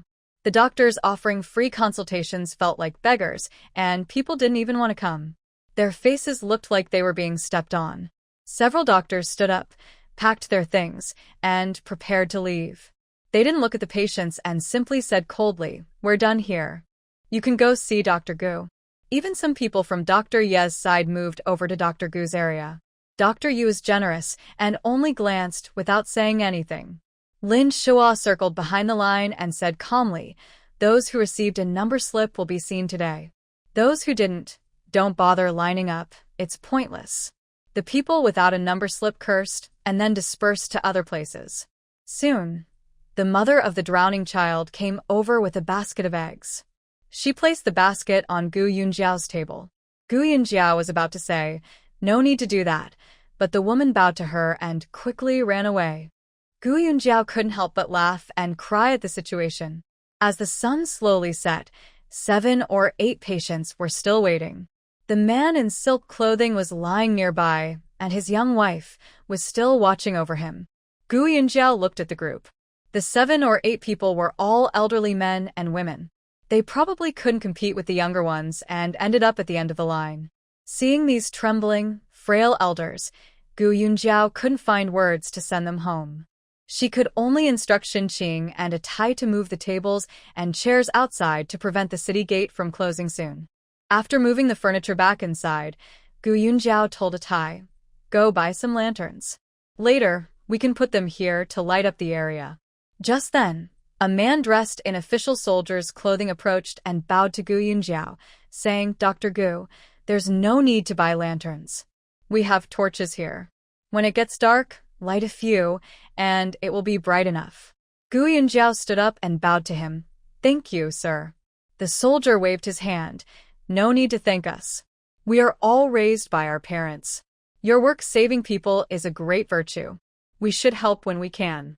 By dusk, the soldiers indeed brought over torches, fixed them on nearby tables and chairs, and lit up the area. When it was completely dark, Gu Yunjiao saw to it that the elderly men and women were sent home. She had asked about their situations. Some were lonely elders, others had sons who had lost their ability to work.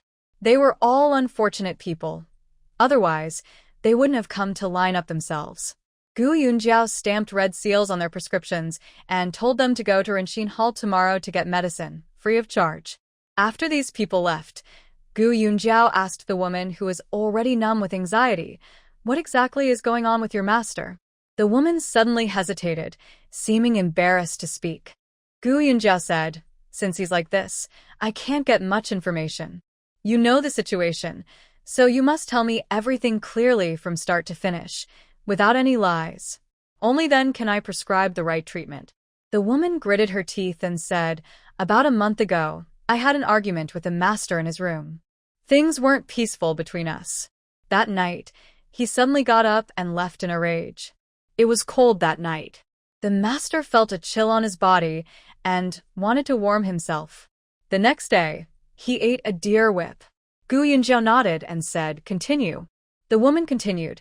Not long after eating the deer whip, he tore off all his clothes, started dancing and running around wildly, smashing everything in the room.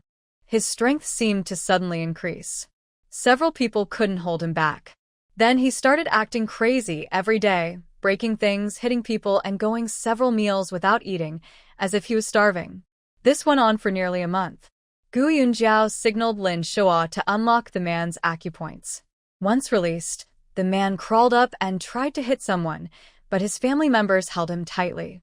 Gu Yunjiao crouched down and took his wrist to check his pulse. After a long while, she released her hand and said, He has phlegm fire rising and blocking his heart's opening. She then stood up and wrote a prescription. She handed the prescription to the woman and advised, Take this medicine for 2 or 3 days first. When he looks normal again, bring him to Renxin Hall, and I will give him a new prescription. The woman was very happy. Dr. Gu, does this mean that after just 2 or 3 days of taking this medicine, my master will get better? Gu Yunjiao shook her head slightly. Not completely yet. After 2 or 3 days, he'll need to keep taking the medicine for a few more days. The woman was so excited, she could hardly contain herself. From her tone, it was clear that just a few days of medicine would make her master well again. Such a serious illness, cured in just a few days, she truly believed she had found a miracle doctor. She quickly signaled her maid to bring silver. The maid took out a silver ingot worth 20 taels and placed it on the table. Gu Yunjiao looked at the woman with a half-smile. If you want your master to live a long life, taking care of his health is the most important. Avoid eating too many nourishing things like deer whip. The woman blushed, thanked Gu Yunjiao, and hurriedly ordered her family members to take her crazy, wild master away. Gu Yunjiao also got up to tidy her things. At this moment, Dr. Yi came over and bowed politely. Gu Yunjiao was surprised and asked, Dr. Yi, you haven't left yet? Dr. Yi smiled and said, I waited here just for you. I have something to ask you. Gu Yunjiao replied, Please go ahead, Dr. Yi. Dr. Yi hesitated a little and said, The child who fell into the water earlier, you pulled out a water plant from his mouth. I understand that was to clear his airway and help him breathe. But what was the meaning of you pressing on his chest? And he pointed at a tie. What about blowing air into the child's mouth? What does that mean? Gu Yunjiao's stomach was growling from hunger, so she explained briefly to Dr. Yi. Dr. Yi quickly understood and nodded repeatedly. At this time, Lin Shua came over and said, Let's get in the car. It's already dark, and the family is probably waiting anxiously. Dr. Yi patted his head and said, Look at me. Even forgot the time. Gu Yunjiao, I'll come to see you another day to ask you more questions. Gu Yunjiao modestly responded, then got into the car and headed home. The moon had already risen in the sky. Gu Yunjiao lowered the car curtain and enjoyed the breeze. She had worked hard all day and felt quite fulfilled. When they arrived home, dinner was already warming on the stove, Gu Yunjiao's favorite dishes. Everyone was very hungry, so they set up a small table in the kitchen to eat. Mrs. Chen came over and poured some green bean paste from the ice water into bowls for them. Gu Yunjiao took a sip of the cold, sweet, and slightly sandy green bean paste, then playfully said to Mrs. Chen, "Mother is the best. I like her the most." Mrs. Chen beamed with happiness and said, "Oh, my dear, I love you the most too." Lin Shua lowered his head, smiling softly but not daring to laugh out loud, worried it might embarrass Gu Yunjiao. That night, Lin Shua ate dinner late and postponed his sword practice by an hour. After practicing, he took a bath and went to sleep in the east wing. In the middle of the night, Lin Shua suddenly woke up with a start. He heard faint sounds on the roof tiles above, as if someone was walking on them. He quietly got up, grabbed his sword, slipped through a door, and kicked awake Ahu on the bed. Ahu, sleeping soundly, was kicked and opened his eyes to see his master standing beside the bed. He rolled over and fell to the ground, then casually picked up the sword beside the bed. Lin Shua pointed at the roof and signaled to Ahu with a glance. The two of them left through the door and the window, respectively. Once outside, Lin Shua leapt onto the roof and saw two dark figures jumping down from it, landing in the backyard. Almost instantly, Lin Shua quickly leapt over the roof and shouted, "Who is there?"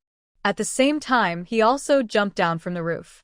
Two guards dressed in night clothing had not yet figured out the layout of the backyard when they suddenly heard Lin Shua's voice. Then, a bright sword light appeared before them. The two guards hurriedly retreated, panicking as they drew their long knives to defend themselves. Meanwhile, Ahu also arrived, and the four of them fought in the yard. Gu Yunjiao had already woken up. She was a light sleeper and was startled awake when she heard Lin Shua speak.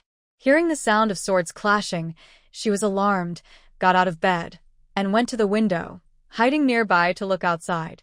It was hot, so she didn't close the window, only a sheer curtain. Through the curtain, she saw faintly that a few people were fighting in the yard. She couldn't tell who was who. The two guards were becoming more exhausted as they fought. They didn't mean any harm, they just wanted to ask Dr. Gu to check on them. But coming to someone's house at night with their faces covered, no one would believe they had good intentions. It was impossible to tie the person up now, and even escaping was difficult. They didn't want to fight to the death here. Suddenly, one guard shouted, "Separate and go." But he didn't speak in the language of the Great Chu, it was the language of the Great Jin. Then, the two of them fought hard for a while, took a chance and leapt onto the roof, running quickly. Ahu immediately chased after them. However, Lin Shua stood still in the yard, not moving. He was worried this was a trap to lure him away. In this moment, he had already guessed the identities of those two. They were unusually tall, considering that in Xiangqing, due to climate, geography, and diet, people are generally shorter than in the north. Such tall men were rare. And the man who just spoke in the Great Jin language, Lin Shua understood it perfectly. There was no doubt they came to kidnap Dr. Gu. These people from the Great Jin were simply lawless. Gu Yunjiao waited for a while, and when she saw everything outside had quieted down, with only a familiar figure standing there, she spoke. "Brother Lin, have the thieves run away?" Lin Shua quickly walked over. "They've all escaped. Rest assured and go back to sleep. I'll stay here." Gu Yunjiao nodded. "Are you hurt anywhere?" Lin Shua softly replied, "I'm fine."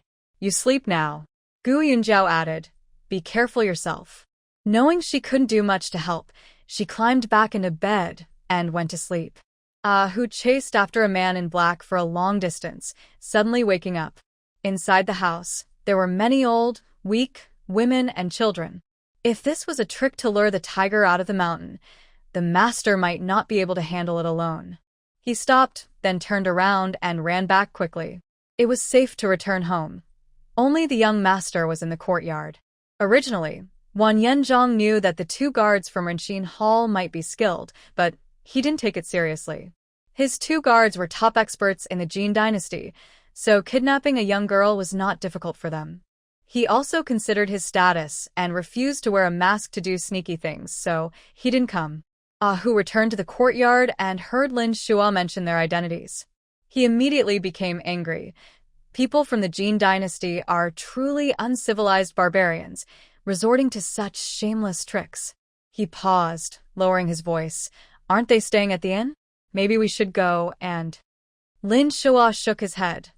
Their target is Dr. Gu. Our only job is to protect him. Their identity isn't simple. They might be royalty from the Jin dynasty.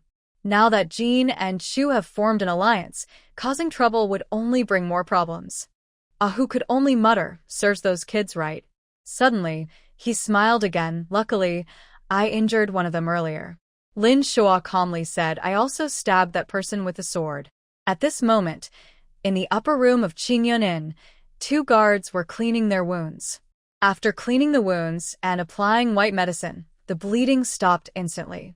They bandaged each other silently and sat quietly at the table. Wan Yanzhong looked very upset. Such a small pharmacy, yet they have such skilled fighters? One guard said gloomily, yeah, who would have thought? Even when we were in the capital of Chu, we didn't see many powerful people. Another guard asked, could it be that Dr. Gu's identity is unusual? Wan Yanzhong squinted. It's possible. Someone who can hurt both of you is a top expert anywhere. How could such a person be working in a small pharmacy? Dr. Gu must have some hidden identity. The other guard asked, Master, what should we do now? Wan Yanzhong was a bit annoyed. What can we do? Our plans are already set. We leave early tomorrow. We don't have time to delay anymore. Both guards fell silent. Wan Yanzhong got up and went into the inner room, leaving a sentence behind. Rest early. We have to leave early tomorrow. Two guards exchanged glances, knowing they hadn't completed their task and that their master was upset.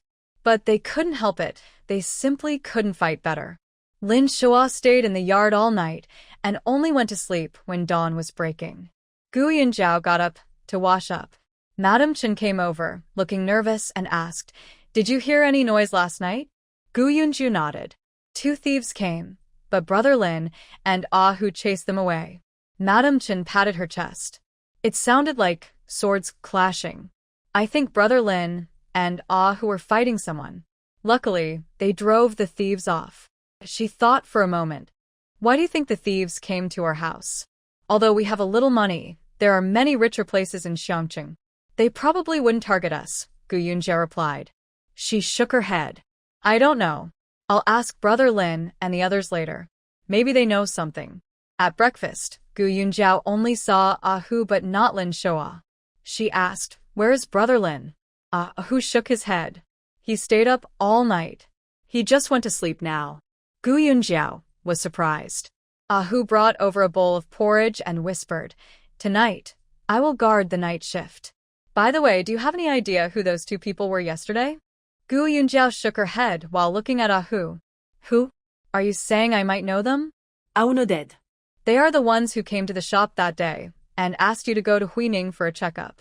Gu Yunjiao was shocked, opening her mouth wide. They wouldn't want to kidnap me for a checkup, would they? Shekeld. Probably. That's what they're after. Gu Yunjiao frowned. Who are these people? Do doctors have to endure such pressure? Aren't they afraid of kidnapping me if I refuse to see the doctor? Hu shook his head. You're overthinking. If they really wanted to kidnap you, they would have ways to make you obey. Gu Yunjiao suddenly remembered that Hua Tuo was killed by Cao Cao because he refused to treat him. She shook her head and mumbled, Doctors also have a dangerous job. She sighed, put down her porridge bowl, and went ahead. Not long after the shop opened, a young man dressed as a servant arrived. He took out a silver ingot and said, I want all the white medicine in your shop, however much you have. Hu walked over quickly and patted his shoulder hard. Where are you from, kid? The young man looked up at the tall Hu and shrank back. I am from Qingyun Inn. A customer sent me to buy medicine. Zhang Shun was about to get the white medicine when Hu said, Unfortunately, We've sold out of the white medicine at the shop. Come back in a few days. Zhang Shun's hand froze as he reached for the medicine. Then he looked at Gu Yunjiao. Gu Yunjiao nodded slightly, signaling him to listen to Ahu. Zhang Shun didn't say anything else. The young servant, not very happy, asked, "Is there really none left?" Zhang Shun replied, "It was sold out yesterday. We have to wait a few days to restock." The young servant, who had happily come to run errands hoping for some reward, couldn't get any now. He had to put away his silver and leave. Hu then went over to Gu Yunjiao and whispered, "Last night, the young master and I hurt those two people. This young servant was probably here to buy medicine for them." Gu Yunjiao gave Hu a thumbs up. "Brother, Hu is amazing." Hu smiled, "It's nothing. If I hadn't been worried about my family last night, I would have chased after that person and definitely caught him." The shop assistant at Qingyun returned the silver and said, "There's no more medicine." One guard waved his hand, telling the young servant to leave. Another guard said, "This white medicine is really good. It stops bleeding quickly and seems to help wounds heal faster. My injury feels much better after just one night. I was thinking of buying a few more bottles to take home, but now they're gone." Huan Yanzhong, upon hearing this, suddenly said, "If this white medicine could be used in the army, it might greatly reduce injuries and casualties." The two guards' eyes lit up. "Young master, you're right. If we take Dr. Gu away, then not only do we have medicine, but the princess's illness could also be cured." Huan Yanzhong frowned and shook his head. "It's a pity we didn't bring enough people this time. Both of you are injured. Even if I join in, I might not be able to fight those two." He looked up at the sky. "Forget it. We'll think this through carefully when we return." Then he drew his long sword, stepped forward, and said, "Let's go." The three of them went downstairs, mounted their horses, and quickly rode away. The next day, Lin Shua sent Tai to ask about the Qingyun Inn. He heard that everyone had checked out and left. Lin Shua remained alert, taking turns with Hu to guard for several nights. When he saw no more movement, he stopped watching. A few days later, Zhang Yoji returned from the academy with some luggage. He planned to rest at home for a few days before going to the capital with King Kong. After dinner that night, Mrs. Chun, worried that San Leng hadn't eaten watermelon at the academy, quickly picked a big one and called everyone into the main hall to eat it. Except for White Master, everyone was there. Gu Yunjiao was eating watermelon and asked Zhang Yoji, "When will we leave for the capital?" Zhang Yoji replied calmly, "We will leave on June 25th. I can rest a few more days at home." Gu Yunjiao glanced at him sideways. "You're always asking for leave from the academy. Doesn't your teacher say anything?" Zhang Yoji smiled. "Our teacher often says, read 10,000 books, travel 10,000 miles. He encourages me to go out and see the world." Mrs. Chen interrupted, "When will you come back after going?" Zhang Yoji thought for a moment. From Xiang City to the capital, it takes about 20 days. The emperor's birthday is in early August. It will probably be September before I return. They were chatting happily, while Lin Shua sat in the corner, his face hidden in the shadow of the candlelight, not speaking. Zhang Yoji glanced at Lin Shua and quickly changed the subject. Mrs. Chen suddenly slapped her forehead. "Oh, I almost forgot something important. Tell everyone, Old Ninth and Guohua have arranged a date for tomorrow." Everyone congratulated Guohua and Old Ninth. Guohua sat by the door, blushing, and Old Ninth, with a bright face, stood up to bow in return. Mrs. Chen smiled and said, "They said they don't have many relatives or friends here, and they aren't planning a big wedding. They're just going to invite everyone to a meal at Yulo East tomorrow night for some lively fun." Mrs. Chen also smiled at Gu Yunjiao. "I was just about to tell you. Maybe let them rest for a few days. Old Ninth has been here for a few months and has taken a few days off, but Guohua hasn't rested at all." Gu Yunjiao quickly said, "That was my oversight. I should have given Guohua's sister-in-law a break. For the next few days, just order meals from the restaurant. That's too expensive."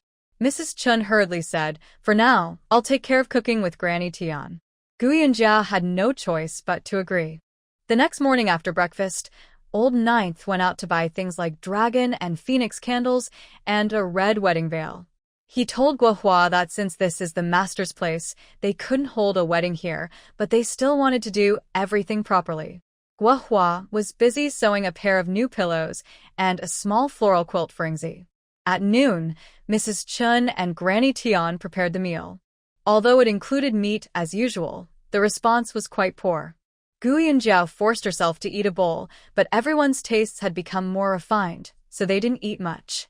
In the evening, the banquet at Yulo East was quite good. After eating, everyone gave some congratulatory gifts. Gu Yunjiao gave a red envelope with 2 taels of silver and also gave Yingzi a bottle of floral water. Yingzi happily carried it away. Today, Guohua changed into a red dress. Although it wasn't a formal wedding outfit, it looked festive. She also had a red velvet flower tucked into her hair, making her look even more charming. Guohua was originally thin, but after eating here for a few months, she gained some weight. Now, her face and body looked fuller, and since she wasn't exposed to the sun, her skin was getting whiter each day. She looked more lively and fresh. Old Nine had shaved his beard and styled his hair neatly, dressed in a new black outfit. At first glance, he looked quite handsome. After dinner, Guohua was jokingly pulled upstairs by everyone's laughter. They had agreed to marry and live upstairs, since there were still women in the backyard, and Old Nine didn't want to move there. Now, only Old Nine lives upstairs, which is quite convenient. Yingzi saw her mother being taken away by Old Nine and understood that her mother and Old Nine were getting married. She felt a little shy and somewhat confused. Mrs. Chun looked at her and said, "Yingzi, go play with Sanya. Tonight, you'll sleep with Sanya first. In a couple of days, once the room is tidied up, you can sleep alone, okay?" Yingzi nodded happily and cheerfully agreed. By noon the next day, Old Nine finally came downstairs. First, he fetched water, then he brought up food. He just happened to meet Lu Zhu coming in to eat. Lu Zhu hugged Old Nine's neck and said with a smile, "Old Nine, I haven't seen you around. You're already 40, but you still have so much energy, only coming downstairs at noon." Old Nine was a little proud. "Of course. Just look at who your brother Nine is." Lu Zhu chuckled and asked, "Honestly, did you sneak some deer antler powder yesterday?" Old Nine tapped Lu Zhu's forehead and said, "Do you think I'm like you, kid? Don't look at my age. I'm still A. Isn't that normal?" He straightened his back and headed to the kitchen. Today, they were eating braised dishes. This was a solution Gu Yunjiao came up with because Mrs. Chen's cooking skills weren't very good. Last night, she brewed the braising herbs all night. In the morning, Mrs. Chen bought vegetables, put them in the braising pot, and by noon, it was ready to eat. Because it was hot, the dishes didn't need to be stir-fried. They were just sliced thinly, mixed with sesame oil and minced garlic, and tasted very good. Ahu loved braised dishes the most and ate an extra bowl of rice at noon. Not long after lunch, Zhang Yuji and Lin Shoa were playing chess in a corner of the hall. Gu Yunjiao was seeing patients when suddenly, a woman entered. The woman was dressed in a dark red silk dress. She looked around first, then her gaze fell on Zhang Yuji, and her expression slightly changed. Then she walked over to a Thai and asked with a smile, "Is there a Mrs. Chen living here?" The woman was kind and polite. "Please kindly tell Mrs. Chen for me that I have something important to discuss with her." Gu Yunjiao heard this, looked up at the woman, then continued writing her prescription. Soon, a Thai called Mrs. Chen out. The woman approached and greeted her, "Hello, Sister Chen." Then she lowered her voice, "My surname is Liu. I have something to discuss with you." Mrs. Chen saw from her dress and manner that she was from a wealthy family, but she didn't know what she wanted, so she nodded, "Sister Liu, please come inside and sit." They went into the front hall and sat down. Mrs. Liu hesitated for a moment before speaking. "Sister Chen, I have very good news to tell you. Our family's master, 2 years ago, when he was inspecting in Chunlin County, met your young master. He was very impressed with his character and talent. Recently, he saw your young master again and liked him very much. He wants to arrange a marriage between our family's daughter and your young master." Mrs. Chen slightly opened her mouth, and Mrs. Liu continued, "Our Qin family's elder is the president of the Medical and Commerce Union. Our master holds a 6th-rank official position and is currently serving in Nanzhou Prefecture. Our family has only this one daughter. She is beautiful and talented in music, chess, calligraphy, and painting. Everyone in the family loves her dearly. Mrs. Lu finished speaking and smiled, stopping there. She believed that by now Mrs. Chun would understand everything that needed to be said. Mrs. Chun smiled at her. From what you say, your daughter is so wonderful that I feel our 3rd young master might not be a good match. Mrs. Lu smiled again. Although your young master's family background is a bit different, he is handsome and talented. He can match our daughter. Mrs. Chun slightly pursed her lips upon hearing about the family background. Seeing that Mrs. Chun didn't immediately agree, Mrs. Lu added, I'm not here to propose a marriage today. I just wanted to tell you about this matter. If you think it's suitable, the 2 families can discuss the proposal later. And if you don't think it's a good match, Mrs. Chun smiled, there's no need to worry. If it works out, that's great. If not, we won't mention it outside. Mrs. Lu nodded, that's good. Mrs. Chun pondered for a moment and smiled at her. Please sit for a while, sister. I'll be back shortly. She gave Madame Tian a look to signal her to entertain the guests. Then she went ahead to the shop to look for Jiang Yoji. Jiang Yoji was still sitting there playing chess with Lin Shoa. Mrs. Chun came over and patted him, saying, Come here. I have something to tell you. The mother and son went inside and stood in the courtyard. Lu Mama was sitting in the main hall, clearly watching everything. Mrs. Chun explained Lu Mama's purpose. Jiang Yoji frowned and said, Mother, there's no need to ask me about such matters. No matter how good the marriage is, I won't agree. Although Mrs. Chun hoped that 3rd young master and Yun Jiao would marry, she didn't dare decide such a big matter on her own. She had to ask 3rd young master's opinion first. From his words, it seemed that even if a fairy appeared in front of him, he wouldn't be interested. Mrs. Chun found this amusing. 3rd young master was eager about the marriage, but she wondered when Yun Jiao would understand. She nodded and said, Then I will go and tell her. Jiang Yoji responded with an M and added, Mother, you don't need to tell anyone about this. Mrs. Chun smiled and said, I understand. I won't say a word. She knew that 3rd young master's words weren't about worrying for Qin's daughter's reputation, but about not wanting Yun Jiao to find out. If Yun Jiao knew, she might become even less interested in 3rd young master. Mrs. Chun entered the main hall, smiled at Lu Mama, and said, Sorry to keep you waiting. Lu Mama, thank you for your kindness. But now that 3rd young master is studying hard, marriage isn't something to consider for now. Lu Mama understood that studying was just an excuse. She was just trying to save face. Disappointed, she still wasn't willing to give up and said, Mrs. Chun, this is a rare opportunity for a marriage. Please think it over carefully. Mrs. Chun shook her head and said, Thank you for your trouble. Lu Mama's face turned cold. She bowed to Mrs. Chun and then left the house. Meanwhile, in the Qin family's backyard, Qin Yan was pacing in her room. Suddenly, she stopped and ordered Lu Er, Go quickly and check the front to see if Lu Mama is still wandering around. Lu Er agreed and ran out, holding her skirt. After a while, she returned and said, Miss, she hasn't come back yet. Don't worry. I just told little girl Linger that if Lu Mama returns, she should come immediately and pass me a message. The master and servant waited in the room for a while. Suddenly, little girl Linger ran in, panting, and said, Lu Mama has returned and gone to Madam's room. Qin Yan asked anxiously, How does Lu Mama look? Does she have a smile on her face? Linger shook her head and said, She looks normal. Qin Yan pushed Lu Er and said, Go and ask around quickly. Lu Er ran out holding her skirt. Lu Er took a long time to return, and as soon as Qin Yan saw her figure, she eagerly asked, How is it? What did Grandma Lu say?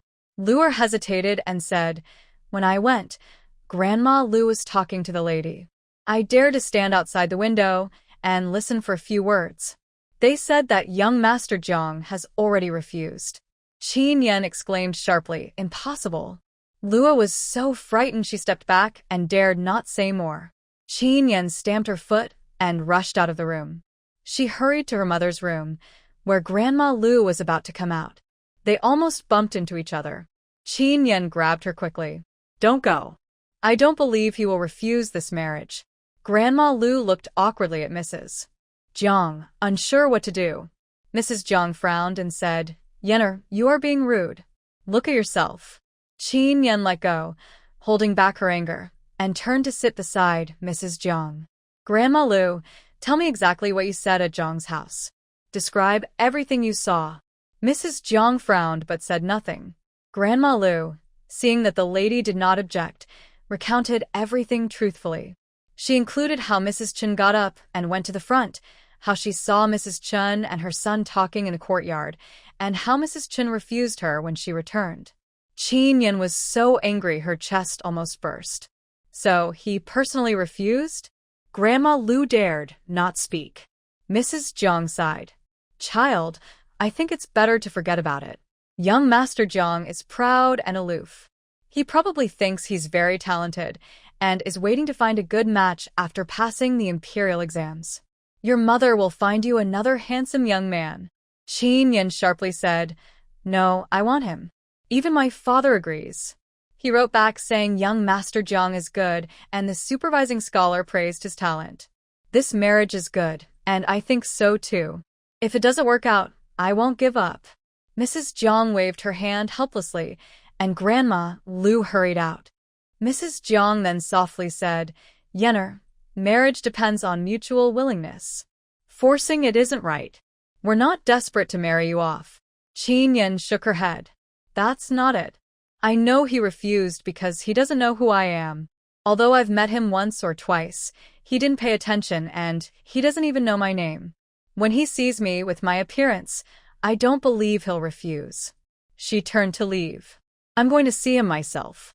I want to talk to him face to face." Mrs. Jiang called out, "Yenner, you must not be reckless." Qin Yan had already hurriedly left. Mrs. Jiang opened her mouth but didn't call to stop her, nor did she send the maids or servants to intervene. She was born into a merchant family and had never learned proper manners.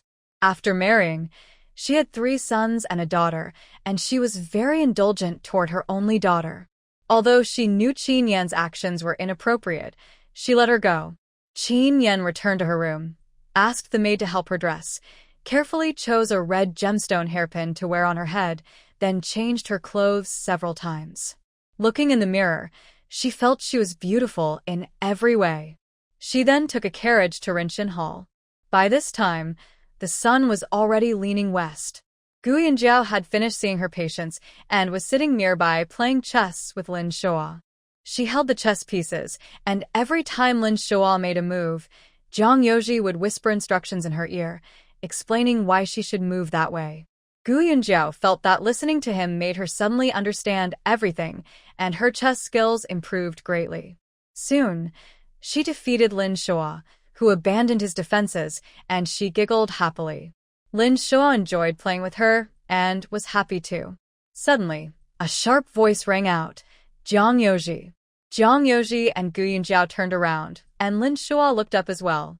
Qin Yan stood not far from them, glaring at Zhang Yoji with anger. Having been rejected in her marriage, she was already upset. Seeing Zhang Yoji talking closely with Gu Yunjiao, her anger grew. She shouted his name loudly, using his full name. Realizing she had just lost her composure, and that Jiang Gongzi probably didn't know her, she thought her shout was too reckless. She bit her lip, calmed her anger, and forced a smile, saying, "Jiang Gongzi, I have something to tell you." Zhang Yoji frowned slightly. "Miss, I don't know you, and I don't know how you learned my name. I don't think we have anything to say to each other." Hearing this, Qin Yan became even angrier. The maid Luer, knowing her lady's temper, quickly introduced herself to avoid trouble. "Zhang Gongzi, our young lady's surname is Qin. She came specifically to find you. She has something important to tell you." Zhang Yoji replied without hesitation, "Sorry, I don't have time. I don't want to talk to you. You too, please leave." Hearing the surname Qin, he understood that this was the Qin family that Mrs. Chen had mentioned earlier. Grandpa is the president of the Medical Trade Association, and father holds the 6th rank official position. After saying that, he turned around and pointed at the chessboard. Continue playing. Gu Yunjiao had already recognized Qin Yan. That day, this girl inexplicably came to mock her, which she remembered very clearly. Looking at it now, she realized that the grievances she suffered came from this person. She held a chess piece, turned to Jiang Yoji, and smiled. You owe me a favor. I just found out today that because of you, I ate some bad food. Jiang Yoji softly asked, when did that happen? Who made you eat bad food? Qin Yan was left standing there, and seeing these two talking so casually, she grew even more angry. She stared fiercely at Jiang Yoji, and her spoiled princess temper flared up. She pointed at him and said, what kind of person are you? How dare you reject me? Jiang Yoji's face changed.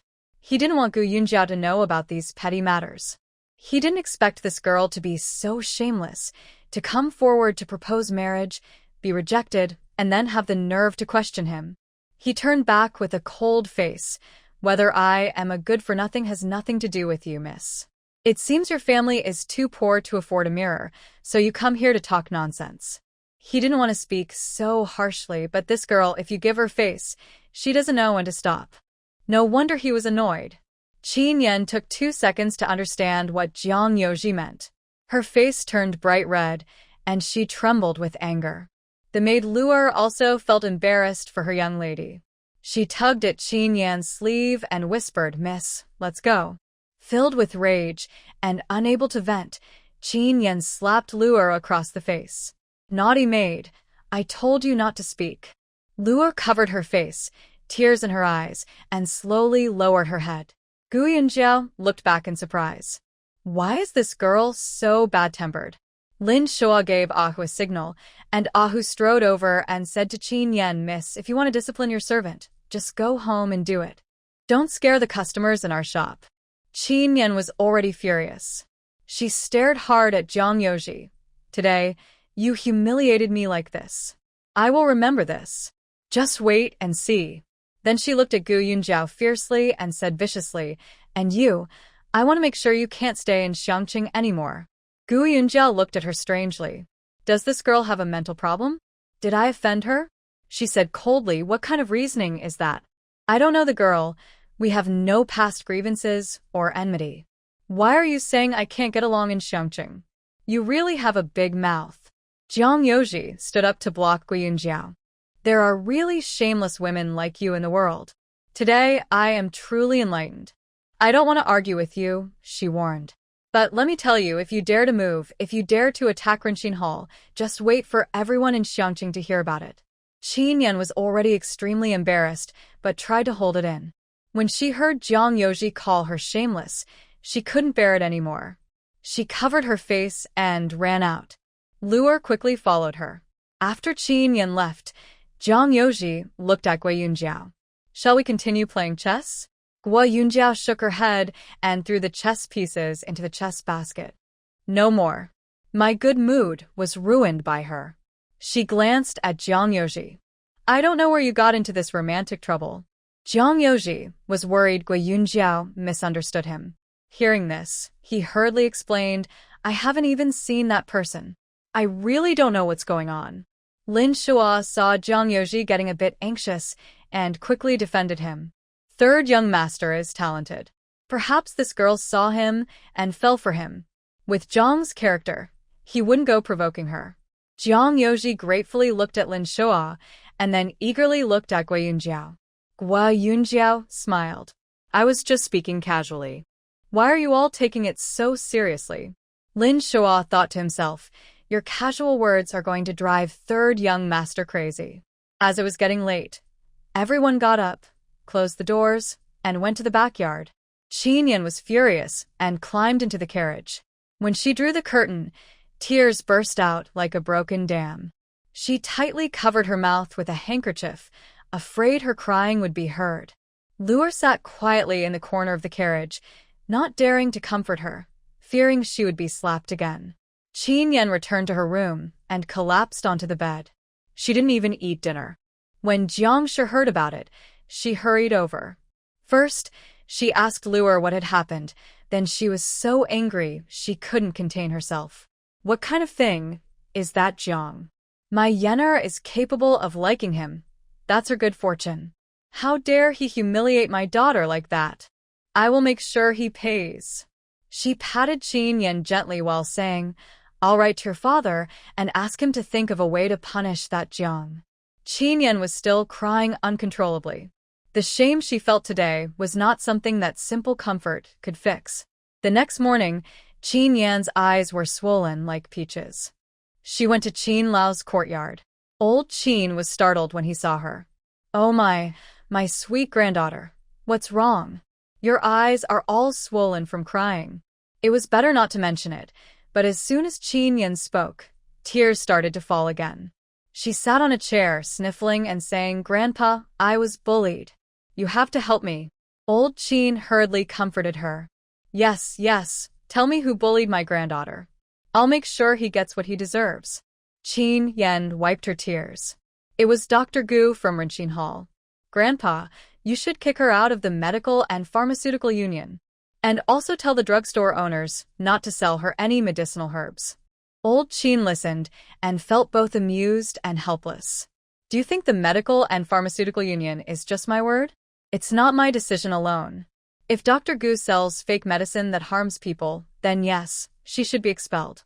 But otherwise, why would I just punish her without reason? Qin Yan cried, You said you'd help me earlier, but now you're not keeping your promise.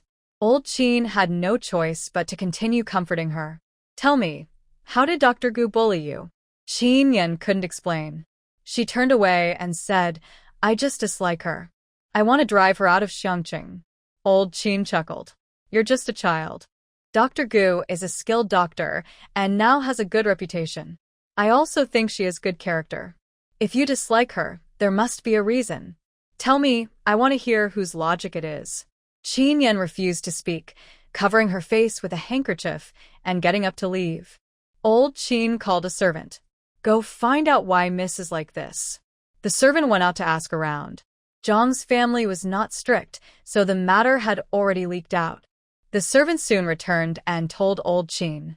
Although he didn't know exactly what Qin Yan and Jiang Yoji had discussed, it was clear that a young lady, because of a failed marriage proposal, went to confront someone. That was very inappropriate. Usually, she seemed innocent and lively, but this was not something that innocence could hide. It was almost shameful. How did Zhang's family raise their daughter? Old Qin was unhappy, but didn't want to criticize his daughter-in-law directly. Instead, he wrote a letter to his son, asking the family to send it quickly. In the afternoon, Gu Yunjiao finished seeing her patients for the day when a woman hurriedly entered and said, Dr. Gu, my daughter-in-law suddenly fell seriously ill. She's now foaming at the mouth and convulsing. Please come and take a look. Shen Qing asked nearby, Where does she live? The woman replied, Just south of the city, not far. I hired a car, Dr. Gu. Please, could you make a trip? Gu Yunjiao looked at the sky, which was still early, and since she had nothing else to do, she nodded. All right, I will go with you. Shen Qing packed up the medicine box and was about to carry it when Jiang Yoji came over and picked it up. I'll go with you. Lin Shoa had planned to accompany Gu Yunjiao, but when he saw Jiang Yoji carrying the medicine box, he sat still, not moving. He had long understood 13's thoughts and naturally didn't want to disturb the two of them. Jiang Yoji and Gu Yunjiao got into the carriage. Gu Yunjiao and the old woman sat inside, while Jiang Yoji and the coachman sat outside. The carriage headed toward the south of the city. After passing the small cross street in the south, it turned into a narrow street, then into an alley. Gume was carrying a basket of freshly washed clothes, walking in the alley. When she saw a carriage coming toward her, she hurried to the side to avoid it. As the carriage passed, she looked up casually and saw Jiang Yoji sitting outside. Her heart suddenly jumped, and she quickly lowered her head. She was most afraid of seeing people from Qingshan village. The carriage quickly moved away. Gume touched her chest, stood still for a moment, then looked back again. Only then did she realize Jiang Yoji had seen her. Seeing that the carriage did not stop, she let out a breath of relief and walked quickly away. The carriage went straight into a courtyard. The old woman signaled Jiang Yoji to wait in the main hall and took Gu Yunjiao into the inner room. As soon as she entered, Gu Yunjiao saw a large bed in the room, with a mosquito net hanging low over it. The thick cotton curtain inside made it hard to see what was inside. She guessed the patient was on the bed. She took a few steps toward it, but then heard the door close behind her. Her heart suddenly tightened for no reason, and she heard a gust of wind behind her head. Then, a sharp pain struck the back of her head. Gu Yunjiao instinctively cried out and fell forward to the ground. Jiang Yoji was in the main hall just a wall away. Hearing Gu Yunjiao's cry, he asked, "What's wrong?" and was about to go check. At that moment, two men entered the doorway. One man was holding a coil of rope, and the other was holding a stick. Jiang Yoji's heart sank. Several thoughts raced through his mind instantly. Although he was not very skilled in fighting, he wasn't sure if he could handle these two men. Moreover, Guogua's earlier scream suggested something had already gone wrong. He didn't know if the old woman had started it or if there was another accomplice inside. His leg was still not fully healed, and Guogua had repeatedly told him that he should wait a year before practicing swordsmanship or engaging in vigorous activities. Jiang Yoji stepped back while bowing to the two men. "Are you two kidnappers?" he asked. The men were caught off guard by his question, but then smiled. "What do you think?" they replied. Jiang Yoji honestly said, "In that case, you can go ahead and tie me up." He glanced at the stick in one man's hand and smiled. "Is that stick used to knock me out? I don't mind being by you, but could you please stop hitting me with it? I'm just a scholar with no strength. If you hit me, I might get seriously hurt. Rest assured, I will stay still and not resist." The two men didn't expect the kidnapped person to be so calm and even try to negotiate. One of them looked at Jiang Yoji carefully. "Isn't the guard from Renqin Hall supposed to be pretty strong? Why do you seem so weak?" Jiang Yoji quickly explained, "I'm not a guard. I was just bringing a medicine box for Dr. Gu." The man looked a bit suspicious, but then smiled. "If you're willing to cooperate and let us tie you up, we won't need to hit you." Jiang Yoji nodded. "I will cooperate with you, big brother. Do you want us to tie your hands in front or behind?" He voluntarily crossed his hands in front of him and said, "I have some small money at home. As long as you don't hurt me, my mother can come up with 100 or 200 taels of silver." The two men looked at each other after hearing about the money. One of them said, "You're quite clever. Fine, I won't hit you. Put your hands behind your back and turn around. If you're planning to do something sneaky, you're making a mistake." Jiang Yoji obediently turned around, crossing his hands behind his back. The two men exchanged a glance. One of them stepped forward, looping a rope around Jiang Yoji's neck. He remained perfectly still, showing no resistance. Soon, the man finished tying Jiang Yoji up, then dragged him into the inner room and casually threw him against the wall. Jiang Yoji saw Gu Yunjiao lying on the ground, tightly bound, with her eyes covered and her mouth gagged. A door latch was also on the ground. He closed his eyes, feeling deep pain inside. An old woman in the room looked at Jiang Yoji. "Why isn't he unconscious?" One of the men replied, "Tie him up and he'll be out." The person only said to tie up Dr. Gu and her companion, nothing else. The old woman said, "They also said to blindfold them. He doesn't want to be seen." "You two are not as quick as I am, an old woman.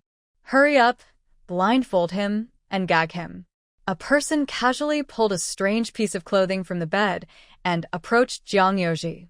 Then Jiang Yoji's mouth was covered, and his eyes were blindfolded. The three people were sitting by the table. One said, "This person is really so stingy. The three of us did the work for him, and he only paid 100 taels of silver. If we were really kidnapping, it would be more than that." The woman said, "Yes, it's a bit too little. When he comes, we'll ask him for more money." She squinted and added, "After we finish dealing with that person, we'll go to Renqin Hall to get the silver. Getting paid twice for one job isn't bad." The other two nodded repeatedly. One said, "Our godmother is so clever." The other added, "My mother's mind is really sharp." Just then, they heard faint knocking outside.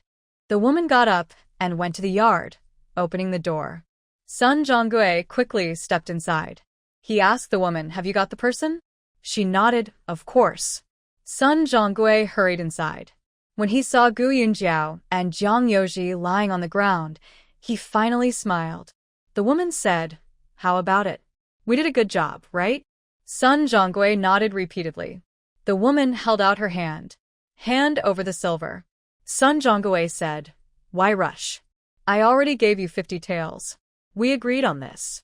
You're supposed to watch over it for me for a couple of days, and I'll definitely pay you later." The woman snorted, "No, it's not enough. If this gets out, I'll be in big trouble. You only got 100 taels, but the risk is too high."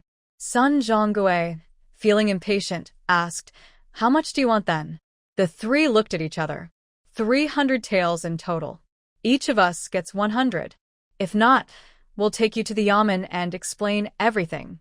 Sun Zhonggue was unhappy. They had agreed on 100 taels earlier, but now they were asking for more. But he didn't dare say anything. These people weren't easy to deal with. He could only nod. "We'll pay together after it's done." The woman was unwilling. "No, you have to pay 100 taels first. With the 50 taels deposit I already gave, that's only half. Also, your food and drink these days are on us." Sun Zhonggue looked at Gu Yunjiao on the ground, clenched his teeth, and took out a silver note for 100 taels from his pocket, handing it over. The woman took the silver note, and the three of them looked happy. Sun Zhonggue then took out brushes, ink, paper, and an inkstone from his bag and placed them on the table. He had just gone to buy these things. The items were placed on the table. He looked at Gua Yunjiao and asked, "Are you still dizzy? Bring some water to wake her up." No one in the room moved. The old woman sneered at shopkeeper's son. "You better understand. We took the money to do this, but we're not your servants. If you want to do something, do it yourself. We only tie people up." Shopkeeper's son angrily went to the kitchen, scooped a bowl of water, and poured it onto Gua Yunjiao's face. The cold water woke her up. When she woke, she realized her situation.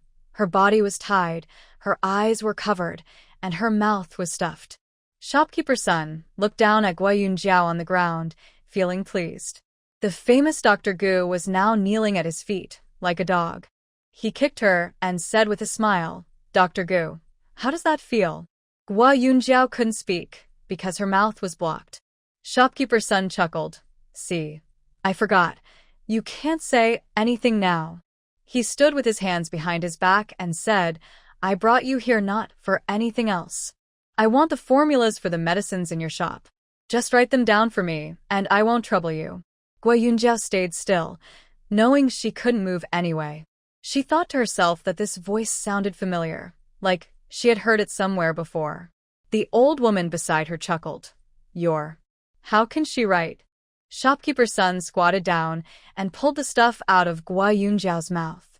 "I was mistaken. You don't need to write.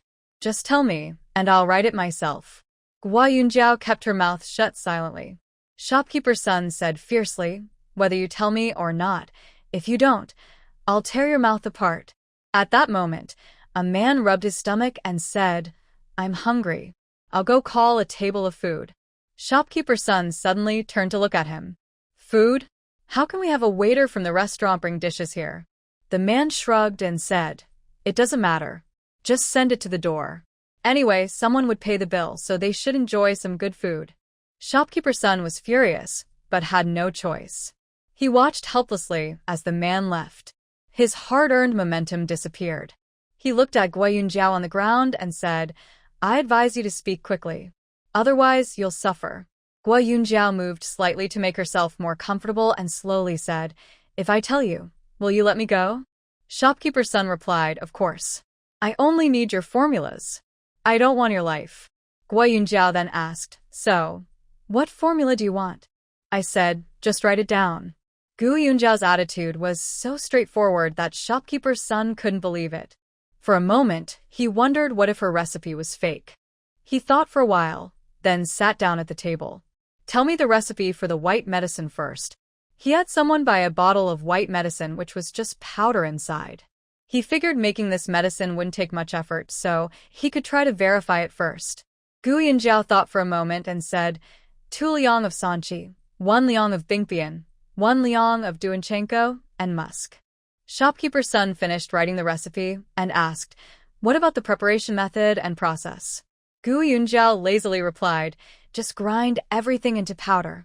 Shopkeeper's son suspected that Gu Yunjiao was lying to him and asked again, "What about the formulas for the bruise ointment, Hsiang water, Wuji Bifeng pill, and quick-acting heart relief pill?" Gu Yunjia said, "I already told you all of them, but you might not believe me. Why don't you try to make the white medicine first? Once you make it, you'll know if it's real or fake. Then we can talk." She shifted her body and said, "Since I'm cooperating with you, shouldn't you loosen my bonds? This is too uncomfortable." Shopkeeper's son snorted, "Don't even think about loosening your bonds. I'll go back and try to make the white medicine. If I can't, well, just wait and see." He put the recipe into his and said to the old woman, "I'll come back tomorrow. Keep an eye on these two, and don't let them escape." The old woman quickly covered Gu Yunjiao's mouth again and impatiently said, "They can't run away, don't worry."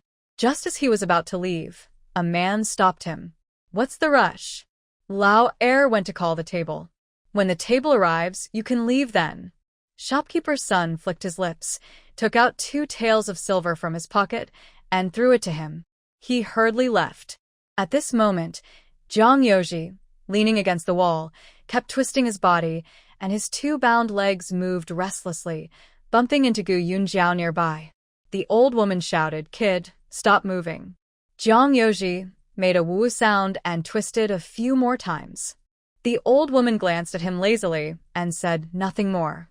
Not long after, the person who went to call the table returned. They took turns coming in and out, and soon food and drinks were brought in. A full table of dishes was set, and everyone sat happily, starting to eat. Jiang Yoji's earlier movements were just to gauge the distance between himself and Gu Yunjiao. Now, while the others were eating, he silently shifted closer to her. The 3 people at the table ate eagerly, drinking and toasting each other as they enjoyed their meal. The woman also took a few sips, but she was more cautious than the 2 men, occasionally glancing at Gu Yunjiao or Jiang Yu on the ground. They ate for more than half an hour, and after finishing their meal and drinks, the woman cleared away the dishes. One man, after a big burp, paced around the room a few times, then suddenly looked at Gu Yunjiao.